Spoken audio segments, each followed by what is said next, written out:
wondered how you can break into business analysis or crush that CBAP certification without spending thousands? Well, this video is your game changer. Hey everyone, welcome to our Business Analysis Mastery course by Simplilearn. This isn't just a typical video, it's a step-by-step guide to help you ace the CBAP certification, moving you from a beginner to business analysis pro. Why is this video different? Because most people spend a lot on professional CBAP courses, but I'm giving you the same high quality content for free.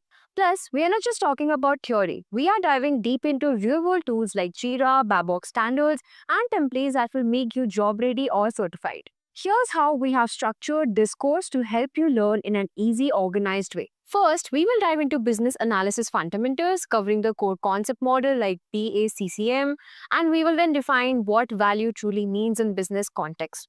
You'll also learn core techniques like the 5 whys analysis for effective root cause investigation. Second, we will talk about business analysis planning and monitoring, where we will walk you through choosing between waterfall and agile approaches and how to plan stakeholder engagement, manage information, and improve performance throughout the project lifecycle. Third, we will tackle elicitation and collaboration. You will learn how to prepare and conduct elicitation activities, confirm results, and manage stakeholder collaboration to ensure success. We'll also focus on communicating with the right information at the right time. Fourth, we will dive into requirements and documentation techniques. We will teach you how to document business requirements effectively, manage user stories in Jira, and define acceptance criteria to ensure clarity in all your requirements. And fifth, we will master modeling and analytical techniques. You will learn how to use fishbone diagrams for root cause analysis, create entity relationship diagrams for data modeling, and analyze processes to make data-driven decisions. This course is packed with valuable insights and practical tools. So let's start your journey to become a certified business analyst. Also, if you're interested in boosting your career in business analysis, do not forget to check out our AI-powered business analyst course. Now, this course is perfect for professionals looking to enhance their skills with the latest tools like Power BI, Excel, SQL, all while gaining hands-on experience with real-world projects. You'll also learn how to leverage generative AI for smarter, faster decision making. Now, our program is IIBA Babok V3 aligned, and it will help you prepare for certification like CBAP, CCBA. Also engage with 10 plus industry projects, 40 plus practical activities, and benefit from live online sessions led by experts. Plus, with Simplilearn's Job Assist, you will get the support you need to land your next big role. Now, before getting started, here's a quick quiz question for you. Which of these is the main goal of business analysis? Your options are to create software, to solve business problems and improve processes, to write code, or to manage a team. Let me know your answers in the comment section below. So without any further ado, let's get started. Let's get started. Let's talk about first basic thing to start with, and that is what is business analysis. Suppose I say there is one 11-year-old boy and there is one 45-year-old woman. Boy and 45-year-old woman. You are working as the business analyst. You are the business analyst. And you get one instruction from your senior management or your senior manager that you have to explain inflation, the core concepts of inflation to one of them. Let me repeat. There is an 11-year-old boy, 45-year-old woman. You are working as a business analyst, yes, and you get some instructions from your senior manager that you have to explain the core concepts of inflation to one of them. You have to select one of them.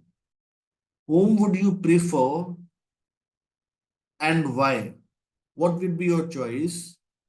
You are the BA and you have to select one of them.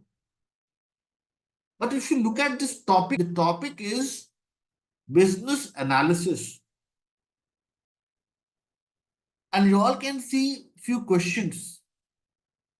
And this is what I was expecting as the answer, what I'm getting at the very end. You all must have, from the analysis perspective, first asked you should have come up with the questions like we need to understand what is their background. We need to have more details around their educational qualification. We need to understand the level of their physical and mental fitness.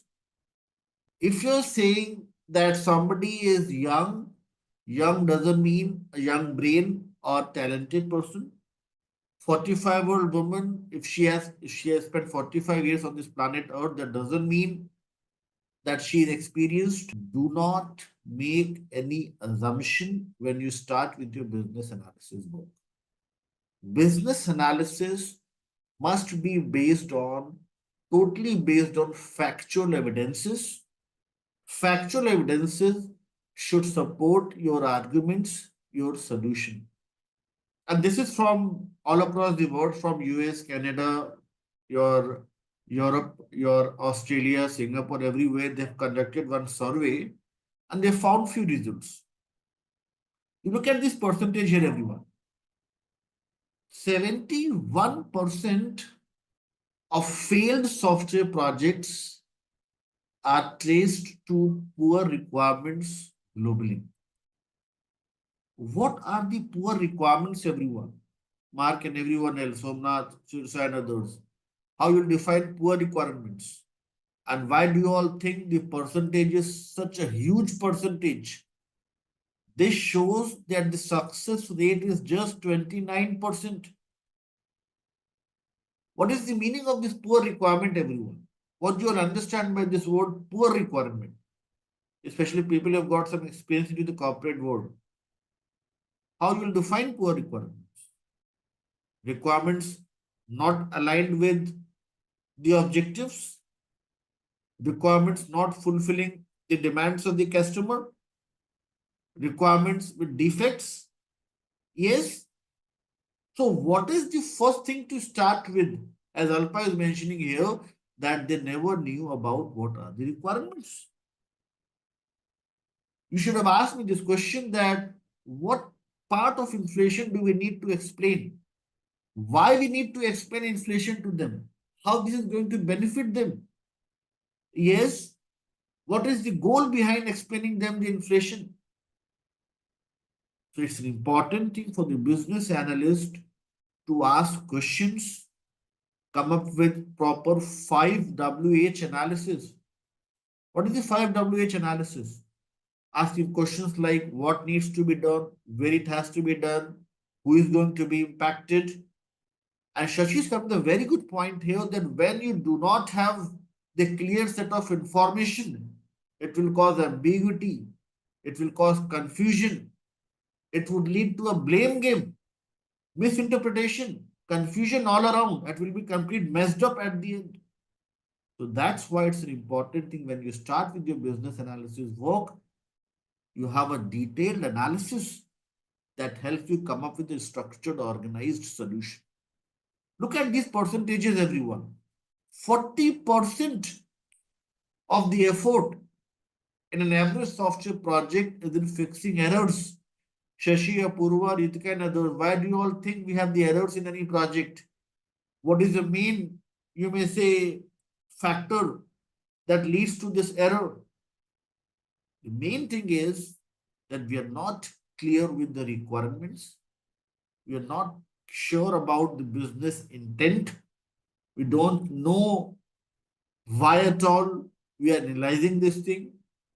Yes, and that results into a solution with bugs, issues, ambiguities. You can see a 56% of the effort is rework. 56%. Just 44% in work and 56% in rework. And 250 billion of annual waste traced to poor requirements globally. These are few statistics. Those help us understand the importance of business analysis body of knowledge. What is the importance of lens? Is that for refining or for magnifying the things? Two important things. if I talk about lens characteristics, there are two things. One is it will act as the magnifier, and one more thing, everyone. There are two things with any lens that makes lens special. One is magnification, another thing is focus. Yes, magnify, when we are talking about, magnifying is simply about how well you're able to perform your detailed analysis, how well you're able to break down the high level requirements into smaller granules or low level requirements. And focus is a very important thing. Focus is that as a business analyst, our complete focus should be around the business objectives to fulfill the business demands, to understand the business intent, mission, vision, and goals. And we should we should be neutral, and there shouldn't be no implementation biasness, not getting influenced by any set of stakeholders. This simply means that our focus should be to come up with an effective solution for the given business problem, and do not just focus upon few stakeholders and their demands. It's an important responsibility to talk to all the key stakeholders and come up with a solution that's in line with all the key stakeholders, not just a particular group. Next thing is to define needs and recommend solutions. When we talk about everyone defining needs, needs can be in the form of problems, or these can be in the form of opportunities to grow. Let's try to understand this thing with the help of projects in your LMS, and let's see how you'll define needs, how you'll identify the needs from the given project. You can see, let me make it very simple for you all to understand. High level requirement is just a summary, it's just the overview, and it gives you just the top view of what has to be implemented or what will be your possible solution. That top view, that main task has to be decomposed.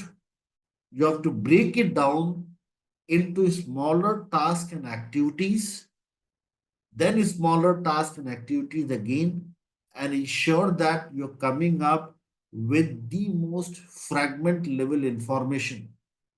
Why I'm saying fragment level information?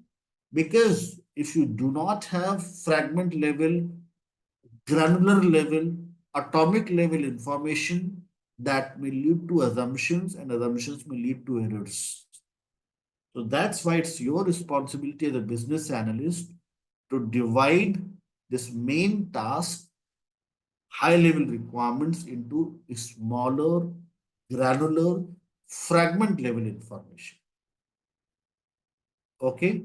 And that fragment level information is your solution requirement. Low level requirement, more technical?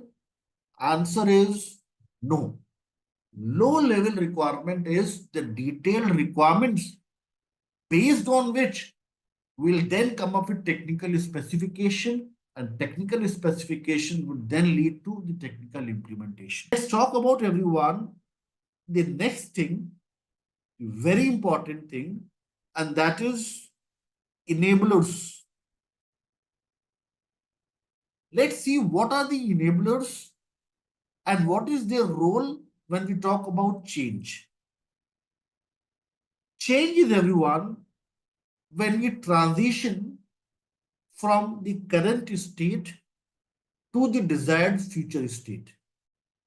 Change is act of transformation. in response to the given business needs. Let's try to understand this thing with the help of one example. If I say, everyone, if I'm talking about the current state, also you can say as is state. Yes, this is the term that we use in business analysis world. Yes. Pratik has a very good point here that solution must be in line with the stakeholder requirements. But Prachi and others, stakeholder requirements is something that we have not discussed yet. That's the topic as part of chapter number 2. 2.3.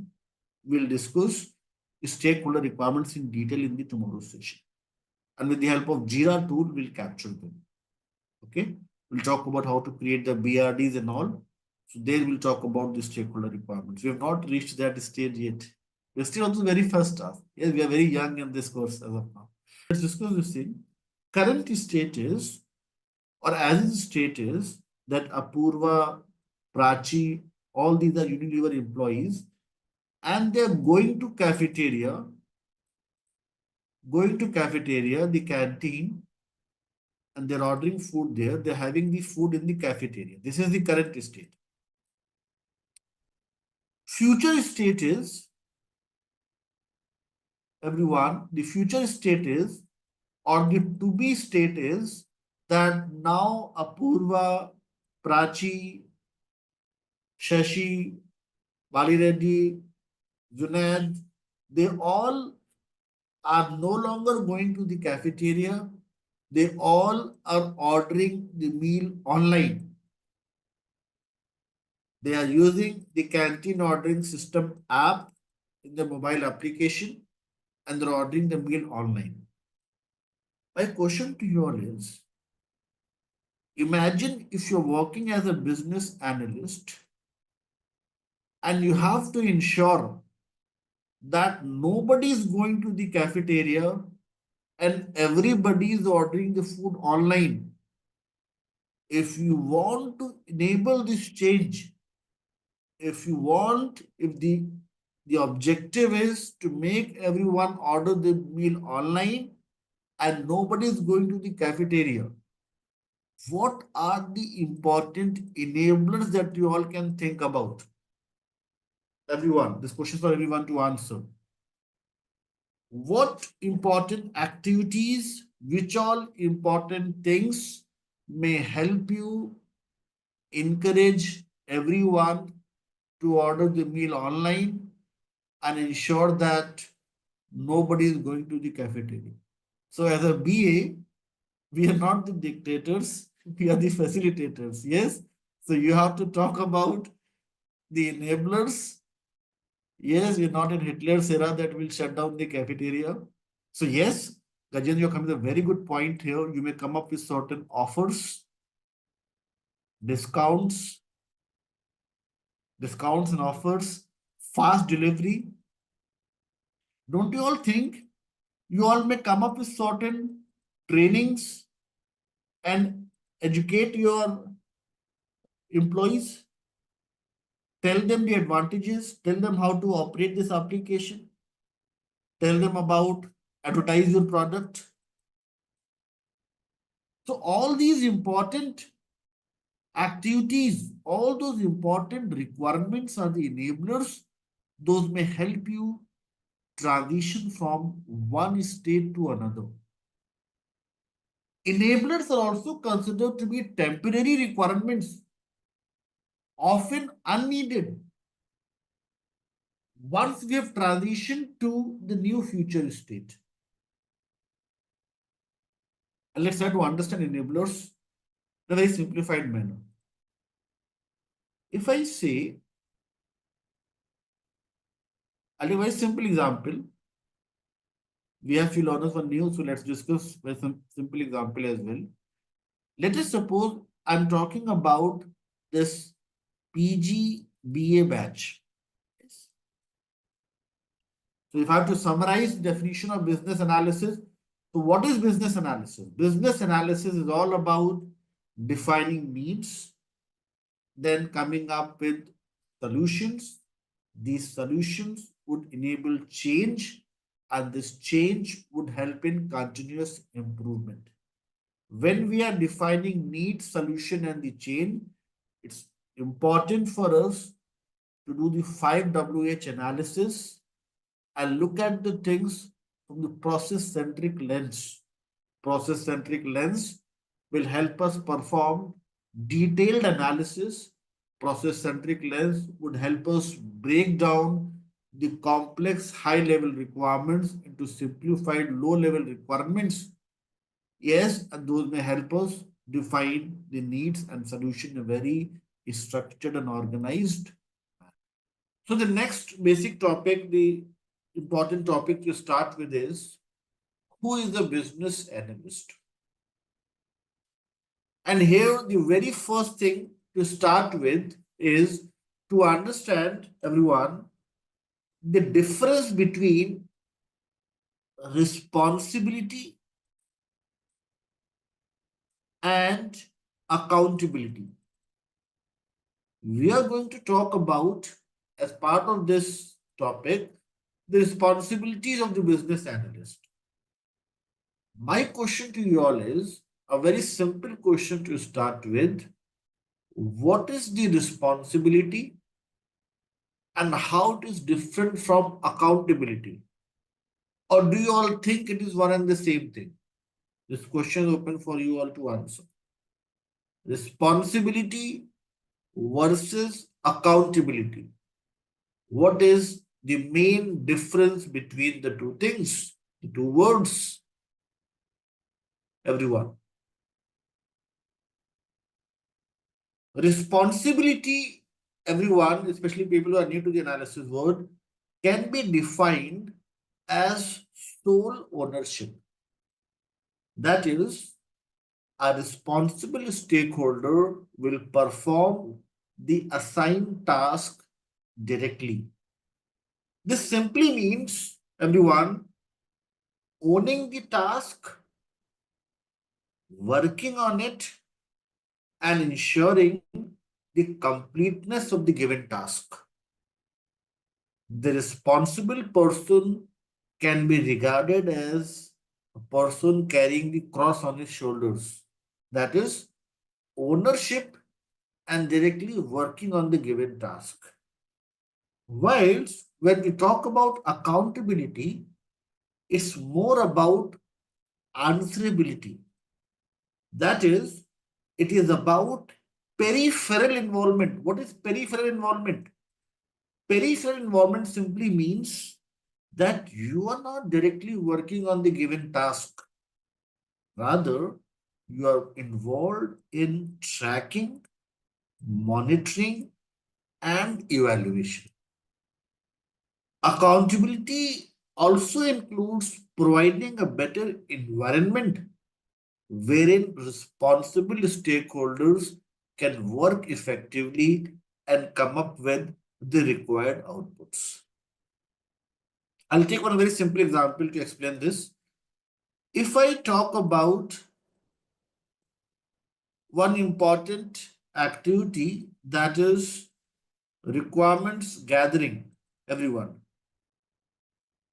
In any project, who is responsible to gather the requirements and document the requirements and the solution and all such important things? Who is responsible for gathering the requirements? It is your responsibility as a business analyst to gather the requirement from the key stakeholders.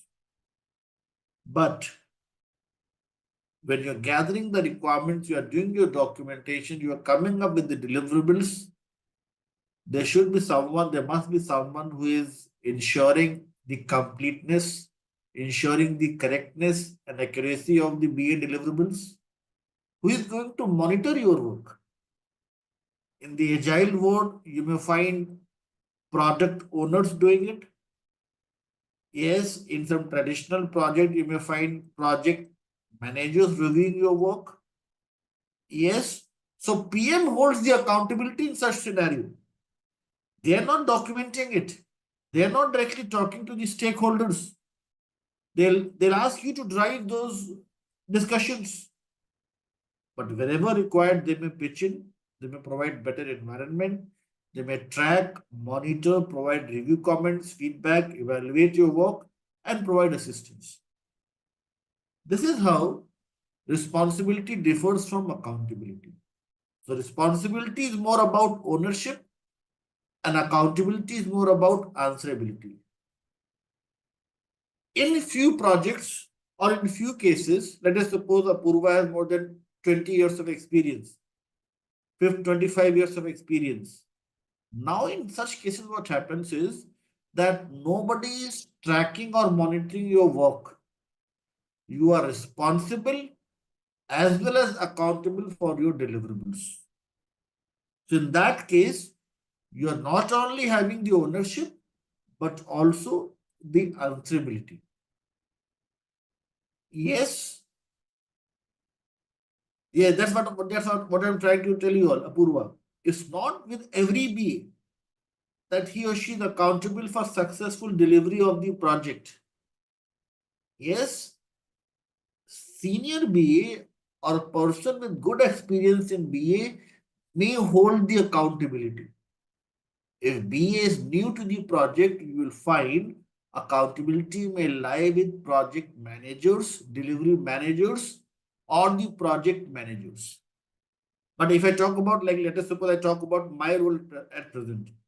I am working as a management consultant, product owner with one of the big four, and nobody is reviewing my work. So I am responsible for successful delivery of the project. Why so? Because I am responsible as well as accountable. But if I have one more senior person who is reviewing my work, then I'll not be accountable to successfully deliver the project. Then accountability will shift. This will be the accountability of my manager. Are you with me, everyone? Following this part? So this totally depends upon your roles and responsibilities within the organization. It also depends upon the operating norms. Accountability depends upon organization culture, and culture includes operating norms. And operating norms would help you understand whether you are owners, whether you are an owner or you are answerable. Following this thing, and thank you, Apurva, for coming up with this thing. I hope everybody is very clear with the difference between the two. So if you're just doing the work and ensuring the timely delivery of the work, you are just responsible. But if you're also somebody is like looking into your work, providing the feedback, monitoring, tracking for the timely delivery and all such things, then that is something linked with accountability. Thin line of difference between the two. So to summarize, summary we had already there in the chat box. Somebody had already provided summary few minutes back. Yes, and was the one with the summary?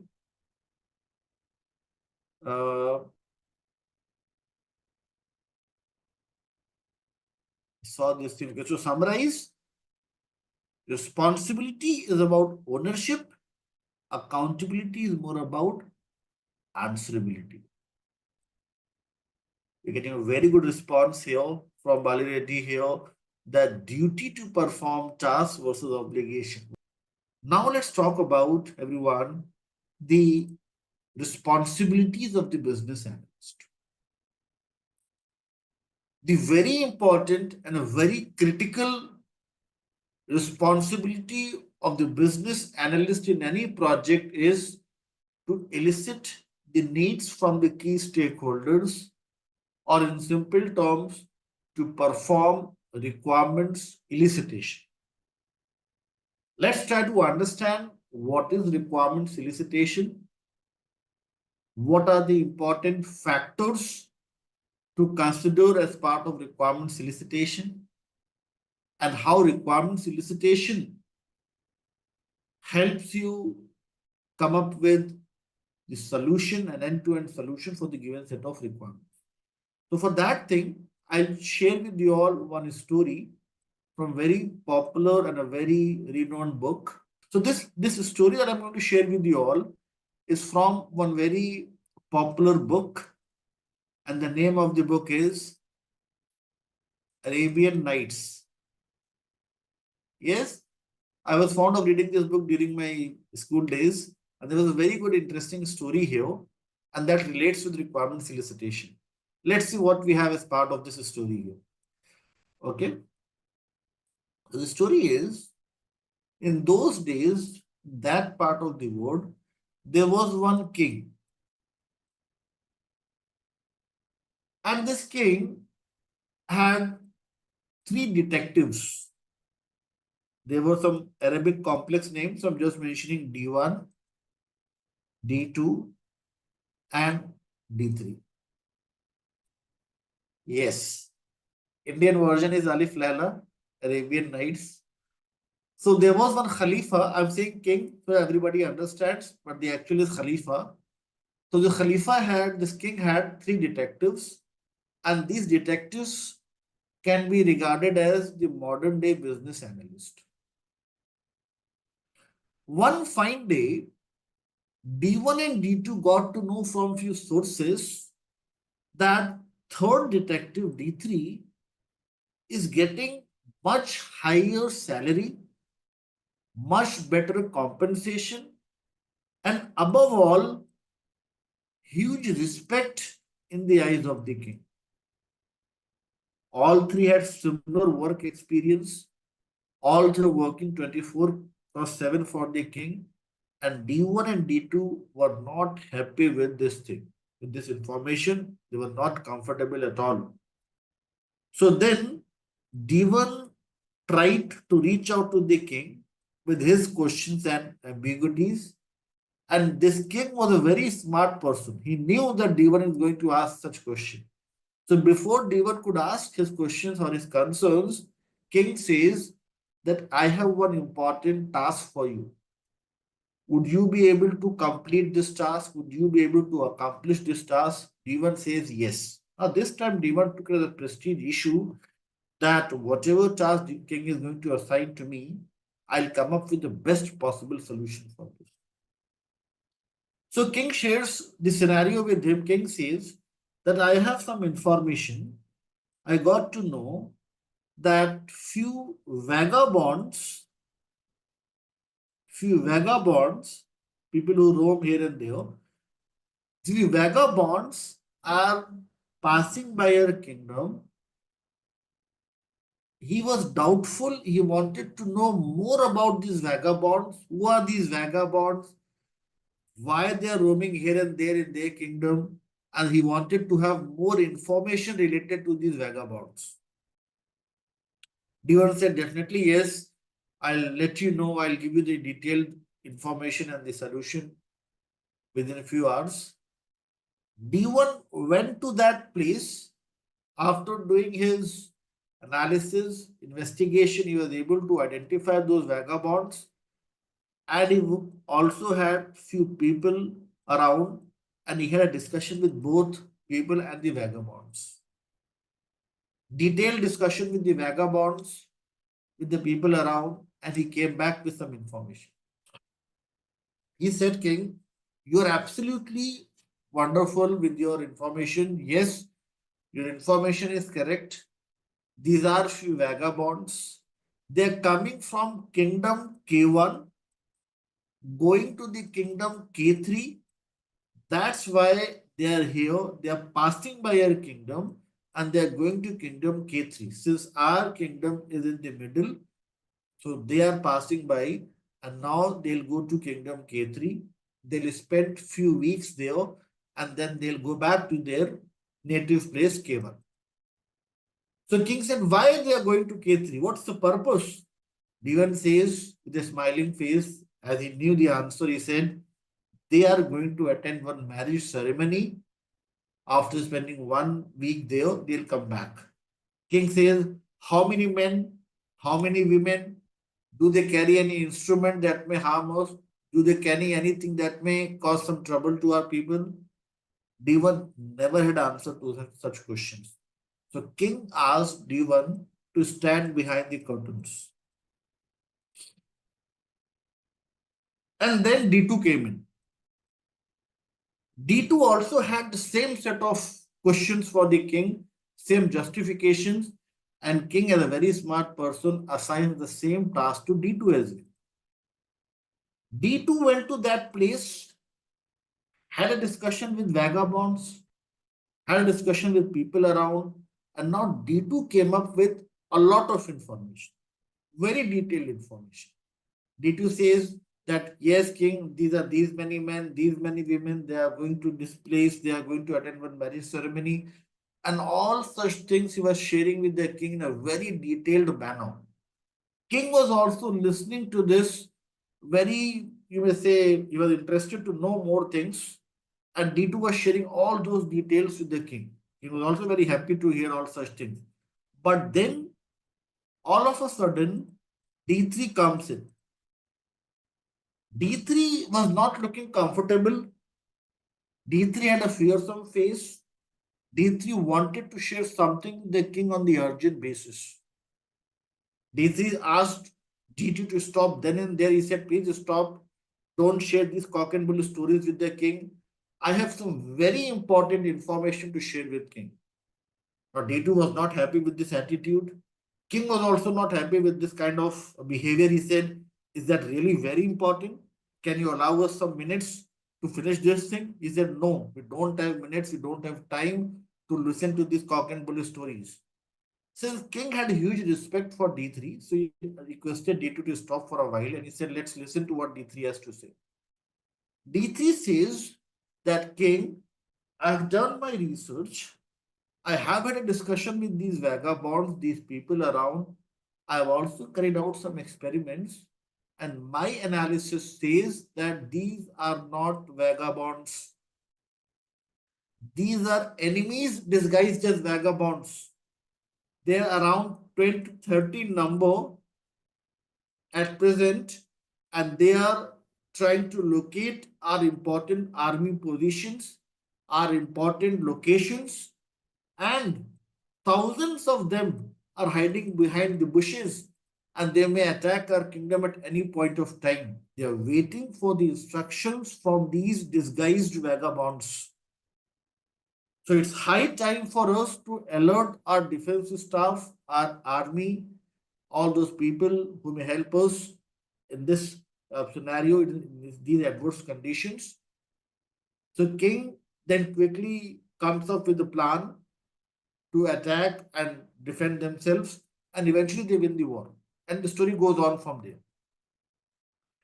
My question to you all is, why do you all think D3 was able to come up with the right set of information and the better solution?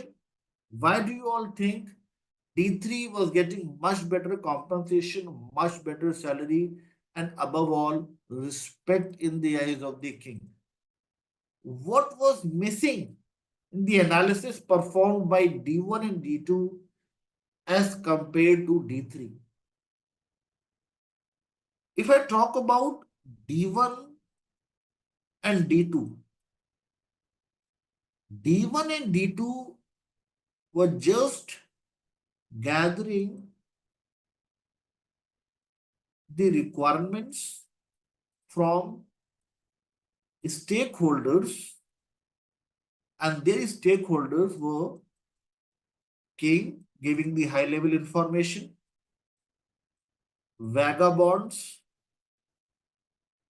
and the people around.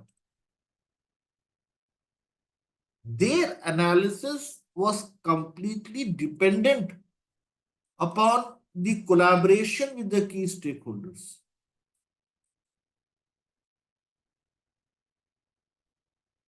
D1 and D2 were just collaborating with the key stakeholders to gather the requirements and they were thinking about the possible solution. But as per the Babok guide, requirements elicitation depends upon three pillars. Collaboration for sure. Collaboration is an important thing. You have to collaborate with your key stakeholders. But apart from collaboration, stakeholders may not know about the business analysis information, may not be very clear with the business needs, may not be very clear with what is expected behavior. So in that case, you also have to perform your own research. And the third important factor here is to perform experiments.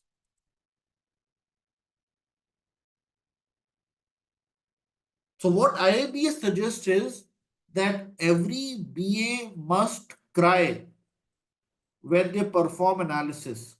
Cry means next time you look at the requirement, you start crying and tell everyone that the trainer mentioned the live session that you start to cry. Cry means collaborate, perform your own research, and also your experiments. This can be in the form of prototyping, proof of concepts. This can also be in the form of hit and trial. So let's look at the definition from the Babcock guide. What exactly is requirement solicitation all about? So when we talk about requirement solicitation, everyone is about drawing out, exploring, and identifying the information that is relevant to the change definition. Requirement solicitation depends upon three pillars: collaboration, that includes stakeholder communication, stakeholder engagement, identifying the key stakeholders and working closely with them. Collaboration. Stakeholders in few cases may not know about the complete information. There comes the importance of your own research. Research is about how well you're able to look into the existing information, historically available information, look at the existing documentations in your project, look at the historical data. All such things will be part of your own research. For example, if I talk about the live session, you all are here to become certified business analyst. If I say that all my learners maintain 100% attendance in the live session and they engage with the trainer in the live session, is that alone helpful to become the certified business analyst? No. You also have to do your own research and go through the Babcock guide once we are done with our live session. You all have to listen to that sweet, calm, and pleasant voice in your LMS and go through the self-learning module. Yes, give priority to that lady that you have in your LMS, isn't it? You also have to perform experiments by working on your projects. Yes, and going through the quiz set that you have in your LMS. All these things, if you apply, then it will help you unlock your certificate and become the certified analyst. What I'm trying to tell you all here is when we are performing requirement solicitation, it's an important thing that we collaborate, do our own research, and also perform experiments. Experiments we'll discuss in detail in sessions to come. It can be in the form of wireframing, prototyping, hit and trials. These all are few important experiments performed by the business analyst. So the moral of this story is that you have to cry whenever you are eliciting the requirements. Cry here is not about literally crying. Crying is about collaboration, research, and experiments. Yes, let's talk about the stakeholders now. And let's discuss the stakeholders. And let's try to understand the stakeholders in detail. The stakeholders, when we talk about everyone, an individual or a group directly or indirectly impacted by need, change, or the solution. Now, let us suppose I say I'm talking about this live session that we're having at present. Let's look at the stakeholders list as per the BABA guide. This is the list of the stakeholders that we have here. And you all can look at the definition as well here. A stakeholder is an individual or a group that a BA is likely to interact with directly or indirectly. You all can see here that we have few blue faces, smiling faces, and you can also observe here that we all have some orange faces here, tired faces, or you can also see here one red-faced analyst here. Now, can any one of you think logically and tell me why we are using different colors here? Blue for these 5 stakeholders, orange for these 5, and red for one of them. What's the main reason? These blue faces that we have here, these all are external and these all are internal stakeholder, and this poor fellow is neither external nor internal, sandwiched between the two set of stakeholders, here into a liaising role. Yes. So he is saying, unfortunately, yes. Yes, not unfortunately, fortunately, we all, yes, business analyst red faced, getting all the instructions from everyone, yes, throughout the day. And my next question to you all is, external and internal are the relative terms. External to what? Internal to what? What is the point of reference? Don't say organization. Organization is not the right answer. For example, I'm saying not the organization. You are into one project that is financed, that is, you may say, within the project boundaries, and your sponsors and project managers, regulators, everyone is within the same company. In that case, is organization the point of reference? No. Organization can be the right answer if you are into service industry, service based, consulting firm. Then the organization is the right answer. But organization is not the right answer if you think from all the projects perspective. Yes, this is the right answer. Answer is internal and external with regard to your product or solution development. And that's the reason why these faces were tired and lethargic here, orange faces, because they are the ones who are working, they are the ones who are making an effort to deliver the solution. So the internal stakeholders simply means all the key stakeholders who all are involved in creating, developing, and then delivering the solution. And these all are happy faces because these all are beneficiaries. They are going to use the solution. They are going to get the benefit out of that solution. Is everybody with me on this point here? So the reference point is solution delivery, the project implementation. So the reference point is solution delivery or the project implementation. Now the next thing is to talk about these stakeholders and try to understand the responsibilities of different stakeholders. We'll first start with domain SME, and we'll try to compare this with implementation SME. I'll take a very simple example to explain you all this thing. So let us suppose I say I'm talking about two team members here.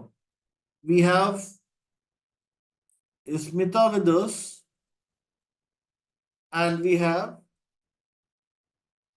Shashi Bhushan with us. Shashi and Smita we have with us. We are talking about, let us suppose, one project, and this is with Bank of America. This is about the IT software development and maintenance project, and this project is related to loans and credit risks. Yes. This project is with Bank of America, IT software development, and this is into loans and credit risk department. Smita is from the economics and commerce background. Smita has got good understanding of the economics, the finance, the payrolls, and Smita is certified CFA, FRM, and working as the chartered accountant in the firm. Whilst Shashi is graduate in technology, you may say BTech, BE, or having proficiency in computer science engineering, knows about programming languages, practicing them like Java, SQL, Tableau, Python, machine learning, etc. Is very proficient with the technology. He knows how to do the programming, coding, and algorithm creation. If Smita is stakeholder number one and Shashi is stakeholder number two, if domain SME is A and implementation SME is B, then match the following and answer in the chat box. How you will match the following? A can be mapped with 1 or 2. B can be mapped with 1 or 2. What's your answer? Smita is going to act as the domain expert or implementation expert. Smita, since she comes from the economics, finance, payroll related stuff, having good understanding of the commerce, she'll act as the domain subject matter expert. Domain simply means area undergoing analysis. Domain simply means you have got good understanding of the business architecture. Domain simply means you have got good understanding of the industry, the area undergoing analysis.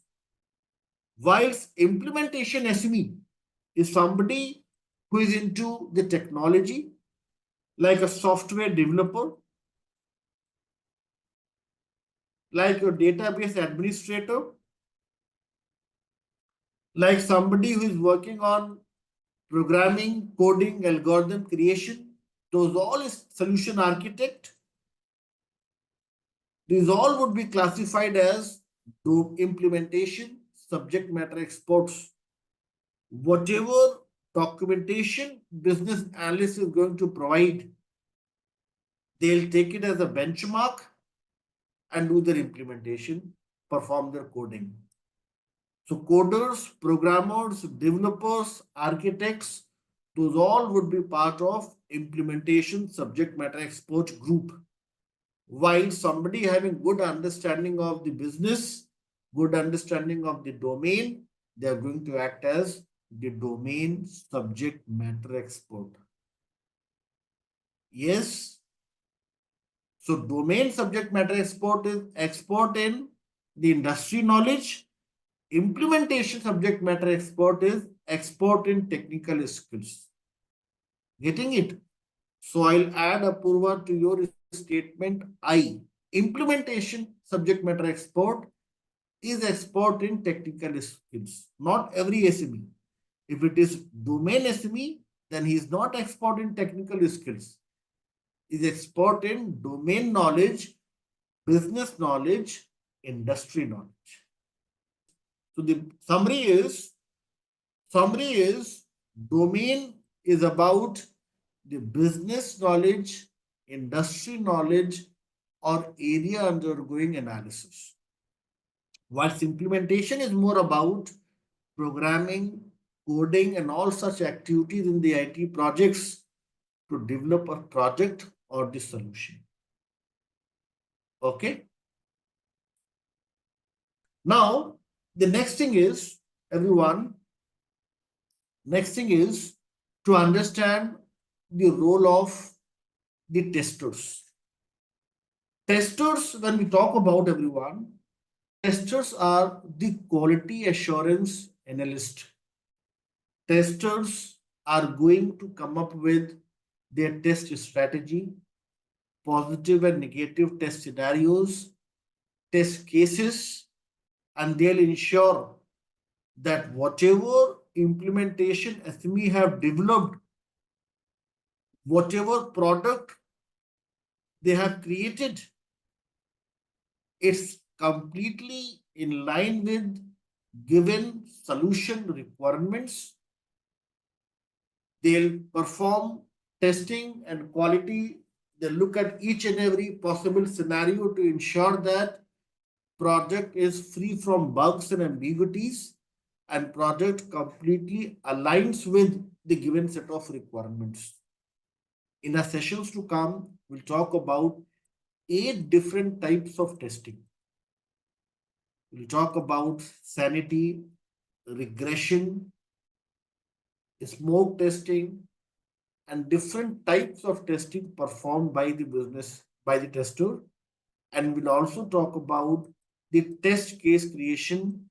We'll talk about the positive and negative test scenarios and how these are documented based upon the acceptance criteria created by the business analyst. So we'll talk about tester's role in detail. Just on high level, we're talking about the tester's role at present.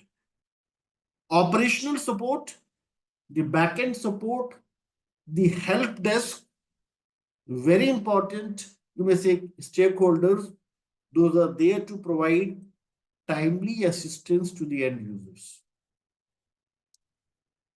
If end user is facing any challenge or issue with the product and its features, it's the responsibility of the operational support to provide timely assistance. And project manager, as we all know, is accountable for multiple activities within the project boundaries, monitoring, tracking, evaluating, and answerable for multiple things within the project boundaries. Now, the important thing that we have to discuss here is the difference between customer and the end user. Let's talk about the regulators. And let's try to understand the importance of regulators. To make you understand the importance of regulators, I'll take you all back to the year 2007 and 8. In US, 2007 and 8 is very popular, not for the good reason, but for the bad reason. Something that was responsible for the Great Recession all across the globe.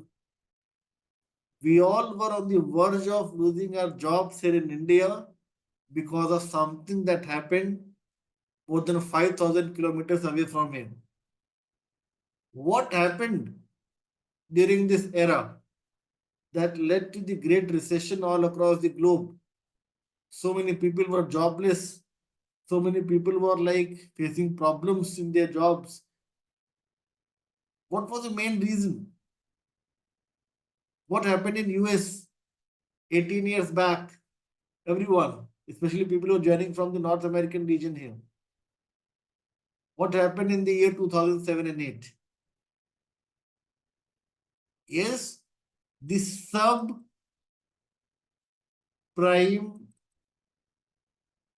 crisis. What was subprime crisis, everyone? Anyone from that bank? So what? Yes, the bank collapse. I won't say bank, but I'll say the financial institution. Lehman Brothers, and the main reason, we all know what is the main reason behind this. The main reason was in those days, in that part of the world, you may say the superpower, there was like a huge, you may say, investment in the real estate business. Most of the companies were willing to invest in the real estate business then. Yes, and what happened was I was part of one of the European bank then. I won't name it, but I was part of one of the European bank.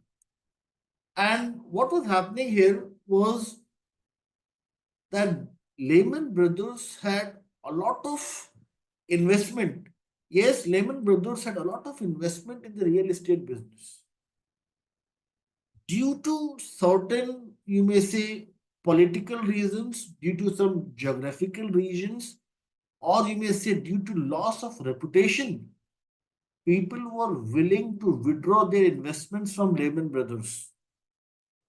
And when they were asking for their to return their money, to return their investments, Lehman Brothers was then forced to liquefy their assets, to sell their properties and return the money to their investors. And what happened then? There was subsequent haircut, or you may say drop in the prices in the real estate business. And the prices dropped in exponential manner, in such a manner that they were not able to return the amount, they were not able to pay back to their investors, and that led to the bankruptcy of Lehman Brothers. And Lehman Brothers, the financial institution, was not something working independently. They had like links, they had loans, mortgages, and so many things from other banks as well, so many other companies as well. And that also caused a significant impact to the associated groups as well. Yes, and what was the main reason? The main reason was that in those days we had certain Basel norms. Basel is one place in Switzerland wherein the European Union, the North American people, they all came up with certain important rules. And Lehman Brothers were not following all such norms, and that was the main reason for the demolition. And after this Lehman Brothers crisis, Basel III norms were introduced. And at present, we have Basel IV norms, and these norms are not only accepted by the European banks, but we are also following these norms here in India as well. And the Reserve Bank of India also follows the Basel norms.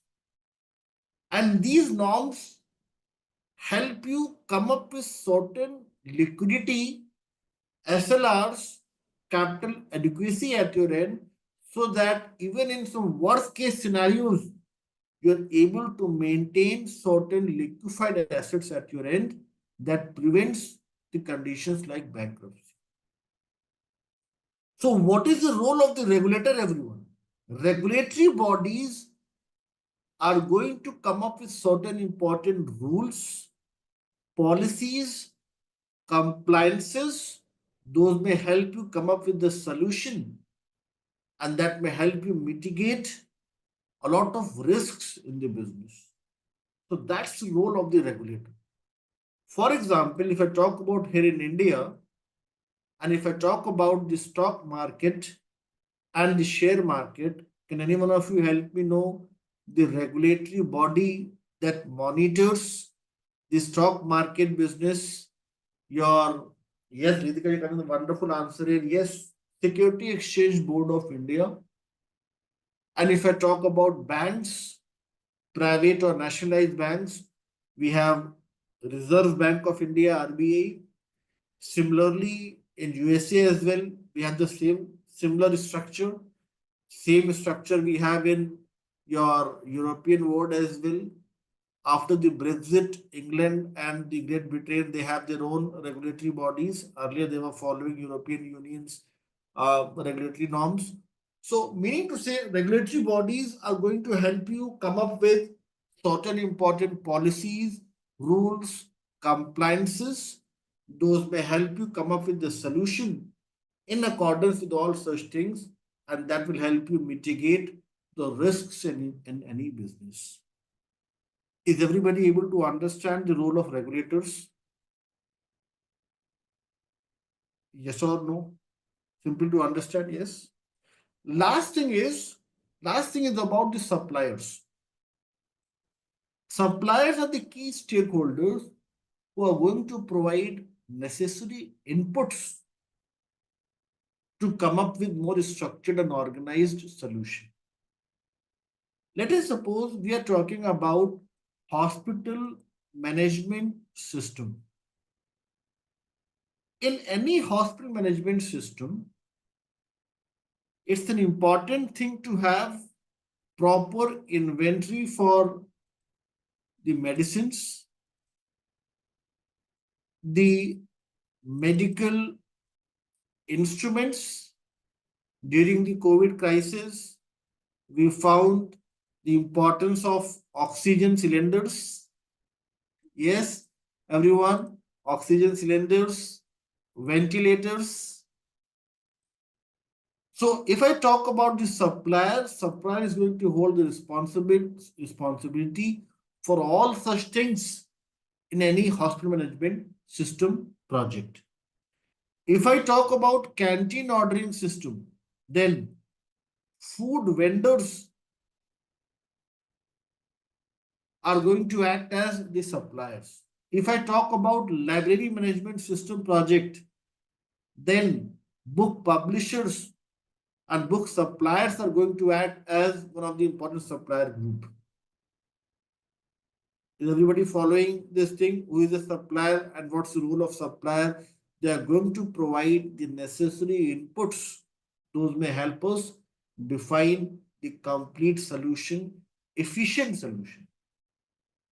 That's about the suppliers. And with that, we have discussed all the 11 stakeholders mentioned here. A sponsor, when we talk about everyone, let's try to understand this thing, a very important thing here. A sponsor in any project holds the responsibility for financial justifications for the course of action. Financial justifications may include the capital budgeting, like the cost of the equipments, the assets, the salaries, capital expenditures, operational expenditures, and all those licensed versions of the tools. The justification for all such things, this is the responsibility of the sponsor. So, what is the role of the sponsor? A sponsor is there for all those important things. Let us suppose I am saying total cost of ownership, cost of the change. So, all those things related to business value, this is the responsibility of the sponsor. So, let me read one thing from your document. It will make it very clear in your mind the role of the sponsor. Look at this thing. Sponsors are responsible for initiating the effort to define a business need and develop a solution that meets that need. They authorize the work to be performed and control the budget and the scope of the initiative. This is the key word here. They control the budget and the scope for the initiative. Whilst when we talk about customer has the legal rights, the moral rights. He or she or as a company is the ultimate owner of the product. If you see here, customer may use the product or services produced by the enterprise and have the contractual and moral rights that the enterprise is obliged to meet. Yes, so that is the main difference. Customer is somebody who is paying for it. They own the project. They have the moral and legal rights with regard to any solution being delivered. Let us suppose I say that there is any organization. In any organization, if you have any finance department, that finance department head may act as the sponsor. Okay. So customer may come up with one important department to deal with cost, budget, and finance related things. And that department is going to be owned by the sponsor. Simple to understand the sponsor and the customer. What happens is if we have a small budget project, then customer may also act as the sponsor himself or herself. This happens if we have some short duration project. If you are working in an organization wherein they are giving you less budget for any project, in those cases you may find customer having the additional responsibility as the sponsor. But if you have some mega budget project wherein there's so many things to justify for the cost and budget, customers usually create another department to handle all such things, and sponsors own that department. Okay. But if customer is having an additional responsibility of sponsoring the project, that doesn't mean that customer is equal to sponsor. It means customer is having one ad hoc responsibility to sponsor the project. And that's related to customer and the end user. It's very simple. Somebody as an individual or group who is using the product is the end user. Like, for example, when we're talking about Unilever canteen ordering system, employees are using it till the time they are part of Unilever. The day you resign and leave Unilever, you are no longer the end user of canteen ordering system. But since Unilever has the legal rights, the moral rights, they are paying for it, so they'll always be the owner of this product.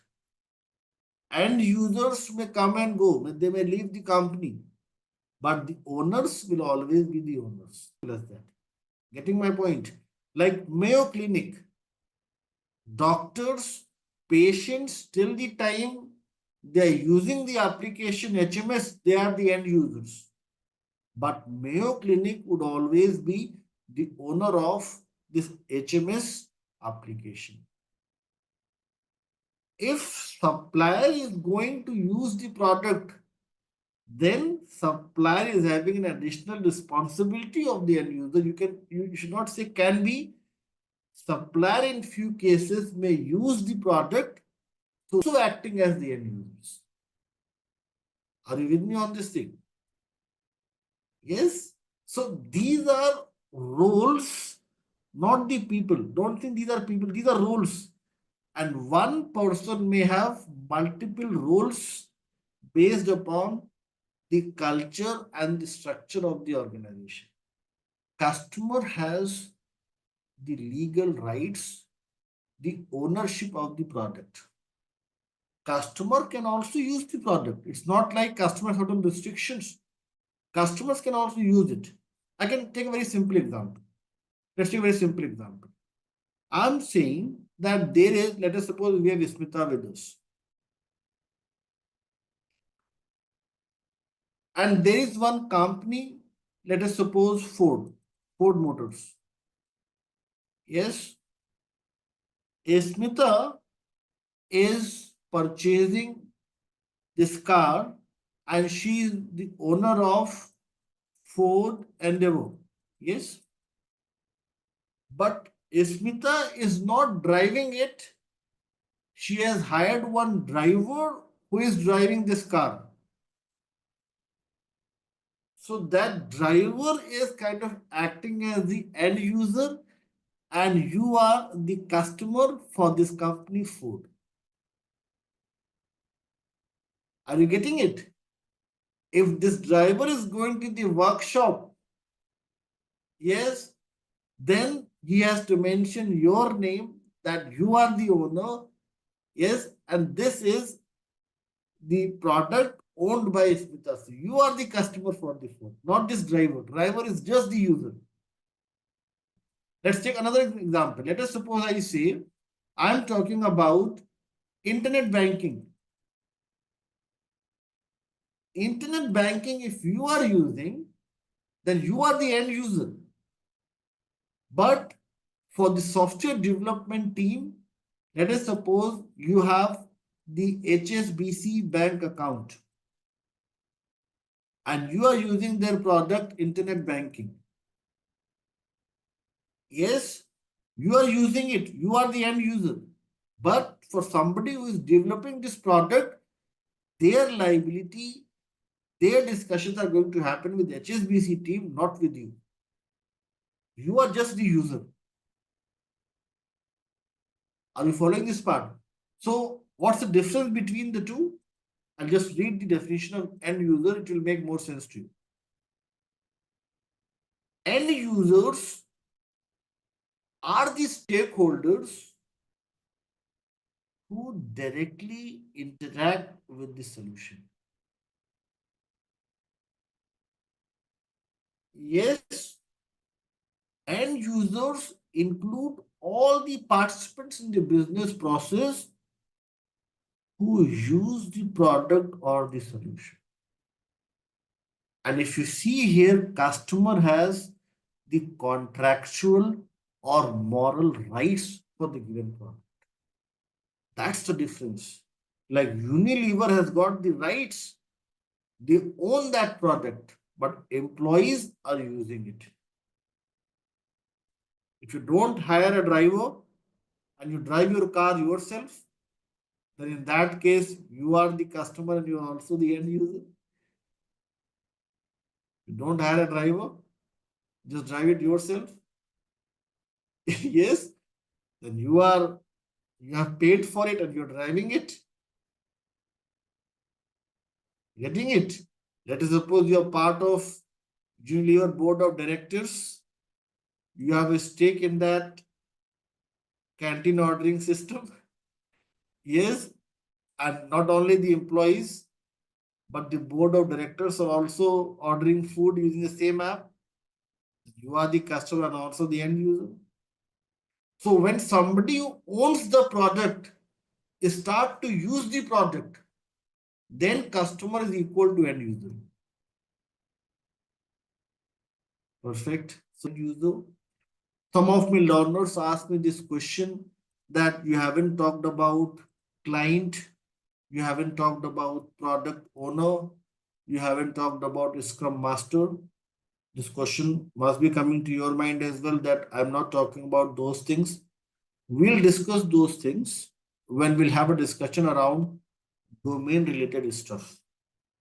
Or the stakeholders we're discussing at present, these are some commonly used stakeholders in most of the projects. Okay. Testers are responsible for quality assurance and quality analysis for sure. But what is the source or benchmark for any tester? For any tester, what is the benchmark or the standard that helps them perform the testing? That's the requirement. And who is responsible for capturing the requirements is the business analyst. So if you are coming up with the acceptance criteria, you are defining the requirements. So it's an important thing for you as a business analyst to collaborate with testers. I'm not saying that you write all the test cases and test strategy. I'm just saying that when they're creating the test scenarios, it's your responsibility to ensure that testers cover all the possible test scenarios.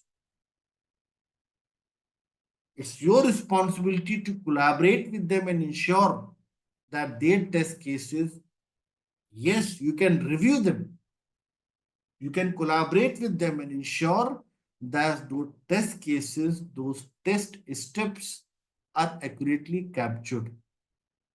And can anybody help me know what is the purpose of creation of test cases? Why at all we create test cases? What is the purpose of test coverage? Why at all we create test cases? Test cases, the most important use of test cases is end user is going to use the same steps to reproduce the results. This is the most important thing. The main purpose of creation of test cases is those steps is that during the user acceptance, end users may replicate, may reproduce the results using the same set of steps. So don't you all think involvement of analyst is very important to ensure that these test cases have clear, complete, and concise information? So to answer your question, business analyst may act as accountable here, not responsible. Let them do it.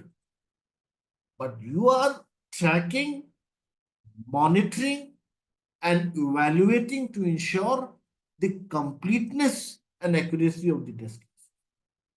You have a peripheral involvement. You don't write those things. You're not writing those things.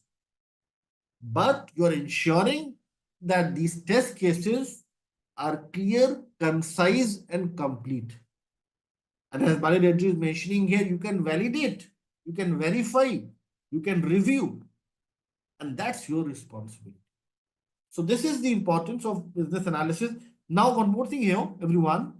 In our sessions to come, we'll discuss about different types of testing and involvement of BA, like when you're performing sanity testing, regression testing, functional testing, black box testing. So all those things we'll discuss.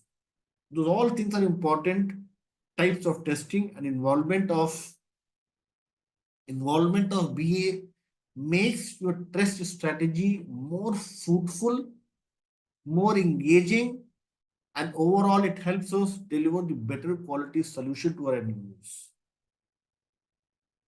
Many companies asked to write acceptance criteria, testing criteria. Yes, acceptance criteria act as the benchmark against which we should come up with the test strategy. And that's why all the companies prefer to have the very well documented acceptance criteria. And we'll discuss about test case creation. In the test case creation, negative and positive test scenarios, steps, expected results, actual results, yes, what is the margin of error, all such things are a very important thing to capture. So I'll share with you all some test cases as well, some sample test cases. Those may help you develop deeper understanding around the importance and significance of the test cases. Yes, so this was everyone. something related to the stakeholders. Today we have discussed about stakeholders on high level. In our sessions to come, possibly the next to next session, we'll talk about stakeholder engagement. And there we'll talk about creation of stakeholder matrix, stakeholder ratio matrix, onion diagrams, stakeholder analysis, and all such things in detail. So as part of 3.2, we'll have a detailed discussion around the stakeholders. We had discussed about the 5 WH criteria that helps us perform research, investigation, exploration through a process-centric lens that helps us perform detailed analysis, focusing upon the business objectives and free from implementation biases. That will help us define needs. Needs are around the problems and the opportunities. Recommend solutions. Solution is a way to satisfy one or more needs within a given context. And then this solution would enable change, and this change will help in continuous improvement. We had discussed about enablers as well. These enablers act as transitional requirements and help ensure that we have hassle-free and smooth transition to the desired future state. So this was the standard definition of business analysis that we had discussed. We had also discussed about the purpose of the Babcock guide, and here we have discussed about few percentages, few numbers to understand the importance of the standard set of practices in the business analysis board. Why at all we need the standard set of practices and how these will help us come up with an effective solution for the given business problem. So these are a few basic things that we had started with. We had discussed about these things, and then we had discussed about another important topic, and we had discussed about who is a business analyst. Here, if you all recollect, we had discussed about the first thing as the difference between responsibility versus accountability. Responsibility we had discussed is more about the ownership, directly working on the given task, whilst accountability is more about answerability, tracking, monitoring, evaluation. All such activities would be part of the accountability. And then, everyone, we have discussed about one very important responsibility of the business analyst, and that is requirements elicitation. And here we had discussed about three important pillars to the requirements elicitation. We had discussed about that every BA must cry. When I say cry, this simply means collaboration. Collaboration is about stakeholder communication, stakeholder engagement, and how well you are able to identify the stakeholders and their characteristics. All such things would be part of the stakeholder collaboration. Gathering the requirement from the key stakeholders. Stakeholders may not know about the full business analysis information.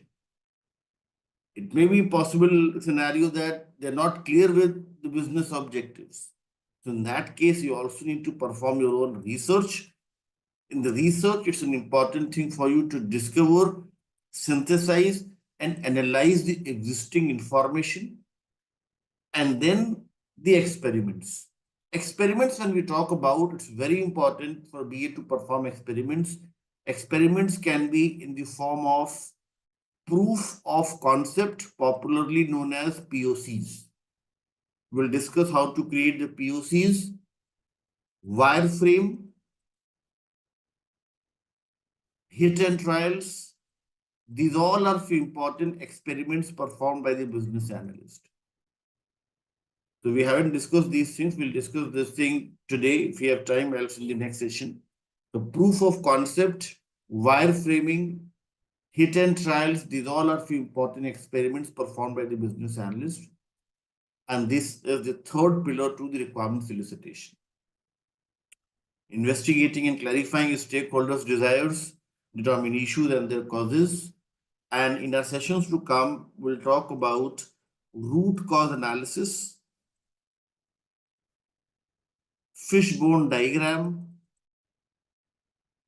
that may help us identify the issues and their causes with the help of fishbone diagram. So these are few important things, everyone, that we had discussed as part of who is a business analyst. And then after that, we had discussed about another important topic, and that is stakeholders. We had discussed about the stakeholders, five external, five internal, plus one business analyst into the liaising role, bridging the gap between the two set of stakeholders.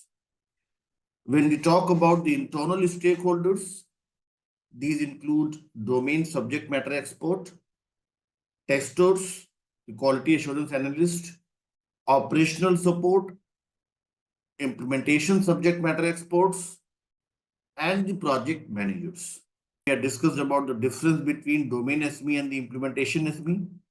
Domain subject matter expert is an individual or a group having complete understanding of the area undergoing analysis, having good industry knowledge, having good understanding of the project domain.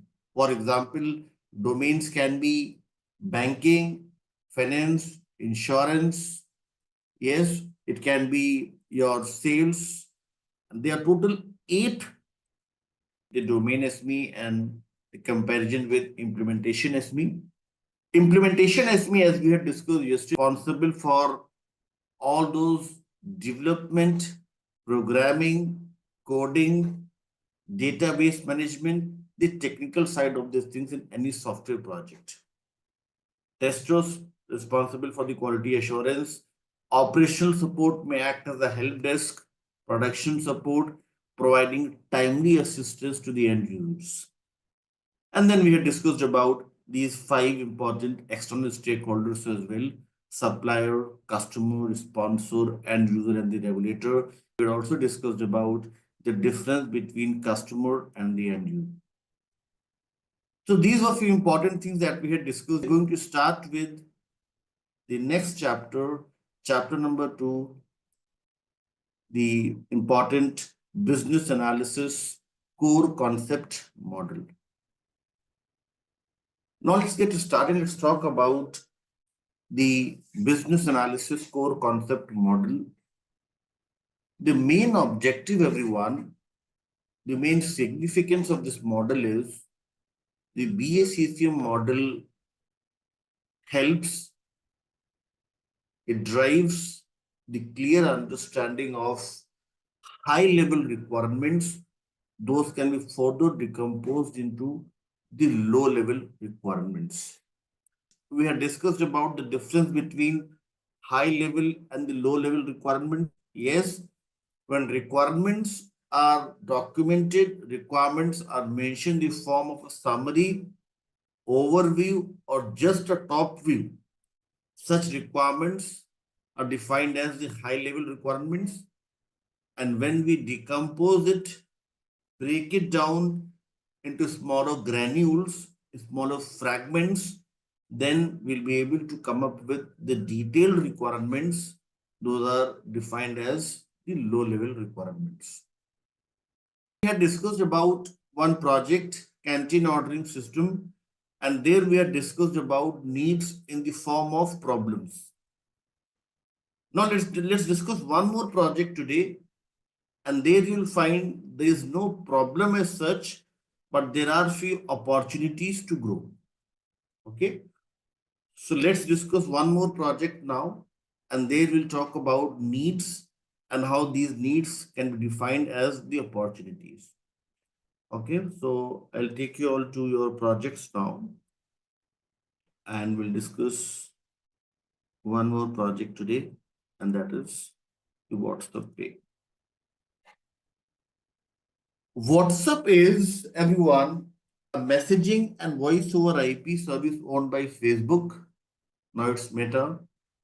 It allows users to send text and voice messages, make voice and video calls, and share images, documents, and other media. WhatsApp runs on mobile devices but is also accessible from desktop computers. WhatsApp has over 2 billion users worldwide as of today, and it has become the primary means of electronic communication in multiple countries across multiple continents, including Latin America, Indian subcontinent, large parts of Europe and Africa. Today across the world, today across the globe, people are moving to digital payment services such as Google Pay, PayPal, and others. Mobile wallets are in massive demand. The transaction value of global mobile payment market was this much USD in 2019, and is expected to reach to 12,000 plus billion by 2025, registering compound annual growth rate of 23.8. Now, how we calculate this? That will discuss part of financial analysis.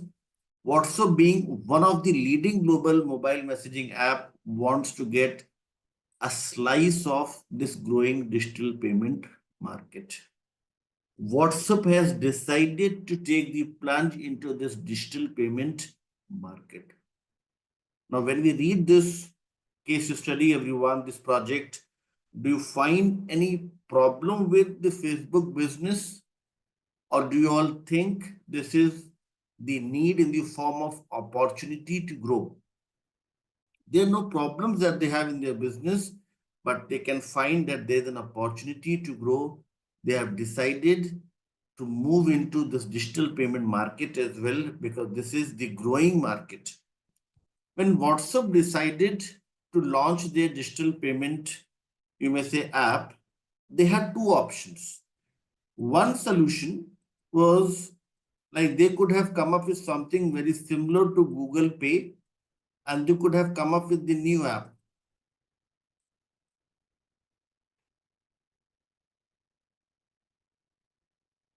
But they never decided, they never went ahead with this strategy. What they actually have done, they have just made certain enhancements to their existing application, and they have added one more feature as the fund transfer.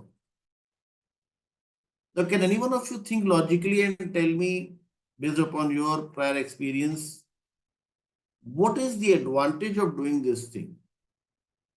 Why they haven't launched a new app like a Google Pay or a PayPal? Why at all they are coming up with the enhancements to the existing application? And do you think this strategy was the good strategy?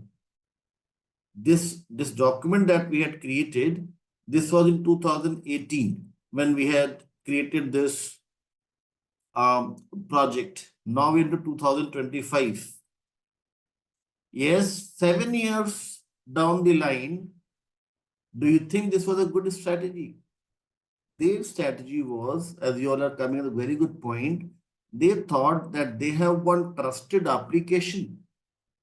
They thought like they have one trusted application, people have developed trust, they are using it, so they can easily exploit that thing. But if you look at 7 years down the line, this was not a good decision. Yes, why so? Because people are not finding it useful. If you look at the revenues generated by Google Pay, PayPal, and others, and if you compare this WhatsApp Pay, it is far more, you may say, better if I compare with Google Pay and others. They are generating better revenues, but WhatsApp is not able to.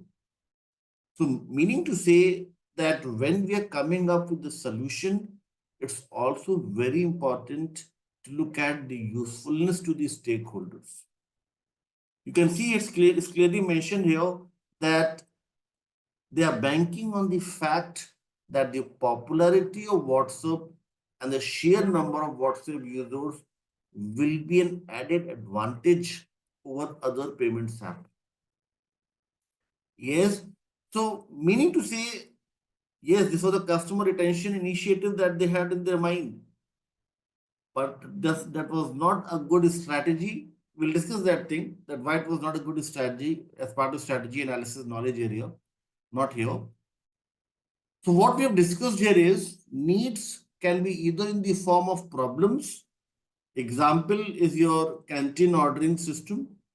And needs can also be in the form of opportunity. And this we have discussed as part of WhatsApp Pay. Change when we talk about change, as we had discussed yesterday, act of transformation in response to the given business need. Solution. Solution is about way to satisfy one or more needs within a given context. Context are the circumstances that influence or influenced by and provide understanding of the change. And then comes the very important core concept, that is value. Let's discuss this thing in detail now. What is the value parameter and what are the important factors? Those may help us define the value of core concept.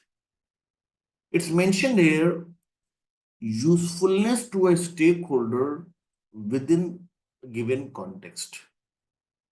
Let us suppose I say that we have Apurva with us and we have Majid with us, and these two are working as a business analyst.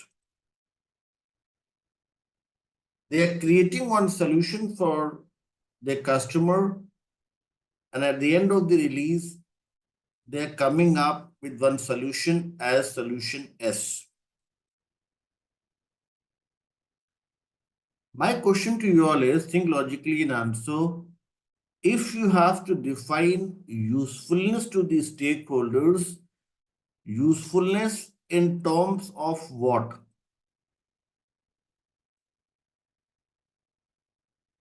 If I say that Zunaid and Somnath are going to use it, then how you'll define the usefulness?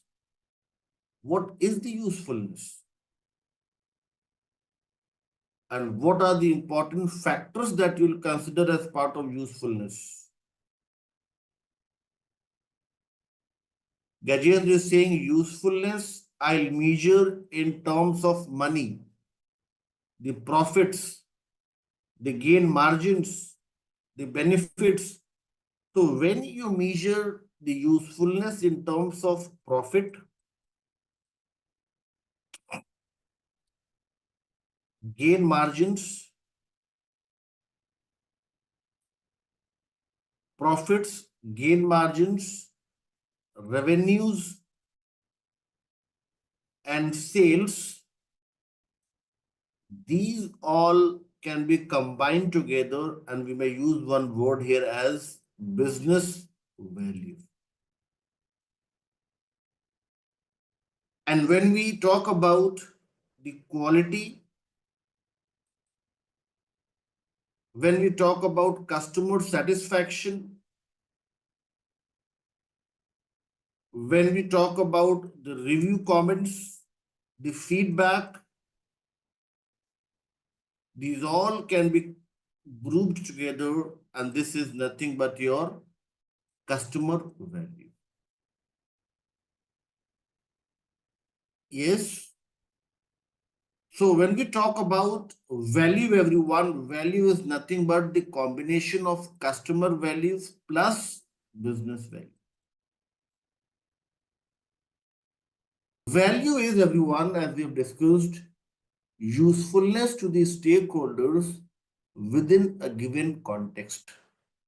Usefulness can be defined with the help of two important elements, business value and the customer value.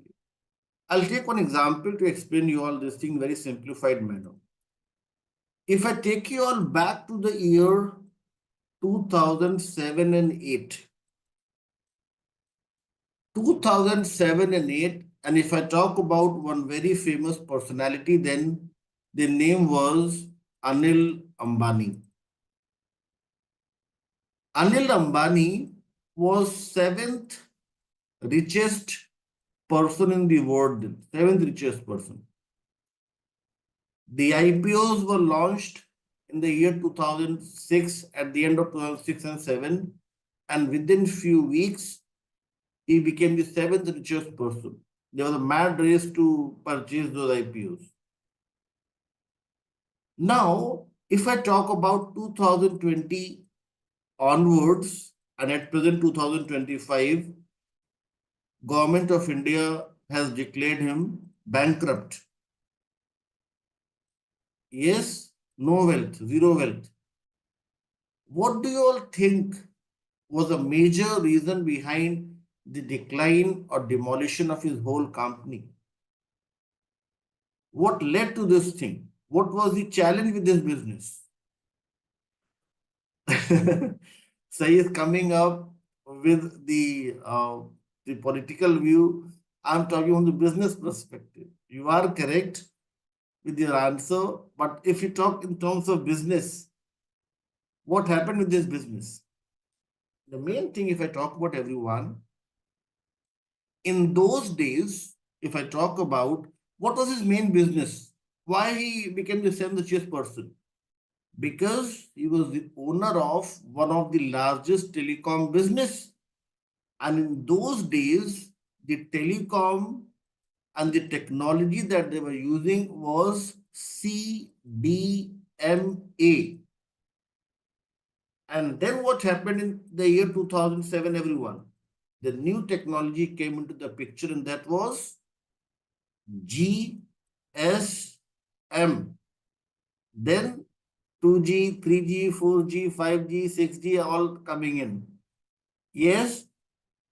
And what happened basically here was his company took some time to change or transition from old technology to the new technology. That was the main reason. People blame Mukesh.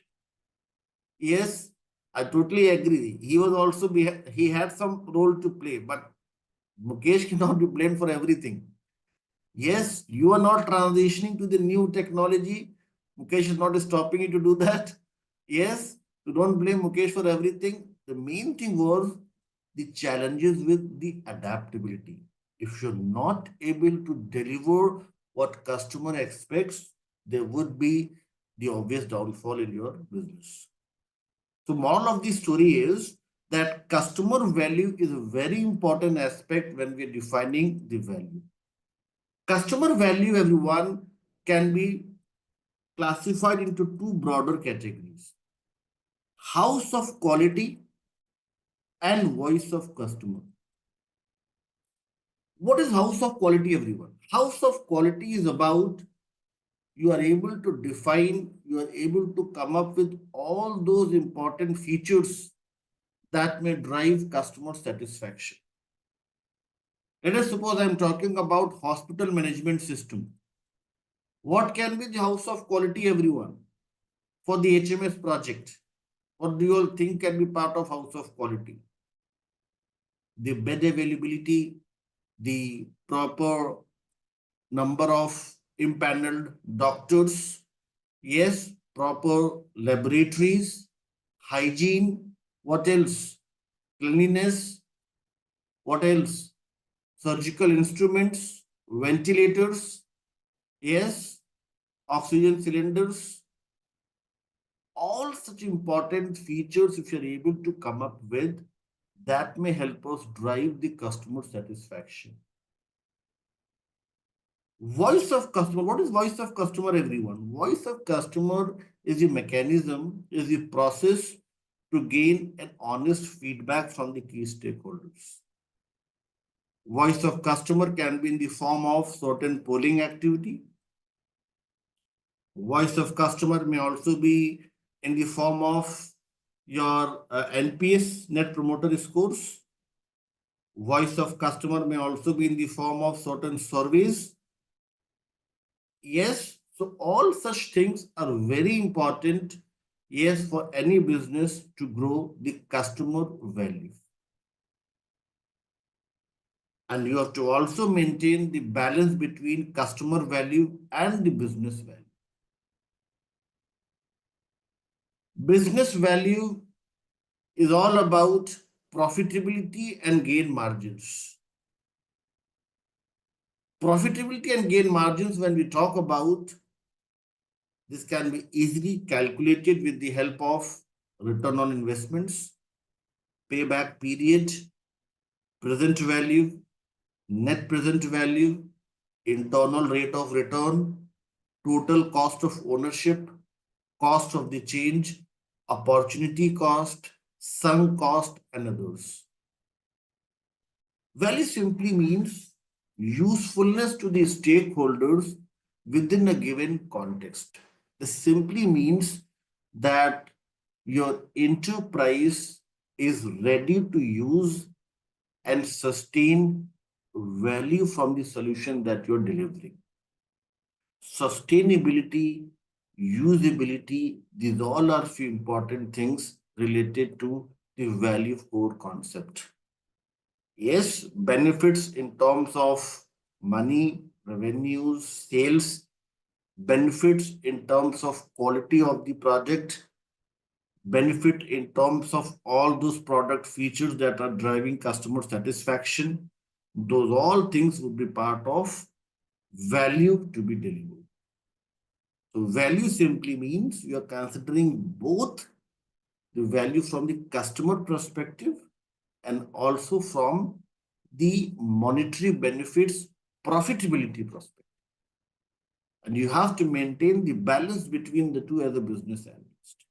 Sometimes my learners ask me this question that you are saying we have to maintain the balance between the two. How to maintain the balance? You can maintain the balance by coming up with a solution out of the multiple solution options available that is not only driving the customer satisfaction, but it also helps you generate more profits and revenues at the same time. For example, I'll take one example here. Let us suppose I say you think about one solution and that solution, let us suppose is S1, and you get the sign off from your key stakeholders, customer is very happy with the solution. But when you talk to your internal team members and you check with them for the effort estimation, they tell you that it may take at least 3 months to implement. But the budget allocated from the sponsor here is just for 2 months. Is this solution valuable? No.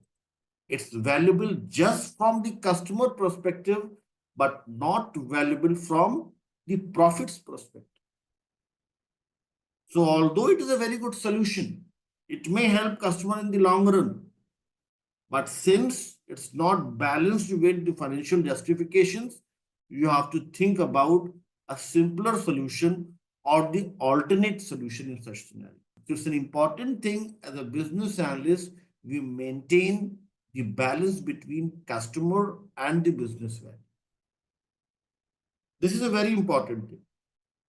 This recently happened in my project. Few of our BAs, they were just having discussions with customer for a long time, like 2 or 3 weeks. And after that, they came up with a good solution. Customer was very happy. They also drafted an email and came up with a lot of appreciations for that solution. But when I discussed this thing with my solution architect, with my technology team, they came up with the details that this solution may cause a lot of re-engineering, a lot of changes to the existing features and functionalities. And they were also afraid that this may impact the existing features and functionalities, and we may spend a lot of time in regression testing as well. So although customer agreed to it, but we never implemented that thing, we came up with the alternate solution. Yes, so meaning to say, as the value parameter, we have to think from both the perspective and maintain a balance between customer and the business value. Is everybody with me on this thing? Yes, so that's an important thing, the value parameter. Now, how to do that? You may have this question that how to maintain the balance. For that thing, in our sessions to come, we'll talk about risk analysis, feasibility analysis, gap analysis, impact analysis, strategy analysis, financial analysis, variance analysis. These all types of analysis when we'll apply to our solution that may help us define this value core concept. We had discussed when we are going through the overview and summary for any given project, for any given business scenario, what we are trying to do is we are trying to develop clarity around the current state behavior. So, what is the context, everyone? Context helps us, Alba, Apurva, and others, develop clarity around the existing state,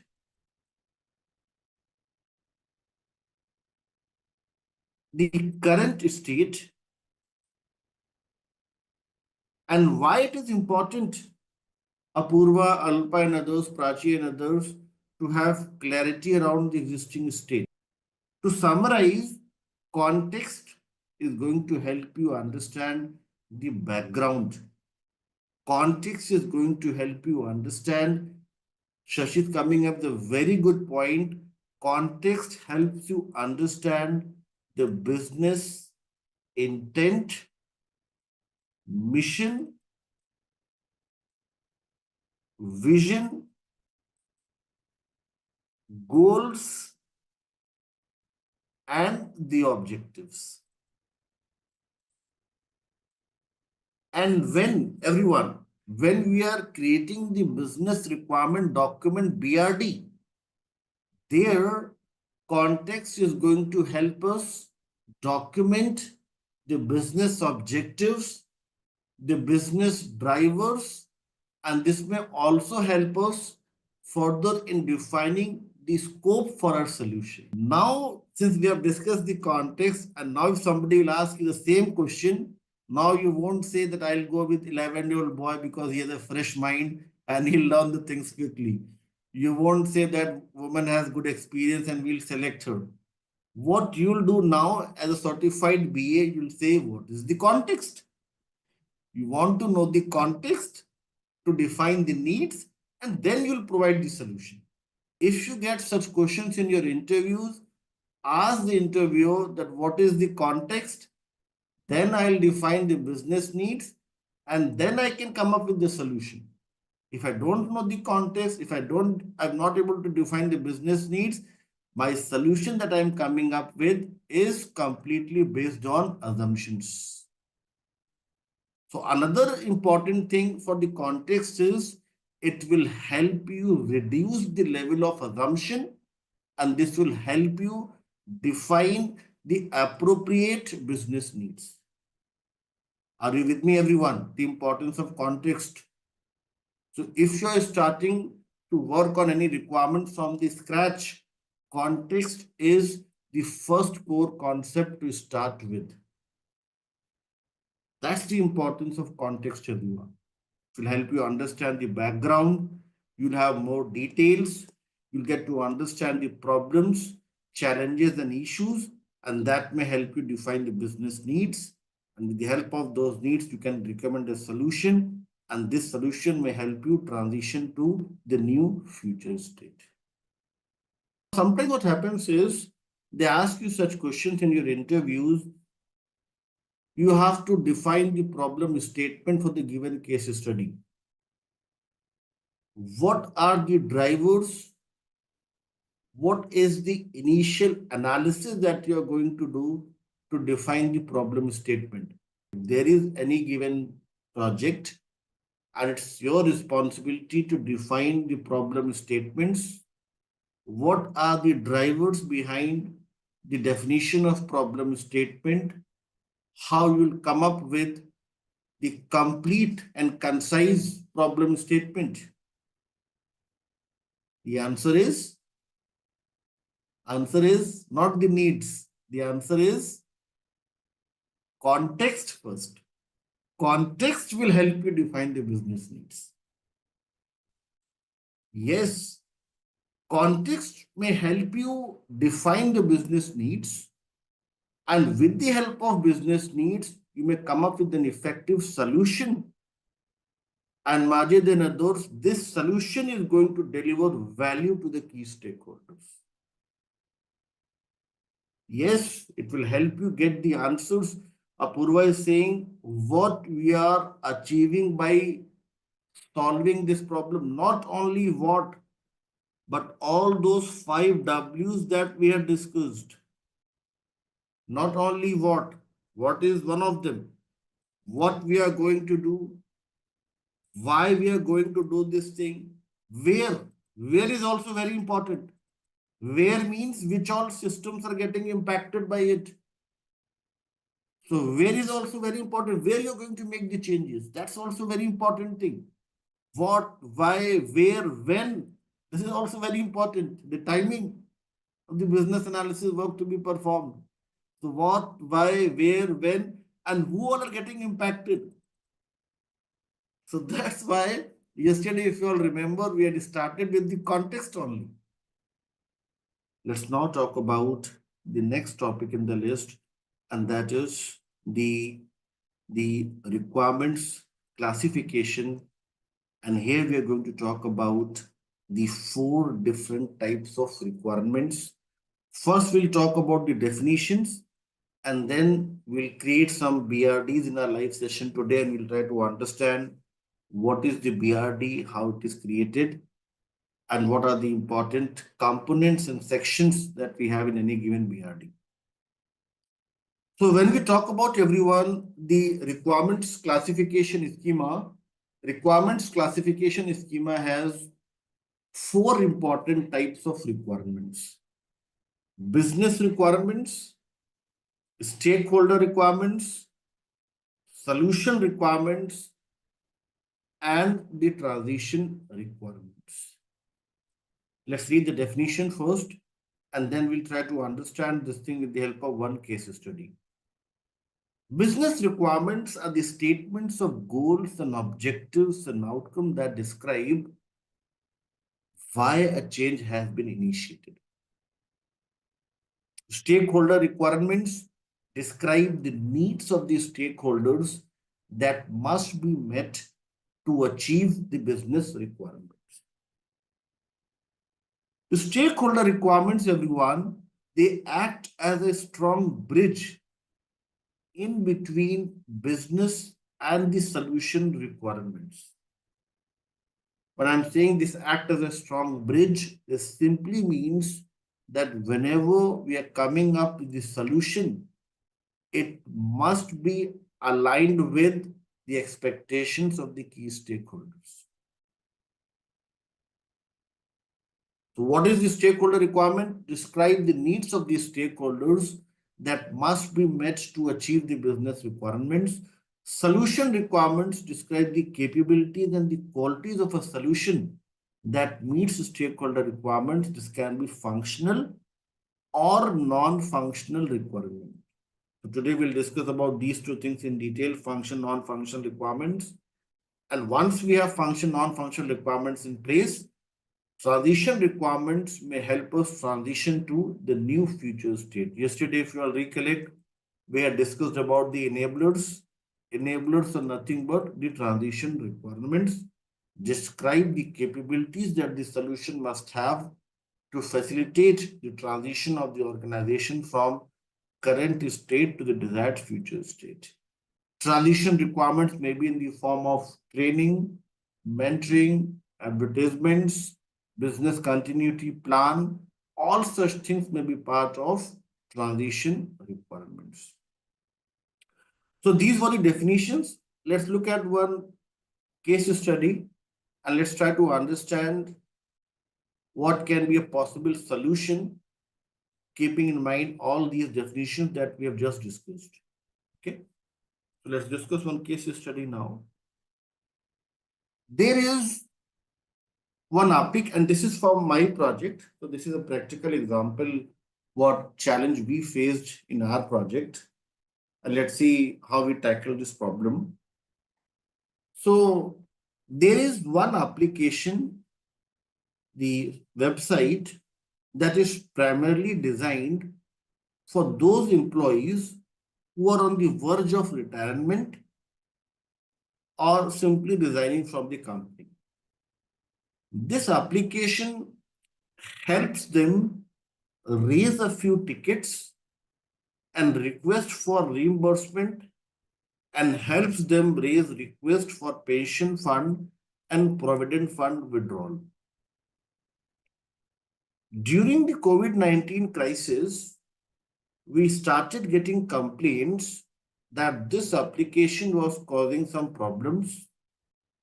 Performance was very low sometimes, and sometimes it is not responsive, and on few occasions it goes down completely. I discussed this with the production support manager, and he shared a few valuable inputs.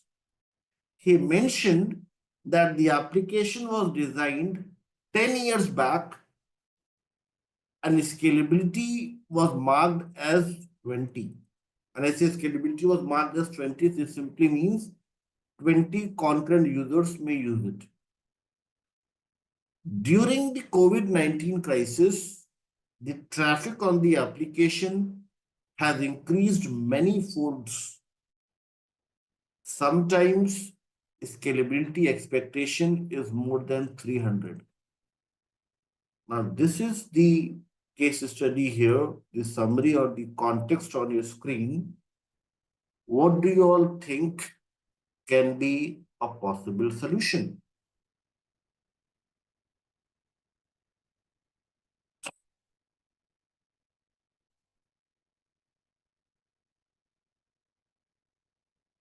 What do you all think? Ritika is saying, Alpa is coming with a good point here. Alpa is saying the simple solution is when number of users are getting increased, increase the scalability. Yes. And the same suggestion I had for my production support, my technology team members, that why don't we increase the scalability up to 300? And when I mentioned this thing as a solution, they had a smile on their face. They said, Vaibhav, if it was that simple, we would have already done that thing. The challenge is, this was designed 10 years back. We do not have cloud space. We have some dedicated server space, internal server, and it is impossible for us to increase the scalability up to 300. If we'll remove, clear all the space, if we'll refresh our database, then also to the maximum value 50 we can reach. But beyond 50, we won't be able to. But I said 50 won't solve the purpose. The 300 users, you are saying you can just increase up to 50, this won't solve the problem. Parvita is saying, why don't we come up with a new app?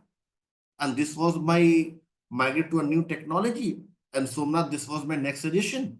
I said, why don't we move to a new technology? They said, we are fine to move to the new technology, but you all would agree with me, if we'll migrate to a new technology, if you're decommissioning the old thing and coming up with a new thing, that may take some time. Yes. And do you think people during the COVID-19 crisis are going to wait for 6 to 7 months to develop a new website? No. And we also have to get the budget approved for it. There's cost involved, there's resources involved, assets involved. So now this is a very dicey situation for us, that what can be the possible solution. Here I had a discussion with all the key stakeholders, the senior managers, and even the product owners and everyone. And after having a lot of discussion back and forth, after having a multiple rounds of discussion with everyone, we came up with one solution, and almost everybody agreed to it. Let's see what was the solution that we came up with. I'm not saying that this is the ideal solution. The solution that I came up with in our organization, most of the stakeholders agreed to it. Let's see what was the solution that we came up with. The solution, everyone, that we came up with, this was a mixed bag in the sense solution. One solution was the strategic solution, and one solution was tactical solution. What is the difference between the strategic solution when we compare this with the tactical solution? What is the strategic solution and how it is different from a tactical solution? A very simple question for you all to answer. A strategic solution, everyone, when we talk about, this is the solution from the long-term perspective. A solution that's going to fetch goodness in long run. Yes, whilst tactical solution is kind of a workaround. Tactical solution is kind of a workaround, the temporary fix that may fetch goodness in short term, but may eventually fail. So let's see what was the strategic solution that we came up with, what was the tactical solution that we came up with, and what are the details here. So first thing is, we raised one request, as you all were also coming up with the same suggestion. Yes, first thing, we raised one request to create a new application, new technology based application, advanced application with scalability more than 1000. Keeping in mind the number of employees may increase or content users may increase. This request was approved by our senior authorities, senior management. The sponsors approved it and they said it may take 7 months to deliver. This was the estimated time for arrival. This was the time within which they developed a new application. For these 7 months, we came up with one workaround. The scalability was increased from 20 to 50, the maximum value as they mentioned. On the main screen, on the main login page, one functionality as a counter was introduced. This recorded the number of logged in users. When the record count reaches 50, the 51st user is redirected to the maintenance page with a pop-up error message. There is a scheduler that monitors the ideal time for the logged in users. If ideal time crosses 15 minutes, then users are automatically logged out and the user in the queue get the opportunity to log in. So that way we tried to tackle the problem for the next 7 months. And after 7 months, we were able to come up with AI-based, a very advanced solution. In this solution, we have few components. Those are functional in nature. And there are few solution components, those are non-functional.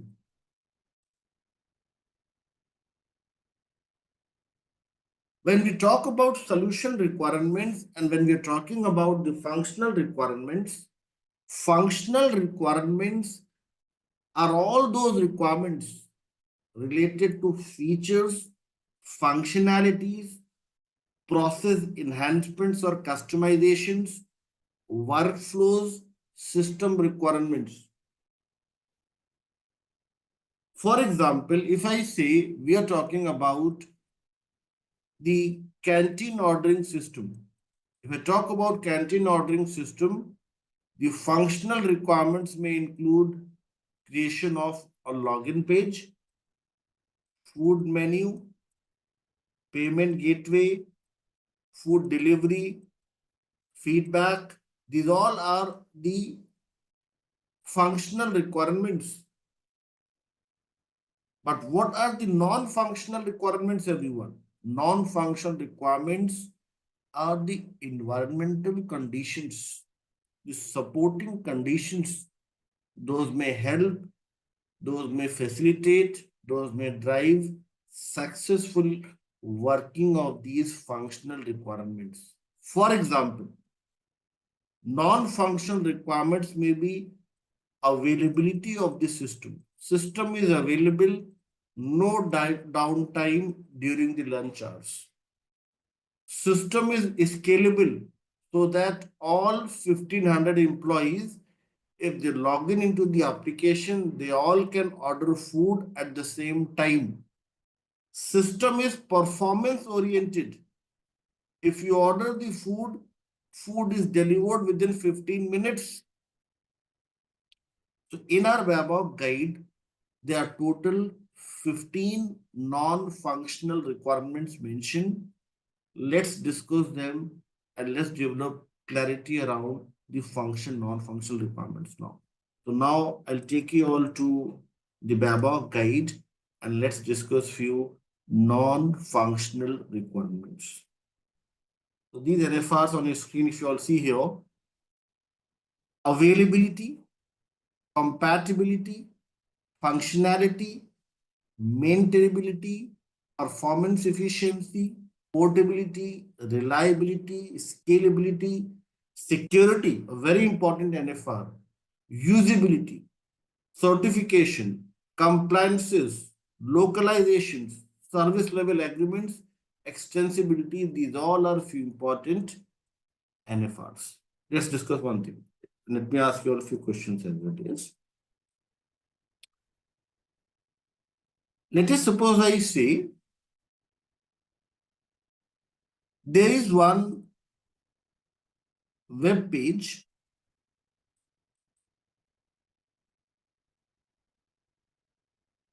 Zunaid and Majid have worked as an analyst and they have captured all the requirements and they have come up with this web page.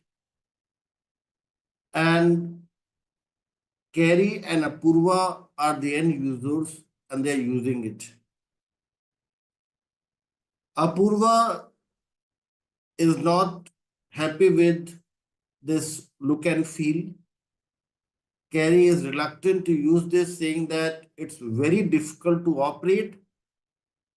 Features are not clearly mentioned on the screen. It's very difficult to identify the important features. And there are so many things on the application that's very difficult to operate. Apurva and Kerry are coming up with their feedback that this project is not ready to use. This project has a lot of complexities, and as an operational team members, we find it difficult to operate.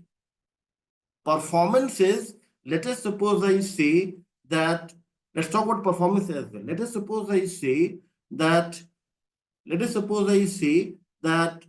Osman clicks on the submit button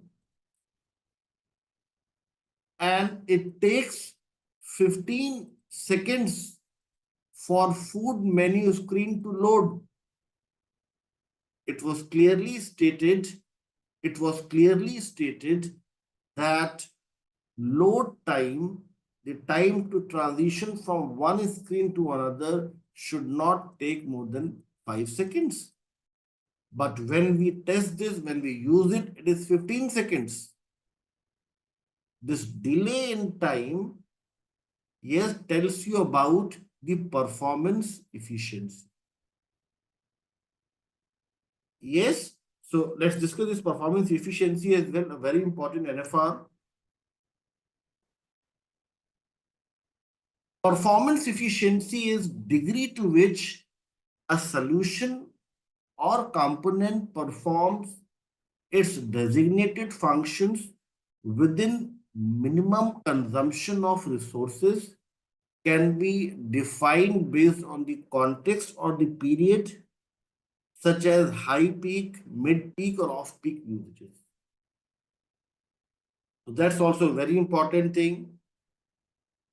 Here so is talking about the availability. That's also very important NFR, degree to which the solution is operable and accessible when required to use, often expressed in terms of percentage of time the solution is available. System availability. What is the system availability, everyone? System availability is all about the setup of servers so that the downtime is not happening when we are ready to use the solution. So availability is about ensuring that your complete setup that includes front end, back end, and all those important components, those all are in a working condition.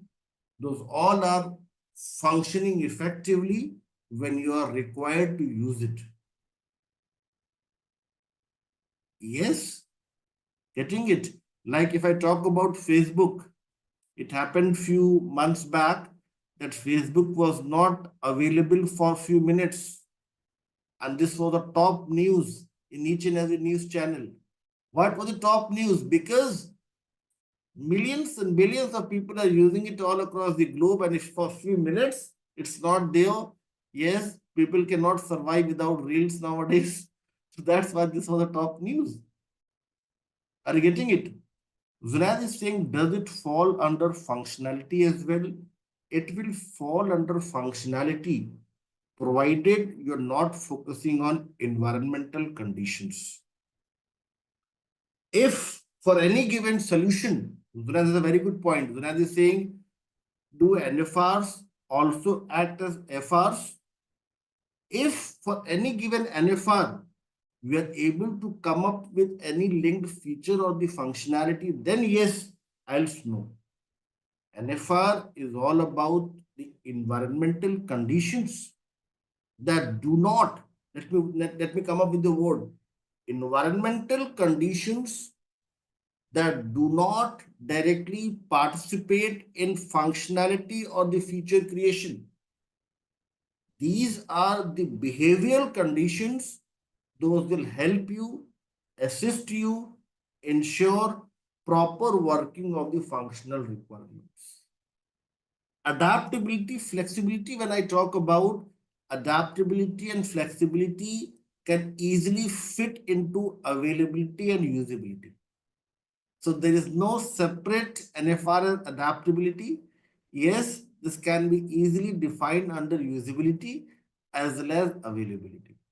But yes, adaptability, if you talk about, this can be classified as one of the sub NFR within availability and the usability. Okay. Business analyst Jack is working on developing an e-commerce website. He has gathered the requirements from the key stakeholders involved in the project.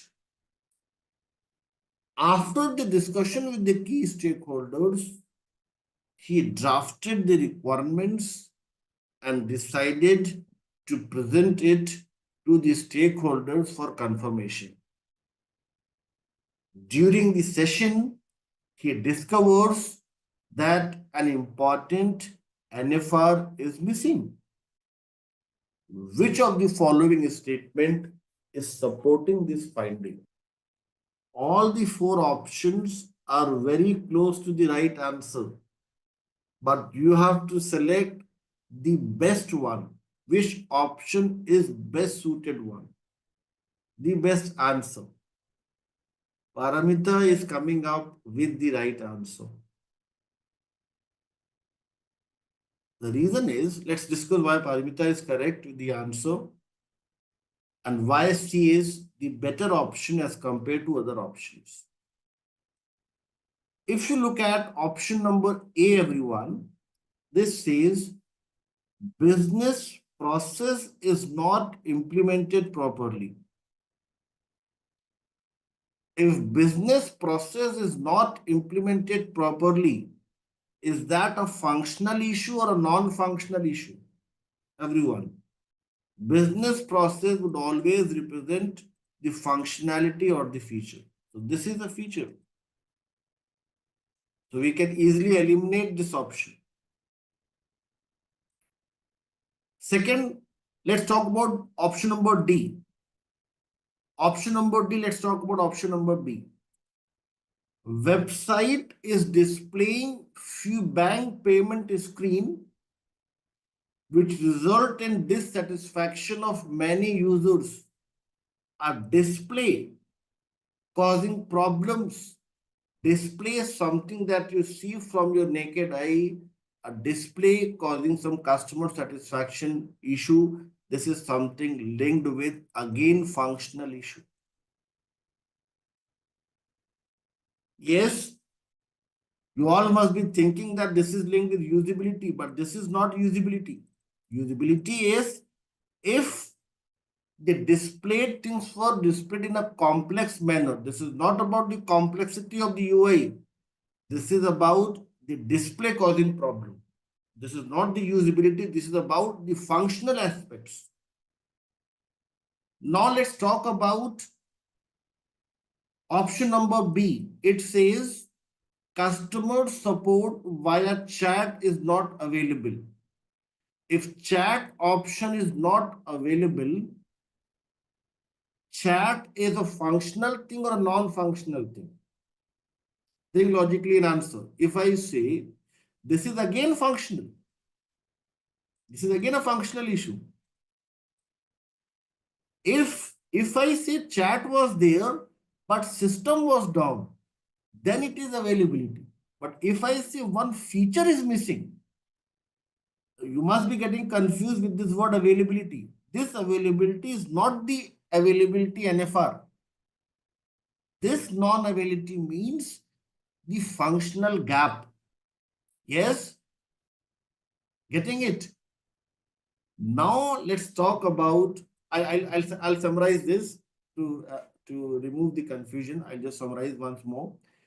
Option number C, when we talk about everyone, this is about, it says fail over setup of servers. Whenever in your examination, whenever in your interviews, they're asking about, they are having this keyword setup of servers. Setup of servers is the most important NFR in any IT software project. Setup of servers will help you in defining the scalability. Setup of servers will help you define the system availability. Setup of servers may also lead to better performance efficiency. Setup of servers will also promote better maintainability. Setup of servers may also promote better security. So you can see here, setup of server is considered to be the most critical NFR in any software project. Please make a note of this thing. They may ask you such questions in your interviews as well. That's why we have discussed this thing here. Now, let me summarize and let's see if you all have few questions. I know you all have few questions. This is not a simple topic. Let's discuss this thing one more time. Majid is saying, but customer support may be available in another type like call and others. If you look at this statement here, what it is mentioning here is, this statement simply means that they have, I'll take one simple example. If I show you the Simplilearn LMS,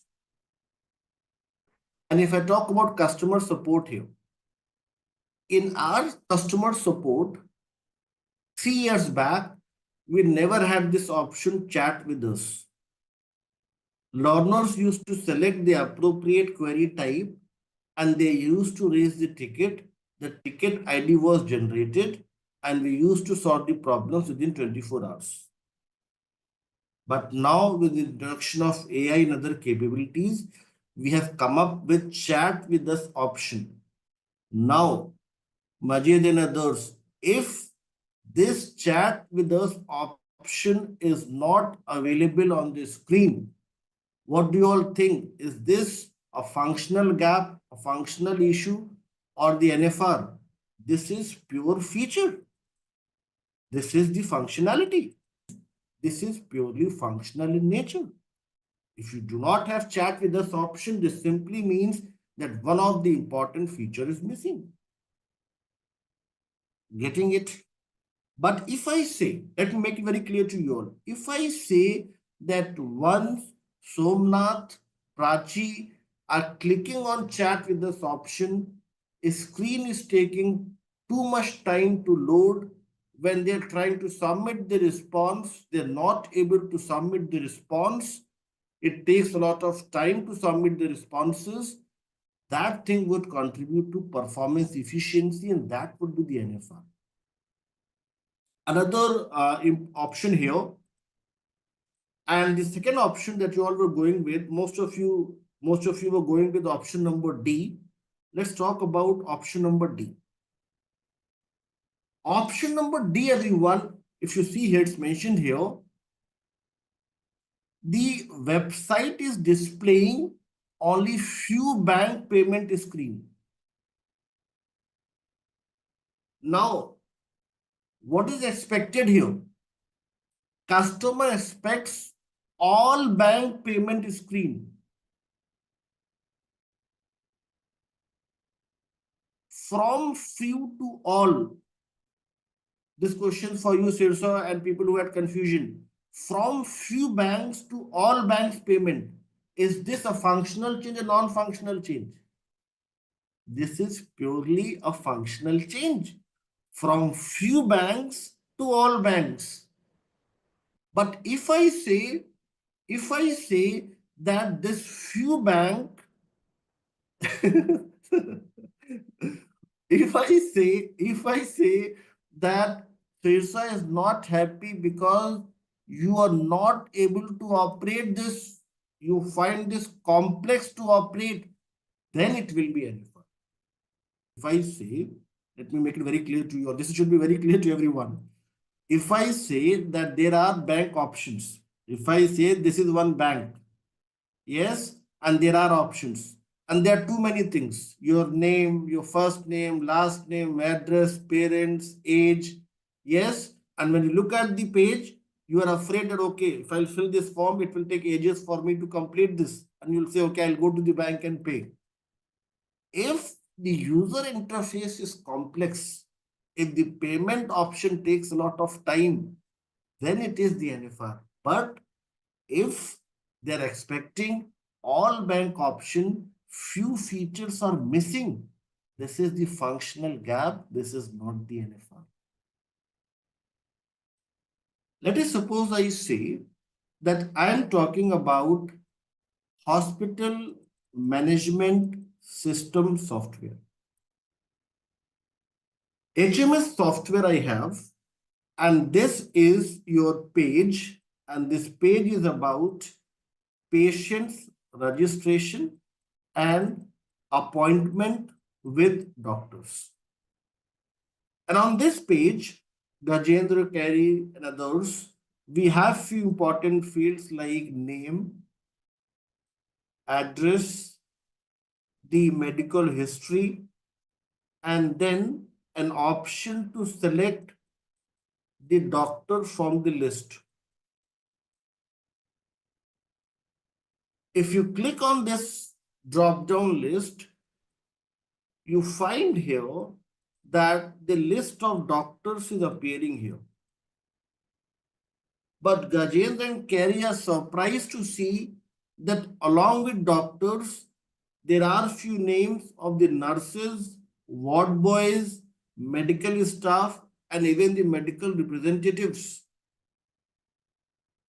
This issue this ambiguity would be classified as a functional issue or a non-functional issue. This is purely functional issue. This functionality has scope creep. This is the scope creep condition. What is scope creep? Scope creep is when your solution has certain components, those are redundant, duplicate, or unwanted in nature. That is the scope creep, and here functional issue is something related to the scope creep. But if I say that you are submitting this form, and when you submit the form, error 404 appears on the screen, system is not responsive, the appointment ID, patient ID takes 30 minutes to generate, then we are talking about the performance efficiency, as Ritika is mentioning here, and that is the non-functional issue. Following everyone. So when we are talking about the environmental conditions, when we are talking about the supporting conditions, people who are new to the analysis world, NFR is something that you won't see from your naked eye. If let us suppose I am talking about any movie, the hero, heroines, those you see on your screen, those lead characters, those are functional requirements. But those directors, the choreographers, yes, lightman, cameraman, those all people are the NFRs. Getting it? So those things that do not directly participate in the features and functionality, rather provide a better environment wherein functional requirements may work effectively. If form is not processed, there can be two things, Parmita and others. If form is not processed due to certain errors when filling the form, then it is a functional issue. But if form was filled properly and system took some time to respond, there was a delay from the system to provide the response to your form entry, then it is a non-functional issue. If processing is not happening because of some errors while you are manually entering the values, then it is a functional issue. But if you are correct and system takes time to respond, then it is environmental condition and the non-functional issue. With me, Paramita and others. Let's discuss one question. It will be very clear to you all. The NFRs. Gym needs a separate application server to deal with increasing amount of work. Meaning to say, Gym is planning to reduce the load on the servers by coming up with one more server so that load can be distributed. When load is distributed, you will be able to come up with better scalability.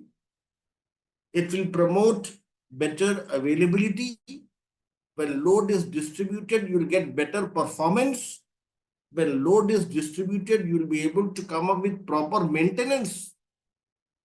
And you all are wonderful with the answer now. The answer is non-functional requirements. Non-functional requirements capture conditions that do not, look at this statement here. Non-functional requirements capture the conditions that do not directly relate to the behavior or the functionalities of the solution. I'd highlight this with another color. Describe environmental conditions under which the solution must remain effective or the qualities that the system must have. This is the definition of NFR on your screen, everyone.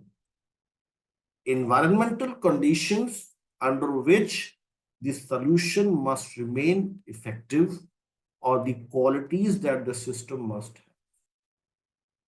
Last question before we move to the next topic. The question is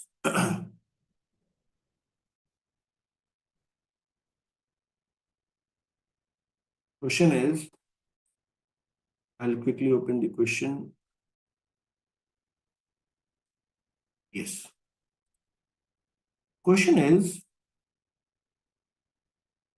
during the requirements gathering process, Blender as a business analyst has met one of the stakeholders to understand the operating environment where the solution is expected to operate. What type of requirements contain environmental conditions of the solution? And you all have 4 options and you have to select one of them. Answer should be quick now. Yes, you all are correct with the answer. When we are talking about environmental conditions, these are the NFRs. And solution requirement is nothing but combination of functional requirements plus the non-functional requirements.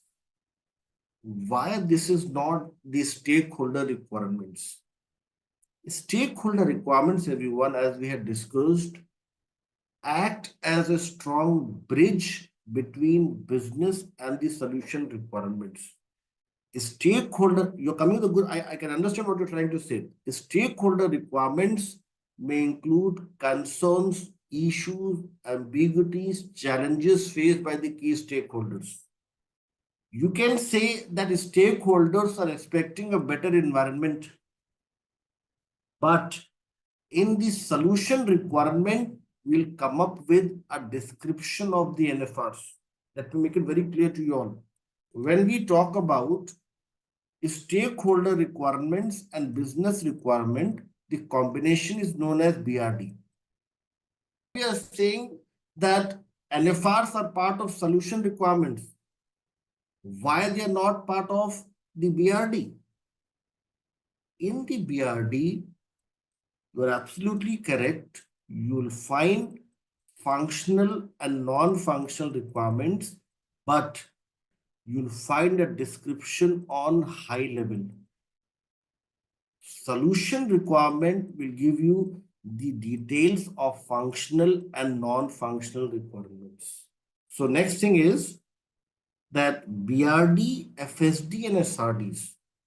BRD is nothing but the combination of business and stakeholder requirement. FSDs, FRDs, these all represent functional requirements. SRS represents solution requirements specification, and SRS is going to include both the details of functional requirements as well as non-functional requirements. Business requirements and stakeholder requirements are some high-level requirements, summary, or just the business objectives, the goals, the outcomes on very high level. For example, if I say you have to create one canteen ordering system, in the solution requirement, it is your responsibility to look into each and every expectation, each and every function, non-function aspect mentioned by the key stakeholders, divide this into smaller granules. Those granules are nothing but the solution requirements. So business requirements, you always find a summary. It's your responsibility as a BA to break it down into smaller fragments, do the functional decomposition, and come up with more atomic level information. And how you'll come up with atomic level information? By doing your proper requirements elicitation, by collaboration, by research, by performing certain experiments. with the help of certain tools and techniques. In our web get the total 50 techniques, 30 important tasks. Those may help you in coming up with an effective solution, a detailed solution for any given set of business and the stakeholder requirements. Very important topic, and we had discussed about the very first thing here as the business analysis core concept model. And here we had discussed about the 6 core concepts: need, change, solution, context, value, and the key stakeholder. Here we had majorly talked about, we had discussed about the value parameter and the context. There is the combination of business value and the customer value. Business value in terms of profitability, gain margins, revenues, what else, sales, your internal rate of return, all such things would be part of business value. Business value can be calculated in terms of ROI, payback period, net present value, as one of our learners is mentioning here, net present value, internal rate of return, total cost of ownership, cost of the change, and all such important capital budgeting techniques help us come up with business value estimation as well as calculation, both the things. So we'll discuss about estimation as well and how it is different from calculation in our sessions to come. So business value calculation estimation can be done using the capital budgeting techniques. And next thing is customer value. Customer value can be defined with the help of 2 important factors: house of quality and voice of customer. So we were talking about, everyone, this value parameter, value core concept model here. Business value and customer value helps us define this core concept. Customer values can be defined in terms of house of quality and the voice of customer. Value is nothing but the usefulness to the stakeholders within a given context. We'd also discussed about the context, the circumstances that influence or influenced by and provide understanding of the change. Yes, let's talk about the business requirement document and let's see what we have as part of business requirement document. First thing is to start with, everyone, from the scratch. BRD, when we talk about, BRD is the combination of business requirements and the stakeholder requirements. Let's try to understand what are the important sections or components that we have in any business requirement and what are the important things that we have to capture as part of a stakeholder requirements.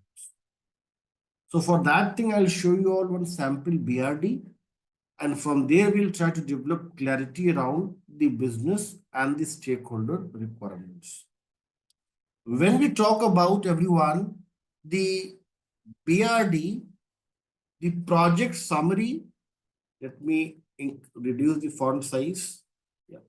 So when we talk about, everyone, the BRD, the project summary is something that will give you insights about the business requirements. Project summary includes the business objectives, the background, and the business drivers. They may ask you this question in the interviews if you are new to the business analysis, that what are the essential components to any business requirement document to start with.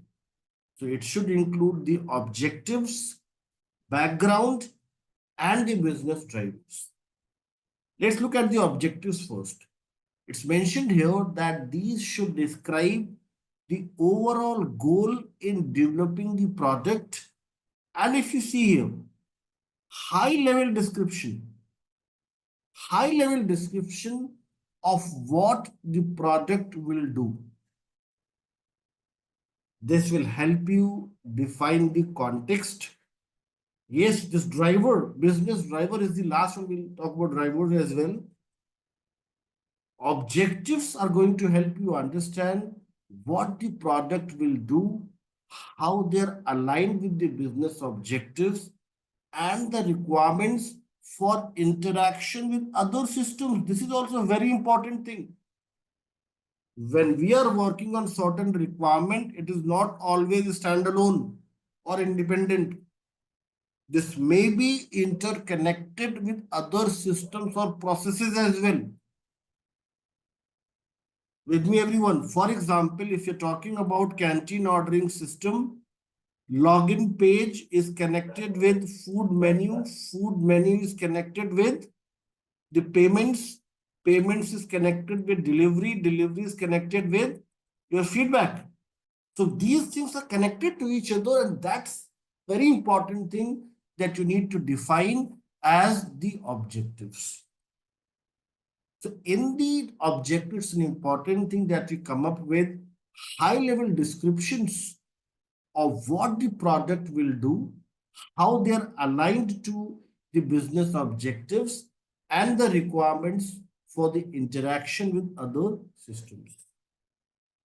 Second thing is, you want to repeat? Okay. The simple thing is, objectives is all about this. When you capture, it will help everyone understand these circumstances.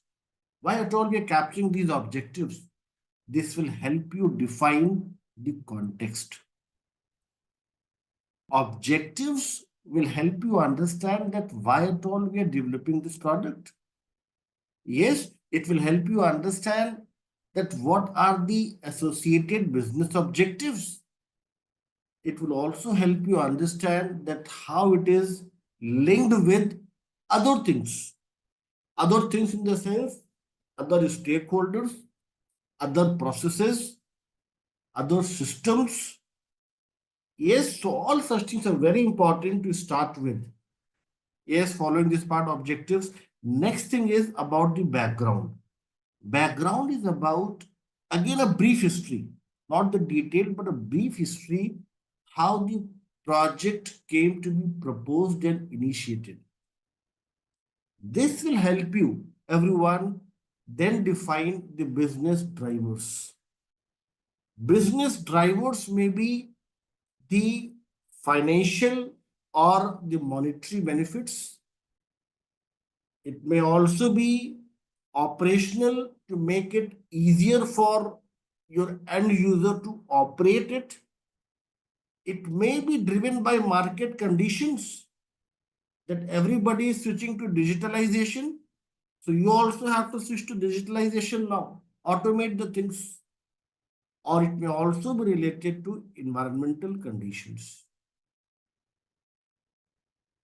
So these are the three important sections: objectives, background, and the business drivers. Next thing is, once you're clear with these things, then it's more about the stakeholder requirements. When we are talking about the project scope, there comes the importance of stakeholder requirements. When you have a discussion with your key stakeholders, you'll be able to come up with these stakeholder requirements. Let's read this. We'll get the clarity around why these are considered to be stakeholder requirements. This describe what work is in scope for the project, and specifically what work is out of scope, beyond the budget, resources, and timelines as approved by the project stakeholders. There comes the importance of stakeholder requirements. Stakeholders, the collaboration with the key stakeholders will help you define the in scope functionalities, the out of scope functionalities. Something that lies within the boundaries of your solution is summarized in any scope functionality. Something that lies outside the boundary that will remain intact, you will not prioritize those things. Those are part of out of scope functionality. Why at all we are talking about something that is not required? As a BA, why we are wasting time on out of scope things? We should just focus on in scope things. As a business analyst, when we are coming up with the project scope, if you go with the simple logical thinking, it should be just something that lies within the boundaries. Why at all we are capturing those requirements as well? Those are outside the boundary. It's very simple. When you are new to any organization, when you join any company, they share with you both do's and don'ts. They can only share do's with you. Why they are sharing don'ts as well? This will help you come up with the clear definition of the scope, and this will also prevent everyone scope creep condition.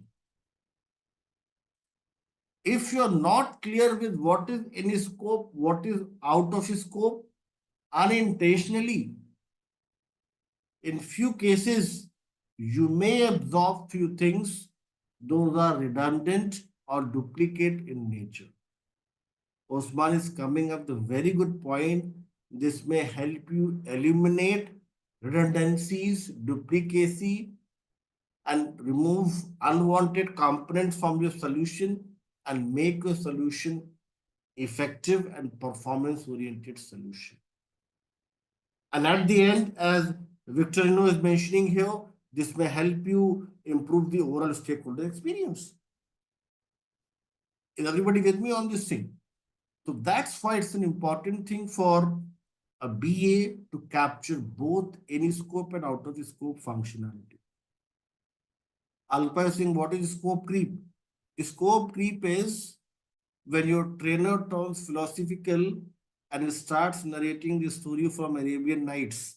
Yes, it's not part of your syllabus and it's part of the discussion. So what is scope creep, everyone? Scope creep is if there are few things within the scope of the solution, those are unwanted, duplicate, or redundant in nature. Getting it?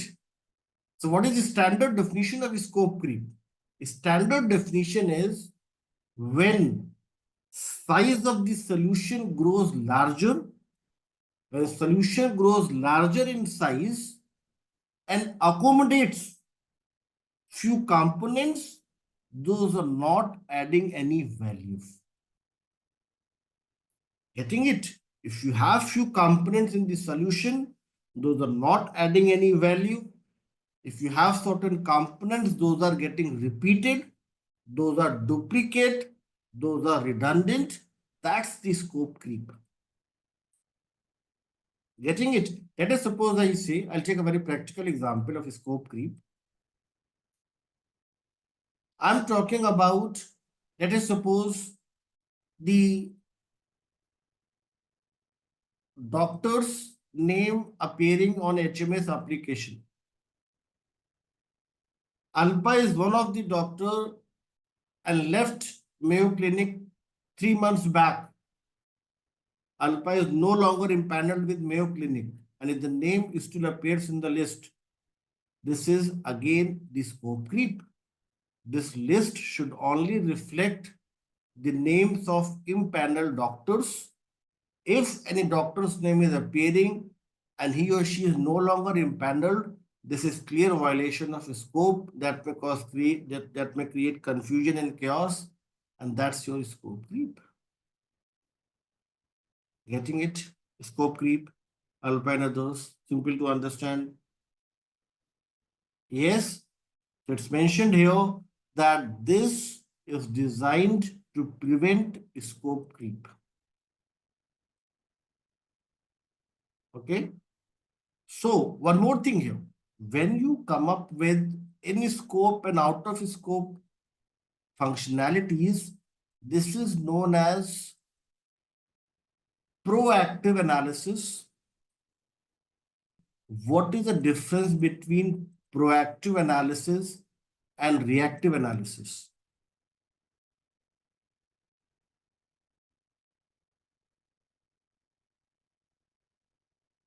What is the difference between proactive analysis when we compare this with reactive analysis? Yes, we are getting a very good answer from Amabel here. If we anticipate some risks, if there are some uncertainties, if you are able to eliminate all those uncertainties upfront in the beginning itself, in the initial stages, that's your proactive analysis. There's an old saying, it says, prevention is better than cure. Yes or no? What exactly this means? It means it's the good practice to come up with well-defined scope so that you're able to prevent scope creep. If you're not able to prevent scope creep, what would be the result? The result would be you'll find some ambiguities, issues, bugs, and then you have to perform the reactive analysis. So if you'll come up with proper project scope, that will help you reduce the efforts in reactive analysis. When you fix the bugs, the issues that's part of your reactive analysis, proactive analysis would help you eliminate the upfront uncertainties and will help you come up with a structured and organized set of requirements. Next section here, everyone, is about the business process overview that will mention in the business requirements. You have to mention about the current state. What is the current state? What is the expected future state on high level? Just the points, not the details, just the points. What is the current state description? What is the future state? Yes, you can create some visuals as well. And then comes the importance of documenting functional and non-functional requirements. What are the functional things to be developed? What are the non-functional things to be developed? You'll just find a placeholder or just the high level description. And then it's your responsibility to come up with the detailed function, non-functional requirements in the form of FSD, SRS, or the user stories. What is the link of business process management and business analysis? Yes. When we talk about business process management, it will help you. When we talk about process management, what is the process management, everyone? Process management is all, if you look at this screen here, this represents one business process model. And what is the importance of it? Business process management will help us gain the insights around the inception, the closure, and all the linked activities as part of any requirement. Process modeling will help us ensure that we have the clarity around each and every process component. And the importance, Majid, is if you do not have clarity around the business process, you do not have the information related to process model, it may result into the incomplete solution. An incomplete solution may lead to a product with defects and ambiguities. So the importance of business process management is it will help you come up with clear, concise, and most important, complete set of information. Getting it? Are you fine with this linkage? So the linkage is it's the job of the business analyst to define the overall business process model with all the necessary and important components linked with each other. If you miss on important process components, you'll miss on the requirements. Missing the requirements, yesterday we had looked at the statistics. 71% of the software projects fail because we are coming up with the poor requirements. Okay, I'm not saying we, like most of the projects are coming up with the poor set of requirements. Okay, so that was about BRD, everyone. Yes, so let's talk about one tool today, the Jira tool. We'll first see how to install this, how to create the credentials for this, and then we'll see how to create some important BA deliverables artifacts using this Jira tool. Okay, you just need to mention your details and it will take you to this page. Yes, you can click on continue then. When you continue, it will take you to the next page. And on the next page, you'll find three options: Kanban, web design, and Scrum. Kanban is for defect fixing and short duration projects, production support. So we'll ignore Kanban for now. We'll discuss this later. Web designing is the techno-functional activity, not part of business analysis. So we'll ignore this one as well. We'll focus upon Scrum that helps to plan, prioritize, and schedule sprints using the Scrum framework. So you can select Scrum here, then click on continue. When you click on continue here, it will then take you to this page.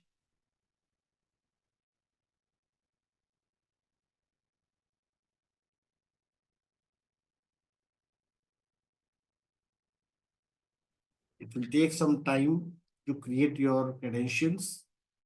And now you can see here that it's asking you to mention the name of the project. You can mention here TBAP, PG, BA, TBAP,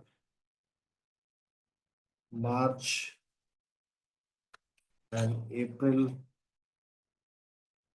batch. Somewhat familiar. Get started. And this is your main Jira dashboard. Yes, if you click on create, you'll find issue types as task, bug, story, and the epic. This is your main Jira dashboard. Shall we proceed and talk about few important artifacts that we have here? Yes, you have to choose Scrum. Yes, yes. If unknowingly you have selected Kanban, let's see how to resolve that issue. This is for everyone. Now, everyone, what you all need to do is just click on this project drop down. Click on this project drop down and then you'll find this option create project. And here you'll find all the important project templates. Create project is to show you all the importance of Jira nowadays. It is used in software development, service management, work management, product management, marketing, HR, finance, design, personal operations, legal matters, sales, analytics, IT, facilities, non-profit. So it has diversified usage. If somebody says that Jira is for software development, this is incomplete information. Jira is having usage in all the dimensions nowadays, all the domains. What you all need to do is just focus on software development. And now you can change from Kanban to Scrum here.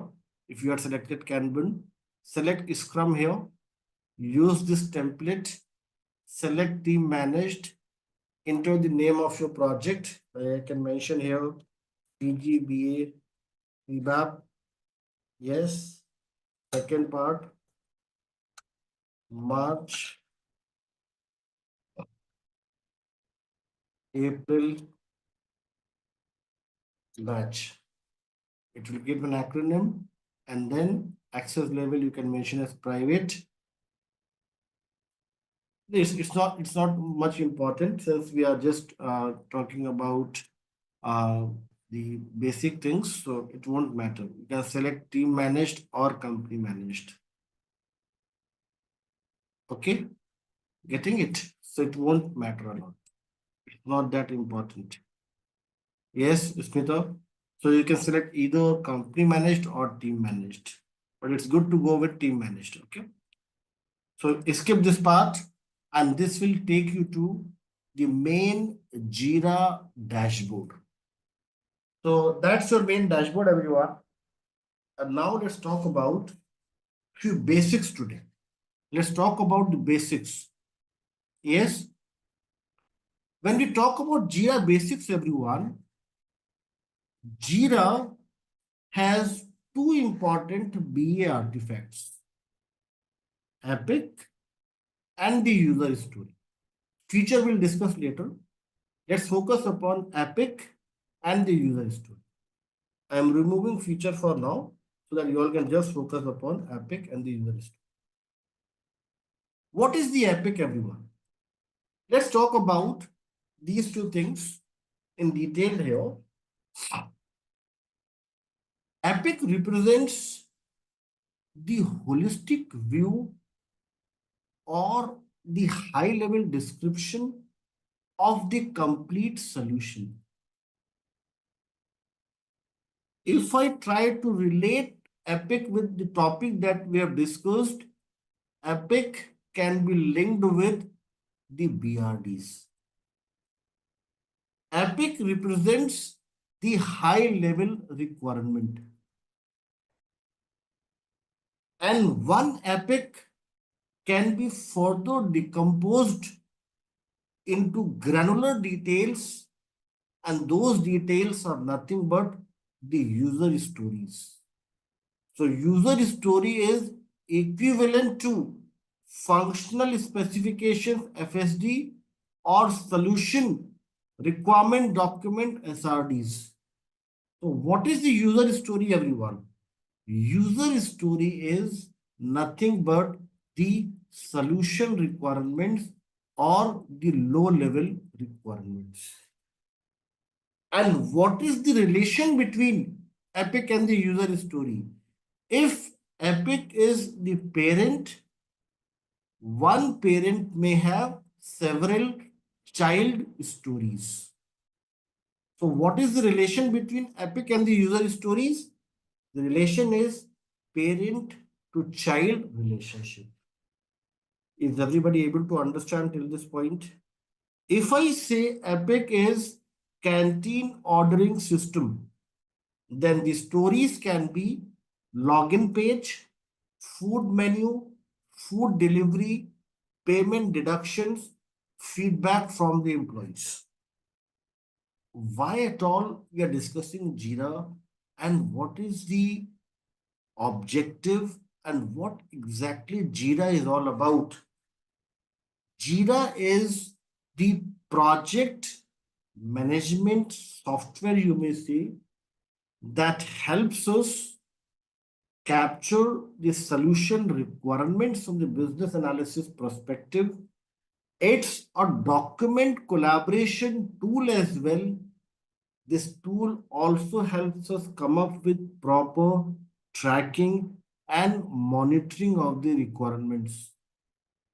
Gone are those days when we used to create the documents in Word file in the PPT and the Excel format, and we used to share with our business team members.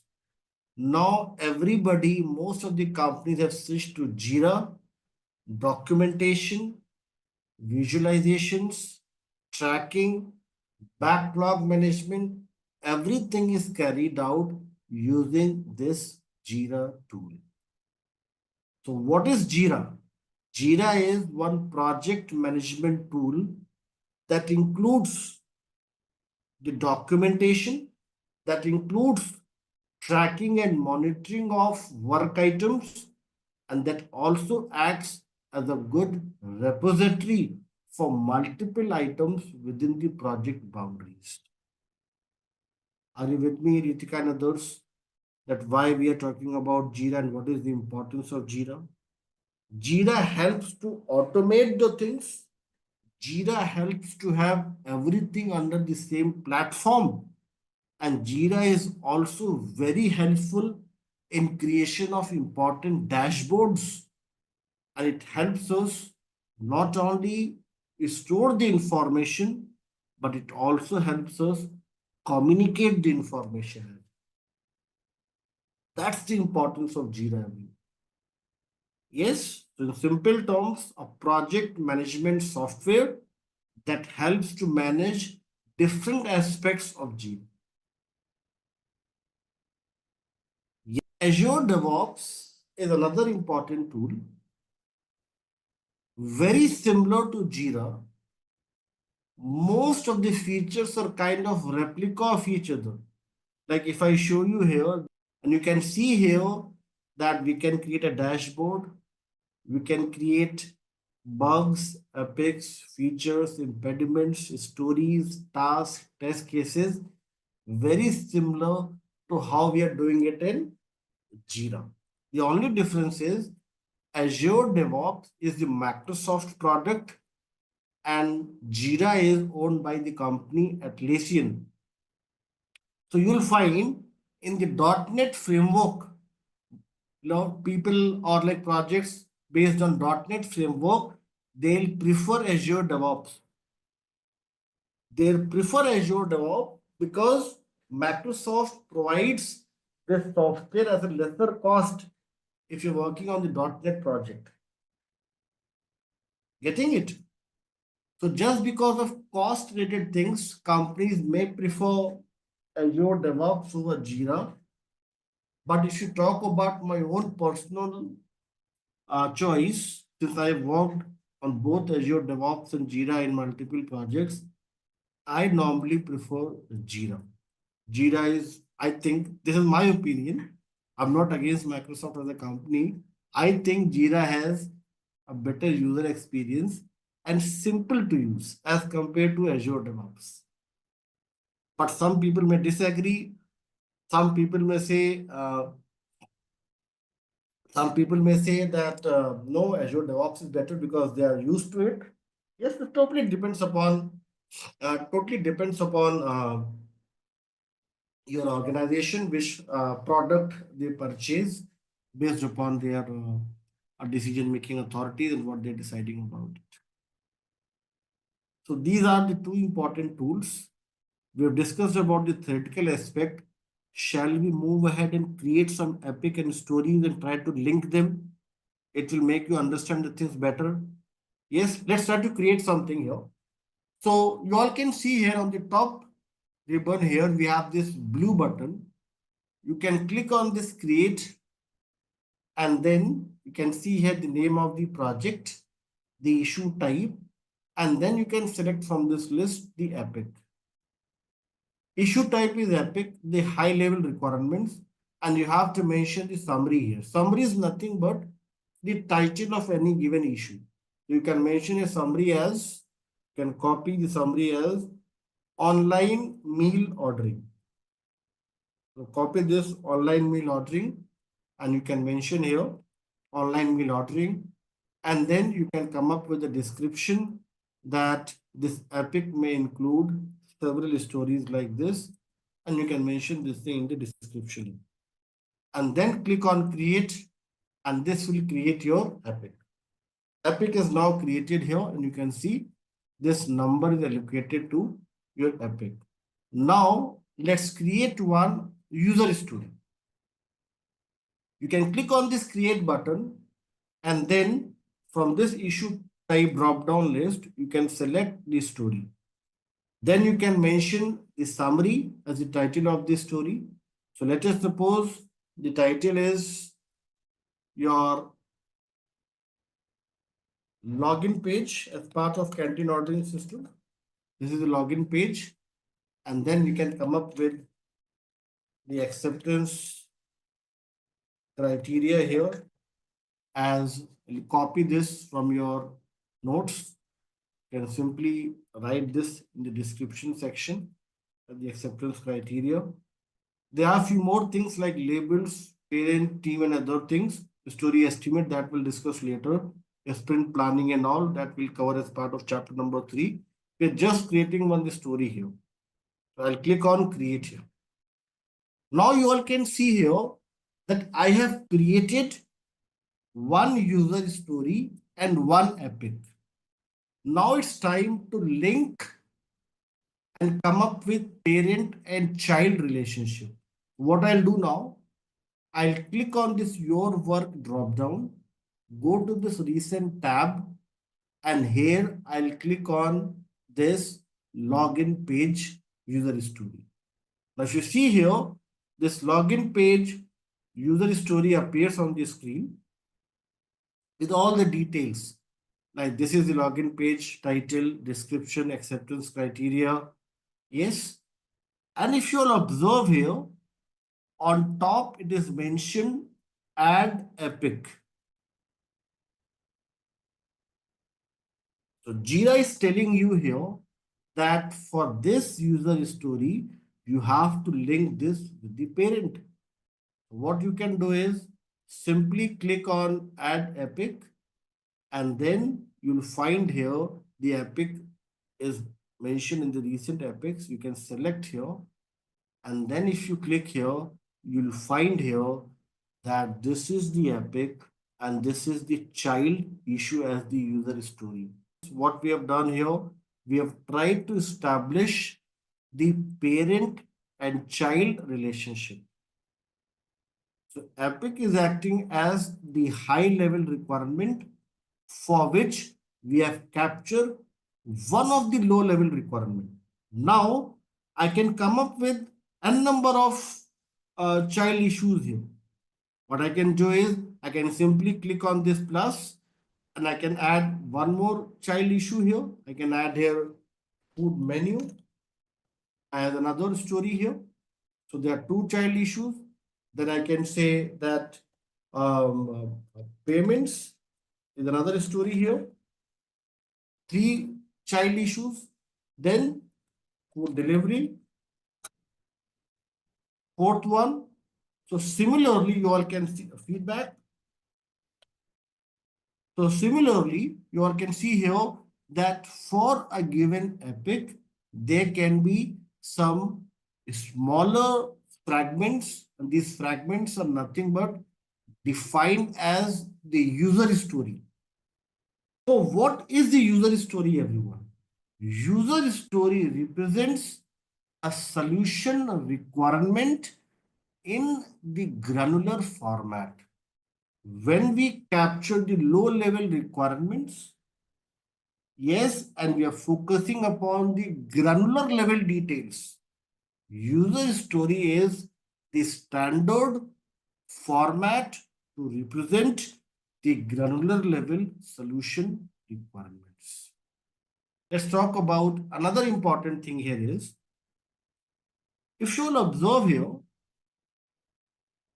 in this user story, I have written something here in a very standard format.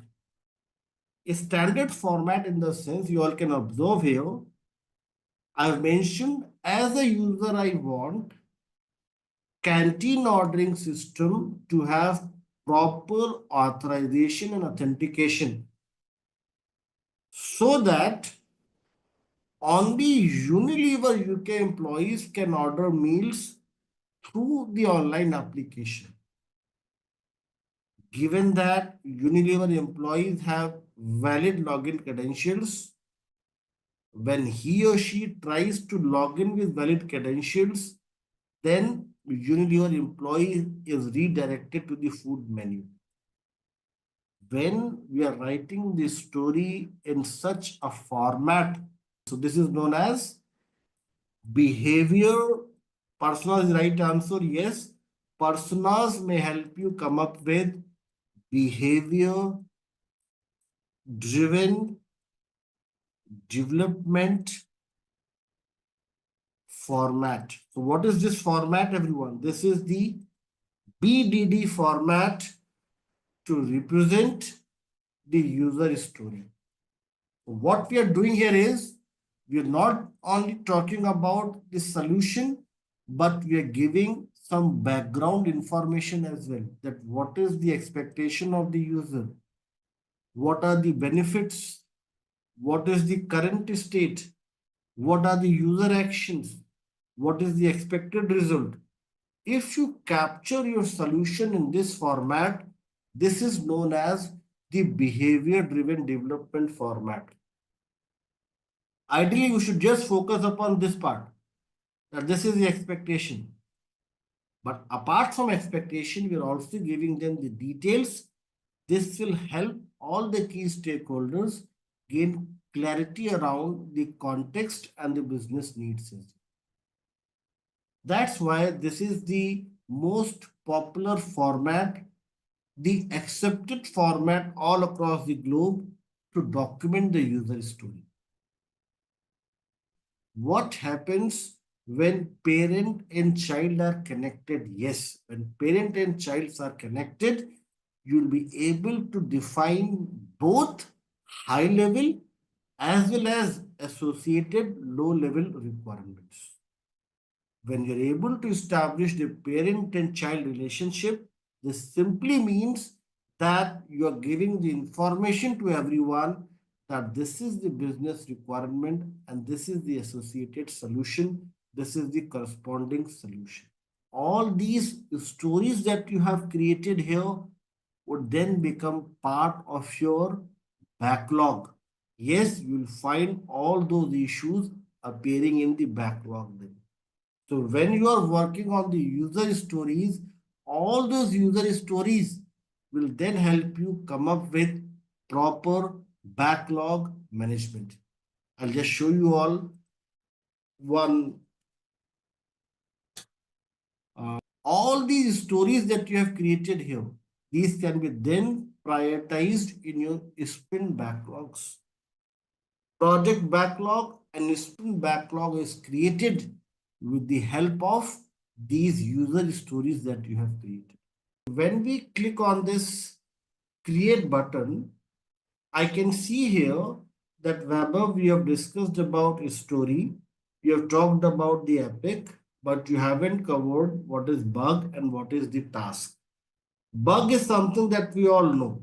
Yes, all those issues that you find with regard to any implemented user story. But what is the task, everyone? And how task is different from the user story? Task represents any miscellaneous activity within the project boundaries that may assist, that may help you come up with the improved quality of your user story. Task may be kind of a technical task for your development team to fix few things. Task may be related to some joint efforts from different team members. So tasks are nothing but few important activities. Those are kind of linked with the story, but these are not actually the solution requirements. We have two classifications as tasks as stories so that we are able to distinguish between solution requirements and supporting activities. All these supporting activities can be easily prioritized, can be easily documented and tracked using this feature as task. Okay, something linked with the solution requirements, but not actually the solution requirements. Alpesh has a very good point here that does user story the important component of the backlog or not? If I click on the backlog here, you all can see here these all are tasks can be within the user story, but if the tasks are within the user story, it's generally suggested to rename them as subtasks so that you're able to differentiate between the task and the subtask. So if you are creating anything within the user story, it will be kind of a subtask. Getting it? Just to differentiate between the task within the story and outside the story. Now, let me summarize what we have discussed so far so that everybody is clear with this thing. So, to summarize, I'll start from the beginning again, everyone. Jira, as we have discussed, is the project management software. Business analyst is going to use it to create some important BA deliverables. In our today's session, we are just focusing upon two important BA deliverables. One is the epic, another is the user story. Epic represents the high level requirement or just the holistic view of the requirements, the summary of the requirement. The summary, the high level, the overview can be decomposed into smaller fragments, granular level information that represents the solution requirements. User story represents that solution requirement. So if Epic is the parent, the high level requirement, this parent may have several child, or you may say may have multiple child, and these child can be defined as the user story. So what is the relationship between Epic and the user story? Parent and child relationship. Yes. So that's the summary of what we have discussed so far. And when you come up with multiple user stories, these are the important items as part of any product backlog. In the backlog, you may find stories, you may find tasks, yes, and you may find few more things that we'll discuss in our sessions to come. But in any backlog, the importance and priority is always given to the user stories. What is invest method? Invest method. Let's discuss this topic now. Invest stands for everyone. I stands for independent. This simply means, please focus here for a few more minutes, everyone. This simply means that when you are documenting the user story, ensure that you have the granular level information, atomic level information, detailed information.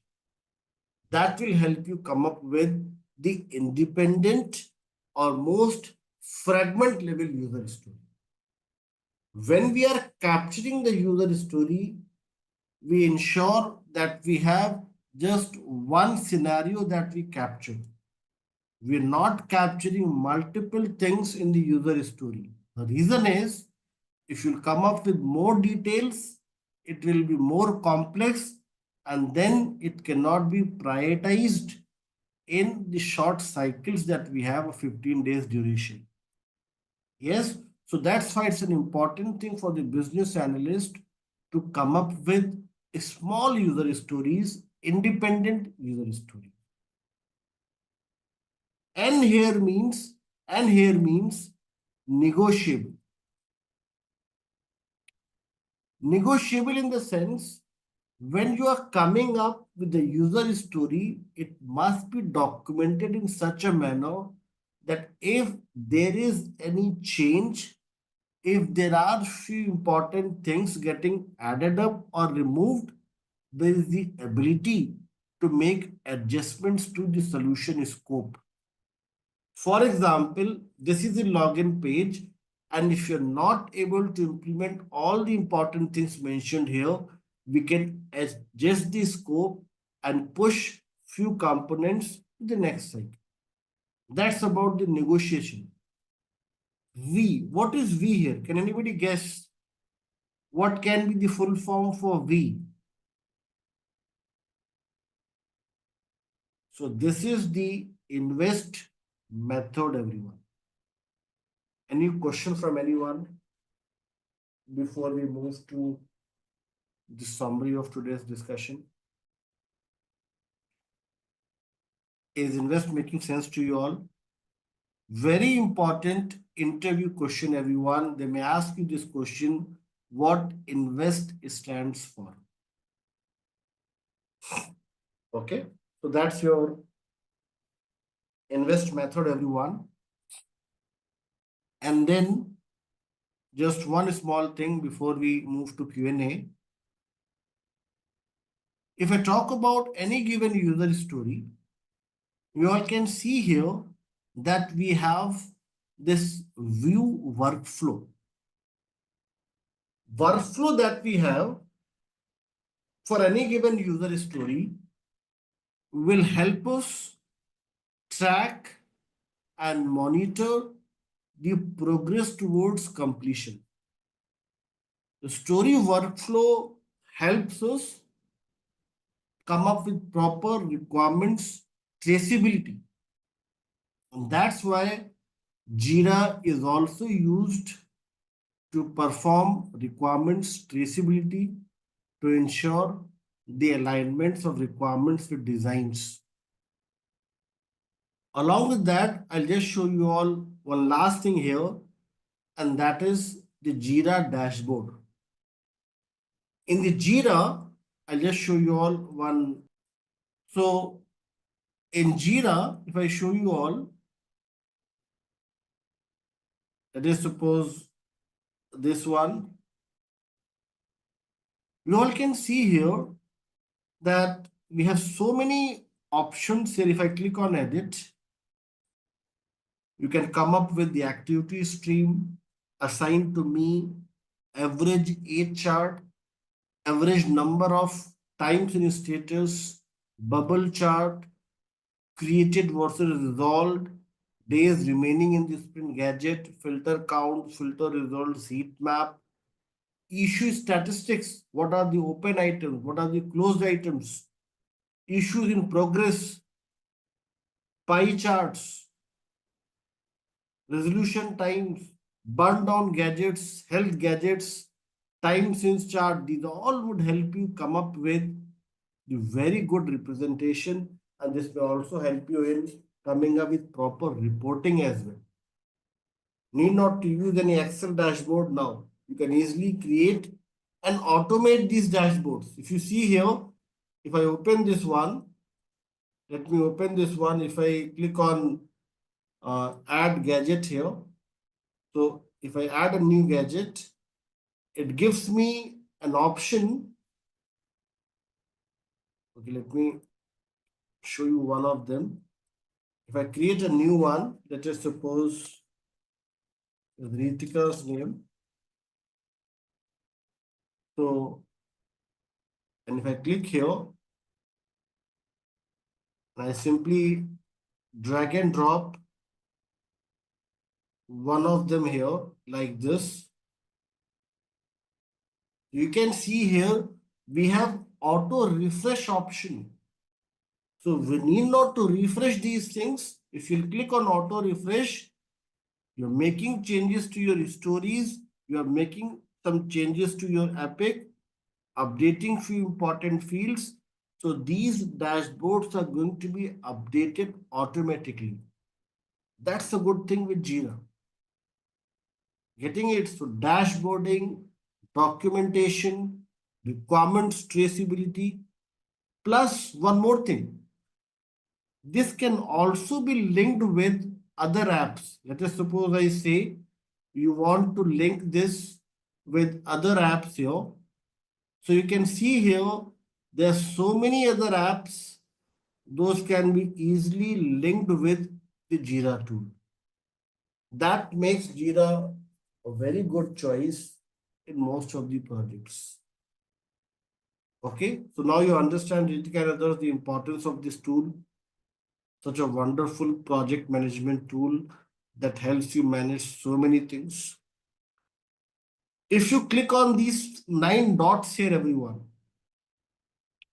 You can easily toggle to another product here, that is Confluence. And in Confluence, you can create a document very similar to how you create your Word document here. Let me show you how. If you see here, you'll get the complete look and feel of the Word document. You can come up with the title. You can document the things, add tables, images, pictures, and create something very similar to a Word document. Paragraphs, tables, you can add some tables as well here. Yes, you can insert the tables. You have some important templates that you all can use here. If you see here, there are more than 142 plus templates like 5 by analysis, brainstorming, capacity planning, and all these templates you all can use here. I'll just show you all one of them. Let us suppose I'm using this retrospective template. You can see here, you just need to mention few details. Template is already there in place. Isn't it? It will make your work easier, Ritika and others. And no more sharing the Word documents or an email. It's all there in the repository. You can just share one link and everybody can access the same. Yes, it's a very good tool. You all can explore this. Just plug and play with these options. And if you have any question, you may discuss with me in the next session. If you look at this screen here, what we had discussed in our first session, first topic, change is a result. Change must be a result of proper analysis of needs. When you understand the needs, then you'll be able to think about multiple solutions, out of which you have to select the best solution. And when this solution is implemented, this will bring about the change. For example, let us suppose I'm talking about the first project, Unilever. In the Unilever project, we found that there were problems like seating capacity, 1,500 employees, just 300 seats, people standing in long queues, yes, office productivity getting impacted. Those all were the business needs that we were able to identify. Then, what was the solution, everyone? The solution was that now they are going to design one app. One mobile app is the solution that we are coming up with. Yes.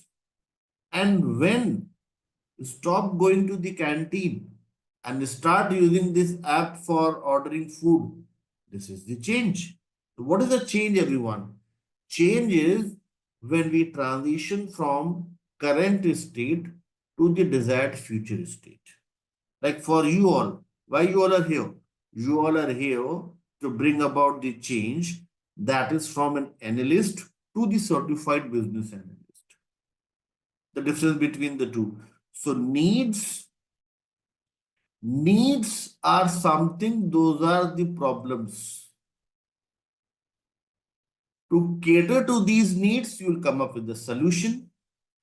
And when this solution goes live, when this solution is implemented, yes, like let us suppose I am saying 1,000 words in the live session, but you are turning a deaf ear to it. You don't attend the live session. Would that bring about a change? No, that won't bring about the change. Change would only happen if you start practicing what we are discussing in the live session. Okay? So change is something that is a result of implementation of the solution. Okay, like during the elections, all these political parties, all these people, they come up with the election manifesto. That's the solution. But that is that something that is bringing about the change ever? No. Why so? Because what's there in the manifesto is not implemented. So there is no change. Bombay Municipal Corporation is the richest municipal corporation in the world. Pune, yes, Bombay Municipal Corporation, richest in the world. Yes, richest in terms of budget. The budget of Bombay Municipal Corporation is more than the budget of some countries. But when you look at the situation of the roads, is there a change? No, no change in last 20, 40 years. It's the same. And but they have a solution on paper. Getting it? So when the solution is when the solution is implemented, then it will bring about the change, else no change. Okay. Reverse engineering may also happen. Yes, you can talk about that as well.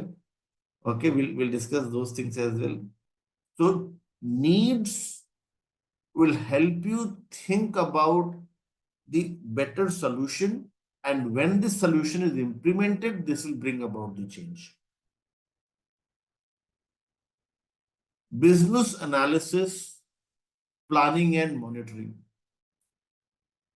Business analysis, planning and monitoring, when we talk about everyone, this knowledge area has 5 important tasks. You all can see the task list on your screen.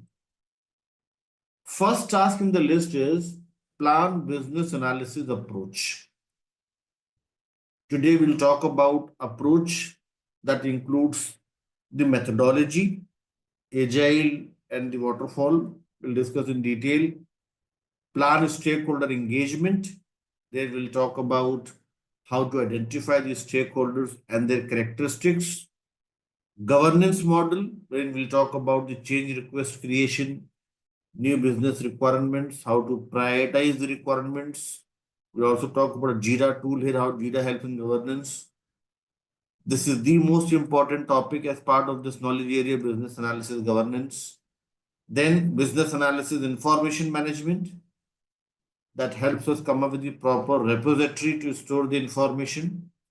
And then at last, we'll talk about performance improvements to ensure that the requirements or the analysis that we are doing is in line with the aforesaid business objectives.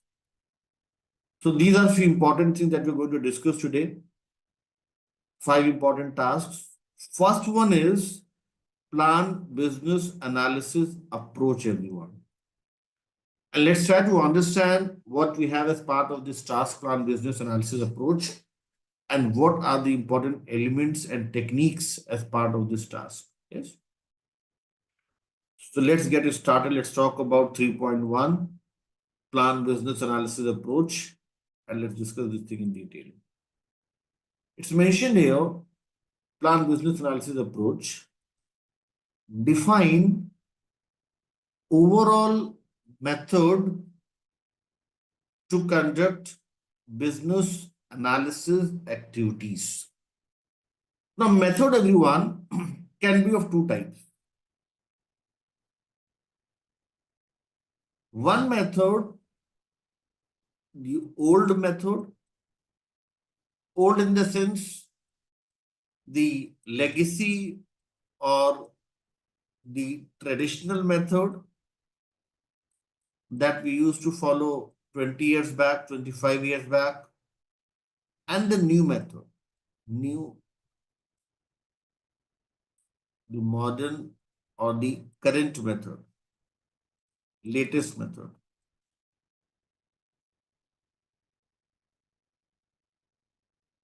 So the old legacy or traditional method, this is known as predictive method.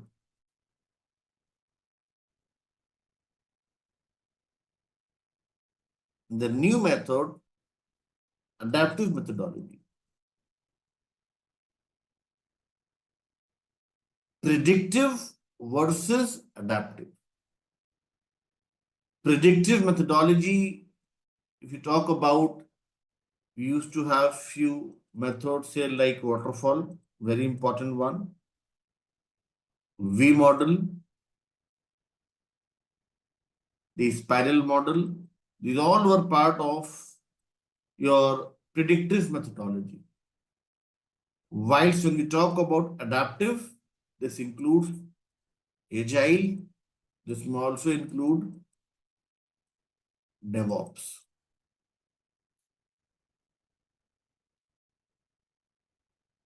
So to summarize, when we say define overall method to conduct business analysis activities, methods can be of two types: predictive method or the adaptive method. Predictive method is the old traditional or legacy method that I used to follow when I was new to the business analysis world.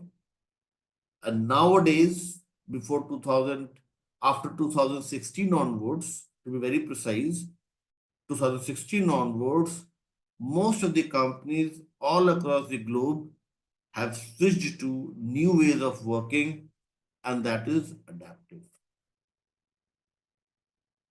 So let's move to the next step and let's talk about the differences between the two. Let's talk about this thing now. So for that thing, I'll take you all to this Agile Manifesto. Now you all can see here, it's mentioned that we are uncovering better ways of developing a software by doing it and helping others do it. Through this work, we have come to the value. And what is the value, everyone?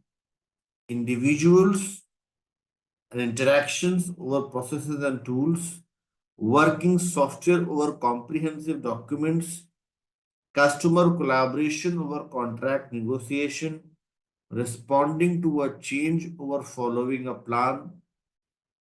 But when we are reading this, if you observe here, for each and every statement here, when you're moving from left to right, you all can see here that font size is larger here and font size is relatively smaller here.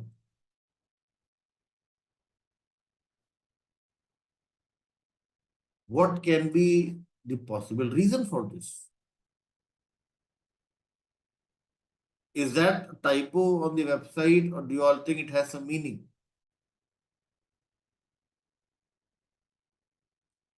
Emphasizing on what? What is the emphasis? Yes, you see here, over is used here. So over is trying to create one wall between this statement and this statement. This simply means that this large font size is about new ways of working, adaptive. And this is more about the predictive. I'll share one story from my project. When I was very young, very new to the business analysis world, very new to the corporate world. Some of you would have a smile on your face, and I'll share this story with you all. So when I was new to the business analysis world, I'm taking you the first decade of this century. So in those days, CBAP and business analysis, IIBA was not that popular. Here in India, we majorly had the IT service-based companies, very rare any captive units. Mostly we had those captive units in USA, US and Canada and European region. So in those days, ITIL certification was more important for BAs. Yes. So I got some suggestion from my managers, from seniors in the company, that I should go for ITIL certification. So then I attended some training program, and my trainer was a very good trainer. So he shared with me some important templates and everything. And once my training was completed, I got the certificate. I used those templates to create some important BA deliverables, some important documents. And I shared those documents with my business users. Business users are very happy with the structured and organized way to document, and they had some appreciation emails as well. I thought that things are going so well, everyone would be so happy. Next day, my manager called me to his cabin. In those days, managers used to sit separately, not with the team. There used to be a, you may say, kind of a difference that he is a senior. Yes. So he called me to his cabin and he said, like, I want to talk to you about something. And when I entered into his cabin, the very first question that he asked was, what is your date of birth? I told him that this is my date of birth.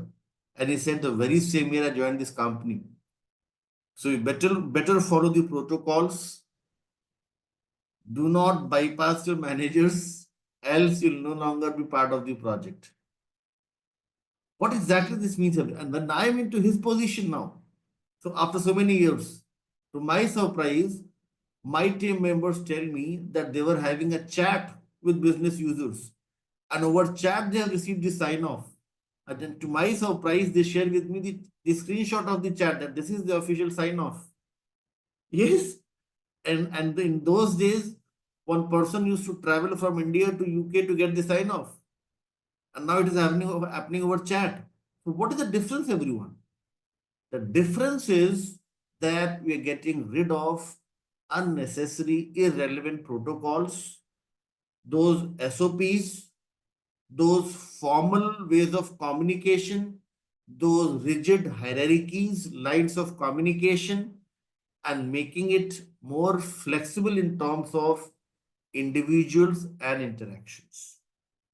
Is everybody with me on this thing? So, adaptive methodology promotes individuals and interactions over the processes and tools. That's why you find in the agile world that we are no longer creating those SRS, SFDs, BRDs. These are becoming less important nowadays. Why so? Because comprehensive document is not preferred in the agile world. We are moving towards the informal approach, and that is known as the lightweight documentation. Lightweight simply means no detailed FSDs. You all would be surprised to know that I had created the FSDs and SRS initially when I was new to the analysis world, more than 2000 pages. And that too going for the hard copy, the printout, the spiral binding, and it's kind of a Bible that we used to have in each and every project, kept safe at some place for us to refer. Yes, but now the things have changed. What we are doing is instead of a detailed document, we are coming up, we means the projects have switched to lightweight documentation using the Jira tool, Azure DevOps, and now comprehensive documents have been replaced with the working software and lightweight documentation.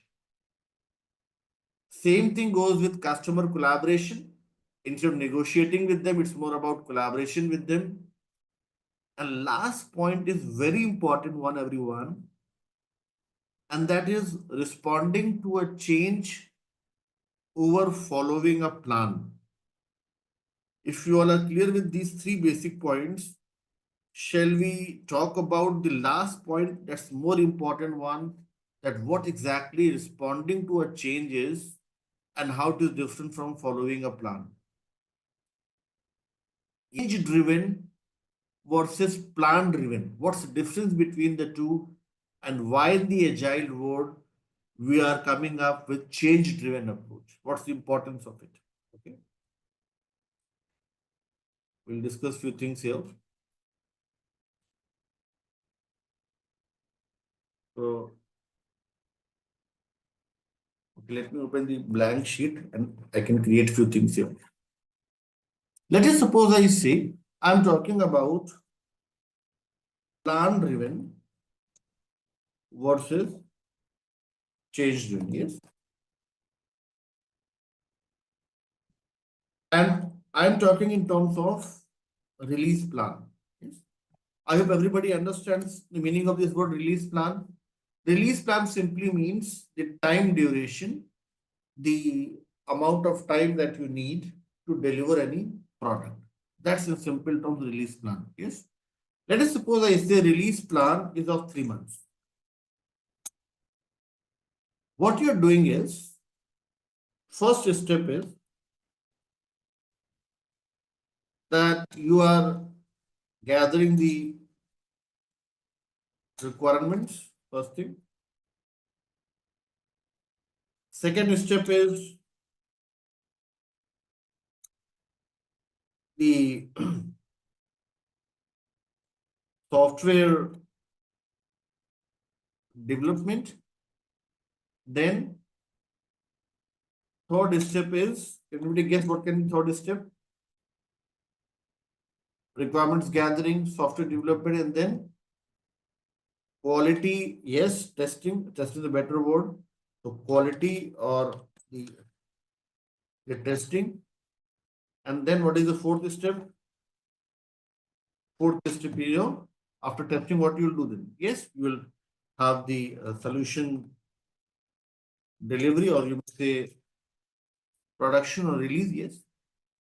This is something that we used to follow in the plan-driven approach. And now, if I compare this with change-driven, let's see what is the difference. Let us suppose I say deployment, yes. So deployment, it can be something details in between the third and the fourth step, yes. Change-driven is, let us suppose I say we have 3 months release. Yes. And if I say this 3 months release, I'm coming up with one sub-release concept. And I say that these steps we are going to follow iteratively. Let's see what I'm trying to say. This 3 months release that we have, I have broken down this into sub-release, and I'm saying instead of delivering the complete product as, let us suppose we deliver here,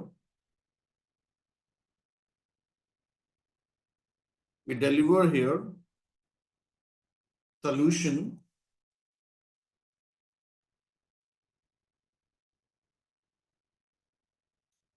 Yes. Yes. But what we're doing now in the sub-release concept, that let us suppose this 3 months release is broken into smaller releases, sub-releases, and I'm saying after every 2 weeks,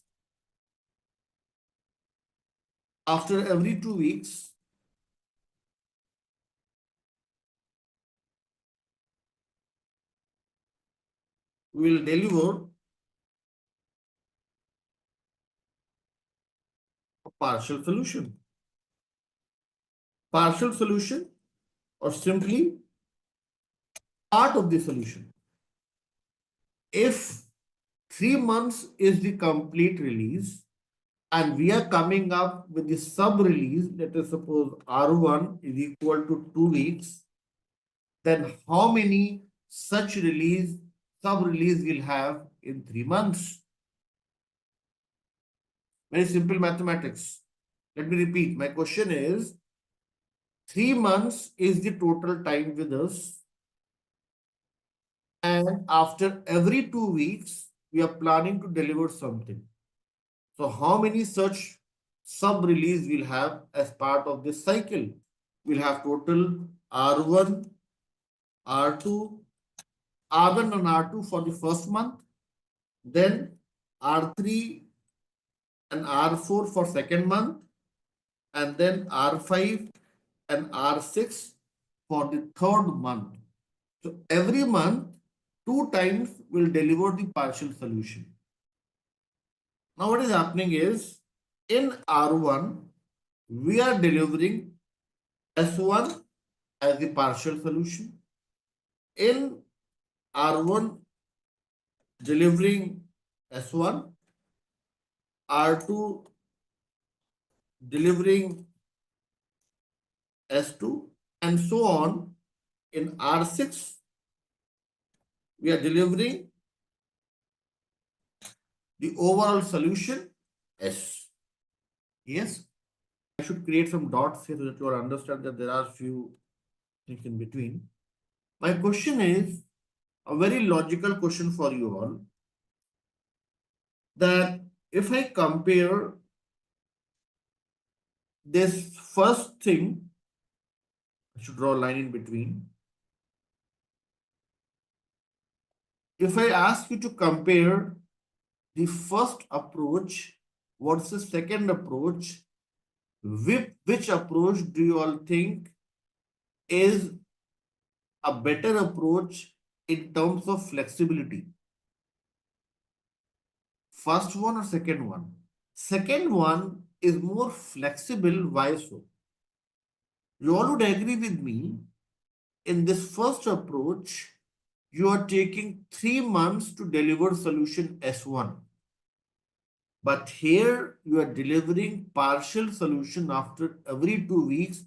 So don't you all think it is bringing in more visibility, transparency, and more coordination and discussion with your business team members?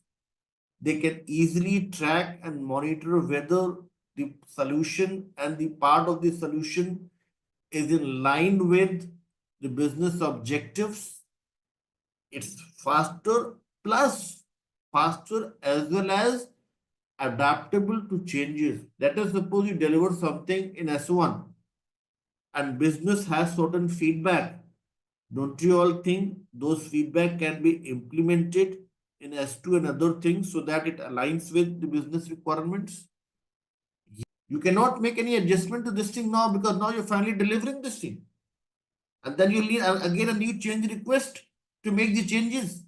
But here you won't need a change request. The solution can be adjusted easily in line with changing requirements. And that's why this change driven approach is preferred in the agile world. So changes are welcomed here. It is more flexible approach, and that's why this approach has replaced the traditional waterfall approach that was more rigid in nature. Change driven approach is not used in all companies. The reason is, I'll tell you very important thing why it's not in all companies. I had worked with HMRC, Her Majesty Queen Elizabeth Department, London for a very long time. I left that company due to some reason and then I joined another company. But when I talk to my colleagues, till date, they are following this traditional plan driven approach. The reason is it is important for them to follow the protocols. Their systems are very stable. Their processes are very clearly defined. So they don't need any flexible approach to deliver the solution. Are you with me?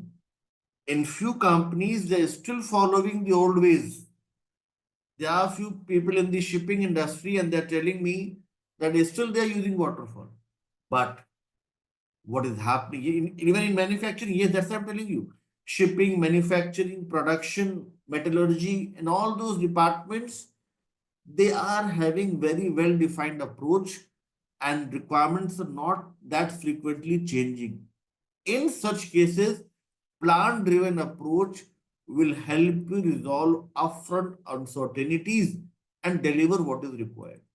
But now, if I talk about any other banking domain project, insurance, if I talk about the e-commerce, customer demands are changing. These products depend upon the market conditions. The market conditions are driving the requirements. In such cases, this is the best approach when requirements keep on changing and you need a flexible approach. Getting it? First approach is very systematic. And as I said, Smita, if we have certain very clearly defined requirements, this is the best approach. I have worked in this approach for more than I think 12 or 13 years. And I like this approach, I can tell you. Because here we had less stress. We were having ample of time to do the analysis and we can sit back and relax. But now this is the new thing and we are all are adapting to this because it is faster, more productive and more accurate results. Getting it? And if you're saying that this is not, this is also very systematic one. When I'm saying that we are delivering the partial product every 2 weeks, In a way, I'm telling you all that this is the incremental approach. What is the incremental approach? Incremental delivery, everyone. Incremental delivery simply means that with every release, you are coming up with certain additions.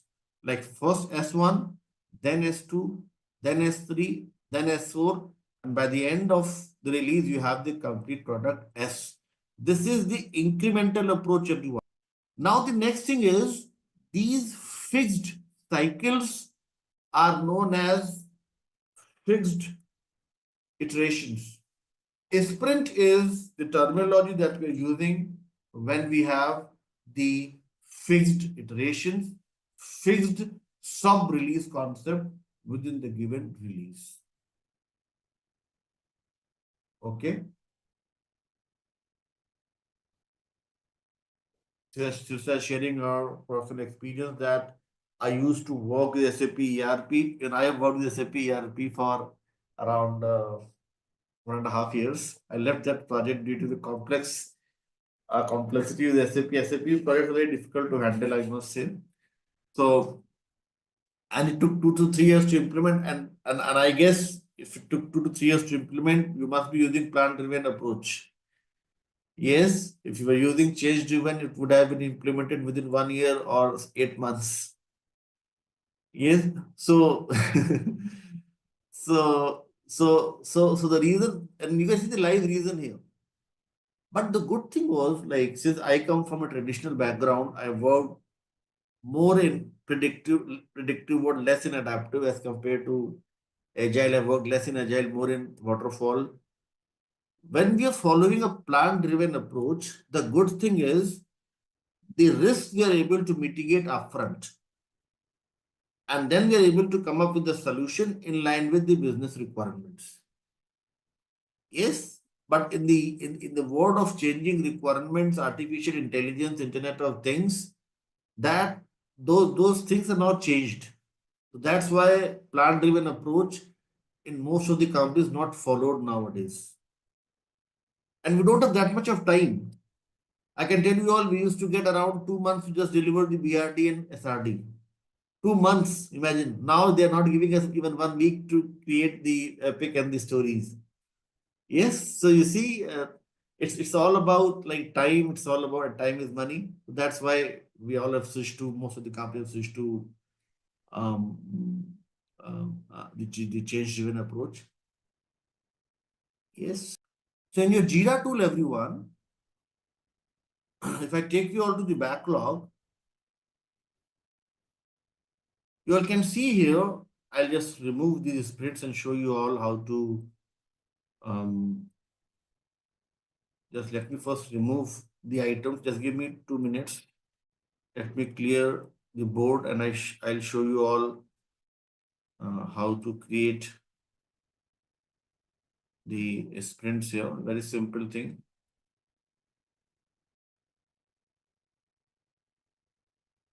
Let me remove all of them.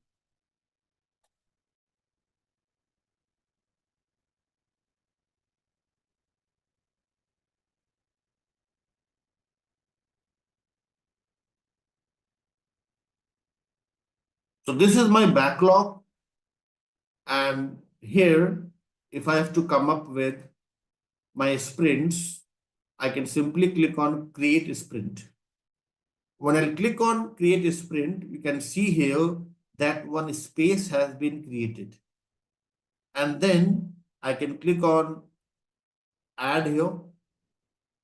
Yes. And then I can come up with the duration, 1 week, 2 weeks, 3 weeks, 4 weeks, or custom. The general practice, the commonly accepted standard is 2 weeks. I can mention start date. Let us suppose today is the start date. Automatically, it will show you the end date and you can update. And now you have your Scrum sprint space ready. Then you can push few stories here for implementation. Yes, you can see here you have this mark. You can see you're getting the answer to your question. These all were some backlog items. And what I'm doing is I'm pushing few items in sprint one. What is happening? This is not the final release. This is a partial release. And what will be the final release? When we'll go live with all these backlog items that we have defined for a particular solution. Getting it? Implementation is happening. Your code is going to be pushed to the sandboxing environment, to your testing environment, but you'll go live when all these dependent requirements are also implemented at the end of the release. Sub release is not about the go live, it's about the release. Are you with me, everyone? Release, you end with the release, you go live. But sub release, what will happen is your solution is pushed to the testing environment. Yes, and this testing environment, the solution would remain till the time everything is implemented. Once everything is implemented, then this code from testing environment would be pushed to the production. Okay. So that's also advantage. It's there in the testing environment. You can keep on testing it for next 3 months.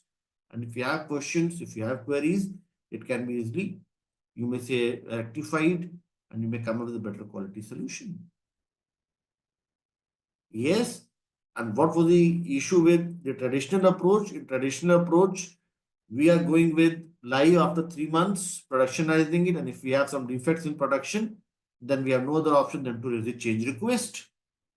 Today somebody was talking about the change request. So that is the change request concept. But here in the agile world, we have this changing requirement concept. Okay. So that makes agile more suitable methodology in the modern day scenario. And that's the advantage with agile. And few scenarios I've seen that even if we have some critical scenarios, we may go live as well with partial release. But that's a rare occurrence. Normal occurrence is once you're done with the complete cycle, then you'll push the product, push the solution to the live environment. Okay, everyone. Now, Mark and everyone else, it's an important thing for us to discuss this table that's there on your screen. Yes. Now, this is also, Mark, related to your question. First point. You should read this first point, everyone. When we compare predictive with adaptive, solution definition defined before implementation to maximize control and minimize risk. What we were doing in the traditional world, upfront planning, scope very well clearly defined at the beginning, and it was a protocol, it was the standard that we can only start with the implementation once the solution scope is confirmed. Without the official sign off on the requirements, we never used to start with implementation. But is that the case in agile world? No. We can start with the implementation with partial scope confirmation. Getting my point? So here we have the concept of iterations to arrive at the best solution. So here we have this concept of iterations that's bringing in more flexibility. Now this we have discussed level of formality. Formal, when we talk about predictive, the old approach, the formal approach, I can tell you when I was working with HMRC, Her Majesty Queen Elizabeth Department, I was part of the taxes. People joining from Europe would agree with me. For British, you may say region, the taxes are handled, the tax related things are handled by the Queen or the King now. Yes, what happens is that a lot of formal documentations are created and they're still going with that thing, standard templates. But now you'll find in most of the projects, those standardized templates have now been replaced with some informal approach. Information is gathered through the team interaction and the feedback. Like as I mentioned, now people are getting the sign off over the chat, over the call. Yes. So the purpose is that protocols, SOPs, standardized templates, these all were making your documentation comprehensive in nature. And this comprehensive means time consuming. So now we are coming up with a new concept of lightweight documentation. Yes, the lightweight documentation is about using the softwares, the tools like Jira, Azure DevOps, and creating some very explicit to the point content and not the details. Third point is everyone, the activities. Activities required to complete deliverables are identified first and then divided into smaller tasks. But here, what we are doing is we have this concept of iterations, the partial release concepts. Activities are divided into small iterations with deliverable first, and then the associated tasks are identified. Last thing is, as we have discussed, timings. Timing here, if you see a task are performed in specific phases. This phase can be of 3 months, that is quarterly, it can be half yearly, it can be annual, but here it is iteratively. And iterations may be extending from 1 week to 4 weeks. Small iterations. So this is about the important differences between predictive versus adaptive. I'm not saying that scope is not finalized. Again, as I said, there is a partial scope confirmation concept. Partial scope confirmation simply means the stories that you prioritize for them, it's an important thing that you have got the confirmation. Let me explain. Let us suppose I say you have, I'll take the stories back to this backlog. Let us suppose I say these are the 7 issues in the backlog, and you are planning to prioritize these 2 stories in the first sprint. Now, scope confirmation is only required for these 2, not for all 7. If the scope is not confirmed, it's fine. You can get the confirmation in another 2 weeks. Whatever confirmation you have, that you can start. Are you with me on this topic? Are you able to understand? So whatever we are prioritizing this sprint, here scope must be confirmed. If you start implementing without having the clarity on the scope, things will fall apart, jeopardize. Yes. So here this partial scope confirmation concept comes in. Now you have 2 weeks time. Get this sign off, another 2 stories, then again you'll prioritize, then another 2 stories, again you prioritize. That way, what you're doing is it's kind of parallel processing. Implementation is going on, scope confirmation is going on, testing is going on. So multitasking is happening at the same time. And that makes agile. Yes, scope confirmation means sign off, agreement, buy-in. Yes, sign off is the good word to use from the traditional perspective. Nowadays, they're using a better term as buy-in because it's just about agreeing on the scope and not getting the official sign off. Yes, sign off was the word that we used to have, we used to use frequently 15 years back, and we used to have the repository with all these sign off document. But nowadays, they won't give you an email or in written that it is officially signed off.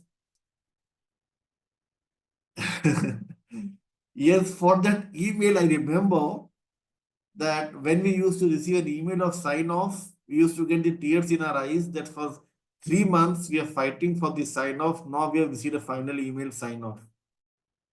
Yes, an alternate and unless project manager used to see that sign off word They never allowed us to start implementing the things.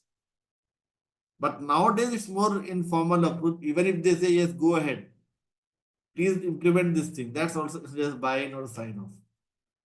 So sign off is also becoming more flexible. It's not the same sign off that we used to have 15 years back. Okay, I hope everybody is with me, not getting confused with words. Yes, perfect. Now, my question to you all is, let's see how many are able to answer. In your Babok guide, question to you all is, why they are saying planning methods fall between? Why they are not saying that planning methods are predictive and adaptive? Why they are using this word falls in between? What exactly this means? What's the significance behind these two words, everyone? It's mentioned here. Yes. This simply means that apart from predictive and adaptive, it can also be the hybrid approach. Not every project is pure agile, not every project is completely traditional. In few projects, you may find that it's a mixed bag. Few good things like BRD, they're carrying forward, but SRD, they're not doing it. For SRD, they're using user story. Like in my project, I'm asking my team members to create the BRD. We need the BRD. Agile says no BRD, just the epics and the short description, but I'm saying asking them to create the detailed description. In a way, my project is falling between predictive and adaptive approach. Is everybody able to understand the meaning of this word fall between? Yes or no? So it can be predictive, it can be adaptive, or a mixed bag that includes good practices from both the approaches. Percentage may vary based upon your organization culture and operating norms. Like it may be like just 10% of predictive and 90% of adaptive, or 80% and 20%, or 70 or 30%. That percentage may vary, but you are absorbing few things from the old world. That's the concept of fall between. Quality and level of BA detail, BA deliverables are based on the planning approach. As we have discussed, BA deliverables, what are the commonly accepted or what are the most popular BA deliverables that you all have created as part of your projects? What are the essential BA deliverables? BRD, yes. What else? Apart from BRD, SRD, SRS, stories, yes. What else? Release notes, user stories, use cases. What else? User manuals, user guides, production support. Those all things are part of deliverables. So formality, as we have discussed, BA deliverables, release notes, yes. BA deliverables are comprehensive documents in the predictive world, whilst in the agile world, we are using the terminology as lightweight. Lightweight is what we're using in adaptive world. So BA deliverables are comprehensive documents in the predictive world, lightweight in the agile world. Okay. Now let's talk about the third element. Third element is identify and break down the activities into smaller tasks. My question to you all is, it's a very common basic question to answer for you all, Apurva, Shirja, Alpa and others. If any activities assigned to you, IIBA says, Babok guide says, then break down that activities into smaller granules, smaller fragments, into simplified tasks. My question to you all is, why it is important, how it will help you. How do you think this element is going to help you as a business analyst, and why it is important thing in each and every project to decompose the activity into smaller tasks. Question open for you all to answer. Management of the requirement is very important thing. Let's read few things that why it is important. So this is on your screen, everyone. Let's focus here and discuss these important points here.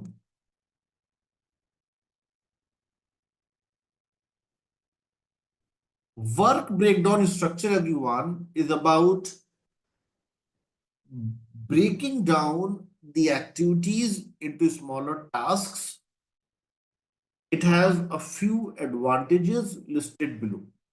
First thing is it promotes granularity, that is, analysis at the more fragment or atomic level. It makes analysis easier and reduces the chances of making assumptions. What Apurva was mentioning and what Somnath you were mentioning. Mark, what you were mentioning is our next point. It helps in task allocation and in a way, as Mark is mentioning in the chat box, makes it more manageable. What is management? Makes tracking, monitoring, and tracing easier. And in turn, this helps in delivering the better quality product to the end users. Third thing is analysis when you are doing at the granular level helps to ensure that solution aligns with the stated requirements, and this helps to avoid any scope creep condition.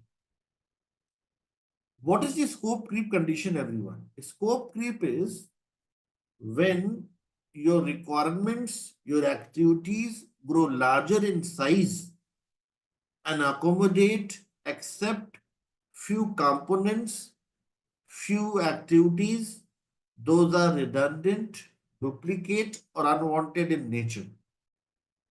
If you have granular level information, detailed information, Apurva and others, you'll mitigate the risk of having creep in your solution, and you'll be able to avoid the scope creep condition. And in a way, fourth point is like something linked with third point here. It will help you get clarity on the requirements, as Somnath you were talking about.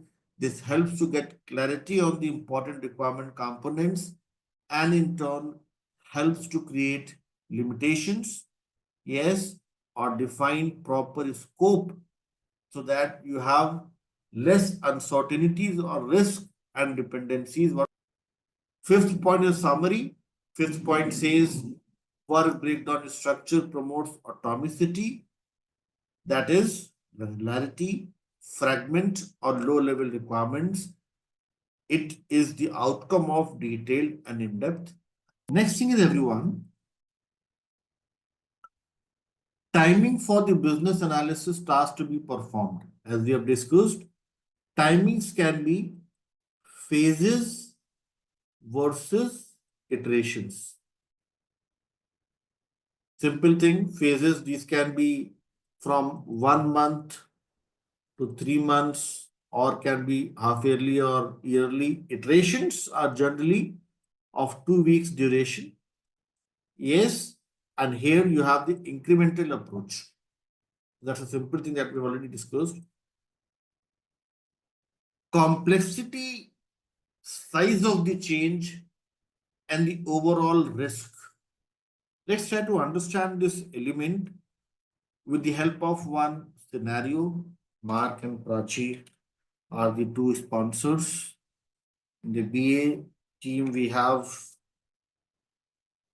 Amabel and Ritika. Ritika and Amabel are the two BAs. An internal team, I have few names. So we have Mark, Majusale, Prachi. These are the three sponsors. BA team, it includes Amable and Ritika. And the internal team includes Reza, Purva, Somat and others. These are all part of your internal team. There are only 7 days left before the final release of the product, or you may say the solution. And then Mark, Majid, and Prachi. I'll just replace these names here. Mark, Majid, and Prachi came up with a new set of requirements in later stages of product development. Majid, you had not shared this thing with the internal team. They were not catered in the initial discussion with BAs. And now Mark, Prachi, and Majid are saying that this is something very important. And now you're pressurizing. Yes, last minute things coming in. Internal team is not happy. You want these new requirements to be implemented, absorbed as part of current release itself. Now, my question to you all is, what do you all think should Amable and Ritika do in such a scenario? What is going to be your approach here? 7 days left. Ritika is saying simply create one change request and tell them that we'll implement this thing in the next release. So, but they are saying they need this. Majid is a senior sponsor. If you don't follow what he is saying, maybe he'll take the project back. Then, in that case, I say not accept it. Say that we'll do it in next release. We won't listen to you in the last stages. Alpa is saying no, accept it. Praji is saying extra time. But one thing I'm missing from you all is, don't you all think, again the same thing is happening here. Carrie is coming up, Carrie is eating my words. You are the, you may say, star of the day. Yes, with the best answer, and that I was expecting from you all. Look at the answer that, yes, Victorino, you are also like adding a feather to the cap. Yes, this is the right answer. The right answer is, as per the IAB standards, don't you all think before saying that you'll create a change request, before saying that we'll push to the next release, at least see what they're trying? Yes, if Mark and Majid are telling you something, they have also spent some time in the corporate world. They also know there's the 7 days left. Maybe what they're asking is very simple thing to implement. The feasibility analysis, maybe what they're saying is just a cosmetic change, and that won't take even 30 minutes for your technology team to implement, and it's critical for their delivery purpose. So here we'll talk about three possible scenarios. Let's see what are the three possible cases. First case is, everyone, that when Amabil and Ritika, the two analysts, analyze the requirements, when Amabel and Ritika analyzed the complexity and size of the change, they found requirement need less than 1 hour to complete business analysis work. And when Ritika and Amabel talk to their internal team, that is developers and testers, they confirm that it is a cosmetic requirement and it will not take more than 2 hours to complete this. Solution architects, the senior technology people in the team, confirm of no impact to the requirements architecture. A simple change related to look and feel. New change is uncertainty for sure. It is risk. Apurva and others. This is a risk, but Internal teams impact and feasibility analysis helps us accept the risk, and this capability is known as risk seeking capability. Is everybody able to understand this concept of risk seeking? Risk is there. I'm not saying that risk is not there. Last 7 days, something new coming in, it may spoil the complete release. But since everybody is agreeing to this, since we come to the conclusion that yes, it is having no impact, it's feasible, then we are implementing. Case number one. Case number two is what most of the learners were mentioning. Case number two is, let us suppose Amabel and Ritika analyzed the complexity and size of the change, and they found that requirements were very complex. And when they do their effort estimation, they find that business analysis completion may take more than 2 weeks. And development team and testers came up with an ETA of 4 weeks. And architects confirmed about the impact to requirements architecture. In such cases, what you were mentioning, Ritika, is absolutely wonderful. You will not accept it. It's not feasible to implement. It has significant impact. And then we are going to say no, we reject the risk, and such capability is known as risk aversioning capability. And what can be the possible solution then? Create a change request. Somebody was asking for extension or time, yes, or even push for the next release. These all can be the possible answers, provided you know the complexity and size of the change. Case number three, everyone, is also a very important thing. Let us suppose I say we have like Ritika and Amabel, these two are the two BAs, and we have Majid with us, and Majid is handling multiple projects as a program manager. Majid is looking into the Unilever project, the library management project, the WhatsApp Pay project, and also let us suppose the HMS project. All four he is handling. But Ritika and Amabel, they are associated with the project related to Unilever.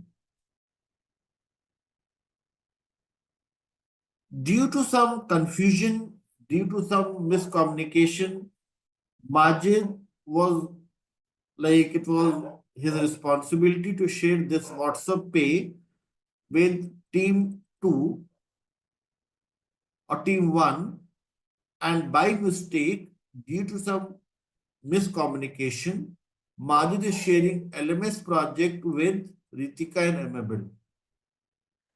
And he is saying that we need this thing in another 7 days. When Ritika and Amabel read this, they do their analysis, they identify that these requirements are completely out of scope with regard to project boundaries. Their project is all about creating the canteen ordering system, the mobile application, and the sponsor is sharing some totally different project. It's not the responsibility of Ritika and Amabel to share this detail with Majid, saying that Majid, I think you are not sharing the right set of information with us. We are not the intended stakeholders. We are not the target stakeholders. You should talk to another team. They are responsible for this. Majid says, yes, I think this is my mistake. Due to some miscommunication, I have done this thing. In such cases, Ritika and Amabel are risk true. Okay. Now I'll summarize what we have discussed. Second one. Okay. Second point is, let us suppose I say you're talking about risk aversioning, Majid. This second point, are you referring to this one? Yes, perfect. Second thing is, let us suppose I say, as I mentioned, the scenario number 2 here. Let us suppose I say You are saying that we are working on canteen ordering system, and you are saying, and we were targeting to create a login page. Yes. You are saying that on login page, you add the logo of the company. Adding a logo onto the main page won't take more than an hour or so for the technology team to implement. That we can accept. But if Majid says that also implement food menu, is that something that we can implement in 7 days, Majid? No, because food menu may include your meals, ordering the meals, placing the meals, selection or rejection, payments, so many complex things. And those things we cannot implement in 7 days. Then you will say, no, we need more time. We need, you may say, or more resources, or we have to push this to the next release. But if it is simple logo to implement, yes, one new picture to be added, those things can be easily done. Are you with me on this thing, Majid and others? So second point is when you analyze that the size is large, requirement is complex, then you won't be able to, yes, it's not feasible with the given set of resources, with the given timelines, and then you have no other option than to say no to them. But you should have proper justification that why you're saying no. What is the justification?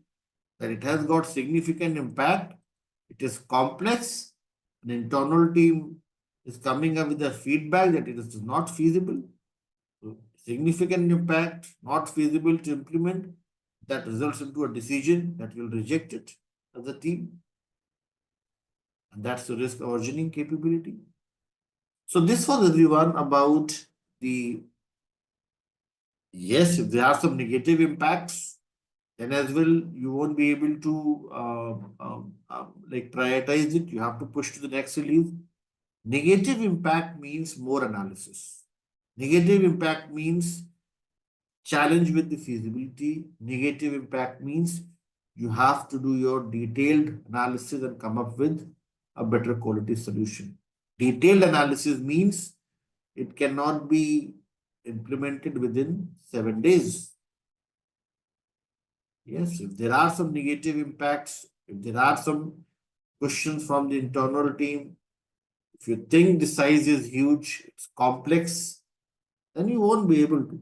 Tell them that we will not be able to because these are the reasons. Yes, and in such case, we'll discuss the sessions to come. BAs create the business case. Business case, you will create one document and tell them that this is what you're expecting and these are the risks, constraints, and dependencies. They'll look into your justifications, they'll approve it, and then you can create the change request. This is a formal way of doing it. You come across the impacts, you are able to identify the dependencies, you're able to identify the constraints in the realization of value, document them. That document is known as a business case. Share with your business users. They also should know what are the problems that you are facing internally, and then they'll provide the approvals, and then you can create a change request for the next cycle. Yes, we have first discussed about the overall method to conduct business analysis activities. And here we have discussed about two important methods. What are the two important methods to conduct business analysis activities? Yes, predictive and the adaptive. Predictive is the traditional method, the legacy method, and the adaptive is the new method, the modern day method. And we have discussed about the Agile Manifesto to understand the differences between the two. Yes, we had also discussed about one table when we had four important differences that we had discussed. Then we have discussed about the important elements here. Total 6 elements we had discussed. Planning methods fall between predictive and the adaptive approaches. Formality and level of BA deliverables are based on the planning approach. Identifying and breaking down the activities into smaller tasks. Timing for the business analysis task to be performed. Complexity and size of the change and the overall risk. And at last, we have discussed about business analysis approach reviewed and agreed upon by the key stakeholders. So these key elements we have discussed as part of plan business analysis approach. And now we are going to talk about few important techniques.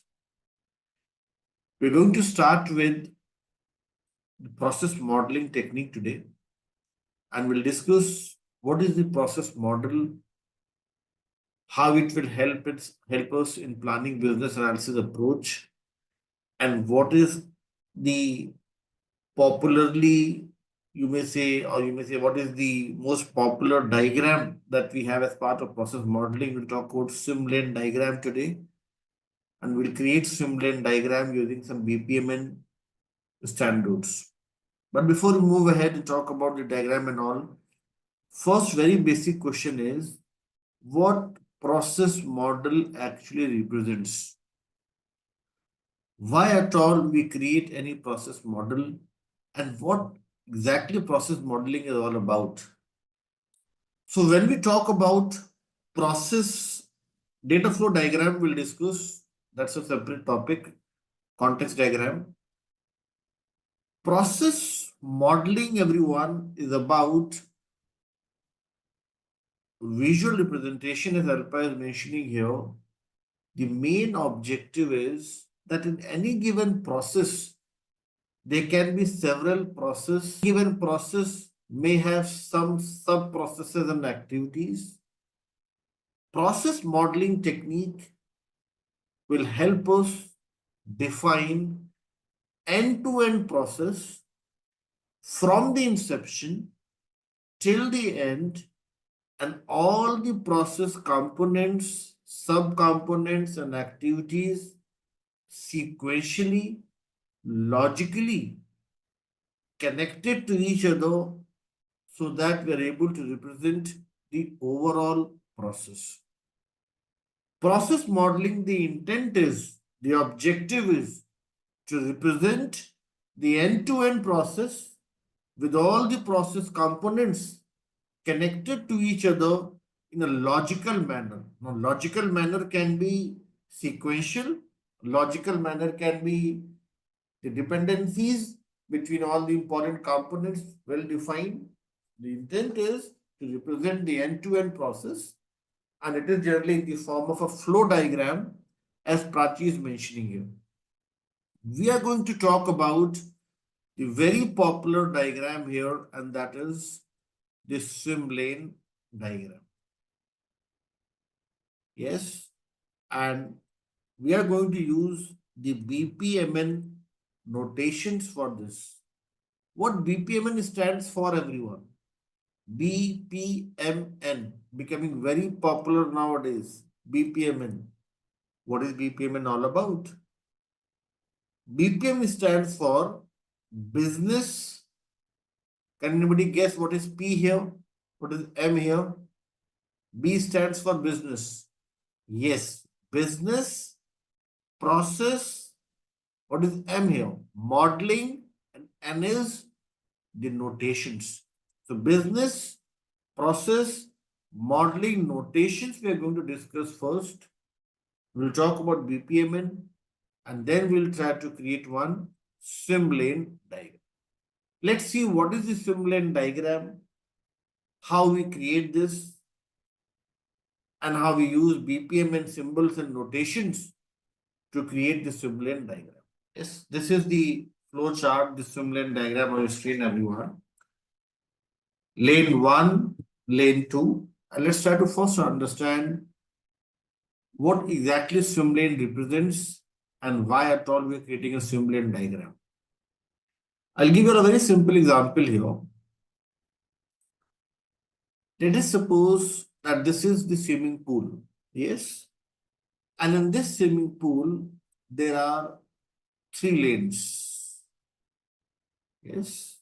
In lane one, we have your trainer Weber. Lane two, let us suppose Mark. And lane three, I need one more name in the list. Let us suppose Shashi is. Shashi Bhushan with us. So these three are the three swimmers. And this is the, you may say, the final point, final destination, F1, F2, F3. Whosoever reaches the destination first is considered to be the winner. Weber is swimming in this lane. Mark is swimming in this lane. And Shashi Bhushan is swimming in this lane.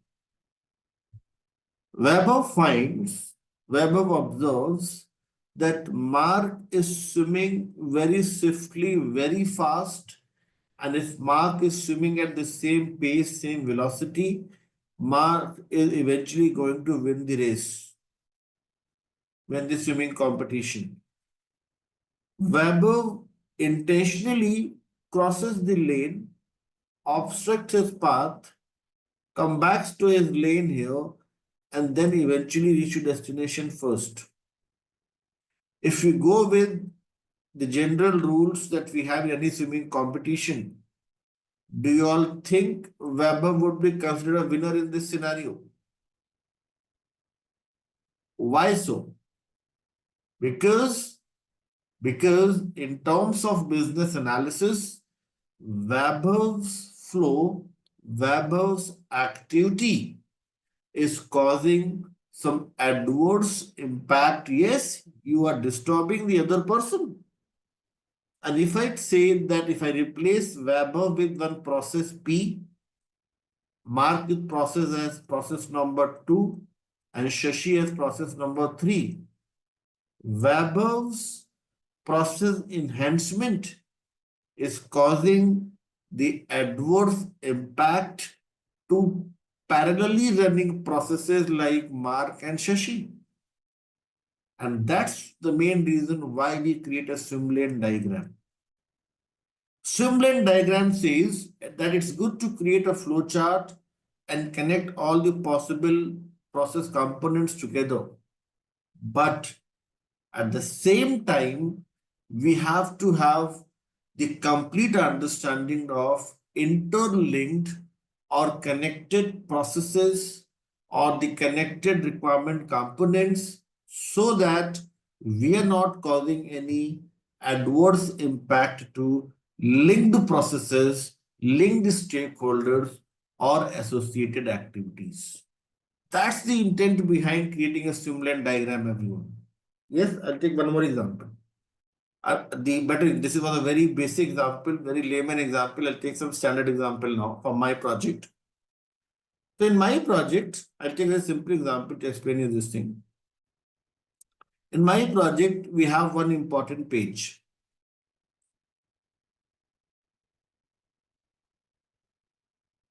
And in this page, everyone, we have few important fields here, like field number 1. This is field number 1 and the description. Field number 2 and the description and other details. There are total around 6 fields here. Yes.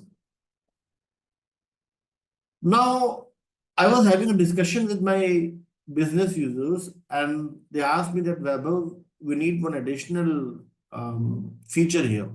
I said, okay, can you please elaborate? So they said like we need one upload functionality here so that if you want to upload few scanned copy of the documents or few Excel sheets, we can easily upload and then we can easily like realize and analyze the values that we have in those documents. So then is that feasible for you all to implement? I said, let me check with my technology team and get back to you. I had discussion with technology lead, tech lead, and he said, yes, it's very simple. We'll be able to do that.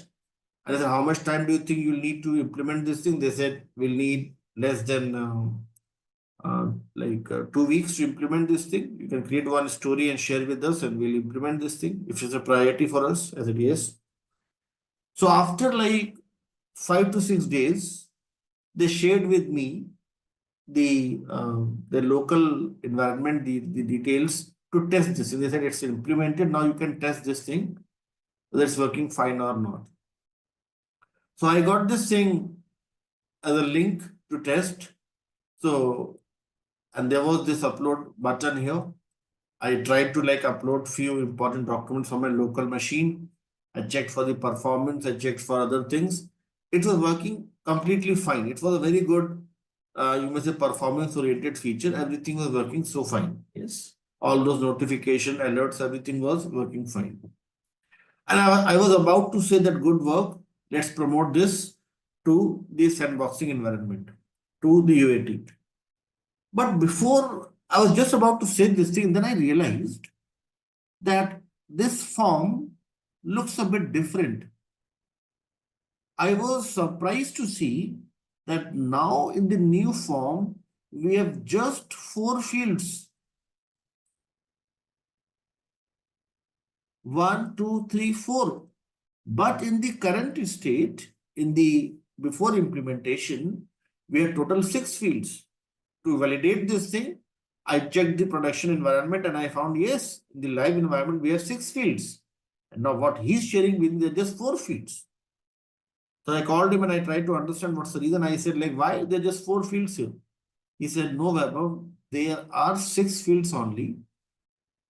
But the reason why you're not able to see them is when we're implementing this new feature, we missed to increase the space of the page, the length of the page. So what is happening is the last 2 fields are hidden. Those are not appearing. So I said, no, we don't need to expand the width of the page. Page width should remain the same. And then I suggested him that you may come up with a scroll bar here so that we can look at all the important fields. They forget to implement this scroll bar here, and that resulted into the adverse impact. 2 important fields for missing. And this is what we can easily identify if we have a process model in place that helps us ensure that when we are bringing about the change, when we are coming up with certain process enhancements or customization, not only just focus on creating a flow chart, but also ensuring that we're looking at the connected or interlinked activities as well. If you are clear with the theory part, we'll draw this and then you will understand this thing better. Shall we move ahead and draw one swim lane using one tool today? It will help us develop more clarity around this. Yes, let's try to draw this. We'll draw this, you'll gain more clarity. So now let's talk about how to create this diagram. So for that thing, we'll first talk about the BPMN standards. And for that, yes, it says like flowcharts, business process modeling notation diagrams are used as a set of standard symbols. Each shape has a specific meaning and a business context where it's most appropriate. If you become overwhelmed by drawing, simply check this guide. Yes, what you're going to do here is you'll find here some important symbols and notations here. One video as well. I strongly recommend that go through this video. Then you'll find here some BPM and event symbols like message, timer, escalation, conditional, link, errors, cancel, then termination, parallel, then BPM and activity symbols like task, sub-processes, transactions, call, then gateways. There's a complete list here. Sequence, like we're going to use this in our diagram in a few minutes. Message, associations. This is swim lane that you all can see here. Start, intermediate, end. These all are mentioned. Data storage. This is an important one.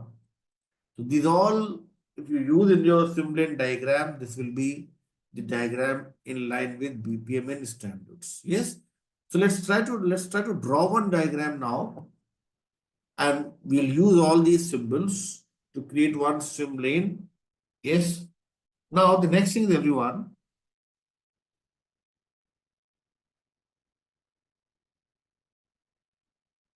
in the advanced section, if you'll expand this, 1, 2, 3, 4, 5, 6, sixth row, and the second last column here, you'll find horizontal pool 1. In the advanced module, sixth row, fourth column, horizontal pool 1. Just click here and it will appear on your main grid the way it's coming in here. Carry, Silo, Apurva, and everyone. Is everybody able to drag and drop this to the main screen? Very simple activity. Please check and confirm. First thing is, let me start from the beginning. Appdiagram.net. Next thing is, you have to look at your left hand menu here. In this left hand menu, you'll find here general, miscellaneous, and then advanced. Expand this advanced section, and in this advanced section, if you'll go to the 1, 2, 3, 4, 5, 6, sixth row, and then if you'll move towards right, fourth column, you'll find horizontal pool 1. Just double click and you'll be able to find the shape, the structure like this. So now what I'll do is, I'll just double click here, mouse one double click, and then I'll make it as canteen ordering system. Canteen ordering system is my swim lane process model here. Lane 1, as the first step, I'll mention here login slash, you may say, registration. Login slash registration is one of the important activities I mentioned here.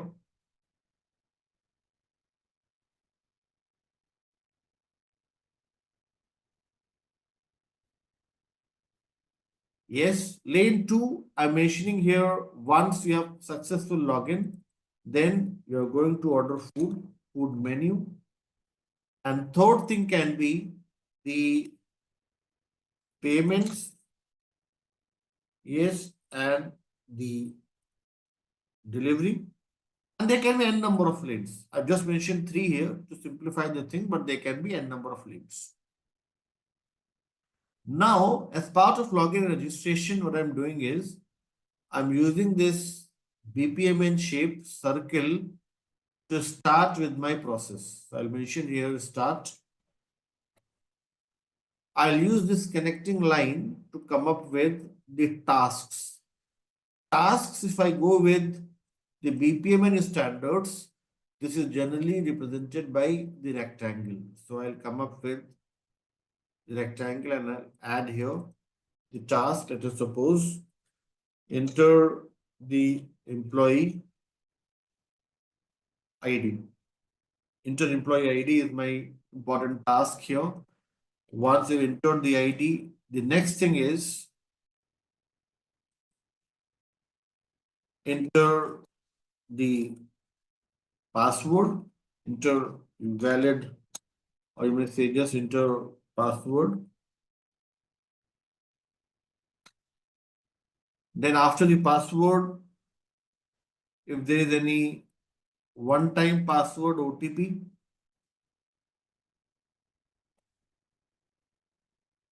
yes.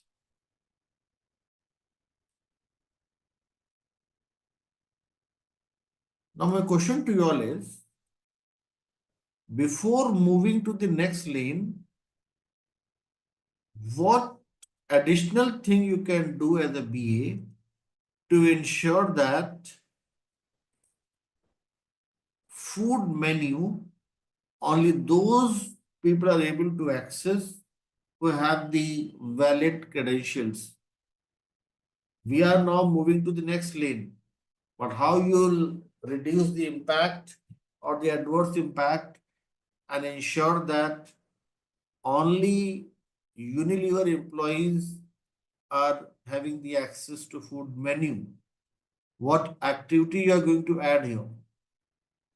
We are going to add one decision box here like this. This decision box, you can mention here, is information valid? If the information is valid, then we are going to the next lane. Then you are able to view the food menu and order or select the food items. If the information is not valid, then what we'll do is we'll go back to the original, or go back to the first step, and we'll ask user to again share the details. Yes, something on those lines. So this is when the decision is no, and this is when the decision is yes. Yes, and then you may come up with few cosmetics at the last thing, and then you can add few colors to it if you want to make it more colorful. Yes, whichever color you want to add, and then you can also add colors to these things as well. Yes, it's a simple diagram that I've created here. I'll show you all few sample diagrams. Look at this Simplilearn diagram, everyone. Such a beautiful diagram on your screen. Patient, hospital, hospital billing. And look at the way she has arranged everything and she has come up with the complete end-to-end processing. Yes, everyone. So you all have to create something on these lines as part of your projects. If you're looking for some standard tool, then after creating some diagrams using the Lucid, using the app diagram, you can also use other tools like Lucid Chart. Lucid Chart is a very good tool to create your uh, BPM and diagrams. I'll just show you demo one thing here. Lucid Chart has some very good templates to create some BPM and diagrams. You can also create this using Figma. Is there anyone who's using Figma in their project to create some flow diagrams? So Figma is also a very good tool to create some very attractive diagrams. You can create some diagrams using Figma, and then you can add this thing to your resume as well, that you know how to create process models using this standard tool, Figma. Lucid Chart is also a very good tool. Yes, so these all tools can be used to create. Visio is, yes, the traditional one, the Microsoft tool. Yes, that's also a very good tool to create. I have used video for years, but nowadays, Apurva and others, I can find a shift in the thinking, and people are moving away from this traditional tool Visio. This I'm noticing in most of the projects. They're looking for some more attractive visuals. Their Figma, Miro. I'll show you one more tool, Miro tool. It's also accepted by Big Four nowadays. The Miro tool is a very good tool to create some very attractive visuals. Learners who are new to this, who are doing it for the first time, I have one very important tool to share with you all, and that is Creately. In Creately, you'll find that there are some sample swimlane diagrams. Those may help you develop better understanding around all these diagrams. Let me share this link with you all. This is important for those who are very new to process modeling. Now we'll discuss few lightweight, some basic techniques. Since we have discussed the good technique, a very important technique. How to decide which diagrammatical representation to follow. UML standards. In some projects, they say follow UML standards, Unified Modeling Language. In some project, they say just get a simple flowchart, no need of a sim lane. Then which one to follow? And there comes the importance of one keyword that we had discussed. I think we have not discussed that word. Let me talk about one very important thing. OP, everyone, is organizational process assets. This includes standard operating procedures, SOPs. This includes organizational structure and culture, business analysis templates, symbols, notations, naming conventions for designs and visuals. I'll share one story with you all. One of my learner, he created one simulate diagram. He was part of healthcare business. He created one simulate diagram based upon the BPMN standards and he shared with business for the discussion or for the agreements. The business users rejected it, saying, giving a feedback that please align with the OPAs and share with us again for the review. And he called me and he said he had a discussion with me offline. He said, like, Vaibhav is asking me to align with OPA. What is the OPA? Then I had to mention this thing very clearly that not every organization is following the IABA standards. Not every organization is following the BPMN standards. Yes, so it's an important thing for you as a BA to first understand what is the standard at the organizational level. Maybe we are talking about a circle, small circle to start the process, but in your healthcare, you don't have a circle, you have a kind of, you may say, ellipse, or kind of, you may say, a cloud. Yes. So the important thing is that it's a good thing to know the standards, but those standards must be aligned with OPAs. It's an important thing for a business analyst to have the clarity around organizational process asset. You should know, you must know what are the standards followed. It may be that they're just following partially BPMN, but they have their own conventions. I've seen this in HM in the hospital, healthcare business in insurance that they slightly deviate from the standards. They not use BPMN standards religiously. They may have their own standards.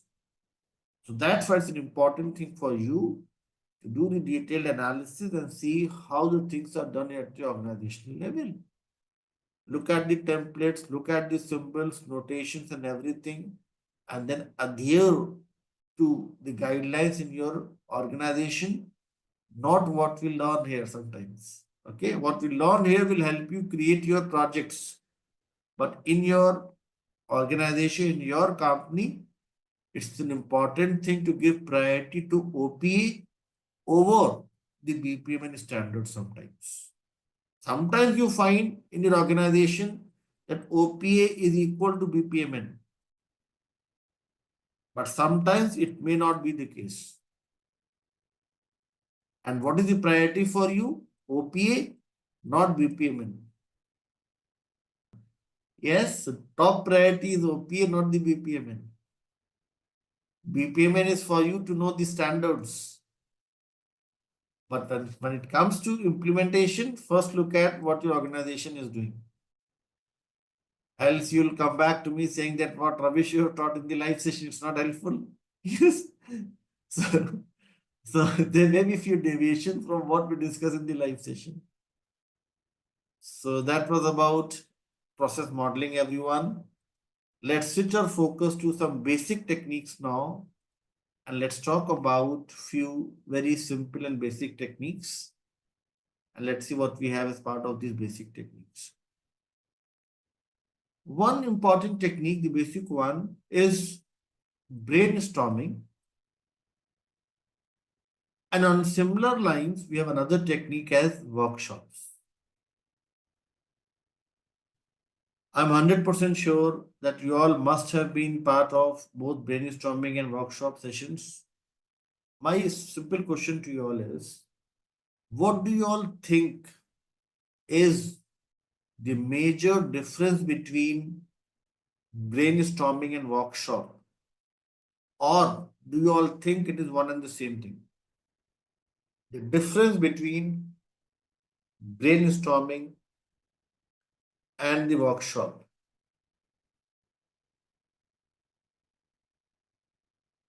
Payments, when we talk about brainstorming, it's just a dump, no structure, while workshop is structured. Is that the main difference? That can be a secondary difference for sure, but what's the main difference? Brainstorming is about ideas and thinking, and then what is in the workshop? You stop thinking in the workshop and close your brain, shut down your brain. What's the difference?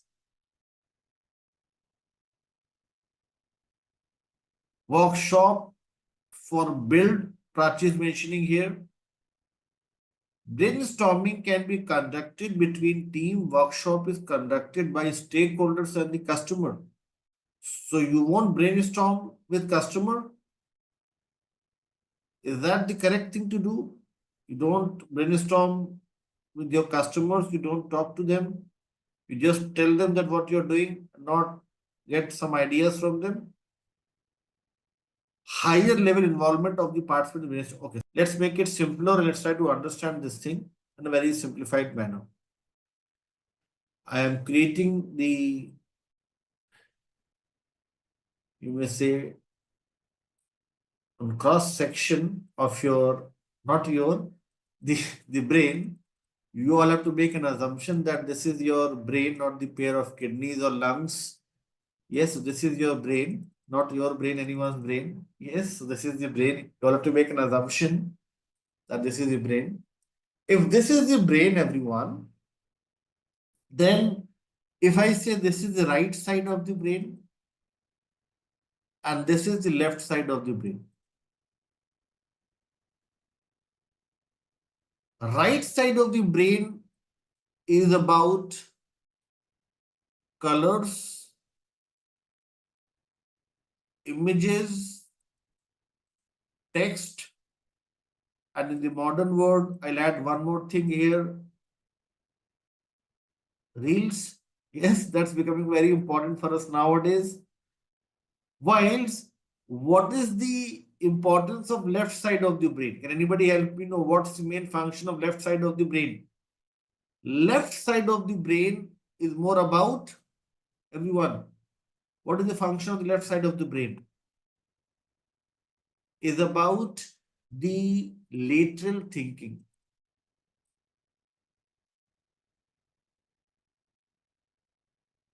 Lateral thinking, logical thinking, analytical thinking, these all things are carried out by the left side of the brain. So what is brainstorming, everyone? Brainstorming is about how effectively you are able to generate ideas from the key stakeholders, and these ideas that you're getting here will help you plan for business analysis approach, generate ideas with the help of lateral thinking and cognitive mind of the key stakeholders. Brainstorming is the initial step to gain ideas. Start with your analysis, have an open-ended discussion, detailed discussion. All the ideas are welcomed, and it's all about gaining more and more information from the key stakeholders. Whilst when we talk about workshop, the intent is completely different. Workshop is not about initial step, workshop is more about finalization. Workshop is not about generating ideas, workshop is more about acceptance, feedback, review,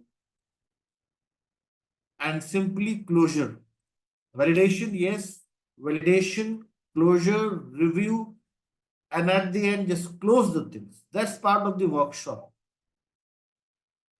Here, the intent is to trigger the things, trigger the analysis, have a detailed discussion. But workshop is not about discussions. Workshop is about promoting common understanding. Workshop is more about resolving conflicts and gaining consensus. Workshop is more about acceptance, finalization, and closure of the analysis. Brainstorming versus workshops. Yes, so that's the main difference between the two. Let's talk about few more techniques in the list, and then we'll try to draw a few things if we have some time left. Next thing is everyone, the lessons learned technique. Lessons learned technique, everyone, can be linked with one of the agile ceremony that you're following nowadays in the projects. What is the name of that agile ceremony that is equivalent to the lesson learned technique?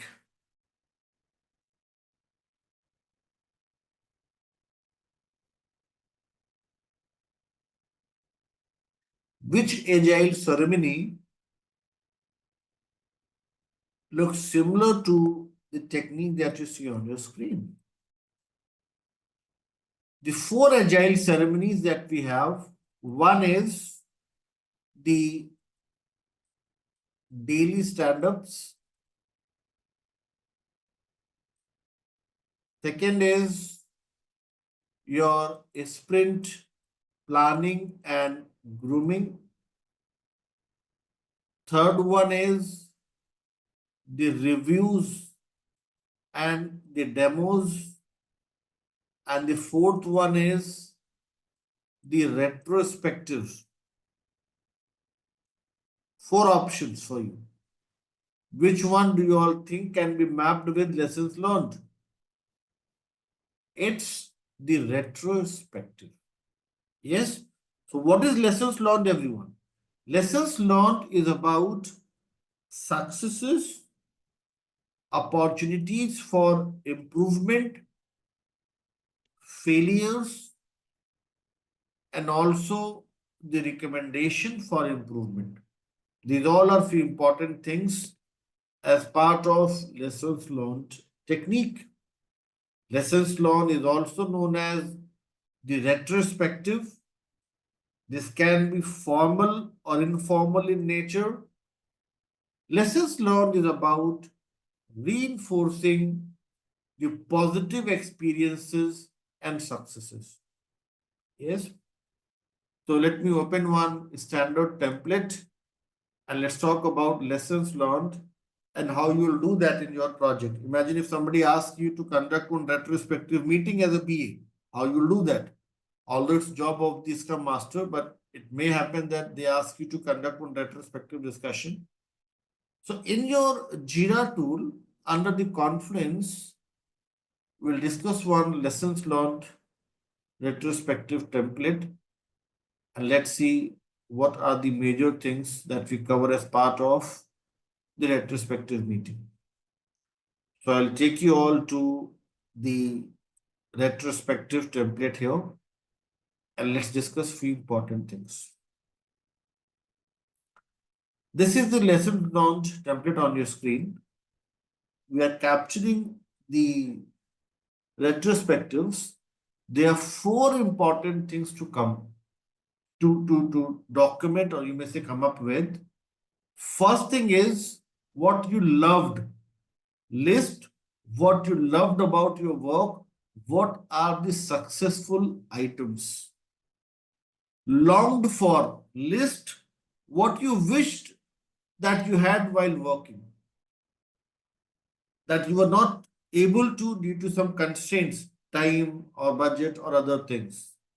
Lots for, list what you didn't like about your work. This matches with what you are saying, Shashi here. And also learn what, list what you learned from or looking back. Yes, so it's not just about the lost and the learned, it's also about the loved and longed for. If you capture all four L's, it will give you the full description of the retrospective. Four important L's in any retrospective discussions. Yes, loved, longed, lost, and your learned. Four important L's. And then accordingly, you may come up with the action plan. This is how you organize any retrospective meeting. While loved and longed are the two first ones, why not looking back first? Because the intent is to start with a positive note. Yes, the positive note, you come up with something good that you have done, something that is missed, and then the shortcomings or the issues. Okay, so these are the four L's.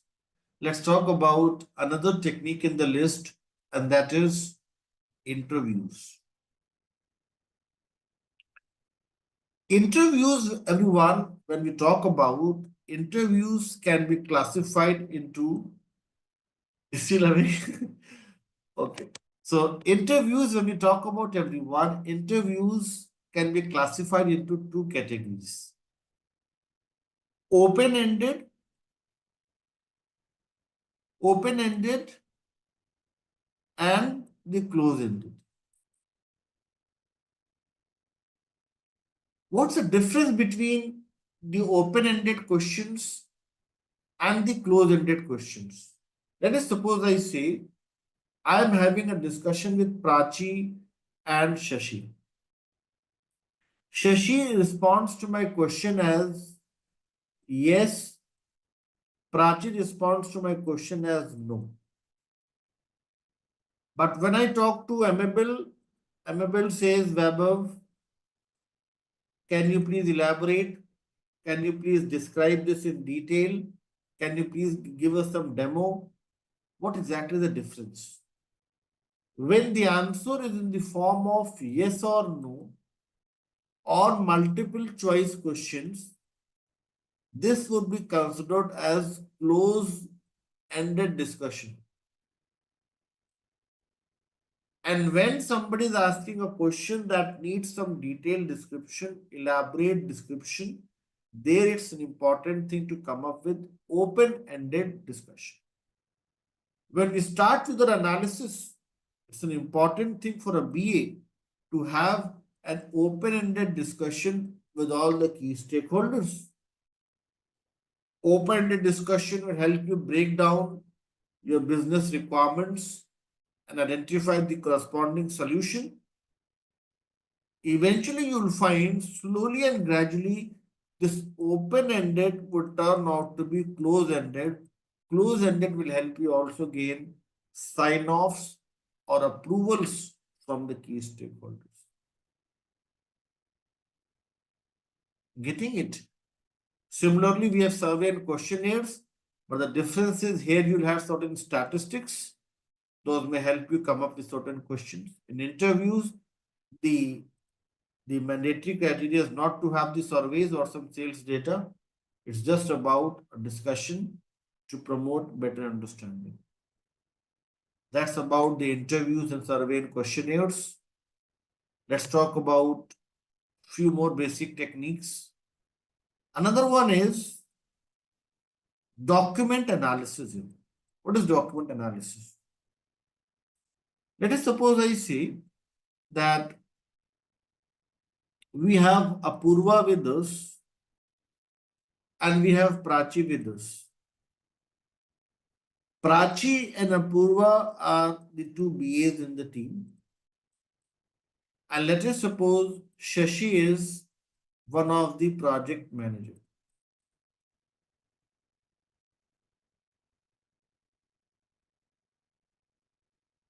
Yes, Apurva and Prachi are asking few questions. They are new to the project. They don't understand few jargons. They don't understand few important complex requirements. They need more clarity around domain specific terminologies. They need more clarity around the important requirements architecture. Project manager Shashi knew this thing that Prachi and Apurva are going to ask such questions. So Shashi had asked Vaibhav, one BA who was already working in this project for a long time, to create some training material, certain documents with all such details. And Vaibhav has created those documents and uploaded to the Jira or the SharePoint.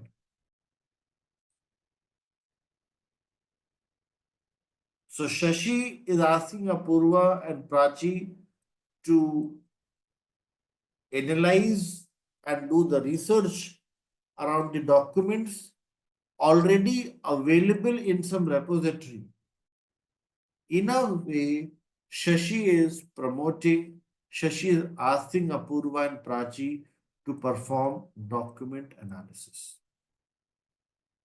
Document analysis, everyone, is all about your own research, looking at the historically available information, discover the information from the existing documents, from the repositories.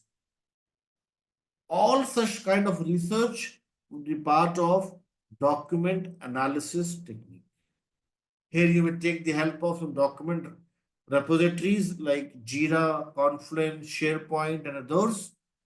And it's more about looking at the historically available information. That's your document analysis, everyone. Now we'll discuss few questions related to whatever we have covered so far. Yes? So let's have few questions here. Let's discuss few questions. Jira has, no, it has certain approvals as well. Yes, you'll find in the Jira statuses, the importance is given to the approvals. Okay, so if you're talking about the sign-offs in Jira, we have those things here. I can demo this, I can show you. Maybe it's not there in the trial version, but if I talk about um,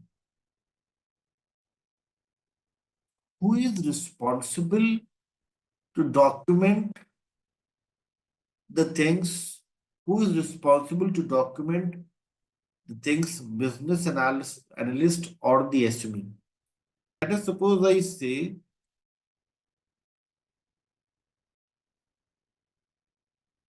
let us suppose I say the document is related to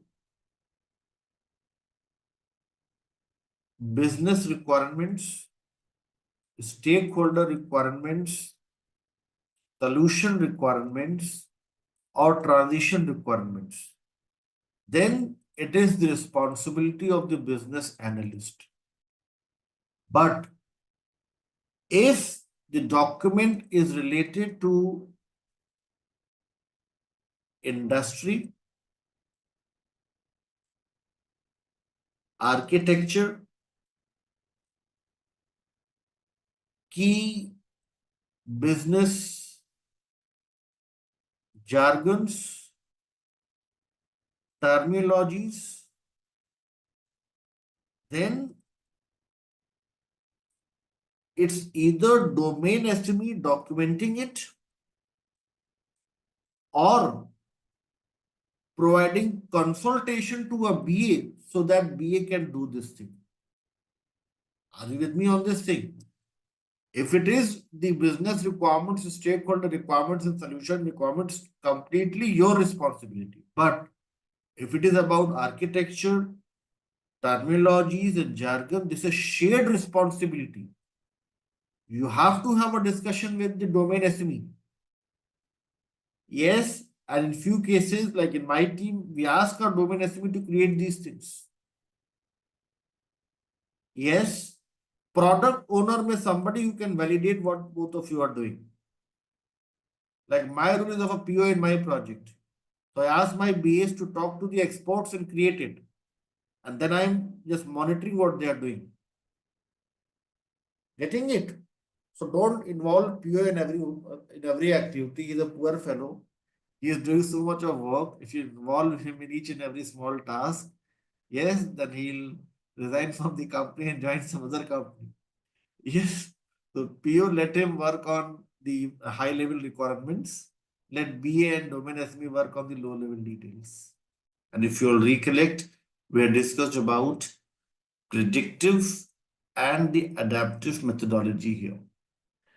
We had also discussed about the difference between the two. We'd also discussed about the Agile Manifesto to understand what are the major differences, or you may say, what are the major important things that we follow nowadays in the adaptive world. So, first thing we had discussed about the methodologies. Then we had discussed about the adaptive approach, wherein we had discussed about two important things. One is iterations. Yes. And what's the another important thing that we had discussed here? Another thing we had discussed about was the partial release concept, and that is incremental delivery. Fixed iterations in any agile projects, we had discussed about the sprints, generally 2 weeks duration. So these were a few basic things that we had discussed around the methodologies. And then we had discussed about few important elements here. Planning methods fall between predictive and the adaptive approaches. This simply means we may have predictive methodology, adaptive, or the combination of the two known as the hybrid methodology. Then we have discussed about the next element, formality and level of details of BA deliverables are based on the planning approach. And here we have discussed that BA deliverables are comprehensive documents, detailed documents, standardized templates like BRD, FSD, SRS in the waterfall or in the predictive world, whilst in the agile world, we have this new concept of lightweight documentation.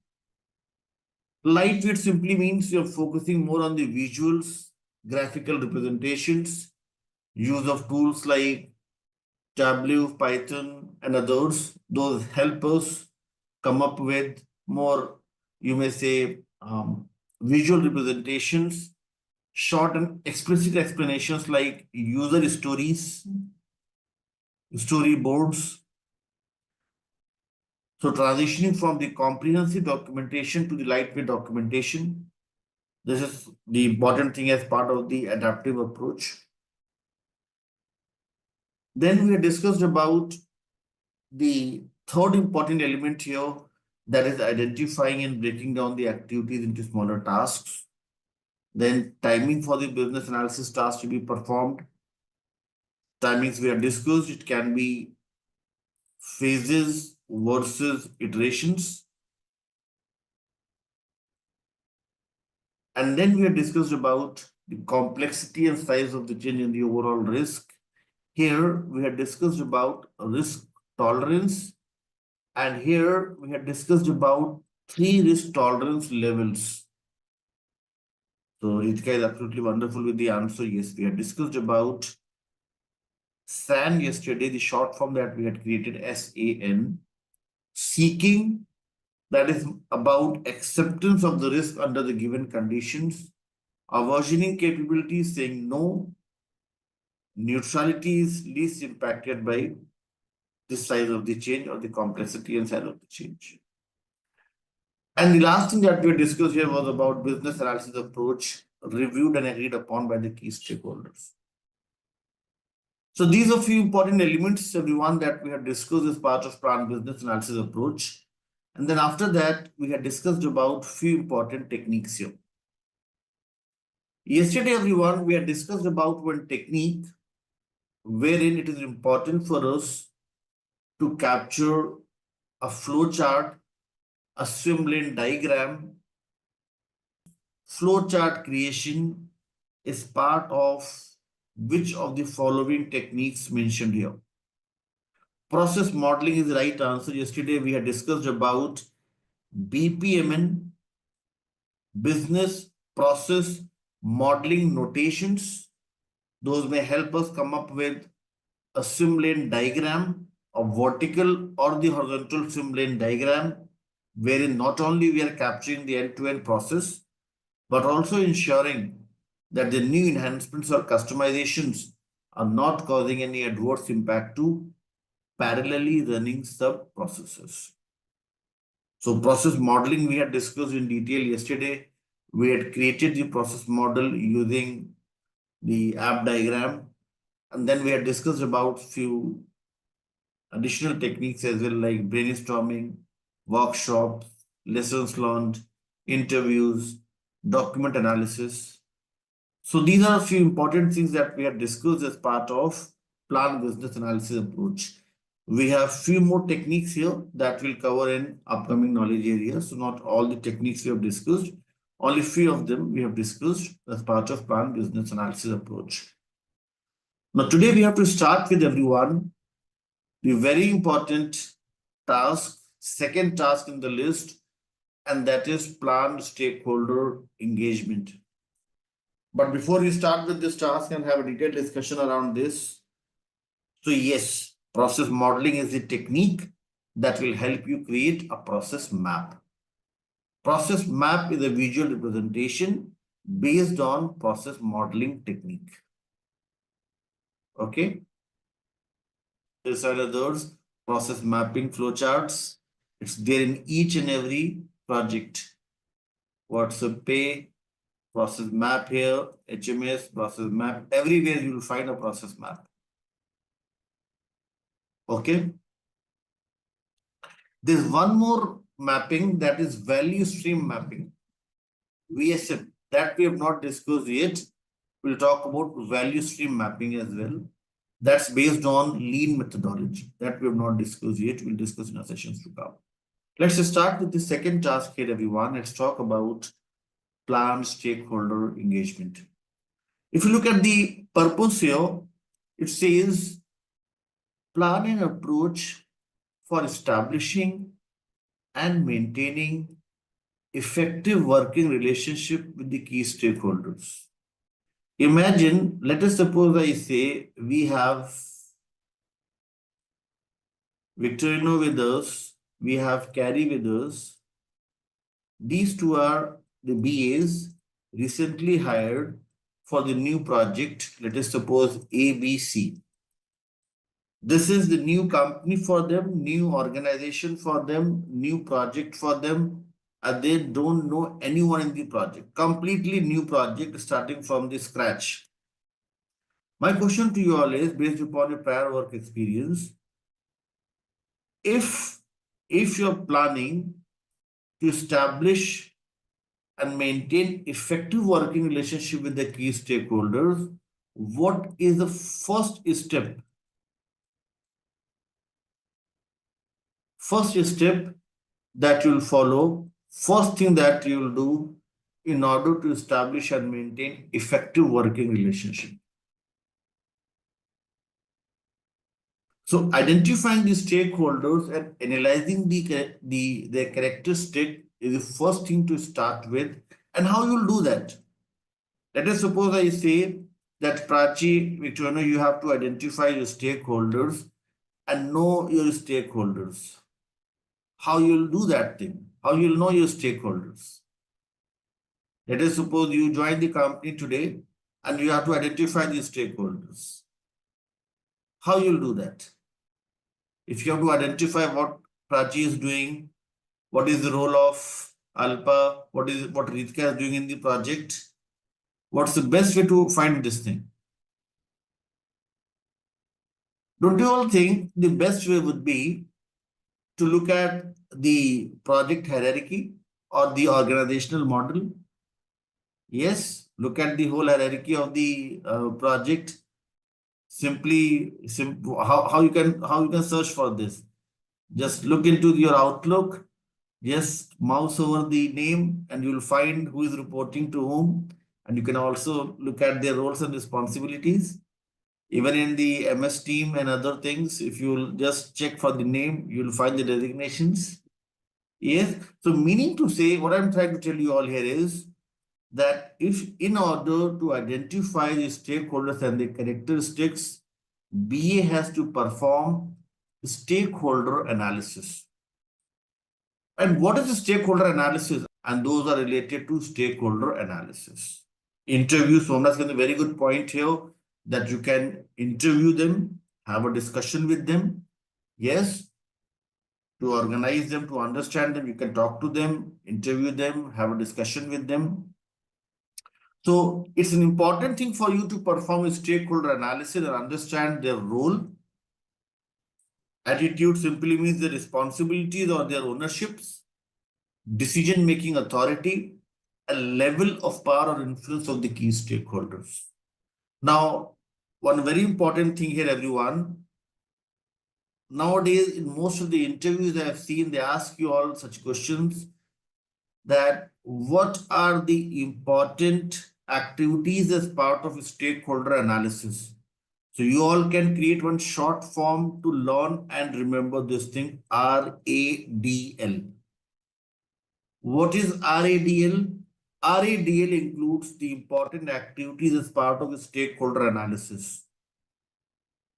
The role, the attitude, that is your responsibility, decision-making authority, and level of power or influence of the key stakeholders.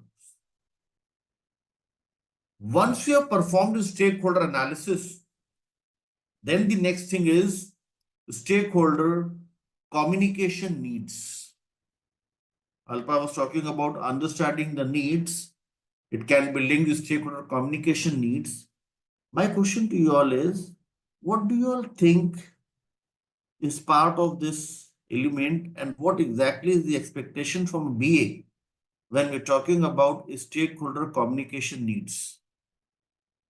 What exactly this represents when you read this for the first time? Stakeholder communication need.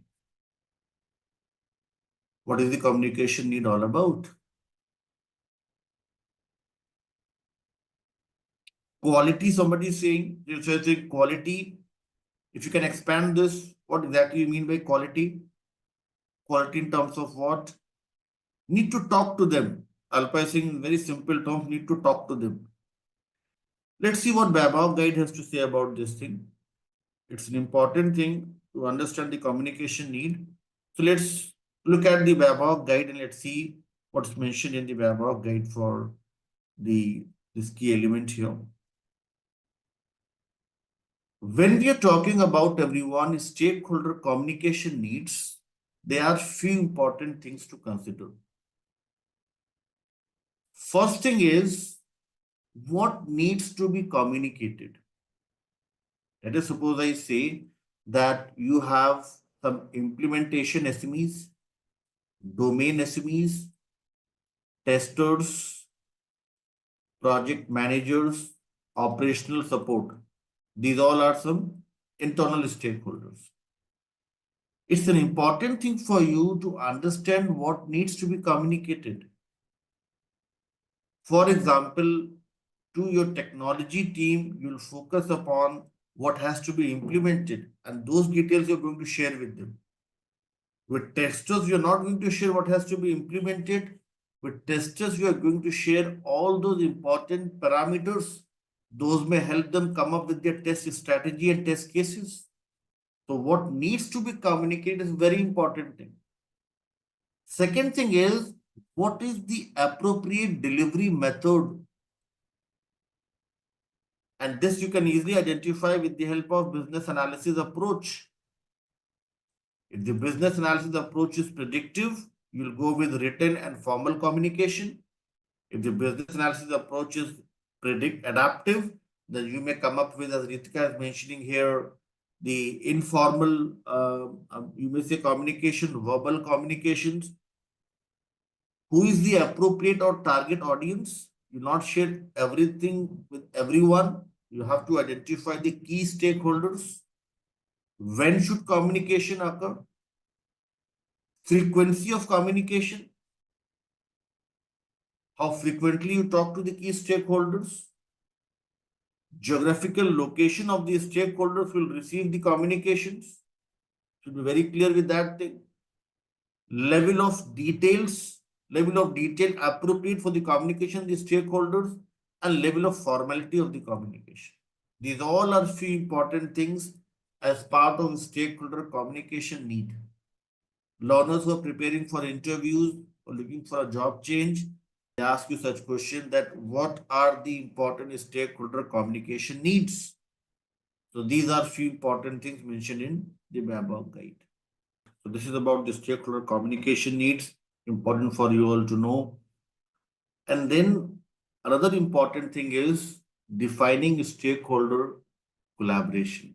What do you all think is a major difference between collaboration and communication? Or do you all think it is one and the same thing? What's the main difference? Communicate something to stakeholders and collaborate with them. What's the difference? Otherwise, these two are two totally different things. And what's the difference? Communication means one-way traffic. Prachi is saying communication means that you share something with them and kind of one-way traffic. And what is collaboration? Collaboration, yes. Collaboration, when we talk about collaboration, is about shared efforts to resolve problems and achieve desired results. Yes, so if you see here, it's mentioned here, ensuring effective collaboration with the key stakeholders is essential for maintaining their engagement in business analysis activity. Engagement is all about what you all are telling me, shared efforts to resolve problems and achieve desired results. Yes, so that's why it's an important thing to have both communication as well as collaboration.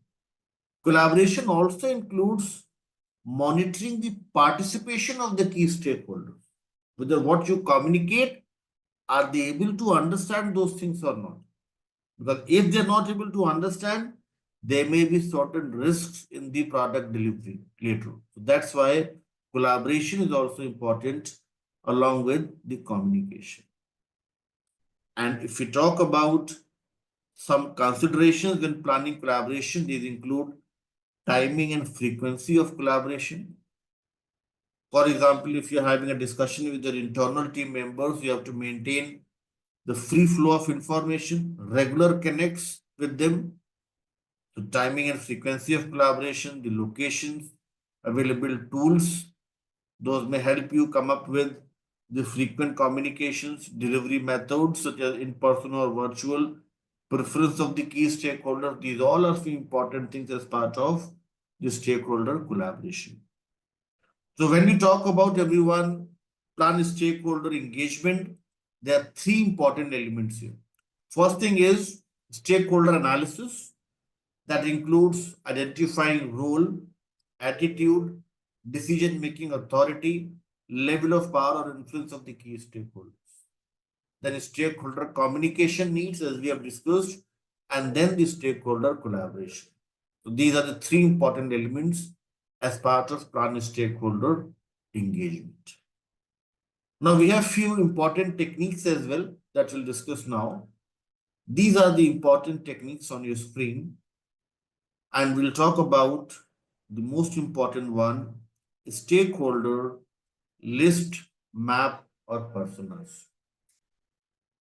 The stakeholder list, map, and personas, when we talk about everyone, there are three important methods here.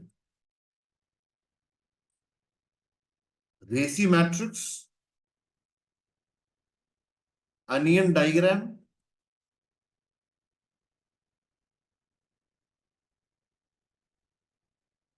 and the stakeholder matrix.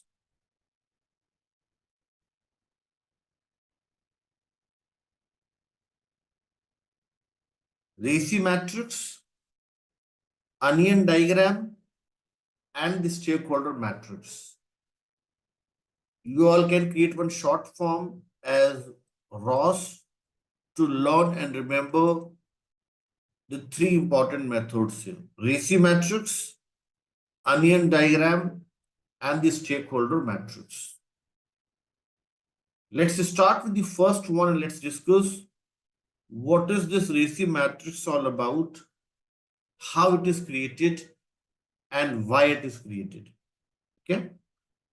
So let's talk about the RACI matrix. RACI is a very popular and a very traditional matrix that we have been creating as a BA for years. A very common and a very popular matrix in the field of business analysis. What RACI stands for? RACI stands for responsible, accountable, consulted, and the informed matrix. Let's take one example. I think we have discussed this thing in our introductory sessions, responsibility versus accountability. Yes. So if you'll recollect, we have discussed that responsibility is more about the ownership. And accountability is more about the answerability. Let us suppose I say, I'm talking about everyone, requirements, gathering, and the documentation.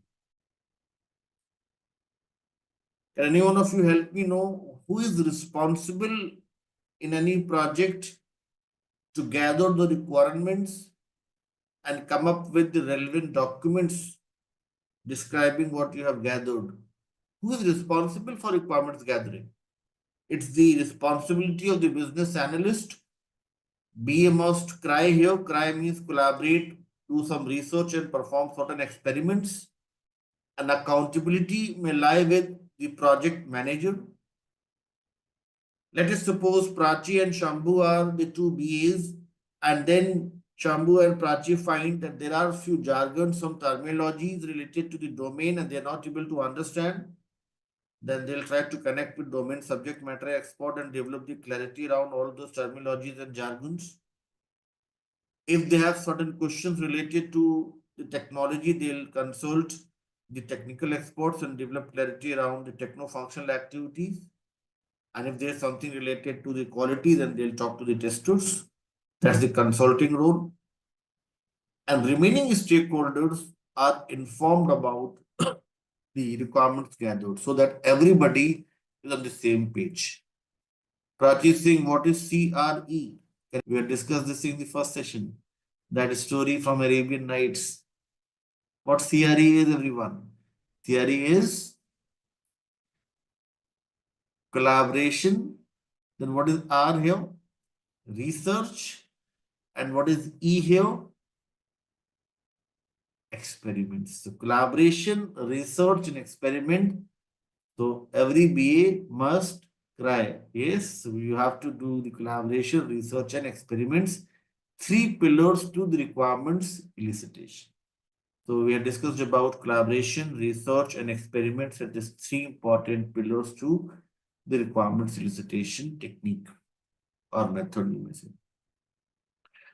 Listen to the question very carefully and then answer. You have this business scenario on your screen, requirements gathering and documentation, BA is responsible.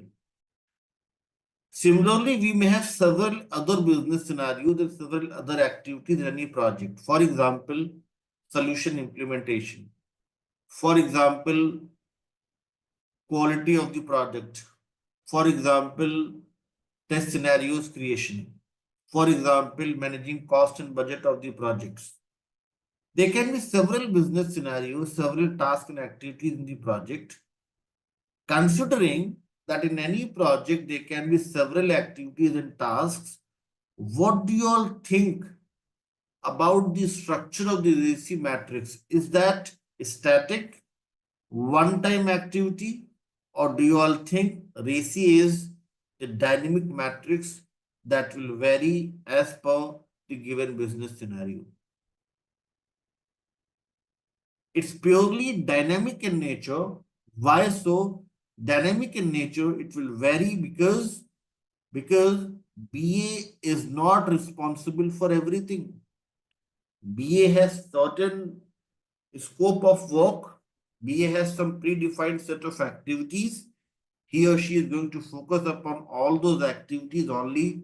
It's not for BA to do everything. That's why the RACI matrix is considered to be the dynamic in nature, because the responsibility is going to shift from one stakeholder to another based upon the nature of the business. For example, if I say that now it's time to implement the solution, then the responsibility is going to shift to the implementation subject matter expert. For example, if you are saying that come up with the test strategy and test planning, responsibility is going to shift to the senior test managers. So that's why RACI is considered to be dynamic in nature. Now I'll show you all one sample RACI matrix. You'll get to understand why it is dynamic in nature. So in your presentation, there is one sample RACI matrix. This is on your screen. This shows that based upon the task, responsibility, accountability, consulting role may differ. For example, when you're talking about identifying problems and the opportunities, here it's the responsibility of the sponsors and the project managers to provide the details. Yes, so that BA can track, monitor, and do all such activities and then define the business needs. Yes, so you can see here that this is dynamic in nature. Sometimes the sponsor is responsible, sometimes just informed. Like when we are analyzing the requirements, we won't involve the sponsor. Yes, we just consult few people, will be accountable for few things. So that's why you see here that this is the dynamic matrix on your screen, the RACI matrix. The RACI matrix is going to help you come up with proper stakeholder analysis and understand who is doing what. That way you can easily track and monitor all the important activities and who is the owner of the given task. This helps in proper tracking and monitoring and also brings in more transparency around the task allocation and monitoring the task towards their completion. That's why RACI matrix is a very important matrix as part of the stakeholder list map or personas. BA is responsible for project timelines. Similarly, subject matter expert is accountable for design and solution. Similarly, tester is accountable and responsible for testing activities. Yes. You should use the word responsible more and accountable less, because accountability would generally lie with the senior BAs, senior SMEs, and senior testers. The reason why I'm saying using the word senior is that accountability is more about tracking and monitoring. Yes, accountability is not about working on the given task directly. BA is responsible for the requirements, proper timely delivery of the requirements.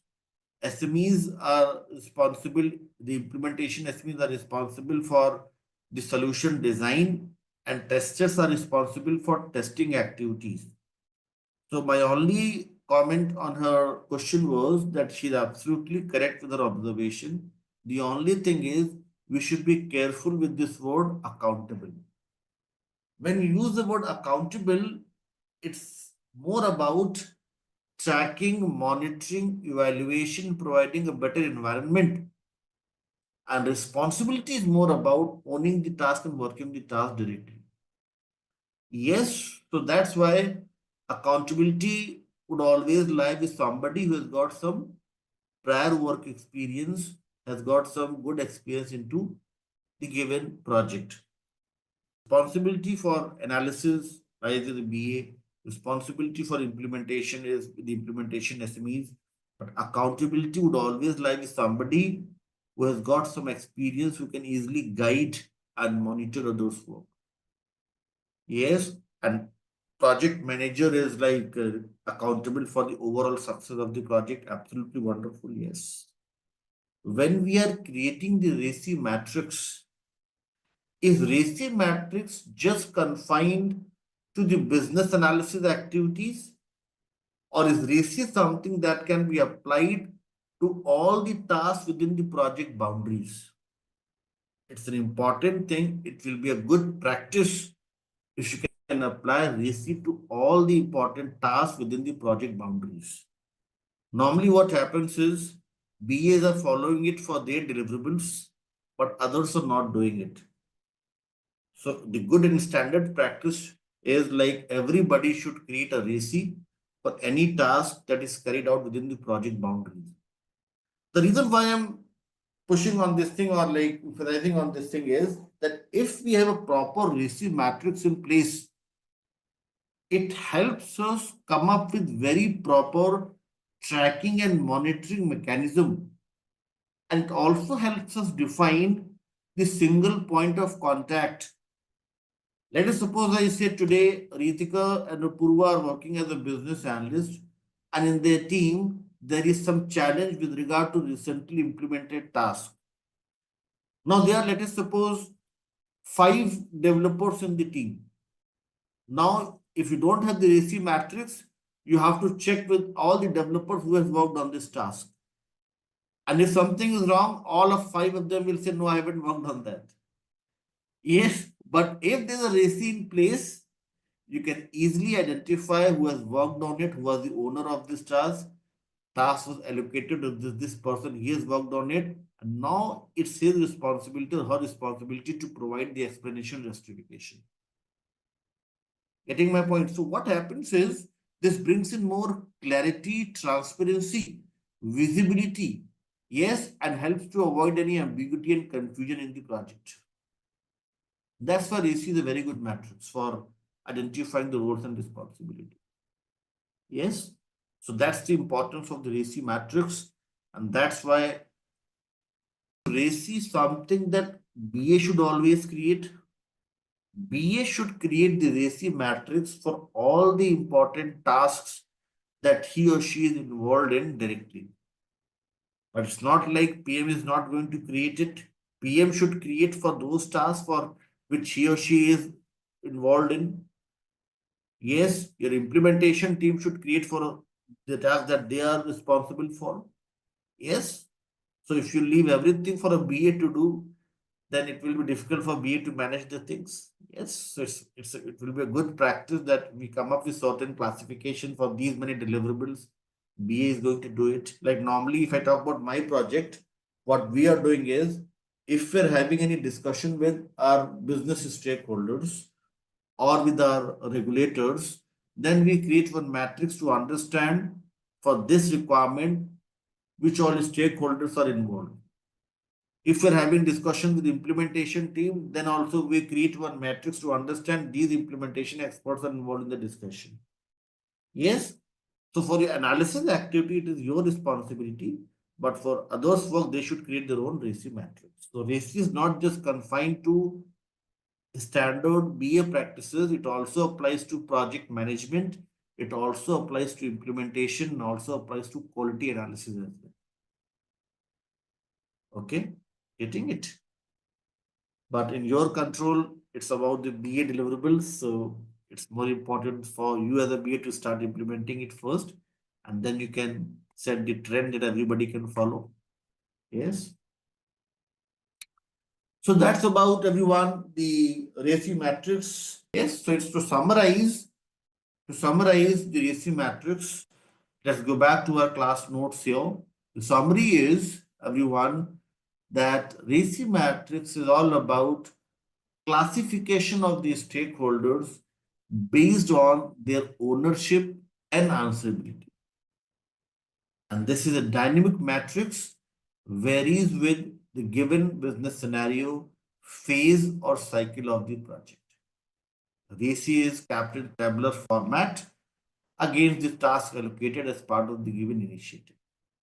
This is your RACI matrix. Yes. Now let's talk about the next matrix in the list, everyone, and that is your stakeholder matrix, everyone. Shall we move ahead and talk about the stakeholder matrix, everyone, with me and following till this point? Shall we move ahead and discuss this thing? Thank you, Shashi and others. Now, this is the next matrix, stakeholder matrix, and the importance and the significance of this matrix is this will help you come up with a proper communication and collaboration strategy. How much time, how much, what level of communication should happen with different stakeholders, what should be the level of engagement, that you can easily decide with the help of stakeholder matrix. In this stakeholder matrix on your screen, everyone, on the vertical axis, we capture the influence of the stakeholders, and on the horizontal axis, we capture interest and impact of the key stakeholders. Now, if I ask you all a few questions, let's see how many of you are able to answer. This is based on your 8th standard mathematics.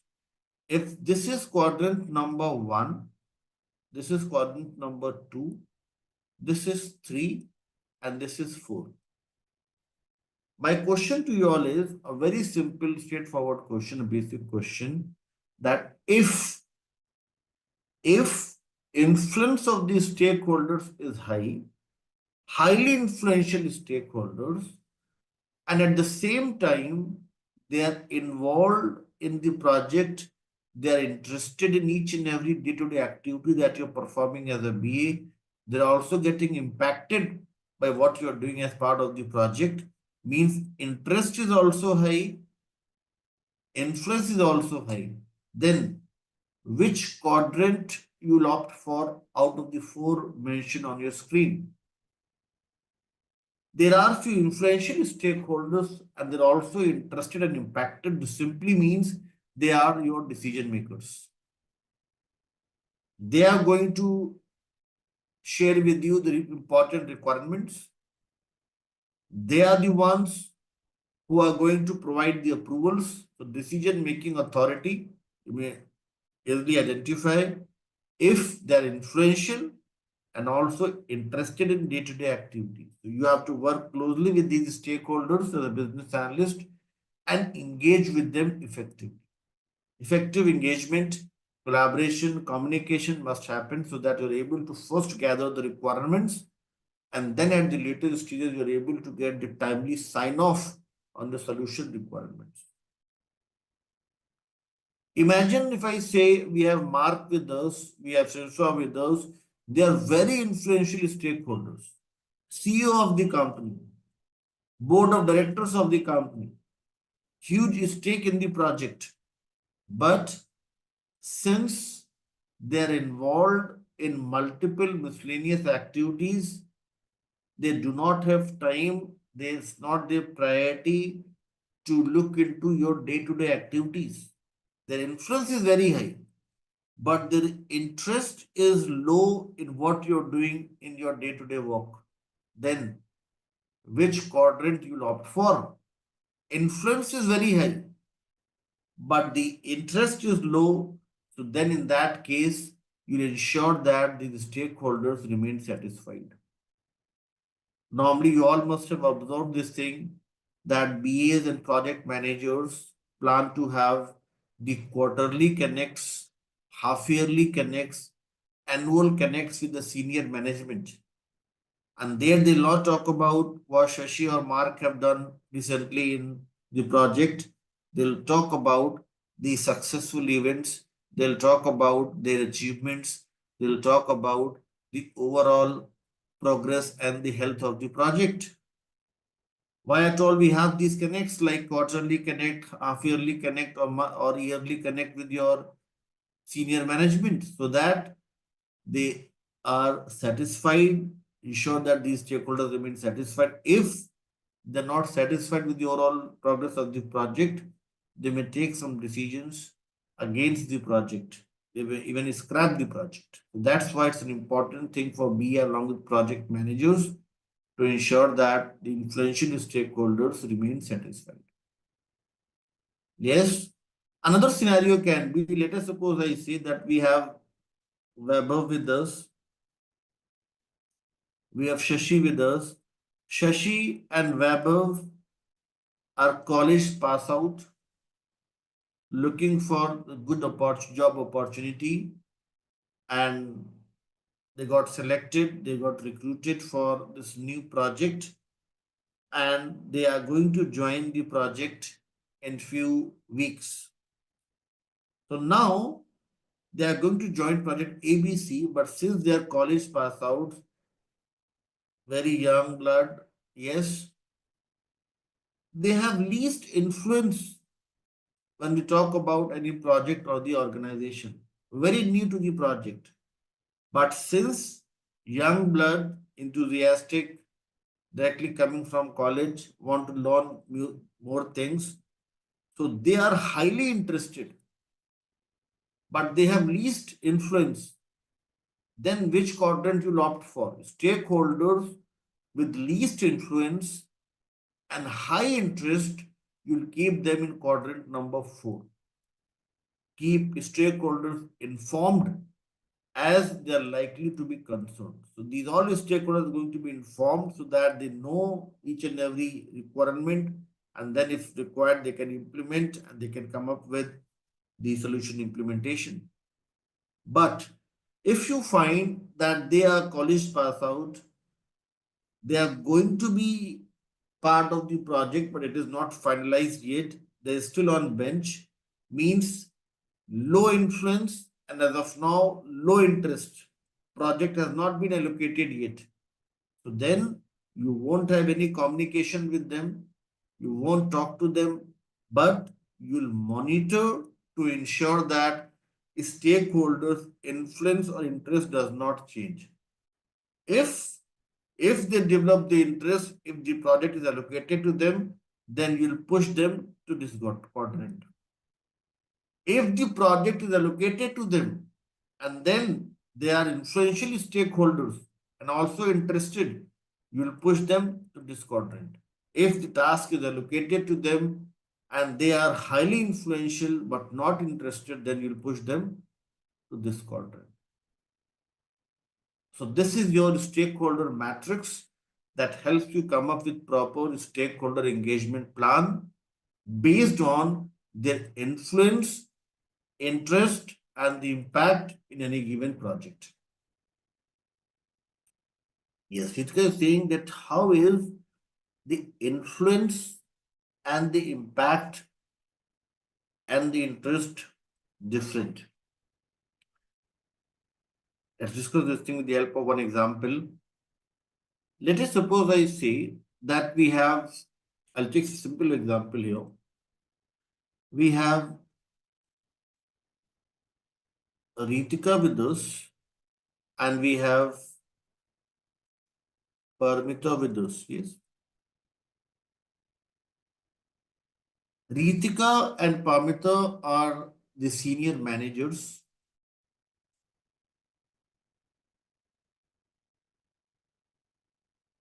And since they're into senior position, they're handling multiple projects like canteen ordering system, library management system, WhatsApp pay, and hospital management system. All 4 projects.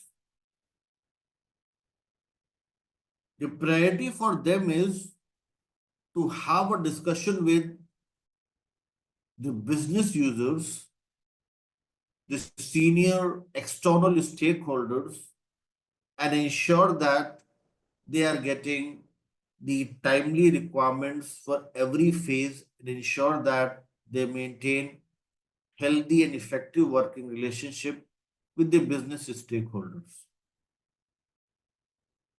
But since they're handling miscellaneous projects and having discussions with business users throughout the day, they are not involved in day-to-day activities.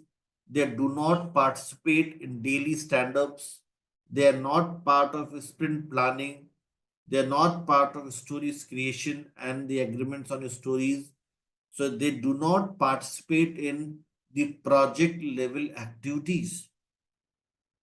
So this simply means that these stakeholders are influential since they're having a direct discussion with the business users, but since they're not involved in project level activities, so from the reference point of the projects, you can say that they have least interest and impact with regard to the day-to-day activities of the project. Overall project, they are interested and impacted. But here, from the BS perspective, since they're not involved in each and every activity, so what you will do here? You will not trouble them. You will not bug them every second hour. You will just try to create some reports for them. Some, you may say, presentations for them. What else do we create to like ensure that stakeholders remain satisfied?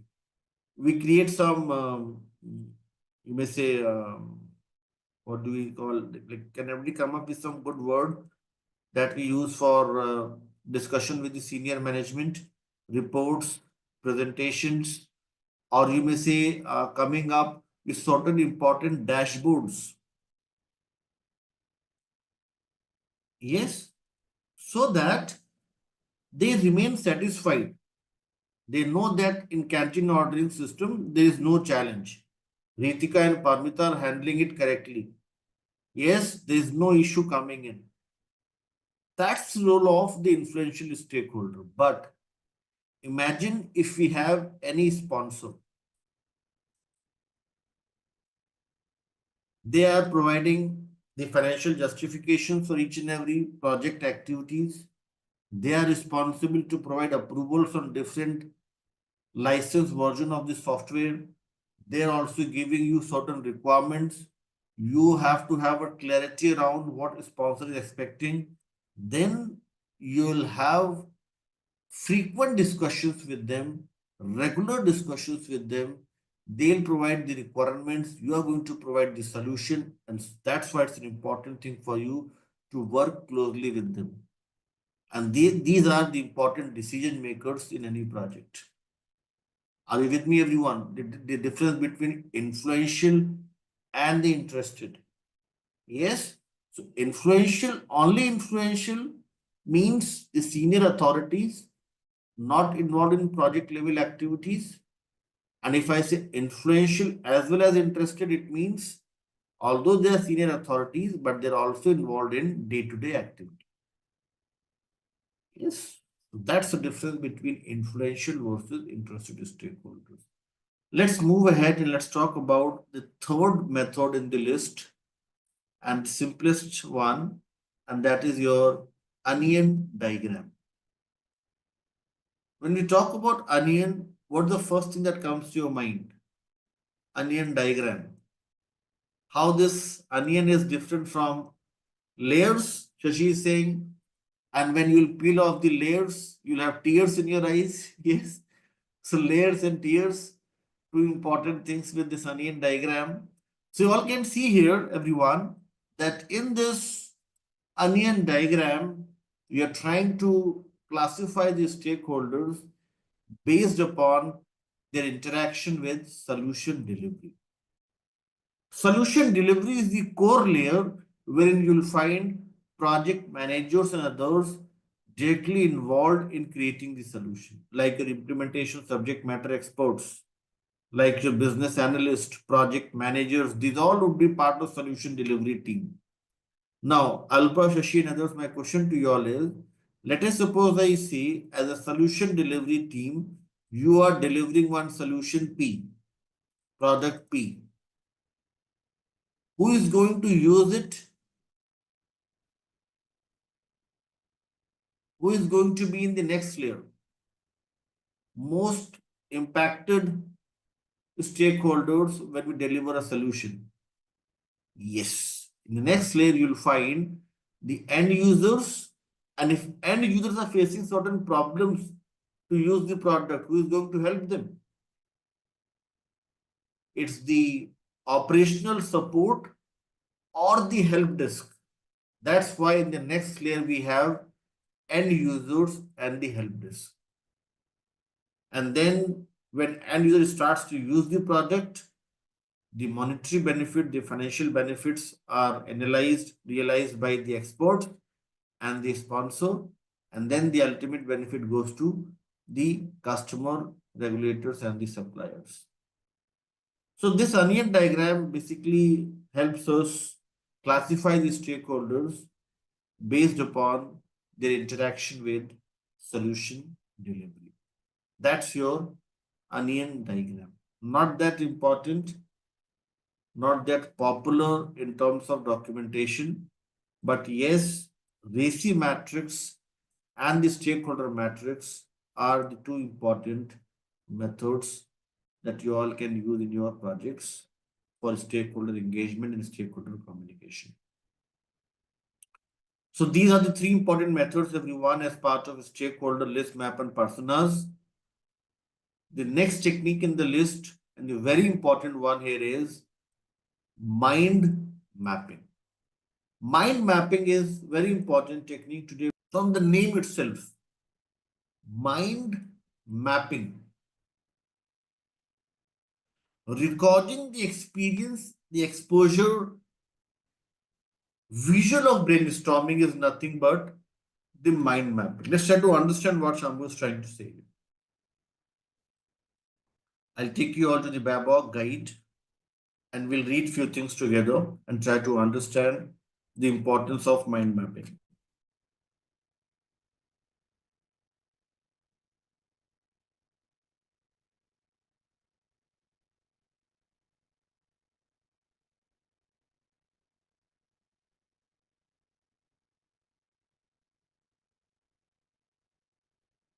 Mind map, as you all can see on your screen, is a form of note taking that captures thoughts, ideas, and connected relationships to apply a structure and logic to thoughts and ideas and information. Now, this is the main thing that I want to discuss with you all.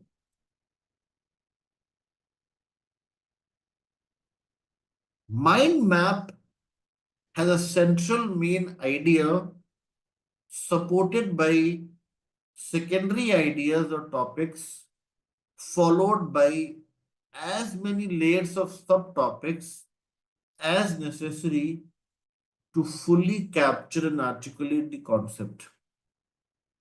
And if I show you one more thing here, it's mentioned here that mind mapping is a non-linear diagram. My question to you all is a very simple question from the 8th standard. What is the difference between a linear diagram and a non-linear diagram? How you will differentiate between linear versus non-linear diagram? Okay, I'll show you a few diagrams from Python and then I'll ask you all the same question.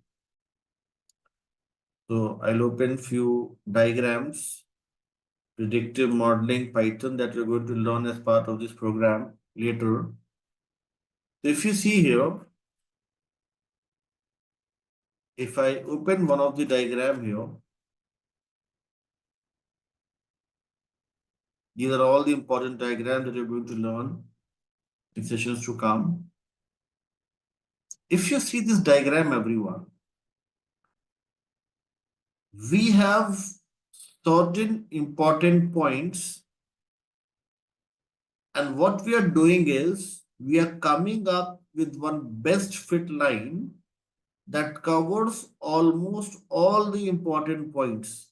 Three or four lines you all can see here, and this makes your diagram linear, these lines.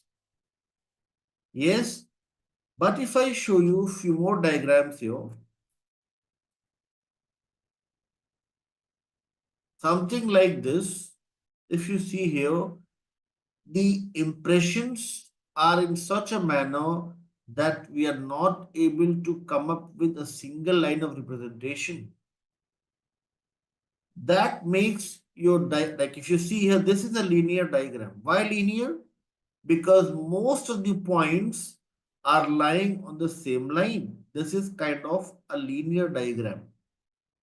But if you find that the points, if you find that the observations are spread into branches, then that is considered to be a non-linear diagram. The example is on your screen. This is the example of the non-linear diagram. Non-linear diagram simply means you are coming up with certain breakdown. Non-linear simply means that for the given main topic, you're coming up with topics, subtopics, then subtopics, and in a way, you're coming up with the granular level information by decomposing the main topic. Let's take one example to understand this thing. Let us suppose I say that one high level requirement is shared with me as a business analyst, and the high level requirement is to create one hospital management system. I am having a discussion with my analyst team that includes Parmita, Ritika, Alpa, Shambhu, Victorino, and others. Alpa says, Vaibhav, as per my prior work experience, as per my knowledge, it's an important thing for us to first think about safe and secure application. Safe and secure application is what idea Alpa introduced. Parmita says, I strongly agree with what Alpa is mentioning here. And to come up with safe and secure application, it's an important thing for us to come up with the login page. In this login page, there must be few important things like the user ID, the password, the one-time password, and all such important things. Yes, then somebody says apart from the login, it should also be very important for us to have something like one-time password that you have to mention on the login page to ensure that it's a valid user. Then somebody says as part of one-time password, there may be few digits, few numbers, few special characters. Then I have a discussion with Ritika, and Ritika says apart from safe and secure application, the login, we should also have a proper plan to have an appointment with the doctors. Then Victoria mentions, yes, for the appointment with the doctors, we should come up with a proper plan for the doctors and their specialization, their availability in the hospital. Yes, the time slots and all such things must be clearly defined. Then somebody says, apart from the safety, security, and availability of the doctors, it's also very important for us to come up with the proper inventory. Inventory in the sense we should have proper stock for the medicines, medical and surgical instruments, yes, bed availability, oxygen cylinders. Yes, it was such a critical thing during the COVID-19 crisis, the oxygen cylinders. Yes, we all have seen those days. So somebody is talking about the inventory, and then we have somebody who's coming from the economics and finance background, and he or she recommends that we should have proper accounting, billing, yes, and management of the funds. And then we come up with all some important features to have proper accounting, billing, and everything. Yes, so what is happening here? We have one main topic around which we are able to come up with topics and then the subtopics, and we are able to come up with the non-linear diagram to capture all the important ideas from the key stakeholders. Now I will come up with one equation. Let's see how many of you are able to answer my question, how many of you are able to understand this thing. My equation on your screen is brainstorming plus non-linear diagram is equal to mind mapping.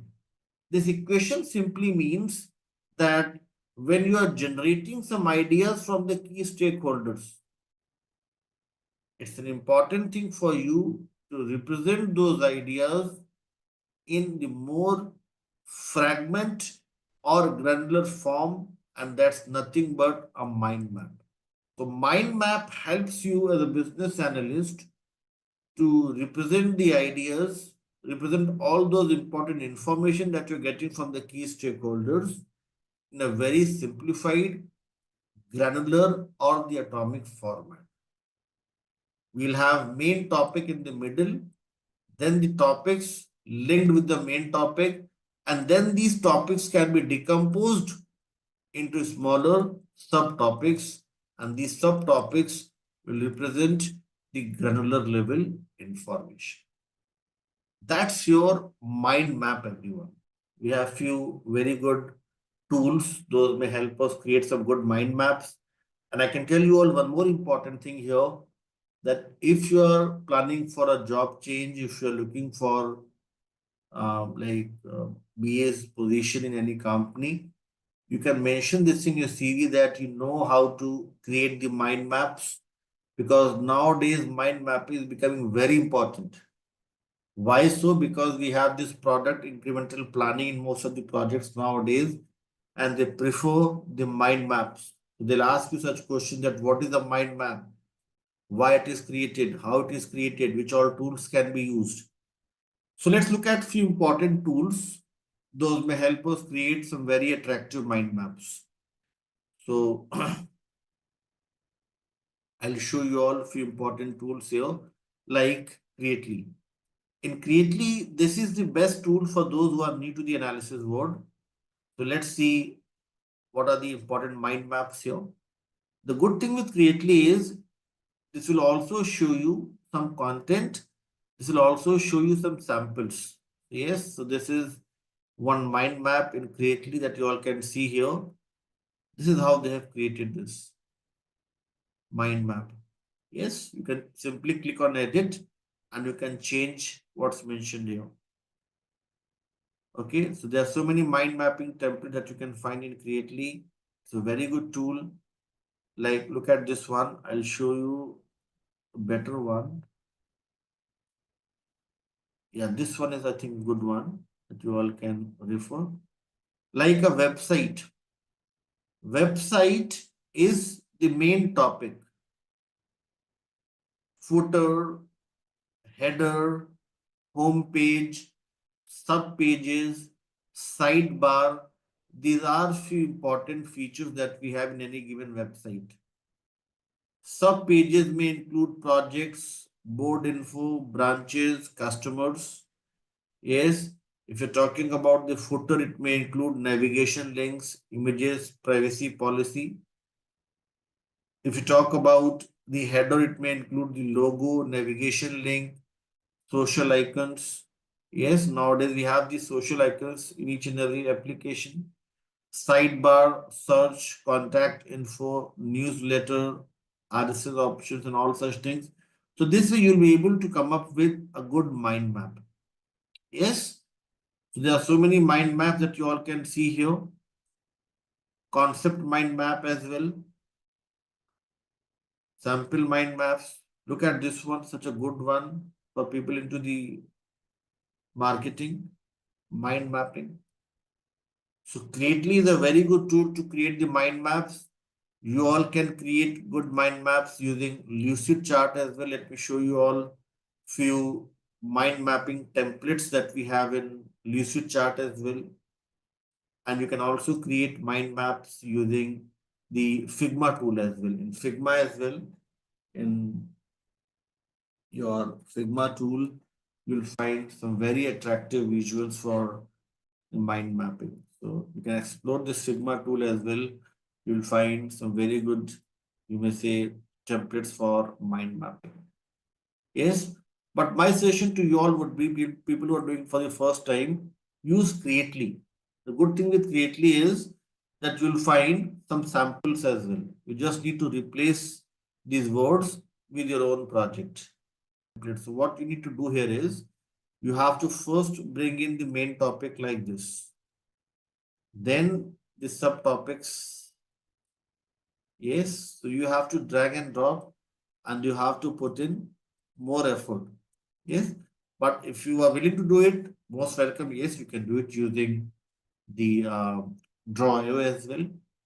Yes, but here it will take more time and that would not be that attractive visual. Getting it? So try some other tool as well. Like my suggestion would be that try Creately. Okay, Creately has some very good mind maps and you can try and make certain modifications to this one. This aligns with what you are going to do in your projects. Like your website is canteen ordering system. Replace this website with canteen ordering system. Sub pages you can replace with your sub pages in your canteen ordering system. So this is one benchmark for you to create your own mind map for your projects. Getting it? So Shambhu and others, you can use Draw.io as well, but that may take some time. But this is the template that you can easily modify and make it in line with what you have in your projects. Just click on this edit template and then it will give you the edit mode where you all can easily make changes to the given template.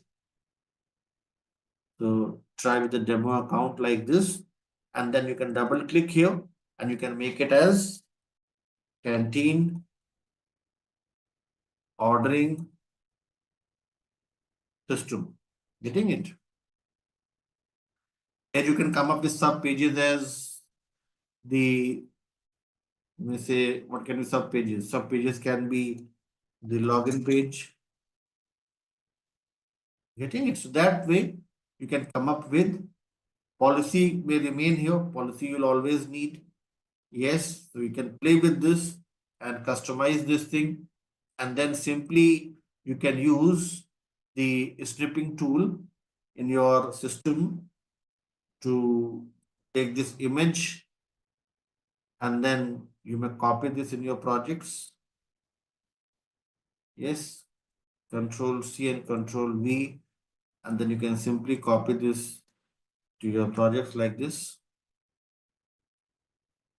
Yes, it will save time for you, but yes, you can use Draw.io as well. Okay, so use Creately. Creately, I generally suggest because you'll get some idea as well, and also you'll get some videos. Those may help you like learn the standards and also explore this. And you can see a lot of, you may say, information they're giving you here. There are so many shapes, so many 3D features and all. That's a good thing with Creately. Okay. To use Creately, that will help you come up with a very good mind map. And you can also add this thing to your resume that you know how to do the project breakdown. You know how to come up with product increment planning using mind mapping technique. Okay, it's a very important technique, everyone. So this was about mind mapping, everyone. Let's now talk about the next technique in the list and relatively simpler technique. The last technique in the list, and that is, everyone, the organizational modeling, everyone. For organizational modeling, I'll show you all one organizational model and I'll ask you all a very simple question. So, Prachi, Carrie, and everyone else, This is one organizational model on your screen. Looking at this model,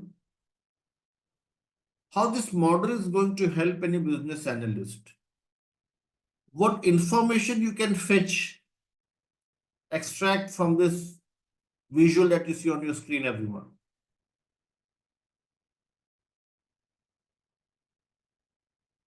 Organizational model on your screen.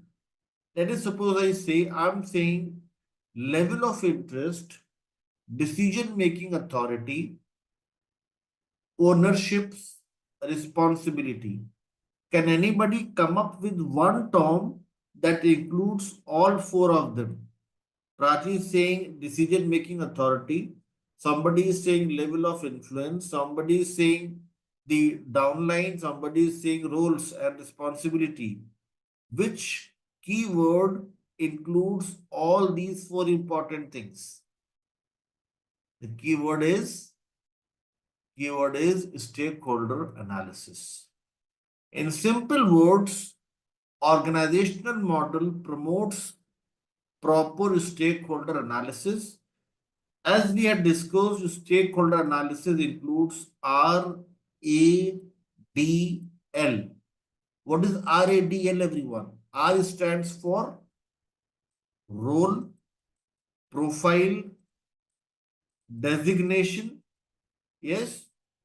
Attitude is more about the responsibility. D is about decision making authority. And L is about level of power and influence of the key stakeholders. In simple terms, organizational model helps any business analyst perform stakeholder analysis. Stakeholder analysis, as Ritika is mentioning here, will help us understand the lines of communication, the hierarchy within the organization. It will help us come up with proper reporting structure. It would also help us define the escalation matrix. It may also help us understand organizational structure and the culture. Why I'm adding Apurva culture? Because culture includes the operating norms. So with the help of these bifurcations, not only the structure but also the culture within the organization. So these are few important things. Details you will find in your class notes around the organizational model. This was about everyone the organizational modeling. So we have discussed about the organizational model and we have talked about the three important techniques now. So let me summarize. We have first discussed about stakeholder list map and personas, and here we have discussed about three important methods: RACI matrix, onion diagram, and the stakeholder matrix. Then we have discussed about mind mapping. This is simply brainstorming plus creation of non-linear diagram. And then we are talking about organizational modeling that helps in stakeholder analysis, plus to understand the reporting structure within the organization. Plus, it also helps us come up with proper escalation matrix and also define the lines of communication. So these are the three important techniques that we have discussed as part of plan stakeholder engagement. Next important thing for us here is, everyone, the most important topic as part of your first knowledge area, and that is business analysis governance. Governance model of the project is a very critical thing, a very important thing to define upfront to prevent any uncertainties in the later stages of the project development.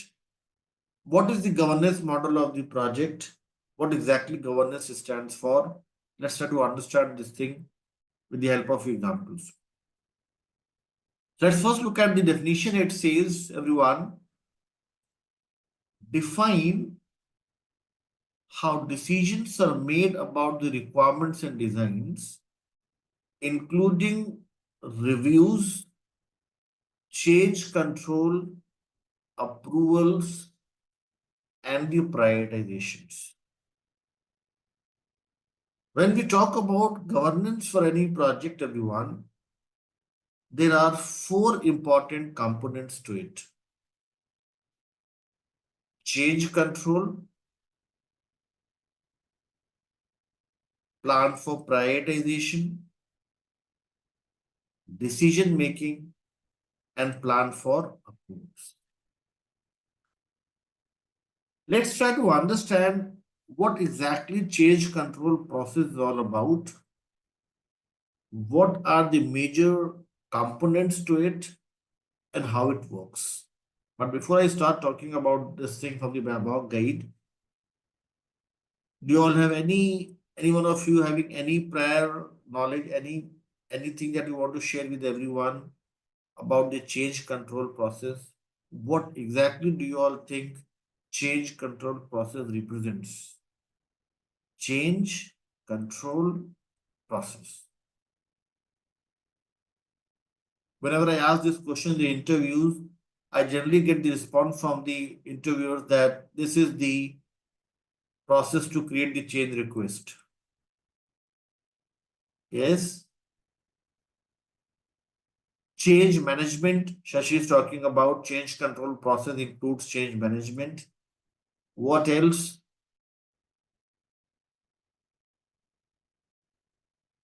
What do you all think is change control from the word itself? When you read this for the first time, change control process, what comes to your mind? What can be part of, what can be included in this process? Change control process.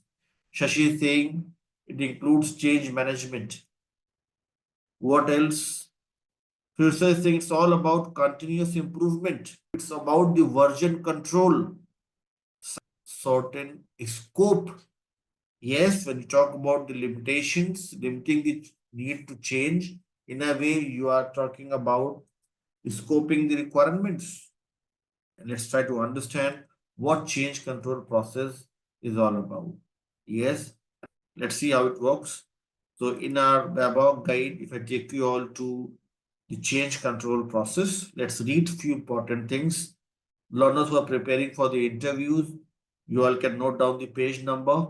Let's discuss change control process with the help of few examples.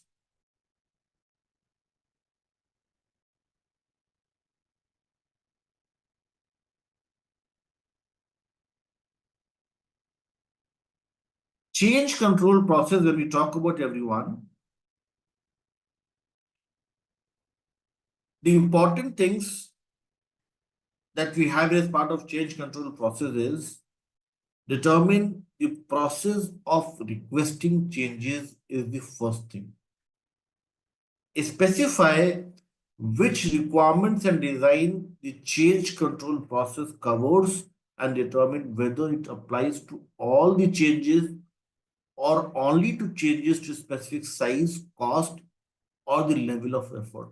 This is the most important thing to start with. Second thing is all the important elements of the change request. And this may include cost and time estimates, benefits, risks, priority, course of action, and then determine a very important thing mentioned here, how the change will be prioritized, how the changes are going to be documented, and how the changes will be communicated, and how and who will perform the impact analysis. These are few very important things. And the last thing is who will authorize the changes and who is going to provide the approvals. That's also a very important thing as part of change control process. Let's try to understand this thing with the help of one very simple and basic example. One layman example, we'll discuss first a simple example and then we'll discuss one standard example to understand this thing better. Let us suppose I say a very simple example, the household example. This is one tap here with on and off capabilities. One tap with on and off capabilities. And this is one bucket underneath this tap.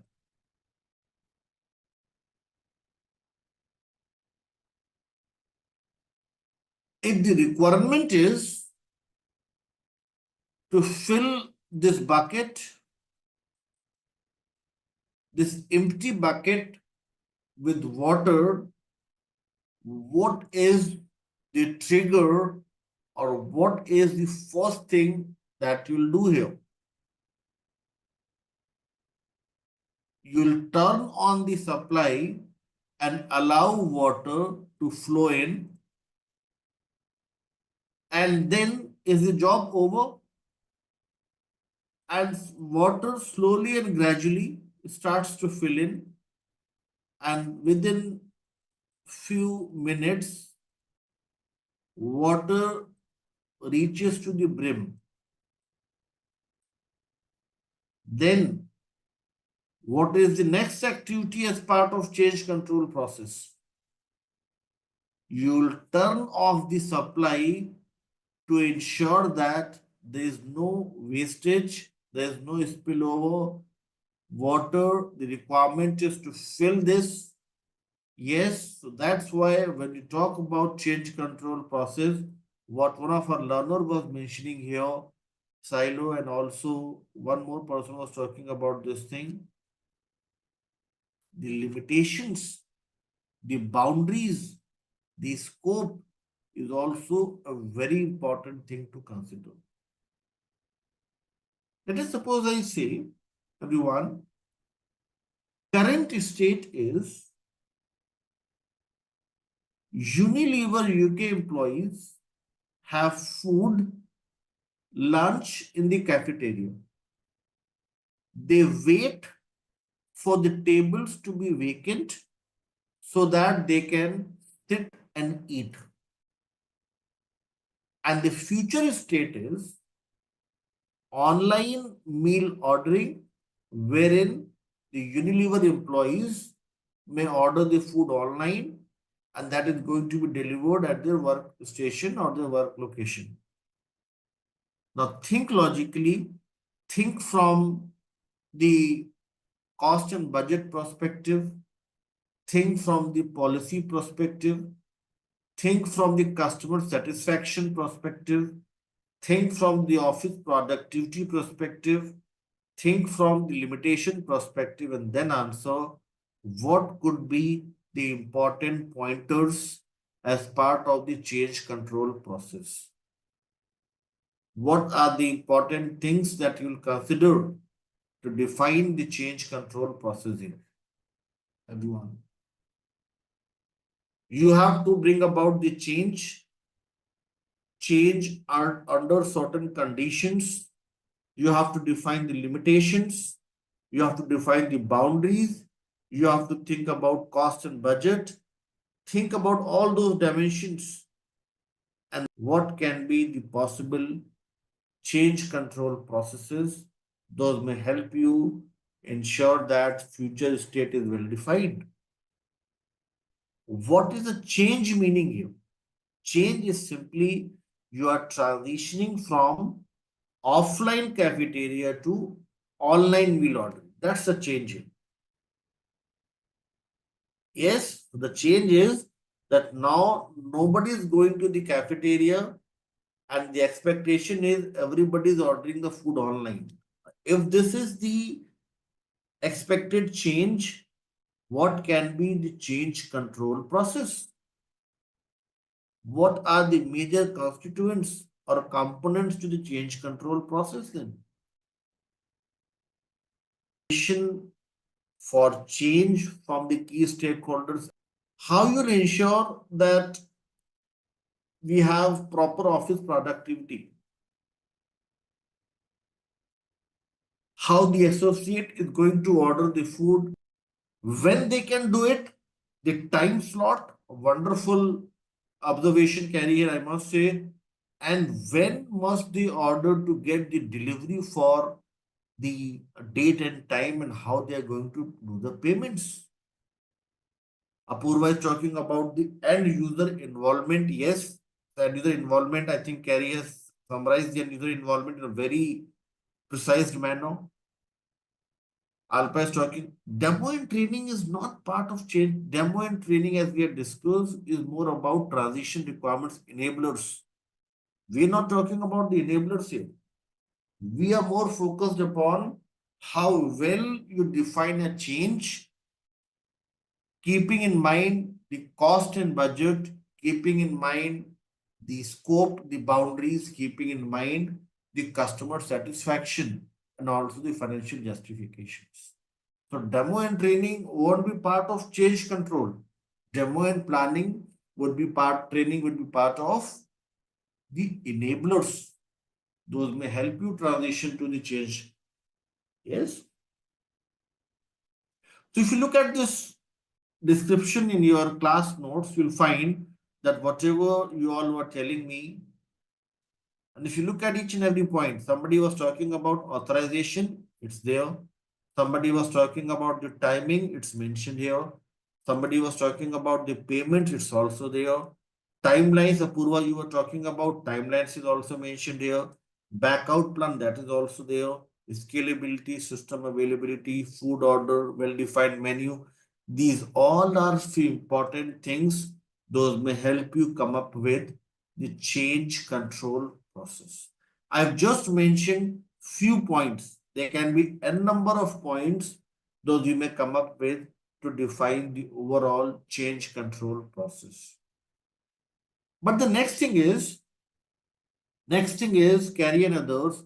Next thing is, let us suppose I say Apurva and Carrie are saying that if we have to implement this, it's very important for us to first come up with proper authorization and authentication. Ritika says no, authorization can be done later. First thing is to ensure that this is done within the given cost and budget of the project. Somebody says, somebody says, Alpha says no, it's an important thing for us to come up with proper secured payment gateway. Now, three different analysts coming up with three different priorities. How you plan for prioritization then? How you'll rank them? Which change control process to be implemented first? Which change control process to be implemented second? How you'll do that? Somebody is giving preference to cost. Somebody is giving preference to timelines. Somebody is giving preference to customer satisfaction. Then how you'll come up with the plan for prioritization? Think logically and then answer.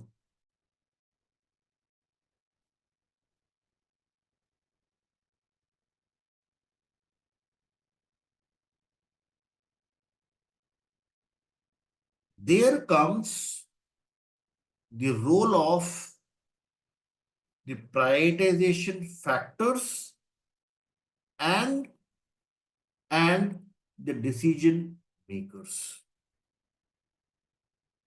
Decision makers are going to resolve conflicts. Decision makers are going to they're going to decide, they're going to come up with what will be the plan for prioritization. When we talk about everyone plan for prioritization, there are total 8 factors. Those may help us in coming up with ranking of these change control processes. Prioritization factors may be cost, stability, dependency, time sensitivity, penalty, risk, regulatory, or policy compliances. It's an important thing for any business analyst to have a detailed discussion with the decision makers and understand which prioritization factor is more important for them. And then accordingly, you may come up with the ranking of the change control processes. And then you may come up with a plan to implement them. Yes, I'll share with you all one story here. One of my learner, she was like working with one of the very good company in Bangalore, India, and she faced one interview and she told me like in the interview they asked her one question that who is approving the requirements in your project? Who is the main point of contact if you have to get the sign off on your requirements? And she said like I was very honest and I mentioned that in my project we generally reach out to our project managers for the approvals. And then she was not selected for this job role or for this job position.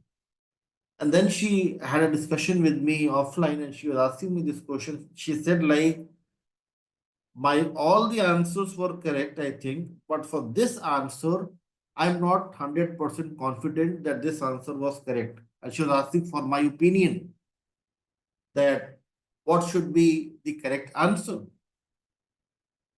And then I told her, let me share my answer that I shared with her. My answer was that whenever they ask you such question in the interviews, that who is providing the approvals, who is providing the sign-offs, or who decides the prioritization, do not ever start with any name like a project manager, like the product owner, like the customer, like the sponsor. Tell them first thing what they expect from any certified analyst is that you tell them that in my project, we are having the approvals in line with the governance model of the project. In the governance model of the project, we come up with the decision making authority. We come up with a group of people who are going to approve the certain set of requirements. This group differs as per the nature of the requirements. And then you can tell them that in my recent project, that group includes project manager, a sponsor, and the end users. These are my operational team managers, operations managers. So then we reach out to them for the final approvals. So the catch here is everyone, if they ask you such questions in the interviews, you have to first mention the keyword governance model of the project. Then you have to mention that decision making authority is approving it. And then you can mention that decision making authority includes the list of stakeholders authorized to provide the sign off.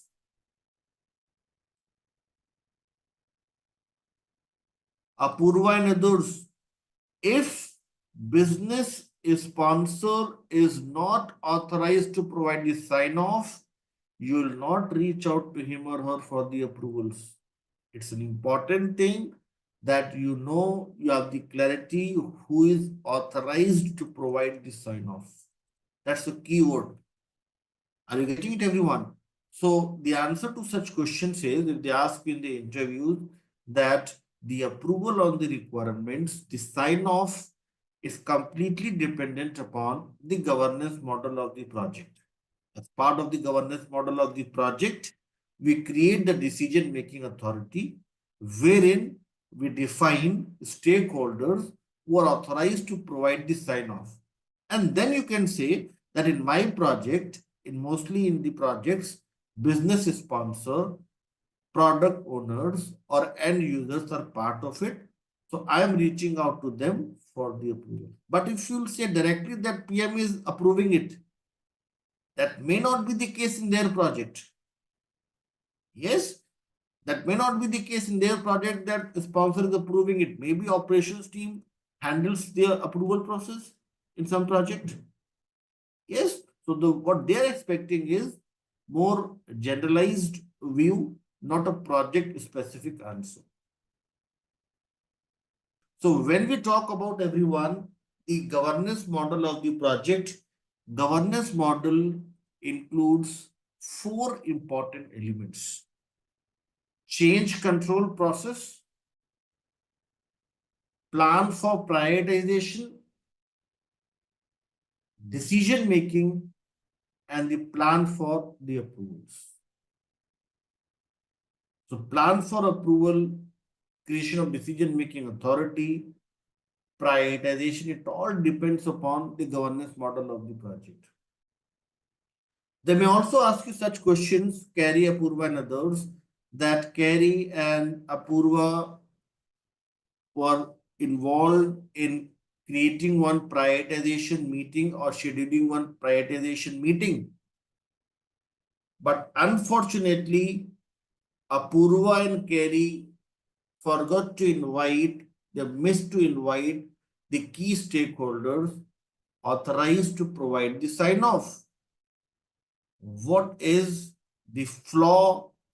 What is the flaw in this case here?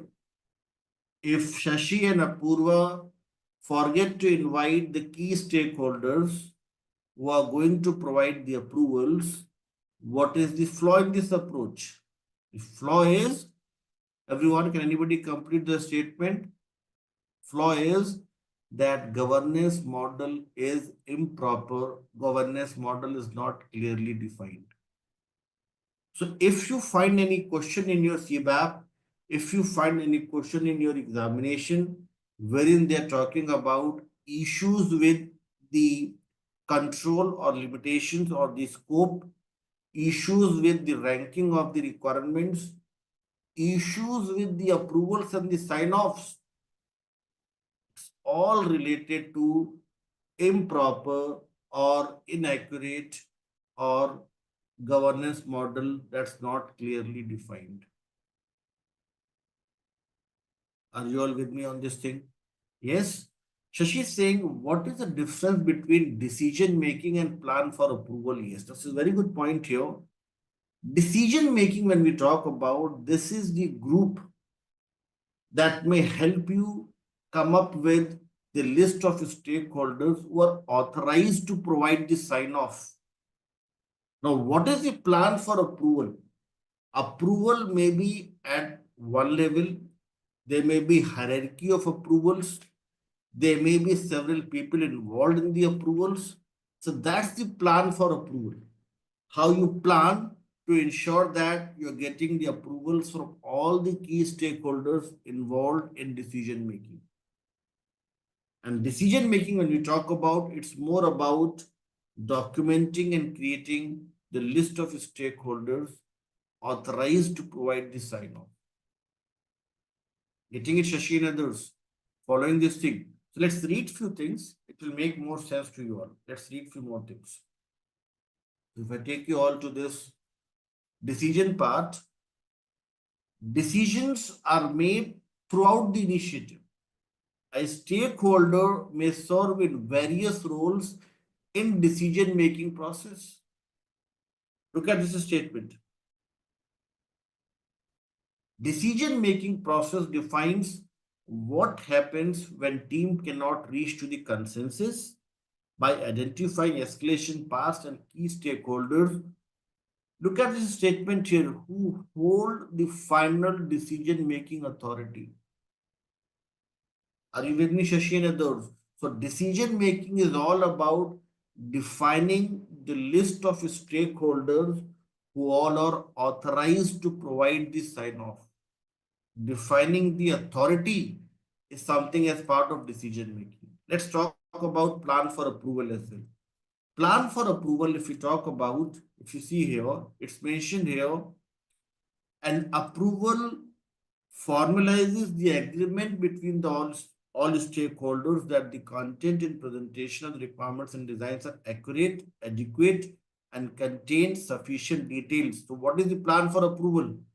You'll ensure accuracy, completeness. Adequate means complete, and contains sufficient details. This is what you do as part of plan for approval. And if required, the hierarchy of the stakeholders approving it. Getting it? Timings for the approval. This is also part of plan for approval. The process to follow to gain the approvals. Who will approve the requirements and design? These all would be part of plan for approval. Getting it? This may include stakeholders' availability as well, willingness to engage and determine the efficiency of the approval process. These all are part of plan for approvals. So to summarize, plan for approval includes all those important planning to get the approvals. Planning may include ensuring the accuracy, completeness, sufficient details, timings, process to follow, who will approve it, and all such things. Availability of the stakeholders. Whilst decision making is more about defining the authority, defining the stakeholders who are authorized to provide this sign. That was about everyone. The governance model of the project, very important one for the people who are preparing for the interviews, also very important from the CBAP examination perspective. I had discussion with most of the learners who have recently cleared the examination. They all tell me that governance is one favorite topic for your CBAP examination. They'll always ask you questions on governance. They may come up with different wordings, different scenarios, but they'll always focus upon these four elements. So you all can create one short form to learn this thing. C, P, D, A. What is CPDA? Change control process, plan for prioritization, decision making, and also the plan for approval. So these are the four important elements when we talk about plan, business analysis, governance. Yes. Ritika is coming up with one question here. Ritika is saying that if we are new to the business analysis, would we be sitting for ECBA? My suggestion to you all would be, since you are part of the PG program and you will be getting the certificate from the Purdue University, then if you are very new to the business analysis, I'll suggest you all to wait for another 1 year or 1.5 years and then directly go for CCBA examination.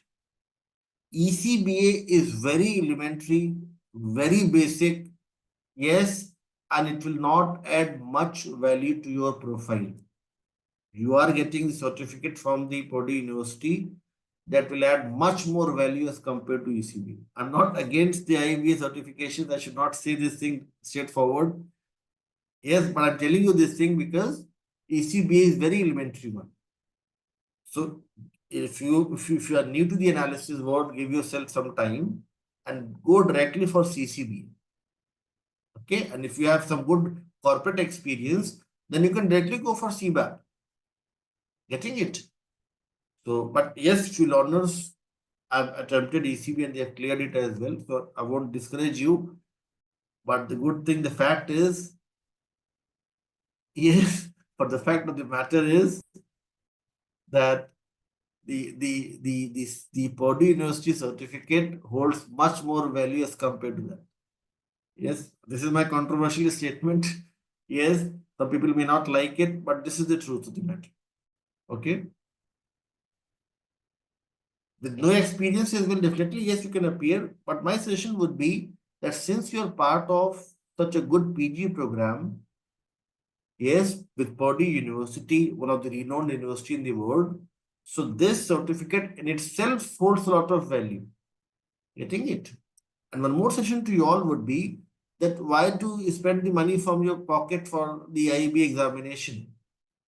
Yes, when you get hired for some job role as a business analyst, then you can ask for the reimbursement from your company and they'll pay for it.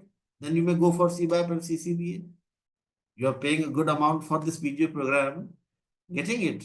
Just a personal suggestion. You may go for it. I'm not against it. Yes, it will add the number of learners who are clearing it. But just a suggestion, like you are getting one good certificate from Purdue University. This will help you enter into some good job role. And then the company is providing the reimbursement. You may go for even ECBA as well. Yes. So that's my viewpoint. Rest is your decision. I won't discourage you. You may go for it. You should go for it. And I'll be helping you if you have any questions and queries for ECBA. Yes. But good thing would be if you go for CCBA, then that will add more value to your profile. Okay. Yes, if it's new for you, then just for now, you should just focus upon getting the certificate from the Purdue University and just focus upon all the important courses as part of your PG program. Then take some time, 1 year, 1.5 years, and after that, you can think about CCBA. Okay. ECBA is not that important for learner who is going for the PG program. Okay. Getting it? Definitely, yes. The certification will help you like get the recognition as certified business analyst. That too with a renowned university, Purdue University. Yes, I think it is ranked top 30 or top 20, I believe. Yes, so we don't world renowned university. Getting it. But yes, certification later you may go for. You may go for CCBA and CBAP after that, and that may be like a value addition to your profile. But for now, just focus upon this PG program, focus upon all these important courses, and that's it. Let's quickly go through what we have discussed today. Today, we have discussed few things. So let's quickly revisit and then we'll move ahead to the information management. So today we had started with everyone, plan stakeholder engagement, and we had discussed about very important thing here that it's an important thing for any business analyst to maintain an effective working relationship with the key stakeholders. And that includes identifying the stakeholders and their characteristics. The three important elements that we had discussed here: perform a stakeholder analysis, that includes identifying the roles, the attitude. Attitude is nothing but your ownerships.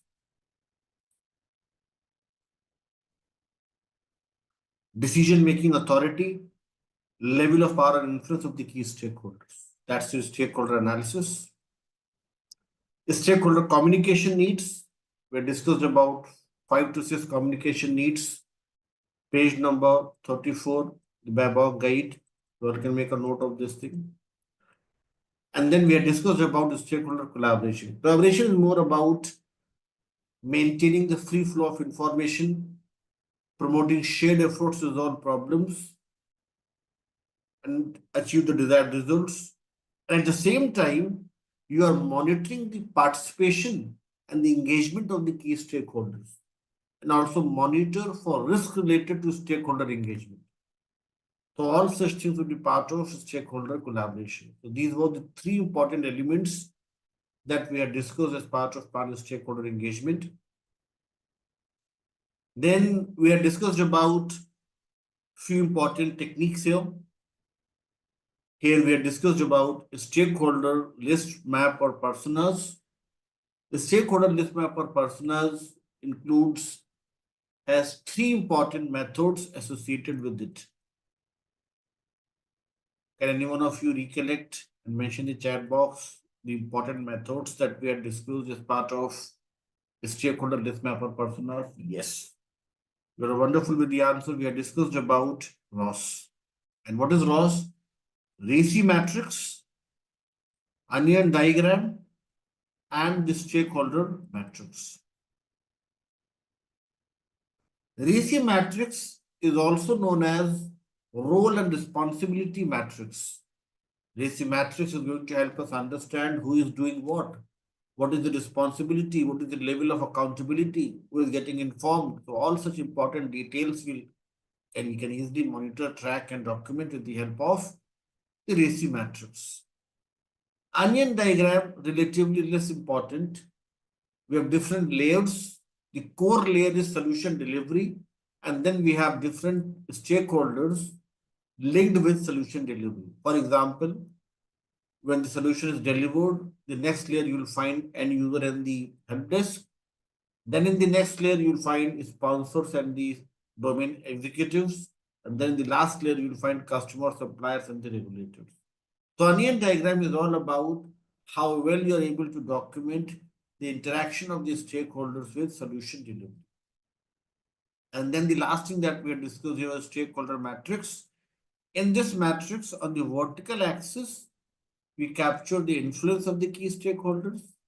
And on the horizontal axis, we capture interest and the impact of the key stakeholders. The catch here is, the important thing is quadrant number two. Quadrant number two is the most important one for any business analyst. If you have some highly influential stakeholders and highly impacted stakeholders, you'll work closely with them and engage with them effectively. That's the important thing for any business analyst from the stakeholder matrix. Yes. So this was something we had discussed around the stakeholder matrix. Then we had discussed about mind mapping.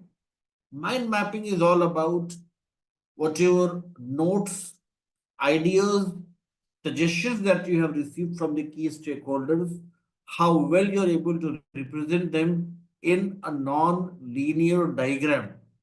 When we create any mind map, then we have central main topic. This main topic is in the middle, and then we'll have several topics like T1, T2, T3, T4, and these can be further decomposed into smaller branches to represent a tree structure, and this tree structure is nothing but a mind map. So mind map is nothing but a brainstorming plus the non-linear diagram. Then we have discussed about the organizational modeling, and here we have discussed about the importance of the organizational model. Organizational model helps you perform stakeholder analysis and understand the role, attitude, decision-making authority, level of power or influence of the key stakeholders, the reporting structure, the lines of communication, organizational structure. All such things can be easily defined with the help of the organizational. So these were the important techniques, everyone, that we had discussed as part of plan stakeholder engagement. And then after that, we had discussed about the governance model of the project. And as part of governance model of the project, everyone, we had discussed about four important pillars to the governance model. Those four important pillars to the governance model that we had discussed. The last topic before the break, yes. T, P, D, A as the four important pillars. C means change control process. For the change control process, there are a few important things to consider like cost, benefit, constraints, yes, priorities, and also sometimes dependencies as well. Change control process is a very important component to the governance model of the project, change control process. Once you have come up with the change control process, next important thing is to come up with the ranking of the different change control process. And that is part of plan for prioritization. When you talk about plan for prioritization, there are total 8 prioritization factors. Those may help you rank the requirements in order of the relative importance to maximize value delivery. And plan for prioritization must be discussed with the decision makers, and then there must be a proper plan for approvals. As you've discussed, decision makers, decision making authority is more about analyzing and coming up with the list of stakeholders authorized to provide the sign off. While plan for approval may include ensuring the accuracy, the consistency, the completeness of the requirements, availability of the stakeholders to provide the approvals, and all such important things. Yes, Shashi, you had this question, the difference between decision making and plan for approval. The main difference, as we had discussed, it's more about creating the group or list of stakeholders authorized to provide the sign off, And this is more about the planning to ensure that the important processes or change control processes are accurate, clearly defined, complete. Stakeholders are available to provide a sign off. All such things will be part of plan for approvals. So these were few important things, everyone, that we had discussed in our first half. Now we are going to start with a very, you may say, basic topic now, relatively simpler topic, and that is information management. The next task on the list, Carrie, Amabel, Apurva, and others, is information management. Plan business analysis, information management. And if I ask you all one question here, that what are the commonly used information management tools in your project? What is the information management tool that you're using? It's the Jira in most of the projects nowadays, Confluence, Azure DevOps, SharePoint. Is there anyone who is using Trello? Trello is also very good information management tool. Rally, Jama, yes, Redmine. So there are so many Smartsheet, yes. So there are so many important information management tools. Those may help us in storing the business analysis related information. But the story is not ending here when we're talking about storing the information. It's also about accessing the business analysis information, everyone. And for accessing the business analysis information, to prevent any information loss, to prevent any issues or challenges with the stored documents, it's an important thing for us to come up with roles and permission matrix.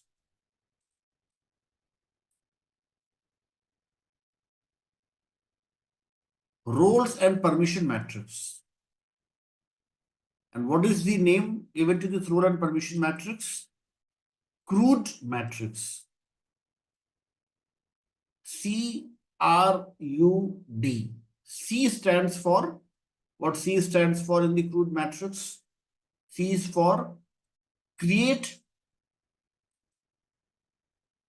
or the edit access, read, update, and the delete. This helps to provide selective privileges to different stakeholders based upon their involvement, based upon, you may say, hierarchy within the organization.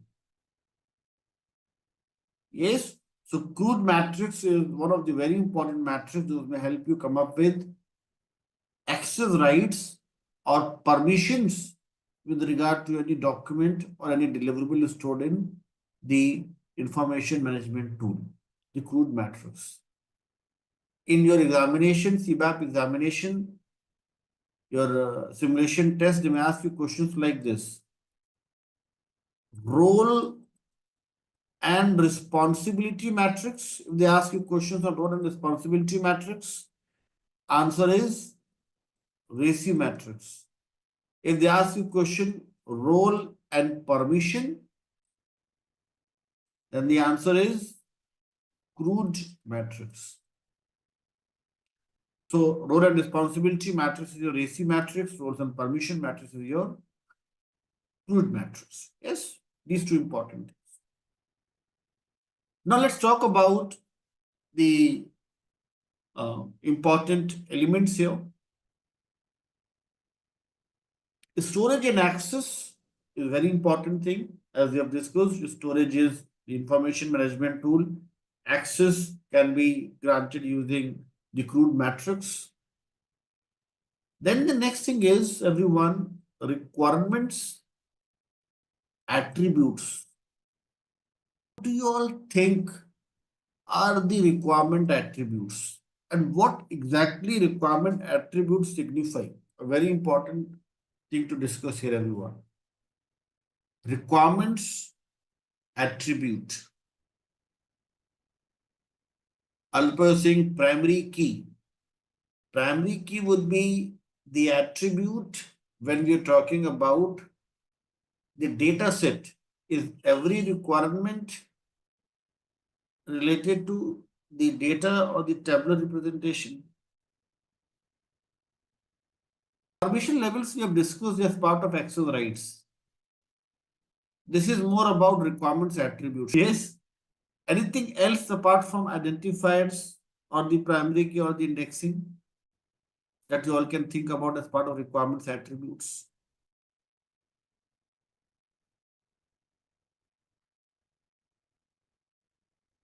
So I was saying characteristics that provide the additional information, that's the right answer. The best answer. Yes. Let's see what exactly requirements attributes signify.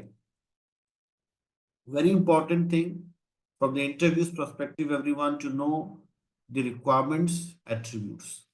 Let's see what are the requirements attributes.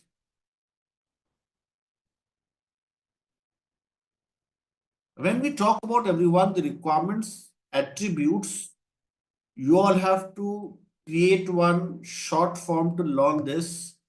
And the short form is Keras soup. Yes, let's see what is Keras soup. Requirements attributes include C, that is the complexity, indicates how difficult the requirement will be to implement. You'll find this on page number 9, class notes 4. Indicates how difficult the requirement will be to implement, the complexity level. Now, what you all were mentioning was absolutely wonderful. The unique identifier for any given document or for any given deliverable, plus the risks, those help us identify uncertain events that may impact the requirements. Author provides the name of the person who needs to be consulted if we have any question related to given set of requirement document. Source identifies the origin of the requirements. Stability indicates the maturity of the requirements. Status indicates the state of the requirement, whether it is finalized, whether it's in progress, whether it's implemented, what exactly is the state. Ownership, urgency, and priority. So you all can create one short form as Keras soup. Yes, and if you like this soup, you'll be able to explain in your interview, in your examination, what are the requirement attributes. What exactly is status means? Yes. What exactly status means? Status mentioned here indicates the state of the requirements. Let's take one example to cover all of these attributes. Yes. Before that, I'll just show you all one thing here. If you all look at the important inputs to information management approach, you'll find here business analysis approach, stakeholder engagement, and the governance approach. These three are the important inputs when we are into plan information management. Now let's talk about one example to understand all these important requirements attributes. Let us suppose I say I'm talking about first thing, business analysis approach.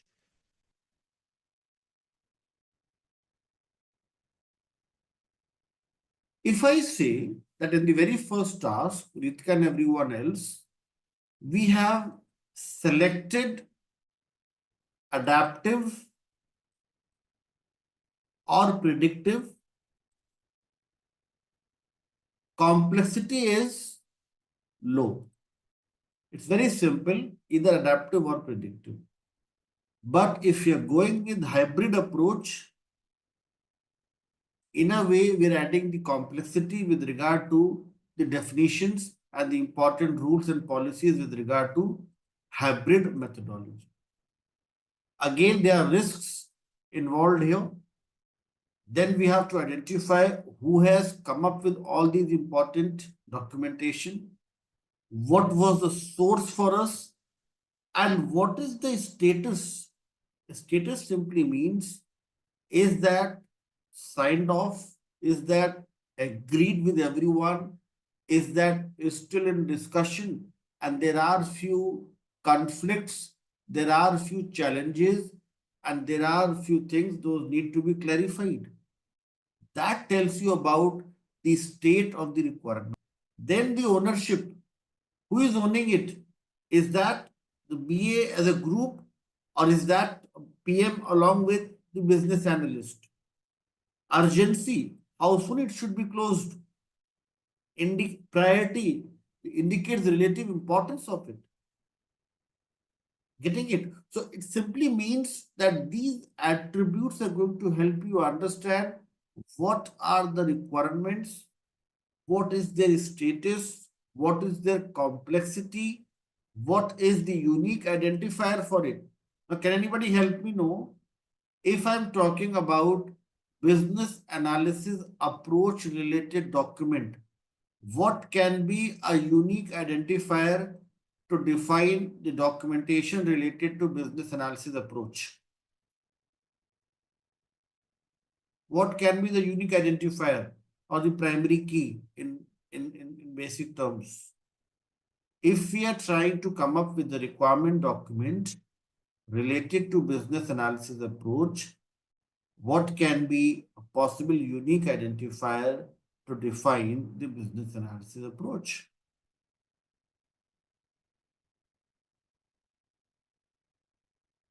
Very simple answer. It's not difficult.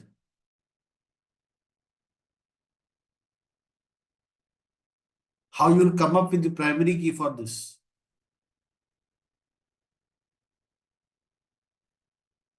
Unique identifier. OP will include everything. A unique identifier for the business analysis approach. Unique identifier here is the methodology itself. Whether it is agile, waterfall, V model, spiral model, these all are the identifiers here. Getting my point? A stakeholder can be an identifier, but the challenge is stakeholders may be like, what should I say? Stakeholder is not a good identifier. Why so? Because the list may vary. Getting it? But this list would always remain consistent. This would always be there in the approach. Are you with me, everyone? And let's take one more example to understand this thing very clearly. Let us suppose I say we are talking about the creation of decision making authority. We are talking about decision making authority as one of the important requirement document. Decision making authority we are trying to create. What can be the possible unique identifier here? Everyone. Now, this is a very good question and a very simple answer for this. You are trying to come up with the description of decision making authority, stakeholders authorized to provide the sign off. What can be the possible unique identifier? The unique identifier can be Within the governance model, something within the governance model, something related to their role and responsibility. That can be a unique identifier. For example, a sponsor can be the decision maker. For example, product owner can be a decision maker. For example, project manager can be decision maker. And what are all these? Don't you all think these are the important roles? Yes. So that's how we come up with the requirements attributes. So that's about your requirements attributes. Let me repeat on these things. Complexity, absolute reference, author, source, stability, status, ownership, urgency, priority. These all are some important things. How to learn this? The Keras soup.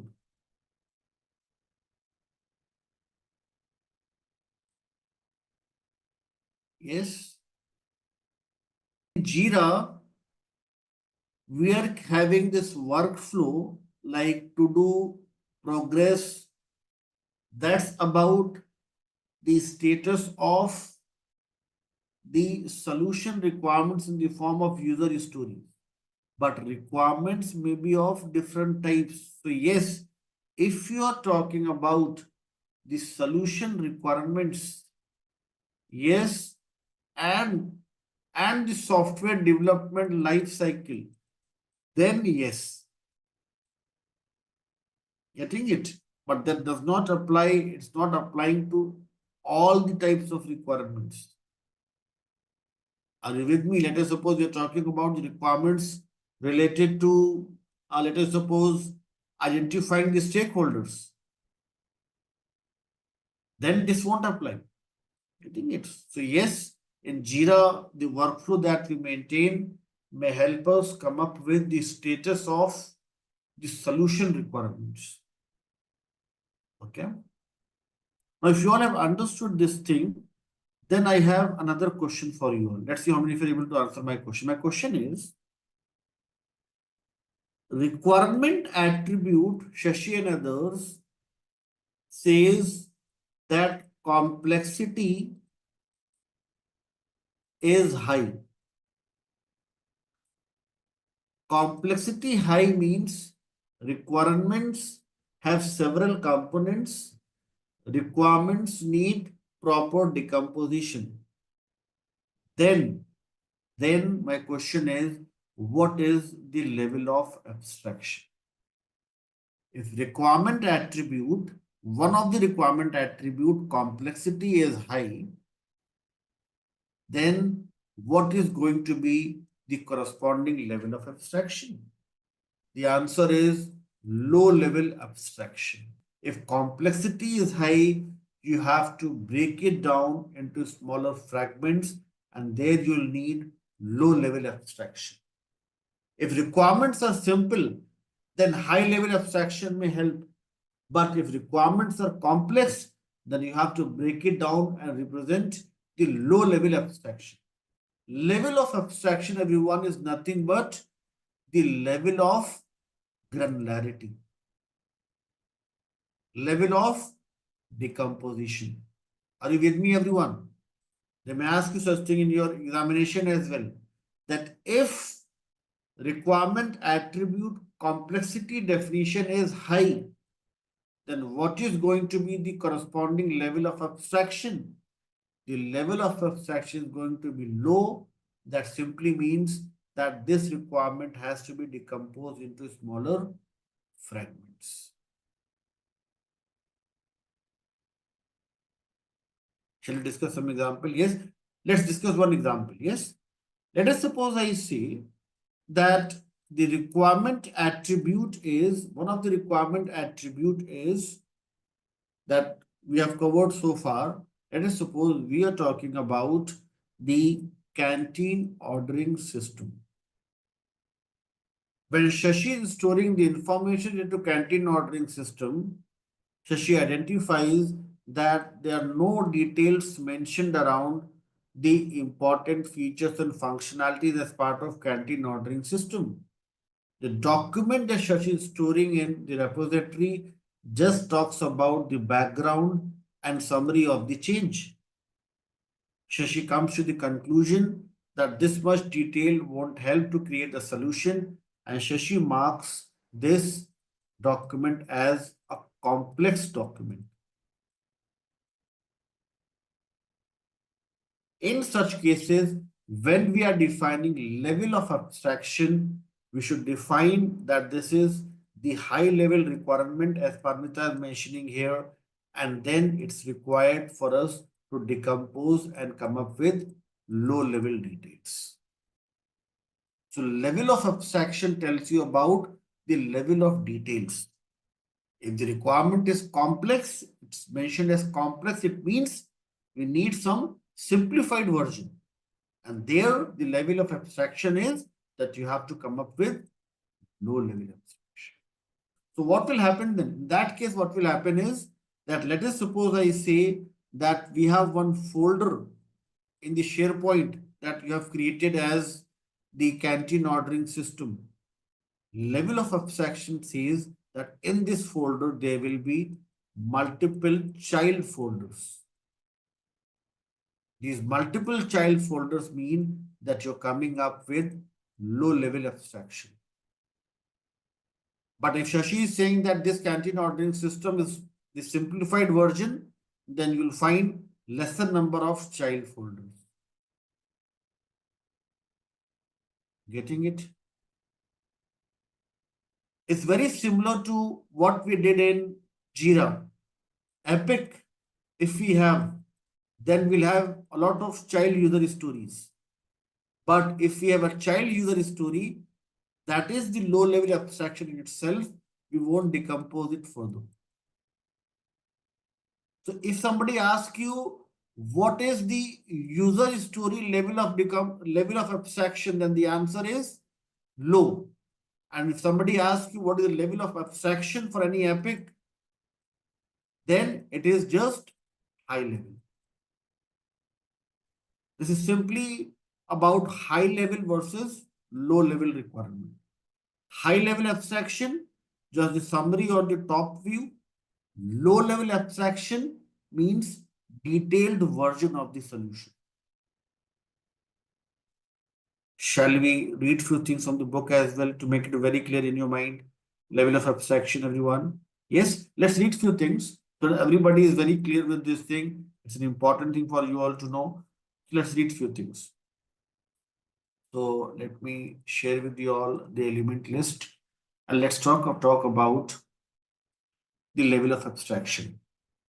Level of abstraction, everyone, describes the breadth and depth of the information being provided. Are you getting it now, Shashi and others? Everyone. Representation of the information may range from highly conceptual or just summarized to very detailed. So level of abstraction simply means what kind of information you are providing. Is that just the summary or the overview? Is the detailed one? Or is the complex one? If you see here, in determining how much detail each stakeholder may require an initiative involves, consideration is given to the needs of the stakeholders, the complexity of what is being explained, and the importance of the change. So let us suppose I say, when I explain this topic for the first time, everybody says, I'm clear with this. I'll quickly move to the next topic. It means it was just high level abstraction for the given topic. But if my learners come up with their questions and queries, it means they find this topic complex and I have to break it down and come up with the depth of the information. And when I'm coming up the depth of the information, I'm coming up with low level abstraction. The complexity of the requirements define the level of abstraction. If the requirements are simple, then high level abstraction may help. But if requirements are complex, it's your responsibility to come up with low level abstraction or the granular level information. So this was about the key elements as part of plant business as information management, everyone. And after that, identifying business analysis performance improvements. For performance improvements, everyone, if you look at the purpose here, purpose is to assess the business analysis work and to plan to improve processes wherever required. And for this task, we have few important techniques. Those may help us in performance improvements. First thing is root cause analysis. A very important technique for the performance improvement plan. And when we talk about root cause analysis, everyone, there are two important methods to perform the root cause analysis. One is fish bone diagram, and another is 5 whys. These two methods are used to analyze the root cause and come up with root cause analysis results.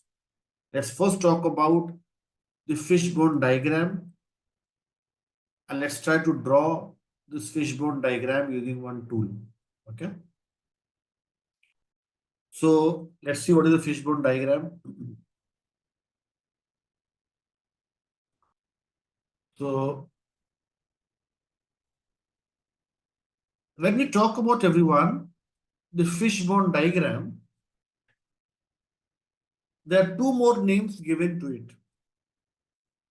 Fish bone diagram, also known as, can anybody complete the statement? Fish bone diagram is also known as Ishikawa diagram, because this was developed by the Japanese researcher Ishikawa, and this is also known as cause and effect diagram. Ishikawa diagram or cause and effect diagram. Let's see what is this Ishikawa diagram, cause and effect diagram, and how we create this diagram. Yes. So it's already there somewhere in my list here. Let me check if it's already there, else I'll create a new one. Okay, yeah, it's there. So I'll just draw the outer structure so that it looks like a fish. You all have to make an assumption that this is the fish, not a crocodile. Yes, a very unique fish you all can see on your screen. That in the Sunday evening for most of you. Yes. So if you look at this fish, everyone, when we are creating the fishbone diagram, the mouth or the opening of the fish, here we capture the failure event. Yes, a very unique fish. Some of my learners, they come up with some lighter comments in the chat box that you always tell us not to make assumptions. And now we have to make an assumption that this is a fish. No way it's looking like a fish. It's looking like some leaflet. Yes. But my drawing is not that good. I can come up with a better view for you all. Let me try to, if I can come up with a better view. So you all can try this feature in app diagram to create some good fish. Yes, this is one fish that I can create for you all. This is what I can do. I'm not good at drawing. I'm not doing these things for years, so I don't have the proficiency in creating the fish and the crocodiles, but something on these lines you all can create. Yes, as a fish. Okay. Now it looks like a fish or like amoeba. So, so, so this is your fish on your screen. Make an assumption that this is your fish. Okay. Let's focus on the main part. That is the categories here.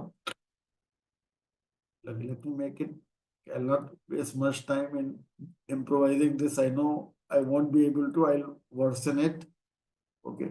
So let's focus on this content. Yes. So if that was better, so I can go back to the previous version for sure. So so if we look at this fish here, very unique fish. In this fish, you all can see here, everyone, the mouth or the opening of the fish. Here we are capturing the failure event. Failure event, unsuccessful event, or the issue. You can also say the issue. And everyone, let's focus here. These boxes that you all see here, these boxes represent the categories. Those are the major, you may say, factors responsible for the failure event. These are the major categories responsible for the failure event. And Ishikawa came up with the definition of these boxes. Ishikawa said that for any failure event, people, process, equipments, material, environment, and management are responsible for any issue or the challenge. You all can create one short form to learn this thing. People, process, equipments, management, environment, material, environment, and management. PPE and MEM are the six important major categories responsible for any failure event. Okay, with me, following till this point. Now, let's take one example. Let us suppose we are talking about the canteen ordering system Unilever project. The failure event is the current state wherein employees are going to the cafeteria to have lunch. People, if you talk about people here, the stakeholders, in this box you'll mention here, Unilever employees, vendors, canteen staff, these all are the people impacted or are responsible for this failure event. Processes, seating capacity and all would be part of processes. Equipments, material, environment, management, these all are defined here. What happens is that in these boxes, since we have limited space, we cannot provide each and every detail, and that's why these lines are also important. These lines represent primary cause, secondary cause, and the tertiary causes. This helps to decompose this category and represent the fragment level information. So yes, the name of the categories would remain intact. Description might vary as per the scenarios in your projects. Okay, getting it?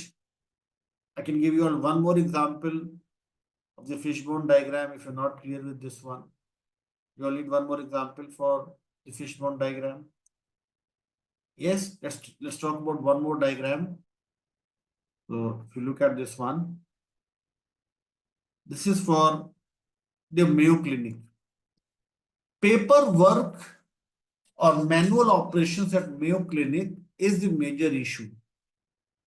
Then people, process, equipments, material, environment, and the management. People includes patients, doctors, Process includes check-in failures, paperwork, hard copies. Equipments include all those important equipments, material like your medicines and everything.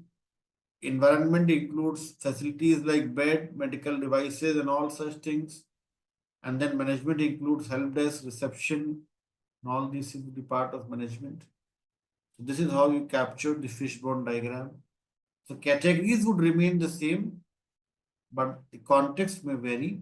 The description within the categories may vary. Okay, simple to understand the fishbone diagram. Now, one challenge with this diagram is, if I tell you about the practical thing, if you share this fish with your internal team, they won't accept it. The reason is, from the presentation perspective, from the discussion point of view with your key stakeholders, business users, fishbone diagram is a very good method to have just the high level discussion. But when it comes to fix the issues, this is not a preferred approach. If you'll share this diagram with your technicians, they'll have a smile on their face. They'll say it's good to share with business users, not with us. Please come up with details. And there comes the importance of next method, and that is 5 whys. 5 why is more preferred approach when we talk about the discussion with the internal team members, when we talk about the actual detailed analysis. This is more about the presentation and discussion with business users. Let's talk about more practical method, more important method, and that is 5 whys. Let's look at the 5 whys here and let's try to understand how it works. So in your Jira tool, everyone, that we had discussed last time, you all will find these 9 dots in the top ribbon here. If you will click here, it will take you to another important tool within Jira, and that is Confluence. Confluence is nothing but one Jira tool for document collaboration. And here you'll find one 5 why template that we're going to discuss now. Here you'll find 5 why analysis template. Now, before I talk about this 5 why template and how it works, my question to you all is, if any one of you, if you all have any prior experience, when you are doing the root cause analysis, why the name 5 whys? Why not 4? Why not 6? Why not 3? Why only 5 whys? Any guess? You are doing a root cause analysis. The method is 5 whys. That is asking questions to gain clarification on the root cause. Why only 5 questions? Why not 3 questions? Why not 6 questions? Why not 3 questions? It's related with the history. Let's discuss this thing. Is there anyone who's joining from the European world here? From Spain, France, England, Scotland? Anyone from that region here? Austria? No? Okay, if I talk about everyone, the ancient Europeans' belief,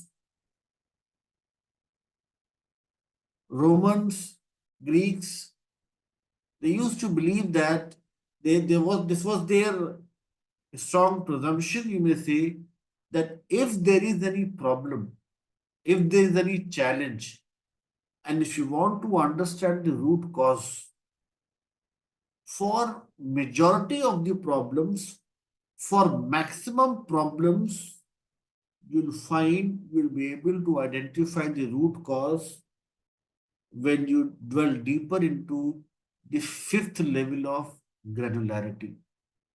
By the time you reach the fifth level of granularity or decomposition or level of abstraction, you will be able to identify the root cause. And such a traditional technique, such a traditional method, and we are using till date when we are doing a root cause analysis in any IT project. Let's see how it is done. So you have the problems, mention the problem statement. You're asking questions why, why, why, why, and you ensure that every time you're asking questions, you are digging deeper into the problem. And that will help you come up with more details around the problem, and that may help you come up with the final problem statement. And with that final statement, you may come up with the corresponding solution components, and those can be allocated to your team members to fix it. This is the standard practice that we follow in most of the projects. Is everybody with me on this thing? 5 by analysis. Yes, so for any given problem, ask questions to gain more clarification, dig deeper into it so that you're able to identify the root cause of the problem. With that, we have finished the first knowledge area. Okay, so let's discuss this case study. Few questions before we call it a day. Okay. So in this case study, everyone will find few important statements. One statement is, as a business analyst, you have established the process of decision making, change control, prioritization, and the approvals. These are the important elements associated with which task out of the 5 that we have discussed in the very first knowledge area, everyone. Ritika is absolutely wonderful with the answer. These things we have discussed as part of the governance model of the project. Then, yes, business analysis governance, absolutely wonderful. Ritika and Apurva, thank you so much for your responses. I hope everybody is agreeing with what Ritika and Apurva is mentioning. You all are with me. Yes, these statements are related to the business analysis governance. Perfect. Second thing is, you have identified the stakeholders and their characteristics. This is part of which task out of the 5 that we have discussed today? This is part of stakeholder engagement. Yes or no? This is part of stakeholder engagement. Then the third thing is, you have determined how are you going to store and retrieve the information. This is part of information management, if you all recollect. Yes, information management. There we have discussed about these things, the requirements, attributes. If you all remember, we had discussed about the carrot soup. Yes, carrot soup we had discussed as the important requirements, attributes. Yes. Then you have had a meeting with the key stakeholders.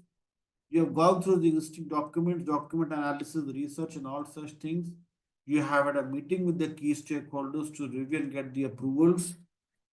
It's more about the change control, if you see here, and you have had estimated the things. So these are few important activities here. Looking at these activities, you all can easily observe that these all are related to the agile methodology. Discussions, meetings, collaborations, and there's no mention of protocols or SOPs. So that's why this is the adaptive case study. Question number 1 is, which document is created to define decision making, change control,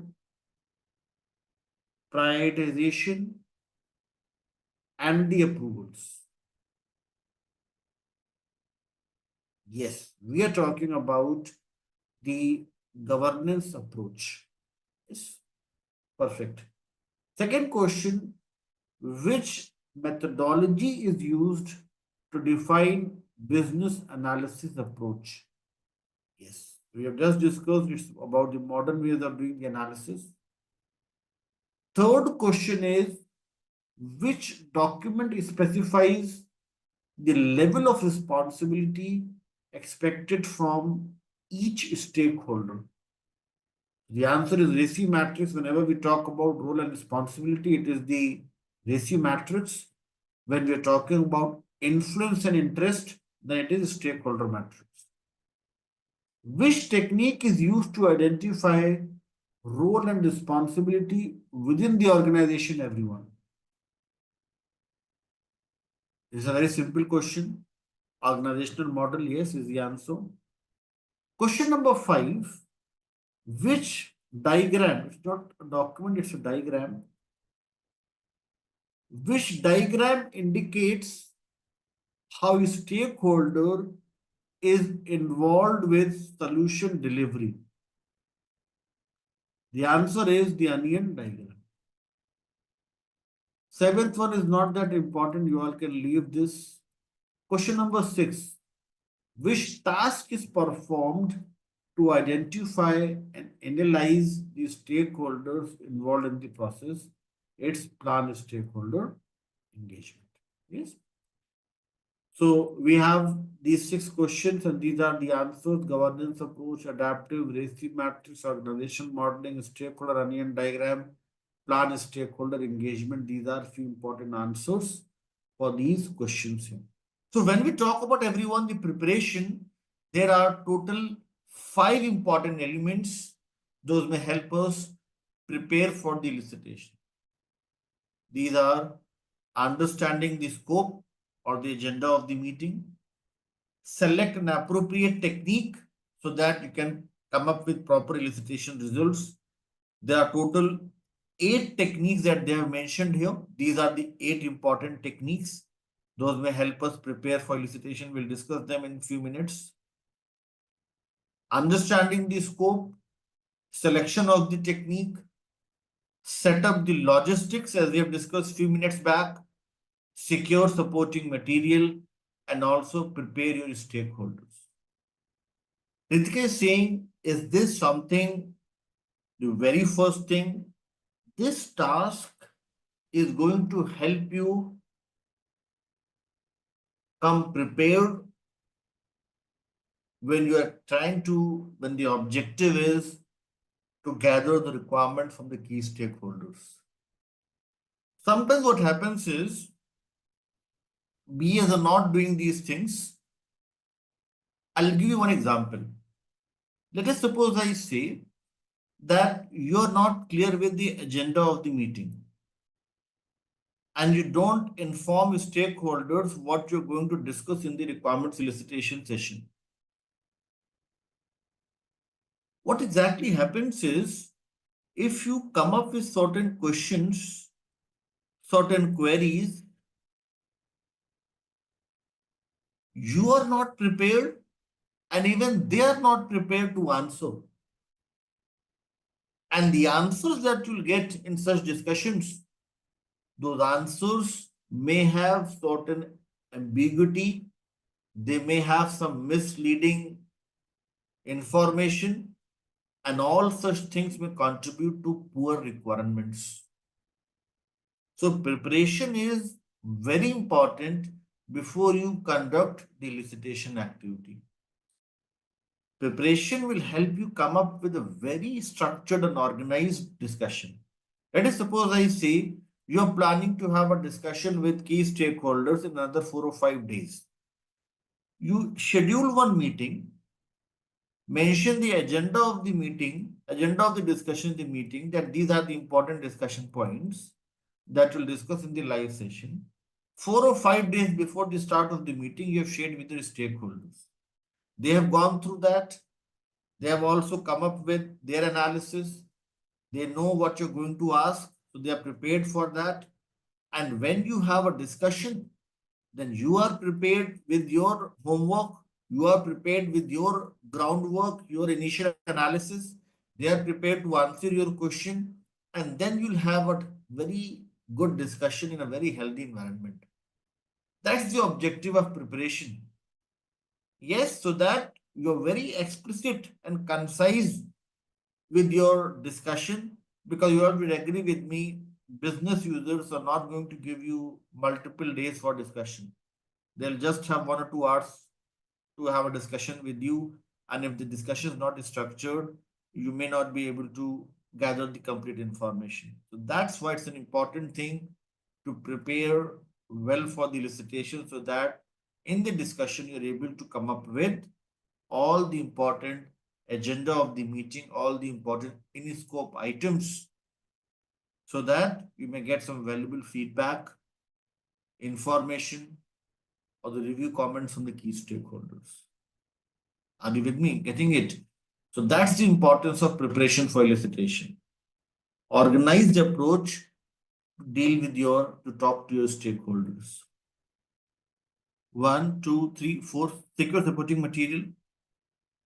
Secure supporting material, everyone, in simple terms, is all about those important documents. Let us suppose I say you are preparing for the elicitation, and the elicitation is around creating or coming up with Unilever canteen ordering system.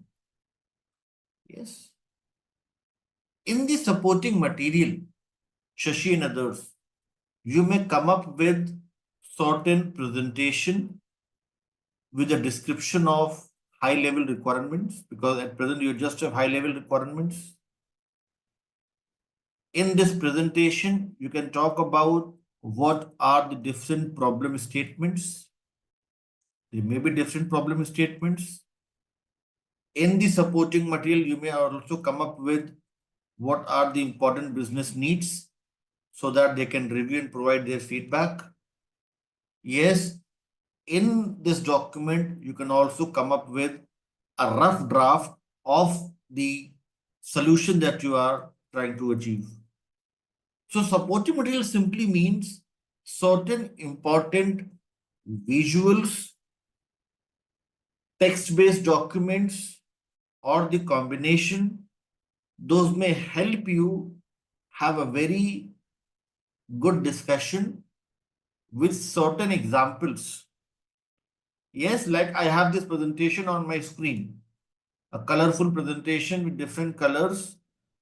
And if I take you all to your Babok guide, you'll understand the importance of the supporting material. If I take you to prepare for elicitation, and imagine if I open this list, yes, and start reading everything. Yes, what will happen? Half of the audience will go off to deep sleep. Yes. So what is supporting material, Shashi and others? Business analysts identify the source of information that are needed to conduct the elicitation activity. Yes, there might be a great deal of information needed to conduct elicitation, including people, system, historical data, material, and documents.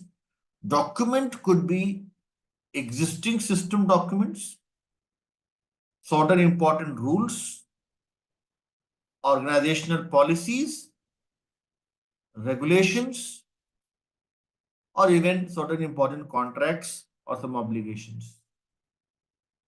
Okay, you can see here it may also have a rough draft version of the analysis that you have done so far. Getting it? You don't expect your business users to tell you everything. You have to come up with a draft version of your analysis so that you can take it to the next level from there. And in that draft version, you may come up with certain models, specifications, pictures. Yes, those may help you have a very fruitful discussion with the key stakeholders. May include some historical data if you're doing some data analysis. It may include your own research if you've done some prior research. It may include some high level requirements that you have analyzed. It may include the draft version, what you think about the solution. So all such things, those may promote a healthy discussion, may be part of your supporting material. What generally I suggest my learners as part of supporting material is create a mind map. I think I suggested you all as well the same thing in the previous session that nowadays they're not going to read your bullet points or the detailed lengthy text document. You come up with certain mind map, think about all the possible components, and then you may have a detailed discussion around each and every component to the mind map. So create a mind map, create some visual, yes, because picture speaks 1,000 words, and then have a detailed discussion with your key stakeholders. Let's now talk about few important techniques here. You all can see there are so many techniques mentioned here, and the good thing is we have discussed most of the techniques. The one important technique, the very, you may say, good technique or very important technique here is data mining.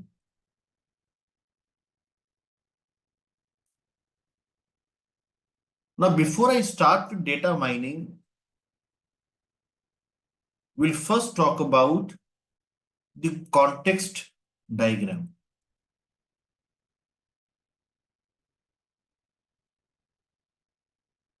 The data flow diagram we'll discuss first, and then we'll talk about data mining.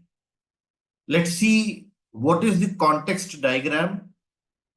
You all have to draw this as part of your projects. Let's see what is the practical significance behind it. And let's see how context diagram helps in data mining. Okay. So let me take you all to the Babok guide and let me open one of the context diagram from the list. And then we'll talk about context diagram in detail. This is the context diagram on your screen, everyone. Also known as Gain-Sarson notation. After two researchers, we came up with this representation. You all can observe here, everyone, external agents,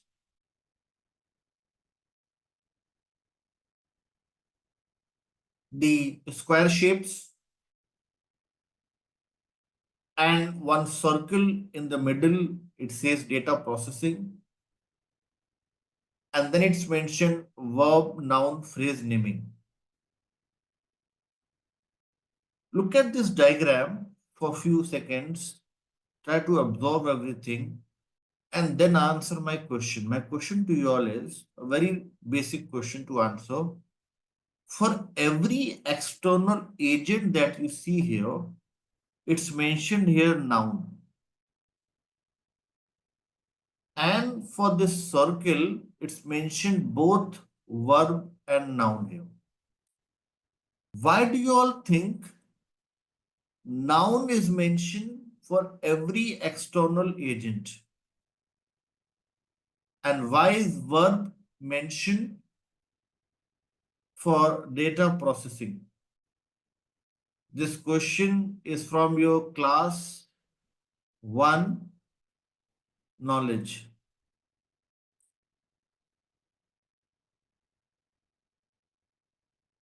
Because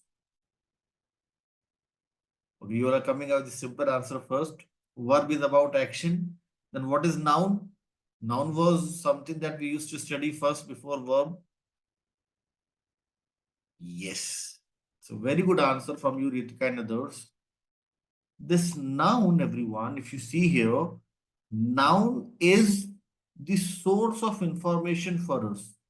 We are getting the data that may be raw in nature from the external agents.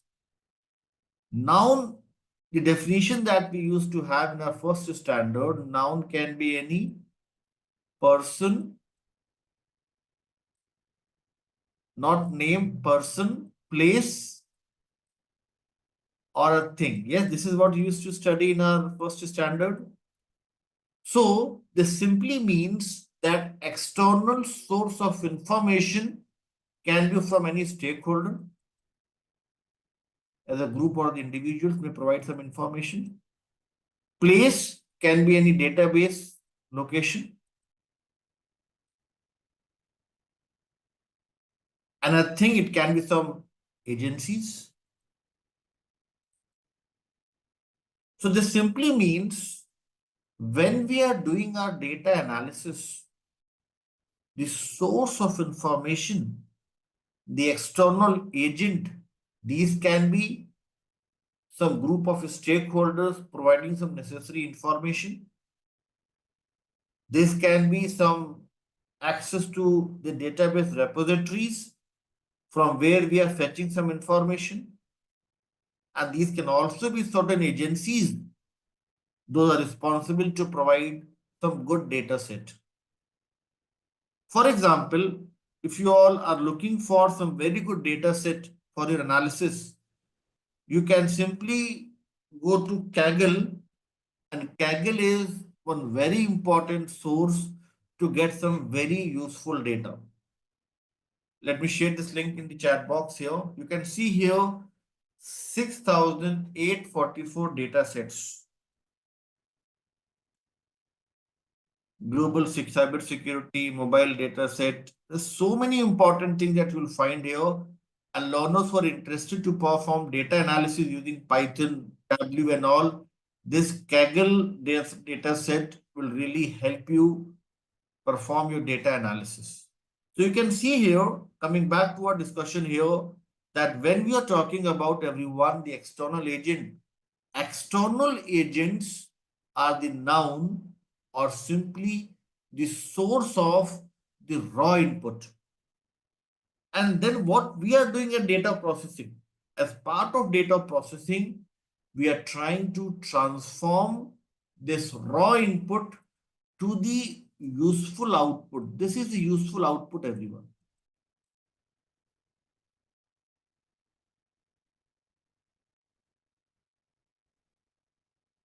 So what we are doing here, everyone, context diagram is all about identifying all the key sources of information and then how well you're able to transform that information into the useful information. This is the first level. Let's talk about the second level, the more detailed diagram. Look at this one. External agents, external agents, external agents, external agents as noun, input data noun, data processing here separately because we want to simplify the things, and transformed output data is stored in the data repository. So what is the objective of context diagram, everyone? The objective is data transformation. And what is data transformation? From raw data to the useful data or the information. Is everybody clear with this explanation? What is the context diagram? Yes. And now you all have to draw such context diagram as part of your projects as well.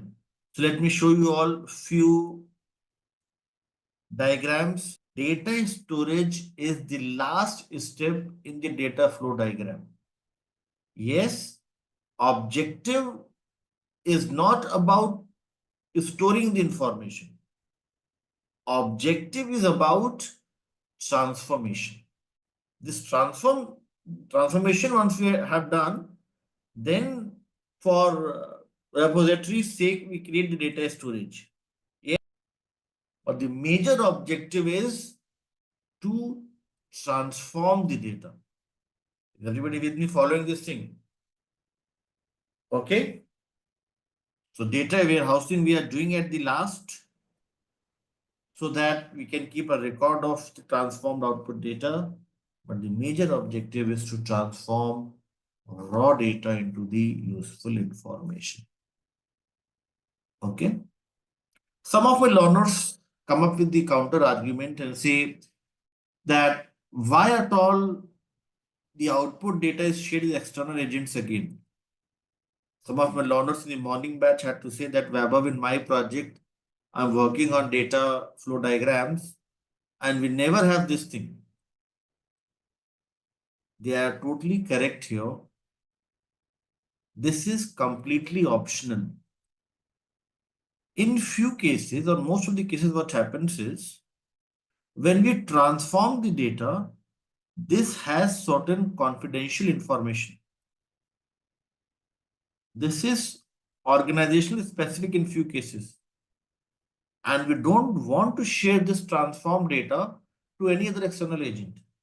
We just simply store this in data repository for our internal purposes.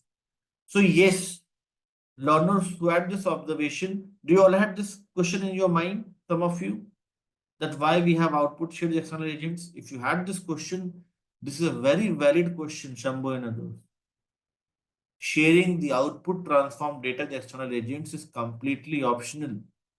Most of the companies are reluctant to share the transformed output with others. They'll just store it in their local repositories. They do not share this information with the external agents again. But in few cases, what happens is that these external agents have certain, you may say, non-disclosure agreements or certain contractual obligations. They are part of your overall project. Then you can share with them as well so that they have the clear understanding around the transformed data. On this output data things, it's completely optional. It totally depends upon the organization structure and culture whether you are sharing this information with external agents or not. Main objective of context diagram is first thing. Let's talk about the objectives. First objective is to identify the source of information. Yes. Second thing is the sink of information. Sink simply means how well you're able to apply filters, how well you're able to process the information that you get from the source. Sink is nothing but your output or transform data.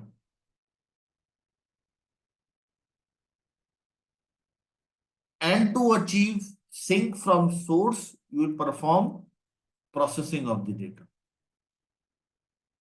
In the data processing, you may apply certain important rules, certain important filters, certain important quality checks, and others to ensure that the sync, the data repository has the valuable information and you manage to remove redundant, duplicate, irrelevant information from the source from where you're getting the information. So the objective is to identify all the possible sources of information and then apply certain important criteria to transform the data, the input data from the source into the useful output data. Okay.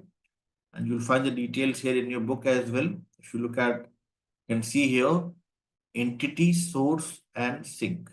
These are the important things. So goal of the diagram in one sentence is to perform data transformation so as to get the transformed data, the required data, the useful data that can be stored in the data repositories. Okay, till this point with me, everyone. Shall we move ahead and talk about the data mining now?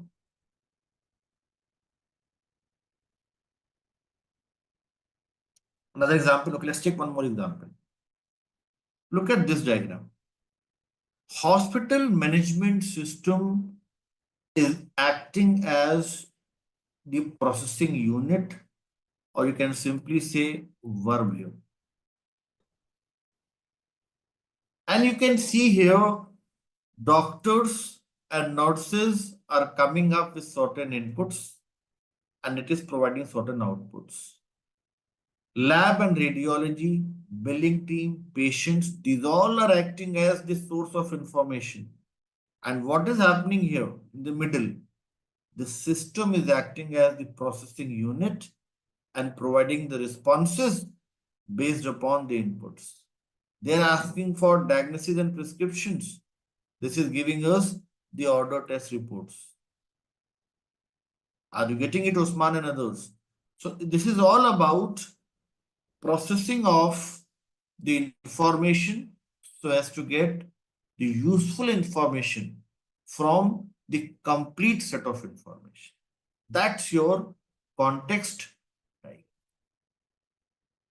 What is data mining all about? How it works?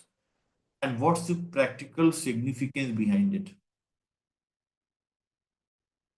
Data mining, Osman, it has three important techniques associated with it. First technique here is the descriptive data mining.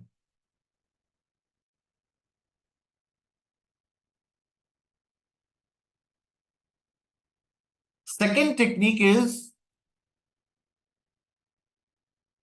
the diagnosis.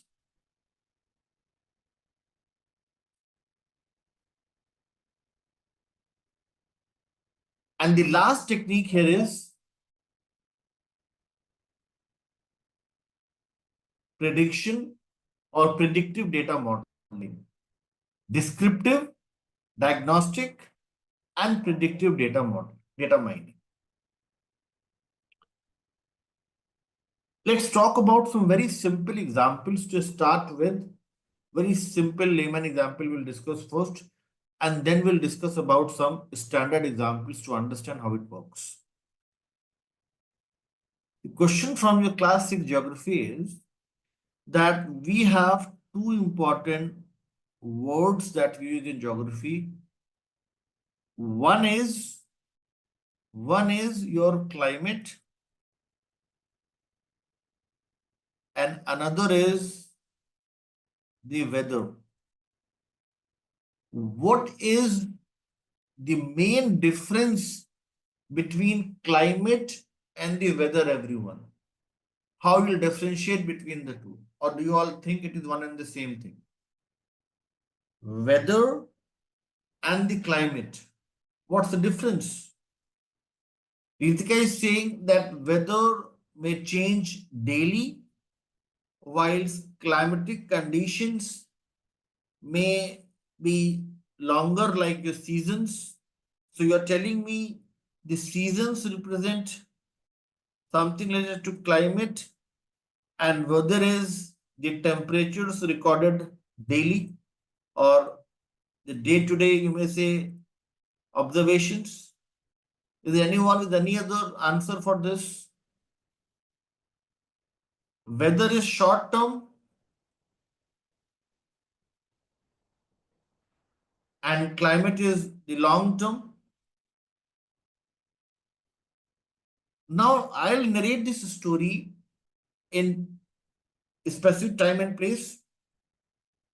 I narrate this story to you all in terms of data mining. Let's see how many are able to follow. When we are able to identify, when we do the diagnosis of the weather, the details of weather we record first, part of descriptive data mining. As part of diagnosis, we are trying to identify certain patterns and trends in the weather.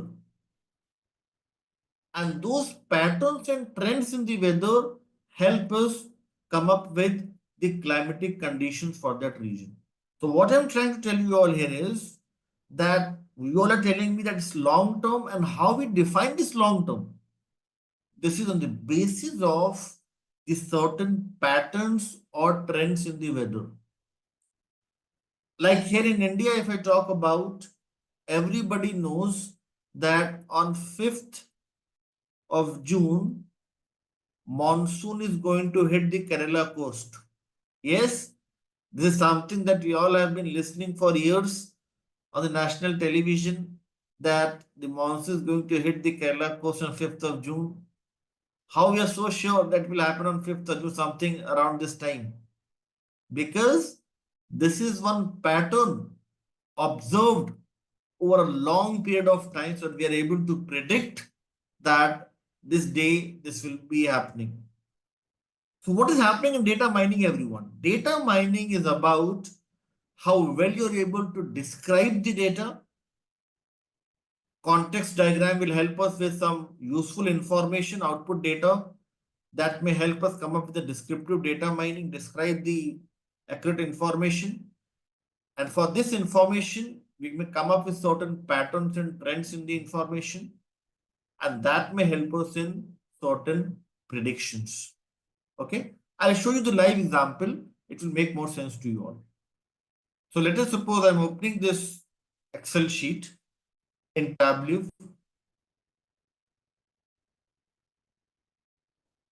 Or do you all want to practice this thing parallelly with me? I can share with you all the details how to install this Tableau tool. It won't take more than 5 minutes for you all to install this. And then you can easily install this tool. Let me demonstrate how to install this. And then you can mention your name, last name. Do not mention your professional email ID. Mention your personal email ID, role, and also your country. And then you can download the app. Yes, it takes only 15 seconds to fill out, and then you'll have access to this tool. You'll find this page once you've downloaded this. You'll find this as the main page, and you'll reach there within 5 minutes or 4 minutes if you want. It's the free version. Public version is free of cost. There's no license fee involved in this W public version. So you all can plug and play with this, get some hands-on experience. And then once you are there into the Tableau batch, it will be easy for you to understand the things. Simply, you just need to mention your few details, click on download. It may take another few minutes. And then meanwhile, you all can do one more thing. From Kaggle, you can download one data set. You all have data sets here. So download any data set. Let us suppose I say we are talking about, you can download any data set of your own choice, like customer transactions. Yes, and you can download this using this download button. You can simply download the zip file and you'll have the details. You can sign in here and then you can easily download your data set using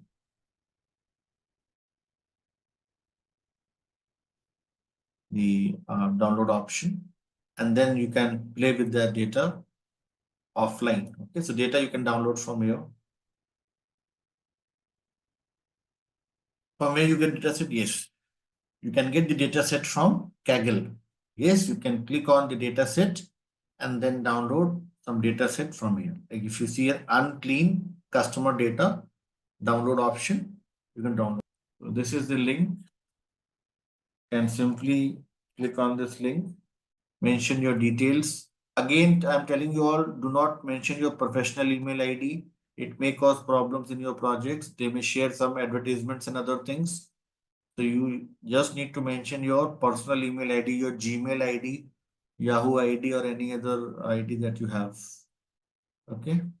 Do not mention your professional email ID. Osman, shall we proceed? You are also with me. It won't open as of now. Almost there. Okay. So if it's not opening, then you can search it here. Yes. And then you can click on the icon, then it will open.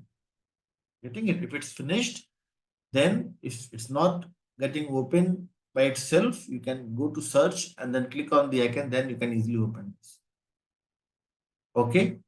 In few cases, it may have like initiated on the background. So press Window D and you may find it running in the background as well. It happens sometimes if you have multiple documents open. Microsoft Excel, Carry and others, you all can see here that there are a lot of, you may say, uh, files that you all can import here, like Microsoft Excel, text file, JSON file, and all such things.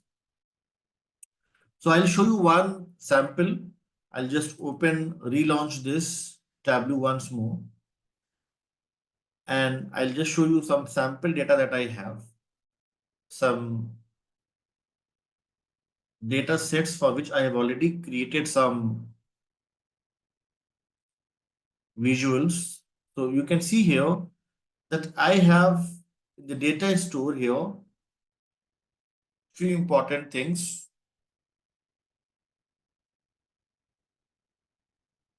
And I can load some new data set as well. And you can see here that I have one data set, and that is related to credit card customer data.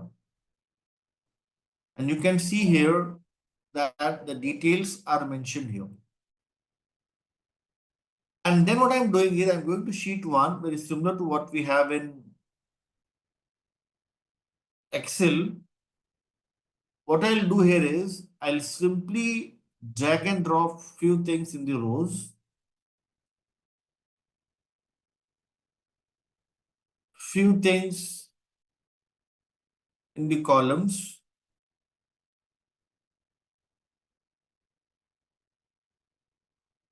and with the help of the important views that I have here, I can come up with some very good attractive visuals. Yes, so I have few data sets that I already created. So I'll show you all some good example using some existing data. Just give me a second. I think there is some issue here. Now you all can see in this sheet here that this is the daily rate table, for which what I have done here is, if you see here, that I have created certain graphical representations, and these representations help us identify the peaks, the smaller frequencies, and all such information helps us identify certain patterns and trends in the data. For example, if I say I'm talking about the rows, if I click here, you all can see here, I have all these measures here like sum, average, median, count, minimum, maximum, percentiles, 5 percentile, 10 percentile, 50 percentile, standard deviation, variance, and all these important things. Those may help us perform the diagnosis of the data. And you all can see on the top here, analytics tab. Here you all can see it's mentioned here clustering, forecasting, trend lines, medians, quartiles. These all are few important things. Distribution bands, box plots, reference lines. These all would help you come up with some very important data diagnosis. And that diagnosis may help you in your predictive analysis, coming up with certain forecasting. You all can see here that there's just so many shapes that we have here, so many important visuals that we have here. And these all visuals may help you come up with some very attractive reports as well. Yes. And if I take you deeper into this thing, you all can come up with certain coding as well. And you may come up with more attractive visuals here using all these important, you may say, edit options, creating certain important simple piece of code and making your visuals look more attractive. All such things will be covered as part of your Tableau course. So what we're trying to achieve using this Tableau tool, we have certain data in the form of tables like this daily rate table we have here. Yes, and with the help of the data, we are trying to come up with certain important patterns and trends. And those trends and patterns help us come up with certain forecasting, certain predictions. And in simple terms, it helps us take some important decisions. So when I'm talking about everyone, data mining, data mining is all about descriptive data mining to have structured and organized data that you can easily get after the context diagram, after the data flow diagram. You can easily get some transformed data, some useful information. That useful information, you can create certain graphical representations, apply measures of central tendency, correlation, regression, probability distribution functions, permutation, combinations, mathematics, and that may lead to certain important decision making in the form of predictions. Nowadays, you all must have observed this thing, Kerry, Osman, and others. In most of the companies, the CEOs, the CFOs, financial officers, these all people are middle age. Somebody is around 40 to 45 years, maximum 50 years. But if I take you all back 20 years back, 25 years back, CEOs, CFOs used to be all gray hair fellows with more than 55 years of age. Why do you all think the relatively younger people are getting a chance to become the CEOs and CFOs now? Because nowadays we are into the world of data analysis, machine learning, artificial intelligence, and for any decision, we don't need, simply in very straightforward terms, we don't need that prior experience that much. The more focus is upon somebody who is able to analyze the data, identify certain patterns and trends, and based on that, he or she is able to take some important decisions. So this is the important thing, that nowadays it's all about data-driven decision making. That's why you find some younger generation, not younger, but relatively younger people in the senior management nowadays.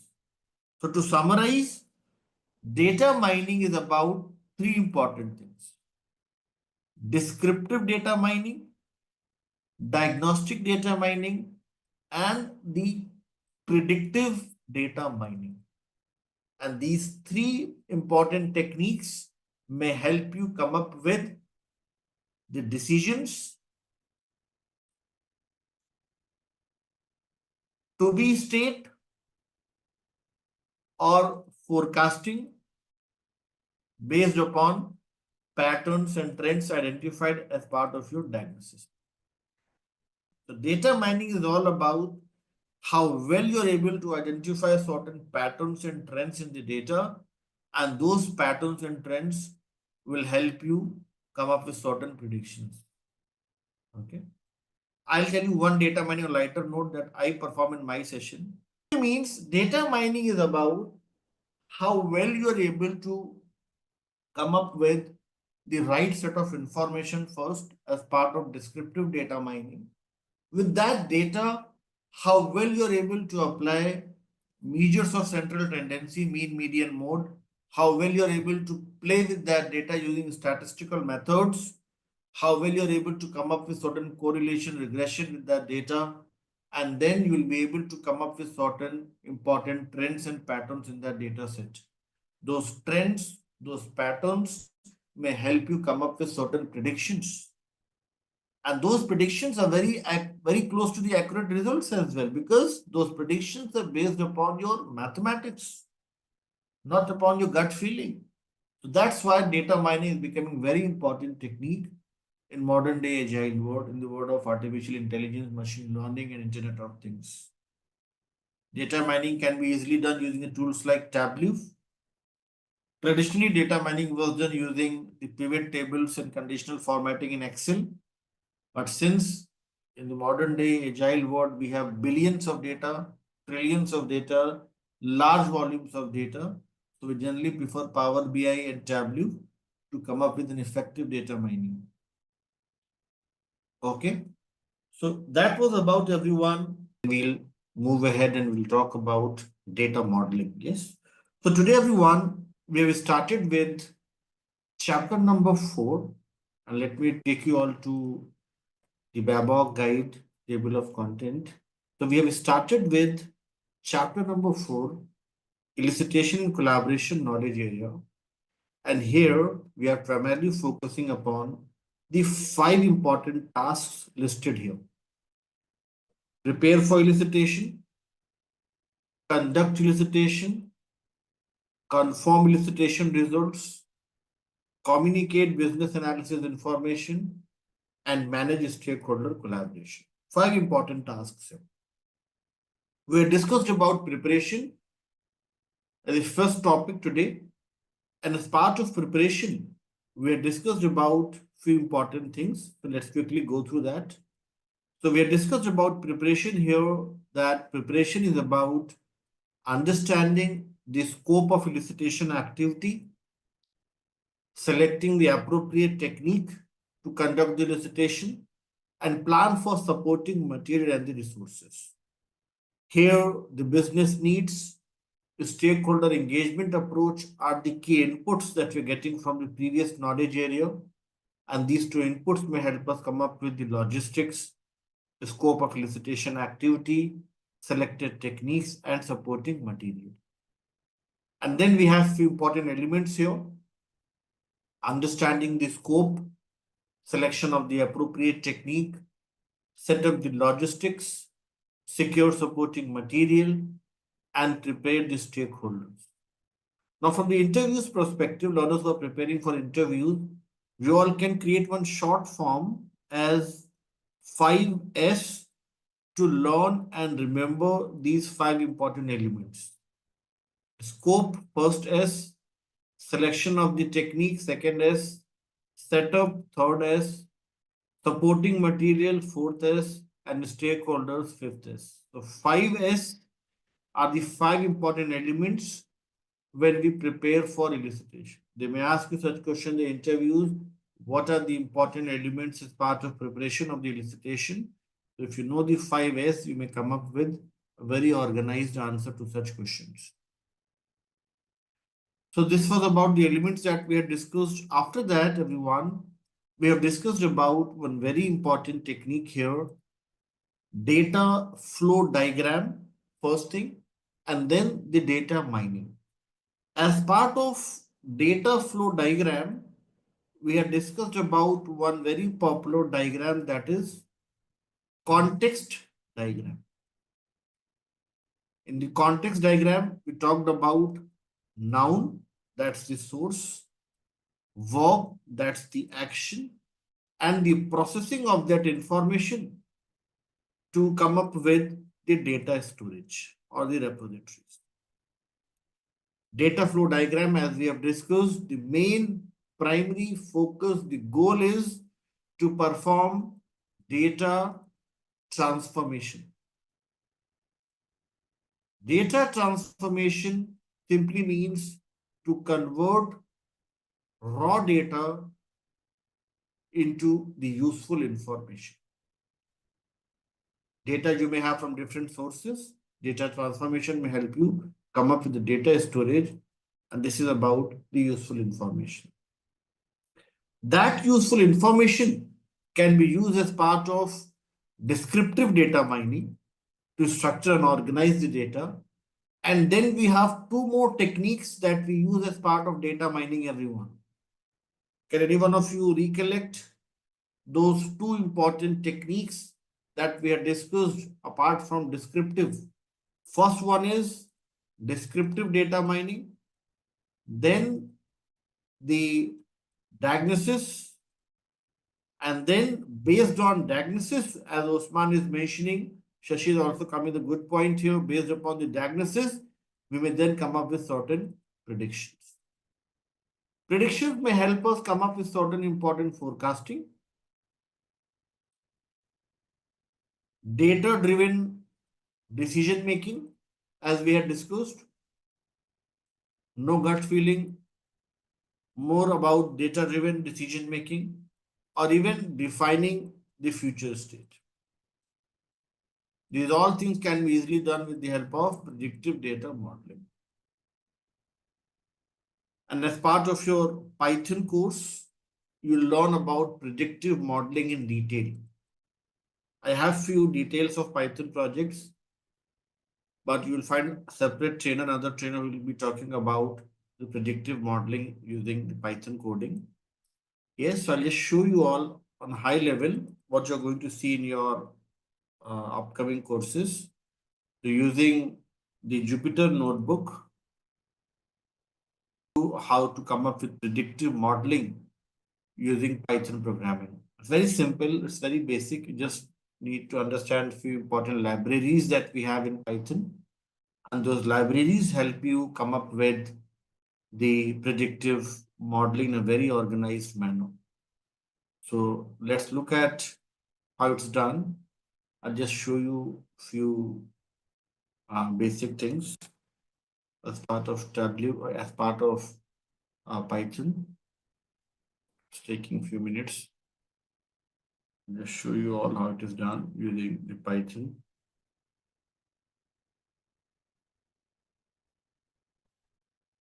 So you can see here, this is the main local host for me, and I can open one predictive modeling project, and I can show you all things related to Python as well that helps us in performing diagnosis as well as the predictions.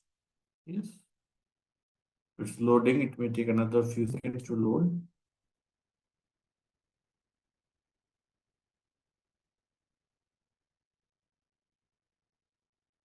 So there's a lot of information it's taking. So you can see there's few libraries like NumPy, Matplotlib, Pandas, and others. Using these libraries, we can come up with a very attractive predictive models, box plots, histograms. Yes, these all you're going to learn as part of your W program. How to create such graphical representations, these heat maps, and all such things you'll learn in your upcoming courses. Python is very simple. You just need some simple basic code to come up with some very attractive visuals. Okay, so it's not that difficult when we compare this with Java, C Sharp, and other programming languages. Okay, so that was about everyone what we had discussed before the break. Now we have to start with another very important topic, and that is conduct elicitation. The objective is, the purpose is information relevant to the change. How well we are able to draw out, explore, and identify that information. We have the key inputs here as supporting material, resources, and the activity plan. And the output is unconfirmed elicitation results. Those are confirmed in the next task, that is confirmed elicitation results. Now, when we are conducting the elicitation, there are three important pillars to the requirements elicitation, and these we had discussed earlier as well. Collaboration, research, and experiments. Collaboration is about interaction with the stakeholders and relying on their experience. But is this a good thing to rely on a stakeholders' experience? No, because stakeholders may not know about the complete business analysis information. And that's what happened in that story that we had discussed from Arabian Nights. Yes, that the vagabonds, those people around, were not able to help you with the exact set of information. So then it's also very important for any business analyst to perform the research. Research is more about discover information from the documents, historical data, because the stakeholders may not know about this information. And the last thing is the experiments. Experiments is about discover information without the stakeholders of the document. Here, prototyping or the proof of concept is one very good example. Appdiagram.net. So what we are discussing today is one important section or component to the prototyping technique. With me? Yes. So we'll talk about prototyping. We'll talk about the pilot release, beta release, operation release. All such things we're going to discuss in the sessions to come. Today we are just talking about wireframing as an integral component to prototyping technique. Okay. Now let's click on this blue button, more shapes. Under the software section, you will find here one important, you may see here mockups as a section here. You just need to select this and click on apply. Click on more shapes, softwares. Under softwares, you will find here mockups. Apply. When you click on apply everyone, and if you scroll down, you'll find here mockup buttons, mockup containers, and mockup forms. Is everybody able to locate these important icons and symbols in the left hand menu? Mockup buttons, mockup forms, mockup containers. Let's create one wireframe. In the mockup containers, everyone, 1, 2, 3. Third column, first row, if you click here, you'll be able to drag and drop the outer frame of the wireframe like this. Yes, this is the outer frame that we have created. Let's try. Didn't get it? Okay. Are you able to find the mockup containers? In the mockup containers, first row and third column, browser window as the outer frame for your wireframe. Just double click and it will appear on your main page the way it is appearing for me. Now, let's draw and create one inner frame as well. Let us suppose I say this wireframe is for the login page as part of canteen ordering system. Yes, so what we'll do is now in the mockup forms, you'll find one sign-in page that you can simply drag and drop onto the main screen like this. So now you have the outer frame as well as the inner frame. Inner frame you will find under the mockup forms in the fourth row, last column. Just simply drag and drop and arrange this to any corner the way I've done here. This is the main page, login page. I can add some image as well. For image, I can click on this plus icon and then I can upload some image from my local machine. So I'll try to open some image, but I see that I don't have any good image in my system. Else I would have simply selected and opened that image.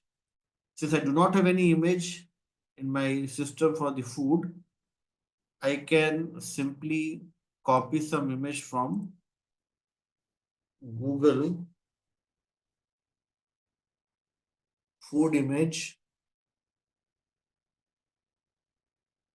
I can search here for any food image.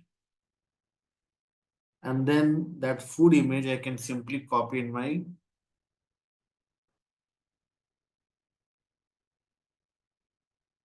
wireframe. So I'll use the snipping tool here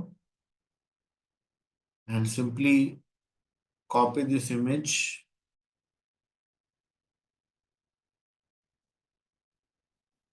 and I'll paste it somewhere here.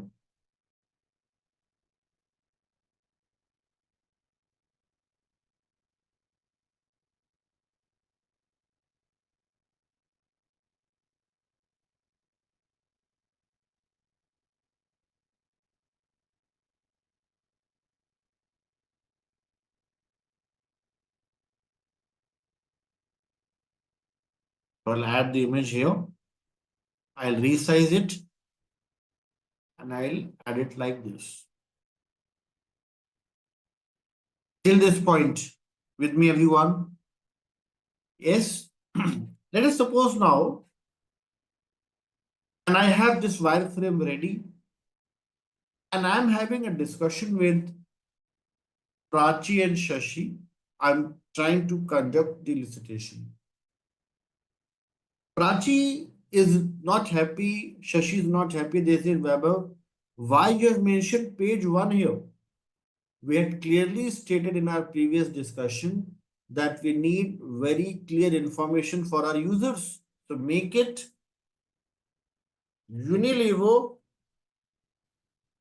canteen ordering system. We don't want any confusion related to the page. It should be very clear to everyone that this is Unilever canteen ordering system. Then we have Apurva with us. Apurva says, why this URL? I had mentioned this thing that we have to use the URL so that everybody knows the URL that you're going to use. So you can mention here Unilever dot UK dot in.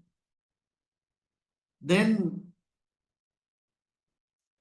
we have few more observations.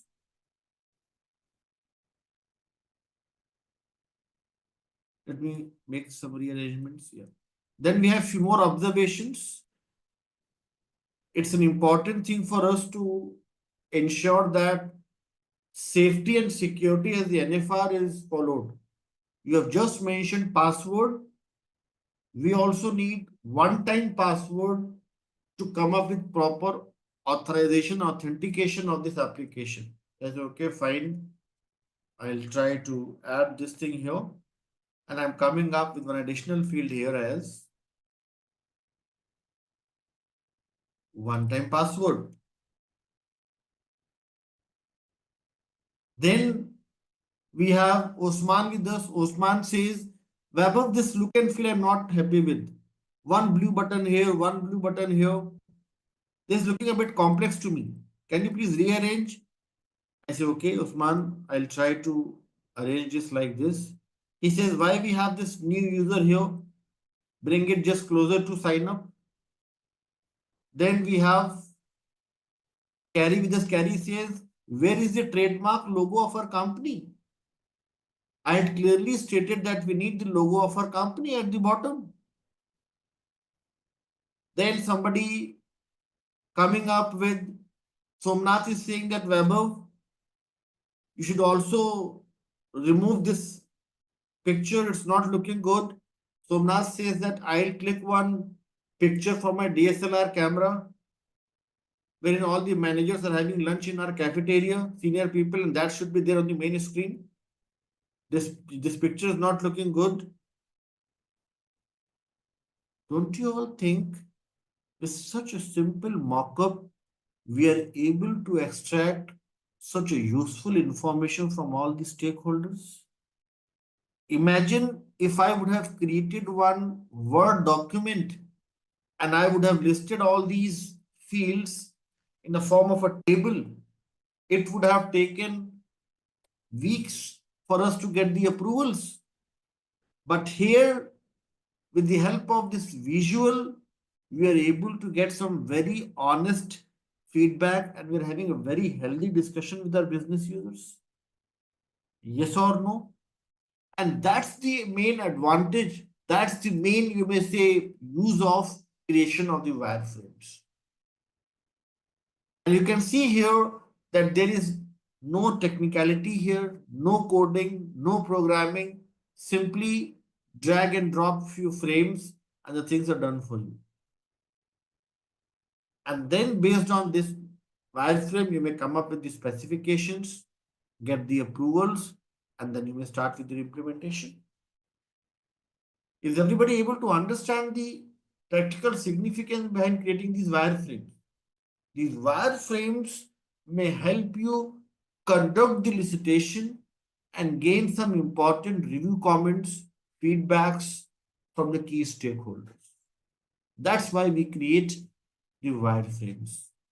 A basic tool to start with.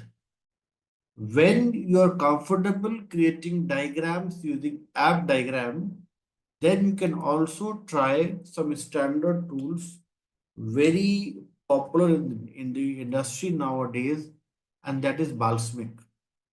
Balsamic helps us come up with very attractive visuals. It's very popular. So many companies are looking for the analyst who know how to create wireframes using Balsamic. Just install this. You can see there's so many companies using it. Just install the trial version for 30 days and try it yourself. Just plug and play the way we did for app diagram. And you'll be able to create some very attractive visuals using this Balsamic tool. Okay. Another very important tool, a very popular one is Figma. Figma is also used for the creation of wireframes, colorful, attractive wireframes. You can also install the Figma tool in a very similar manner, drag and drop few things, and you'll be able to create some very attractive visuals using the Figma as well. Okay, can make prototyping using AI and other things. So a lot of important things you'll find here. Now, the next thing is everyone, when we conduct the elicitation, there are few important techniques. Those may help us conduct the elicitation. One of the very important technique is data modeling. Data modeling, when we talk about everyone, data modeling can be further divided into three important models. Conceptual data model,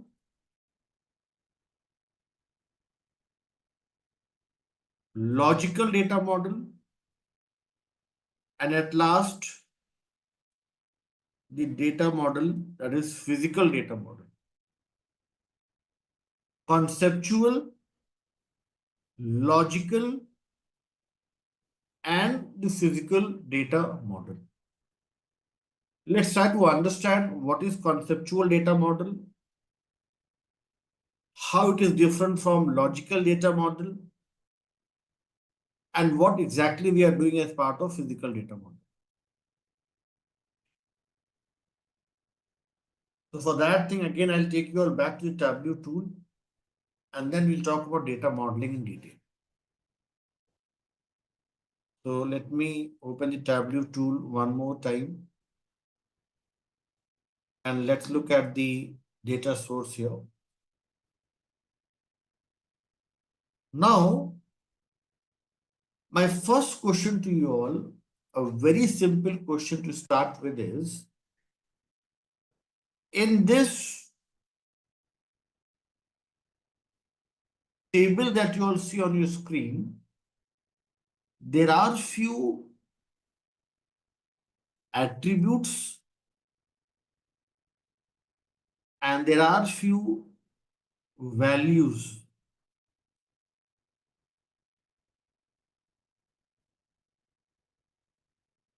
What are the attributes here and what are the corresponding values that you see on your screen? Very simple question to start with. Alba is saying customer key is one of the attribute. Is customer key the only attribute that we have here?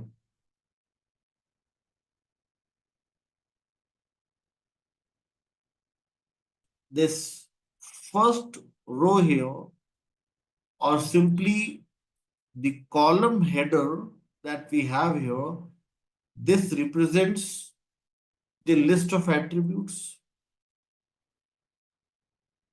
Yes, column headers and all these rows of data, these all are nothing but the corresponding values. So in a way, you all are telling me that one attribute may have several values. One attribute may have several values. My next question to you all is a very logical, very basic question. If you all are saying that these all are the attributes on your screen, then what is the entity here? You all are saying that this is the attribute. I completely agree with you all. You all are telling me that these are the values. Fine. The next topic is to understand what is the entity here. Entity is this sheet 1. Yes, that is related to credit card customer data. This is the entity on your screen at you.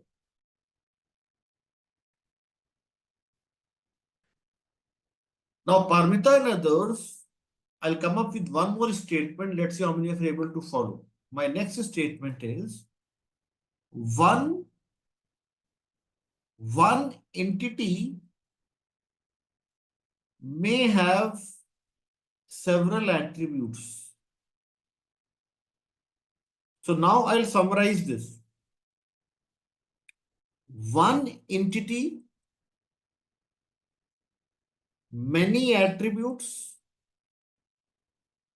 one attribute having many values. Yes? Perfect till this point, everyone. One more example. Let's take one more example. Let us suppose I say that one of my entity that I am creating is Shashi and others name. Name is one entity or a table that I have come up with. In this name entity, what can be the corresponding attributes, Shashi and others? It can be your first name, middle name, last name, your age, your gender, and other details. These all are the attributes associated with this name entity. First name can be Shashi, Alpa, Vaibhav, and they can be different values here. Similarly, middle name, similarly, last name, similarly, age, gender, and educational qualification and others. Getting it, Shashi, now? So it's about first coming up with the entity. Entity may have several attributes. An attribute may have several values. This is how we come up with the structure when we are creating any database table. Shall we move to the next level and talk about the next important thing here? Next important thing is when we have this structure ready, next thing is to come up with the business key or the primary key or unique identifier. What is the business key? What is the primary key? And what is the unique identifier, everyone?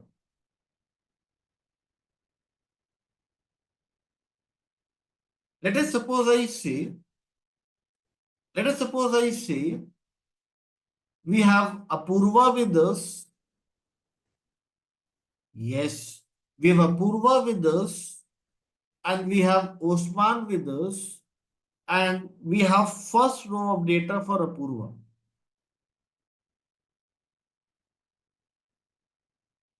Next row of data is exact copy of the first row and is again for Apurva. Third row of data is for Osman and the same set of data is there in the fourth row for Osman. This means that in this table, we have some duplicate information available. We have some redundant information available. So the first thing that we'll do is we'll remove the duplicacies, remove redundant and irrelevant information, and that is known as the rule of normalization. When we normalize any table, we are trying to come up with the explicit set of information by removing redundant and the duplicate information. And after that, we'll try to identify the column or the list of columns.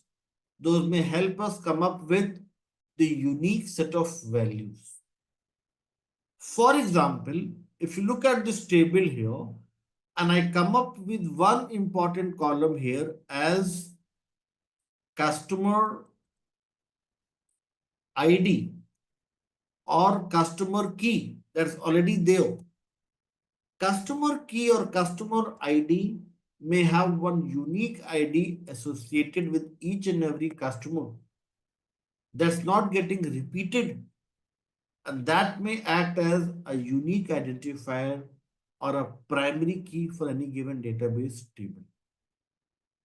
And all these things that we have discussed, these all are part of conceptual data model.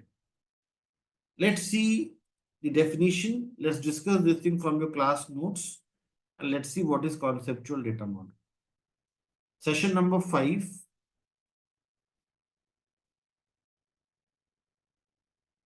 page number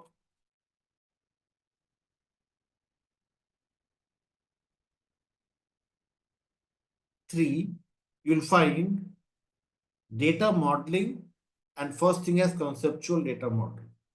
So what is data modeling, everyone?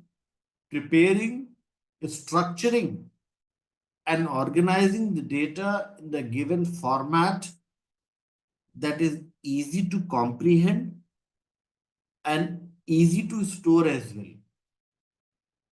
Generally, data models from a relational database management perspective are organized in the form of an array that is a matrix or a tabular representation.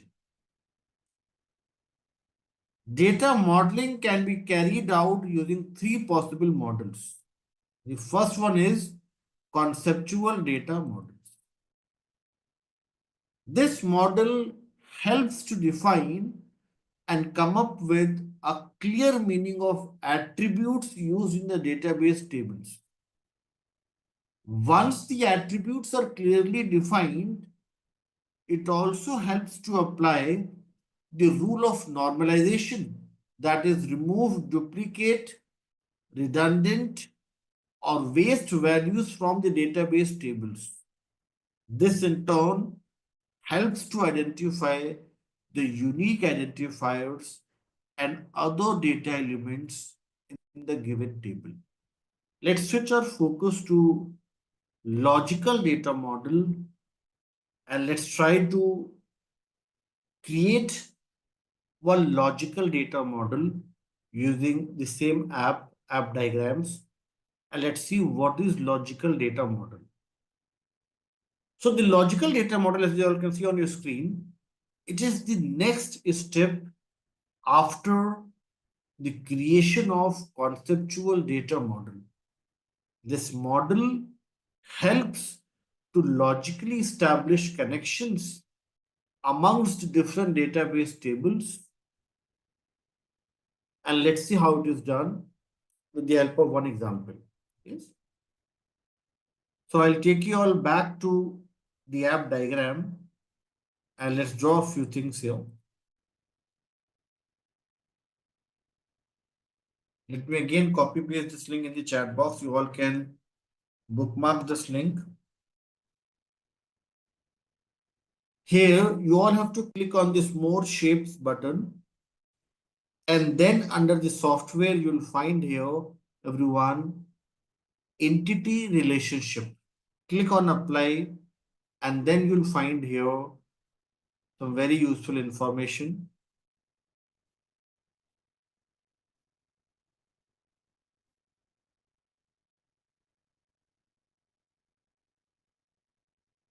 Entity Relationship diagram. And you'll find it entity relationship and these important shapes. Now drag and drop few tables the way I'm doing it here. And then we'll try to understand how to create one entity relationship diagram. This is one table, and let us suppose this is for the students. For any student table, the student ID may act as the primary key. And then what can be the possible rows of data? This may include your name, your what else? Name, age, educational qualifications. Let us suppose this is about the country of residence, the country code is acting as the primary key, and we have here the country name, the continent, and other info. Now, my question to you all is, listen to the question carefully and then answer. If my statement is all the learners as part of this batch, everybody has a single citizenship, we are making an assumption that everybody in this live sessions from the planet Earth, not from any other planet, not from any other galaxy, everybody is coming from the geographical location defined as a country. Then, if you have to map students with the country, what will be that mapping? Is that one to one or one to many? Students to country mapping, when every student has just single citizenship, no dual citizenship, and everybody is from the planet Earth. Think logically. If you are saying one to many, Somnath, it means you are saying that Somnath may have citizenship of more than one country. But is that the case? No. Student to country. Osman, we are talking about student to country, not country to students. Student country. Then the answer is Osman and others. Parvita, we are talking about student to country, not country to students. Think from this direction. This is the main primary key student ID, and this has to be mapped with country ID. Let us suppose one student is Parmita, another is Alpa. All these students will have a single citizenship. So here the relationship is one to one. Okay. And now you all can find here some important symbols and notations related to one to one. Few countries may have, like let us suppose, like from India, we have 10 students. Yes, but our reference point is not country code. For us, the primary case is student ID.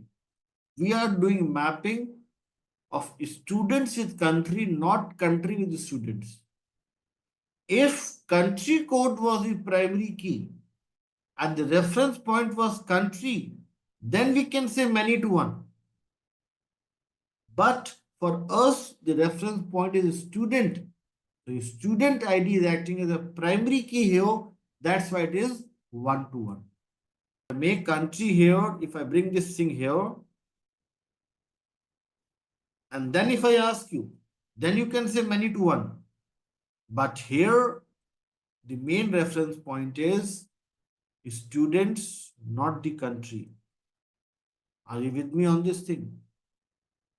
Getting it, Usman and others, or getting confused? Student, each and every student has a single citizenship. That's why you have one-to-one mapping. There shouldn't be any confusion. Shashi, Osman, yes, Shashi and Osman.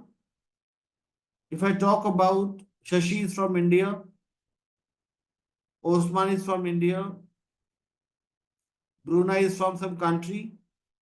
So when we are talking about this student ID, every student has the single citizenship. That's why it is one-to-one relationship.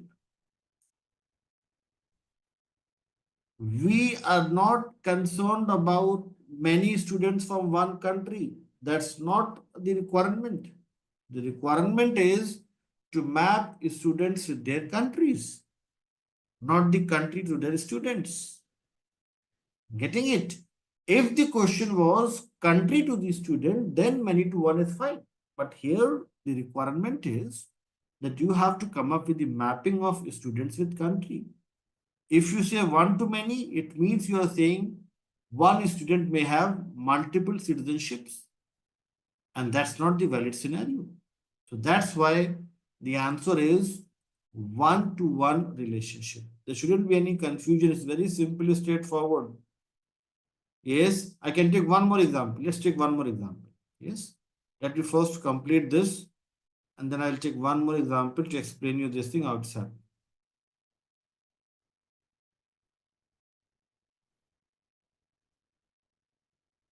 Let's take one more example. Let us suppose I say I have one more table here, and that is about the feedback. And here we have the feedback form number as the primary key. Once we are done with our live session, feedback survey form appears in your chat box.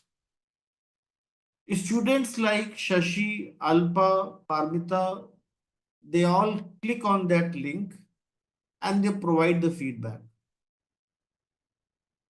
Parmita tries to again fill that form, but then there is one message on the screen that with this student ID, form has already been filled. You do not have privileges to provide the feedback again. If such a statement you find on your screen, what is the relation between student ID and the feedback form number? Here you can simply see this is a simpler case that you are just allowed to fill the form one time only. Yes, so that's why this is one-to-one mapping. But if I say that we are talking in the reverse direction, it may be that the same feedback is provided by multiple learners. Yes, that case may be many to one case, but here it's about students to feedback form, and that is just one to one case.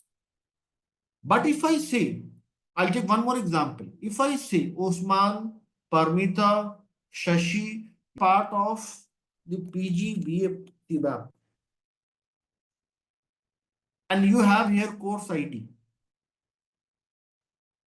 as the primary key.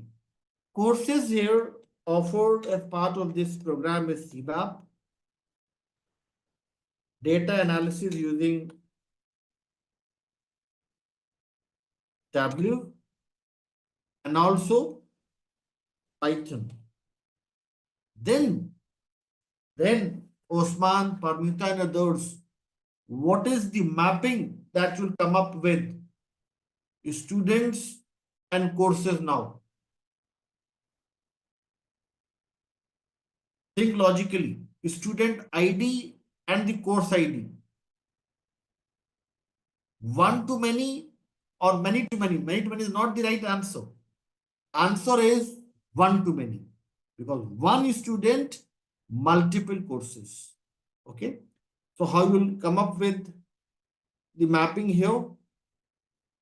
So you have to search for one to many here, and you can simply add it like this.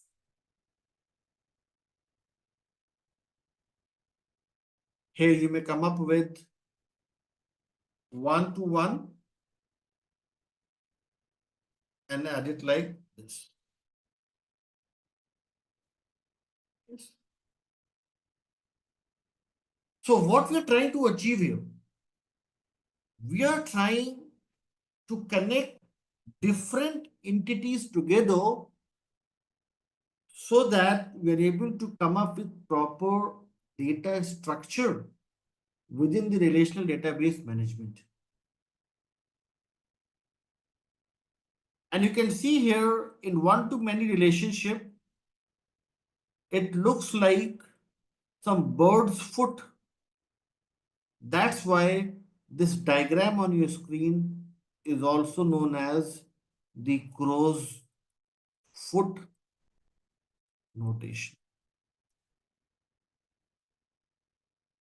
So what we have discussed here is the entity. These all are entities on your screen. And these all are relationships. This diagram is known as entity, relationship, diagram, ERDs. And ERD is also known as the crow's foot notation. So this is the logical data model to logically connect different entities together and define the relationship like one to many to one, and so on. And once you have all these things in place, the last thing is, everyone, the physicalization. What is physicalization, everyone? Especially people who have performed data analysis in their projects. What is your understanding towards this term physical data model? Very popular in most of the projects. What is data physicalization, everyone?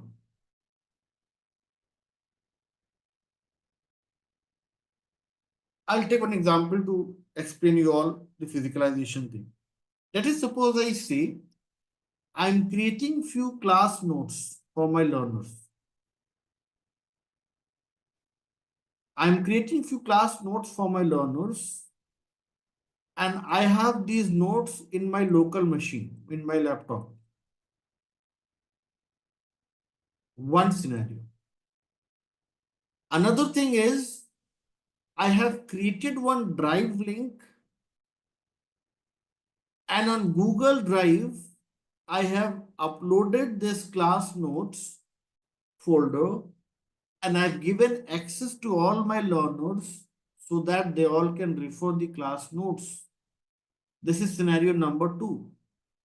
Which scenario tells you that class notes are physicalized, and which scenario tells you that class notes are not physicalized, everyone?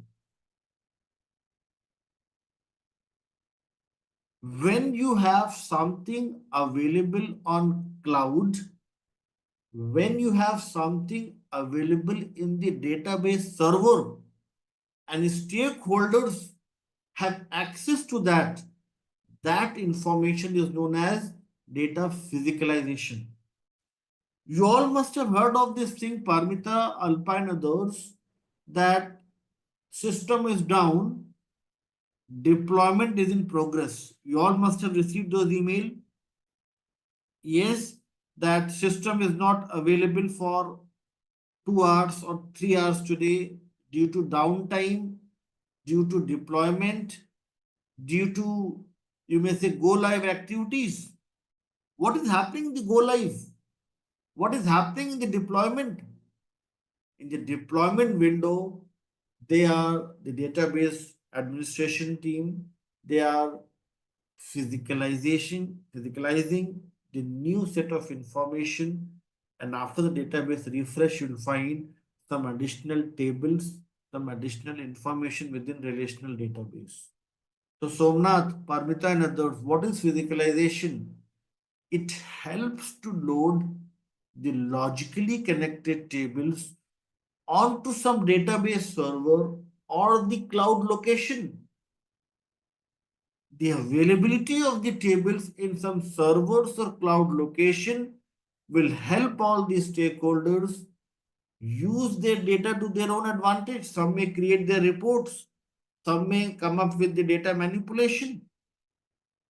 So the physicalization promotes availability of the data in some shared location which is easily accessible and usable for the purpose. In technical terms, it is kind of data deployment. The importance and significance of physical data model. So let's try to relate the things.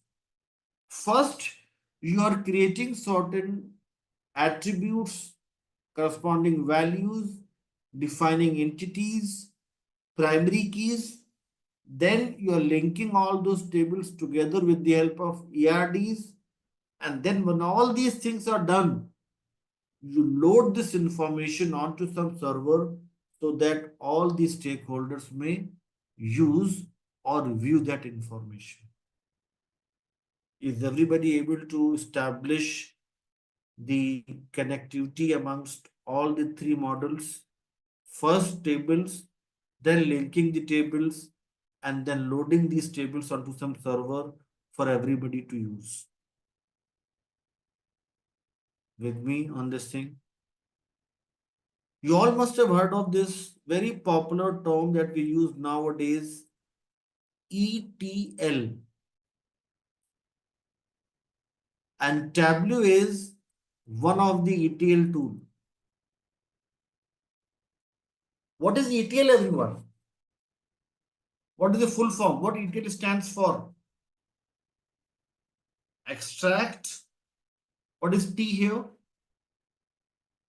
Transform, and then load the data so that everybody can use it, and that's part of physicalization. Okay, let's now talk about another technique in the list, and that is focus groups. Let us suppose I say we have Bruna with us and we have Prachi with us. These are acting as the senior business analyst, and they're having a discussion with, let us suppose, the end users or operations managers, and this includes Shashi, and this includes Parmita. Parmita and Shashi are the end users or the operations team managers, and they are responsible to provide the approvals. They are responsible to provide the clarity around the requirements. Shashi and Paramita have shared some requirements when they conduct the elicitation. Bruna and Prachi have created some documents for their approval. Bruna and Prachi share some important documents with them for the approvals. Let us suppose the draft BRD, and they share this thing with Shashi and Paramita. Parmita and Shashi, they reject this BRD saying, please make more changes and submit again. Again, they put in a lot of efforts, Prachi and Bruna, and they come up with the new version of BRD. They share with Shashi and Parmita. Again, they reject this saying, no, it's not aligned with our discussion. Please create this one more time and share the new version, the latest version. Now this happens multiple times back and forth. Multiple times back and forth, these things are happening. And now Prachi and Bruna are afraid that this may cause a significant impact to the product delivery, to the roadmap, to the overall timelines of the project. What should Prachi and Bruna do in such scenarios when the users are reluctant to provide the sign off, when these two BAs are not able to resolve conflicts and build consensus? What's the next thing that you'll do? You've tried your level best, but nothing is happening. You're now frustrated, you're now confused, you don't know what to do. What you'll do then? In such cases, yes, in such cases, you may involve the pre-qualified individuals. Pre-qualified individuals with some good knowledge, experience, and expertise. BA is going to act as a facilitator. He or she will have one discussion guide, and they'll have a detailed discussion in the presence of experts. These are the experts. like domain subject matter experts, senior managers. These all would be part of pre-qualified individuals. And then it will help to resolve conflicts, build consensus, and gain sign off or the buy in from the key stakeholders. Now, my question to you all is this technique frequently used by a BA, or do you all think it must be a rare occurrence in some very adverse scenarios? How you will apply this, Osman? Every time your end user say no, will not provide sign off, you'll complain this to experts, or do you handle this thing on your own? Yes. Only if, only if you are not able to resolve conflicts on your own, only if this is the last thing that you have to do, only if it is the the situation when it's impacting your product timelines or the deliverables. It's your responsibility to have a discussion with the operations team and users, resolve conflicts, build consensus, make them understand. If you'll involve focus group every now and then, you will not be able to win the trust of your stakeholders. That's very important. Yes, participants to discuss and debate on the ideas. That's your responsibility, as Shashi is mentioning here. If you'll involve the pre-qualified individuals, yes, and everything, then that may create problems later. That's why it's an important thing for a BA to resolve consensus, build consensus. But yes, if it is never ending process, back and forth, no result, then you may involve focus group to gain some expert judgment on the decision. So let me summarize. Focus group, I have the definition on the screen here. So let's discuss from your PPT here, the focus group. Focus group is about the interactive group environments, pre-qualified participants, not everyone. Pre-qualified means good knowledge, experience, and expertise. These may be from the same background, like your domain subject matter experts. These can be from different backgrounds, like your test managers, your operations managers, product owners, and others. Qualitative research, cost effective, and that helps to resolve the conflicts and build consensus. But you can see here that if it is used more frequently, then there may be some trust issues developed. Your business users may come up with the understanding that you do not have good capability as a BA to handle the things on your own. What do you all think is a major difference between brainstorming and the focus group session? The common thing is in both of them we are generating the ideas. But what's the main difference? The main difference is the pre-qualified individuals, the senior management. But here everybody is involved, all of them. But here the important thing is to take some expert judgment or decision. So just having a discussion with pre-qualified individuals. So both may help you generate the ideas and gain consensus. But here the keyword is pre-qualified individuals. Now the next thing is, everyone, once you have conducted the elicitation, the next thing is to gain the confirmation on the elicited results. When we are talking about confirmation of the elicitation results, everyone, you all can see here unconfirmed results that you get when you conduct the elicitation. Confirming the elicitation task, here you'll check the gathered information, check the accuracy and consistency with other information, and this would help you come up with elicitation results confirmed. Which business analysis standard template is used to represent the elicitation results confirmed?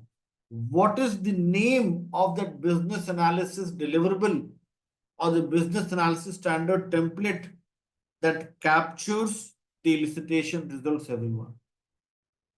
What's the name of that template that includes the elicitation results? Yes, this is the BRD that we are talking about. So what is the BRD, everyone?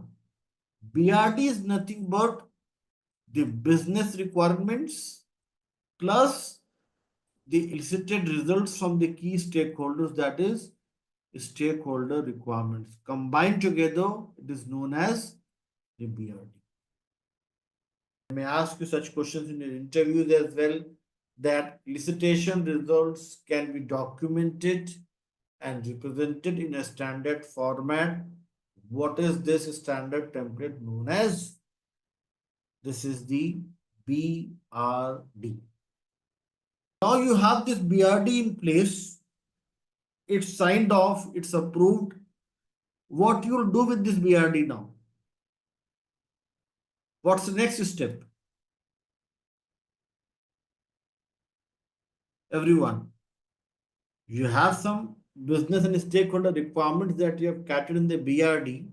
It's signed off and it's approved. What's the next step?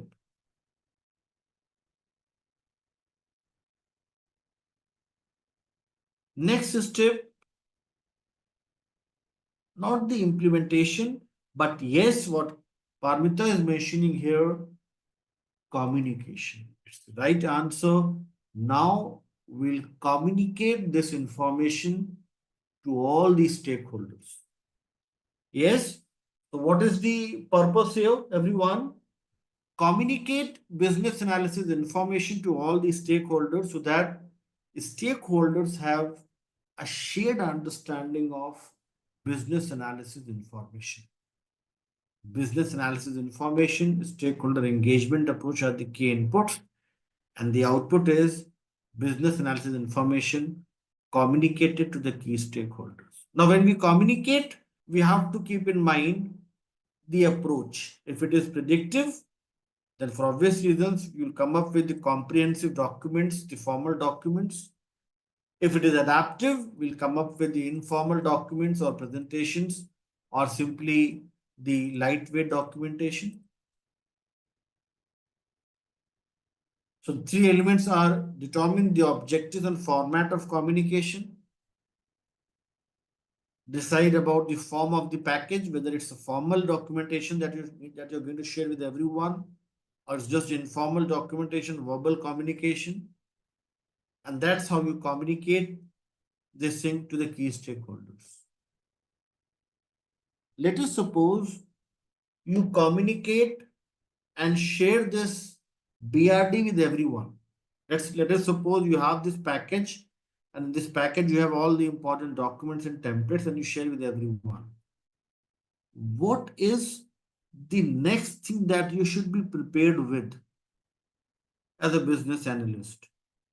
Imagine, let us suppose you are the trainer and you discuss some topic with the learners, you communicate something from the Babok guide to your learners. What is the next thing that you expect or you should be prepared with, everyone? You are communicating something to others. They may have certain, you may say, clarifications that they need. They may have a few gaps to fill. Then what's your role? And as Alpa is mentioning here, that they may have few additional things to add.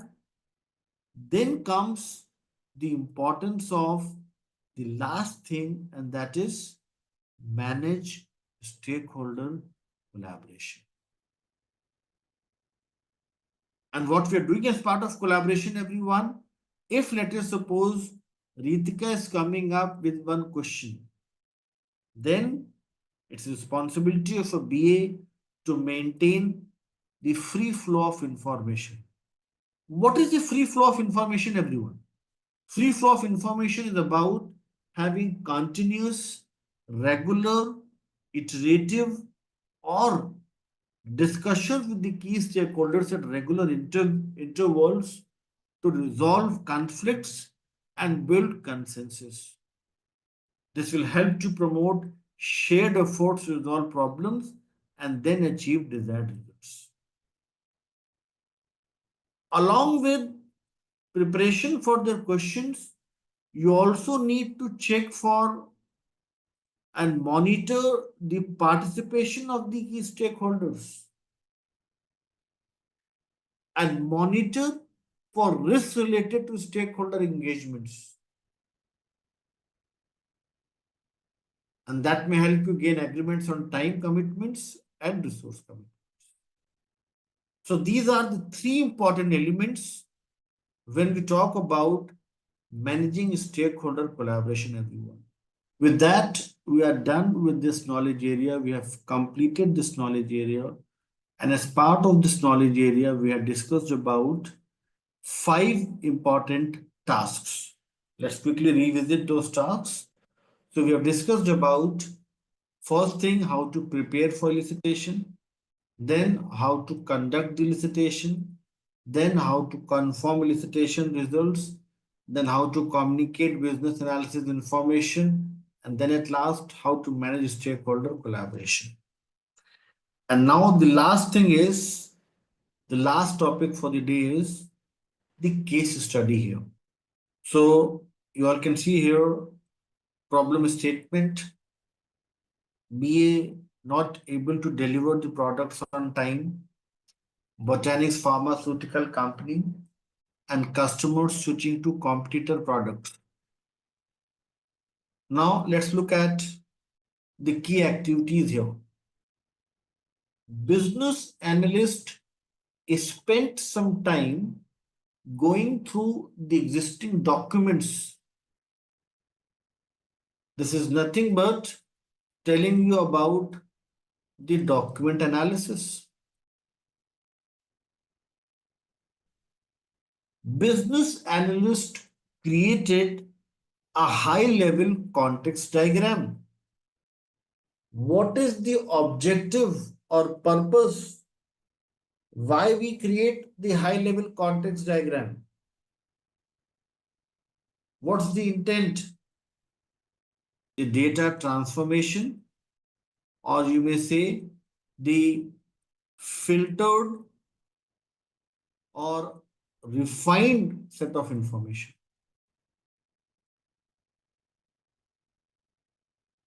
Scheduled a couple of meetings with the key stakeholders, documented all the collected information and organized the information, and then at last created list of questions for stakeholders to understand their needs.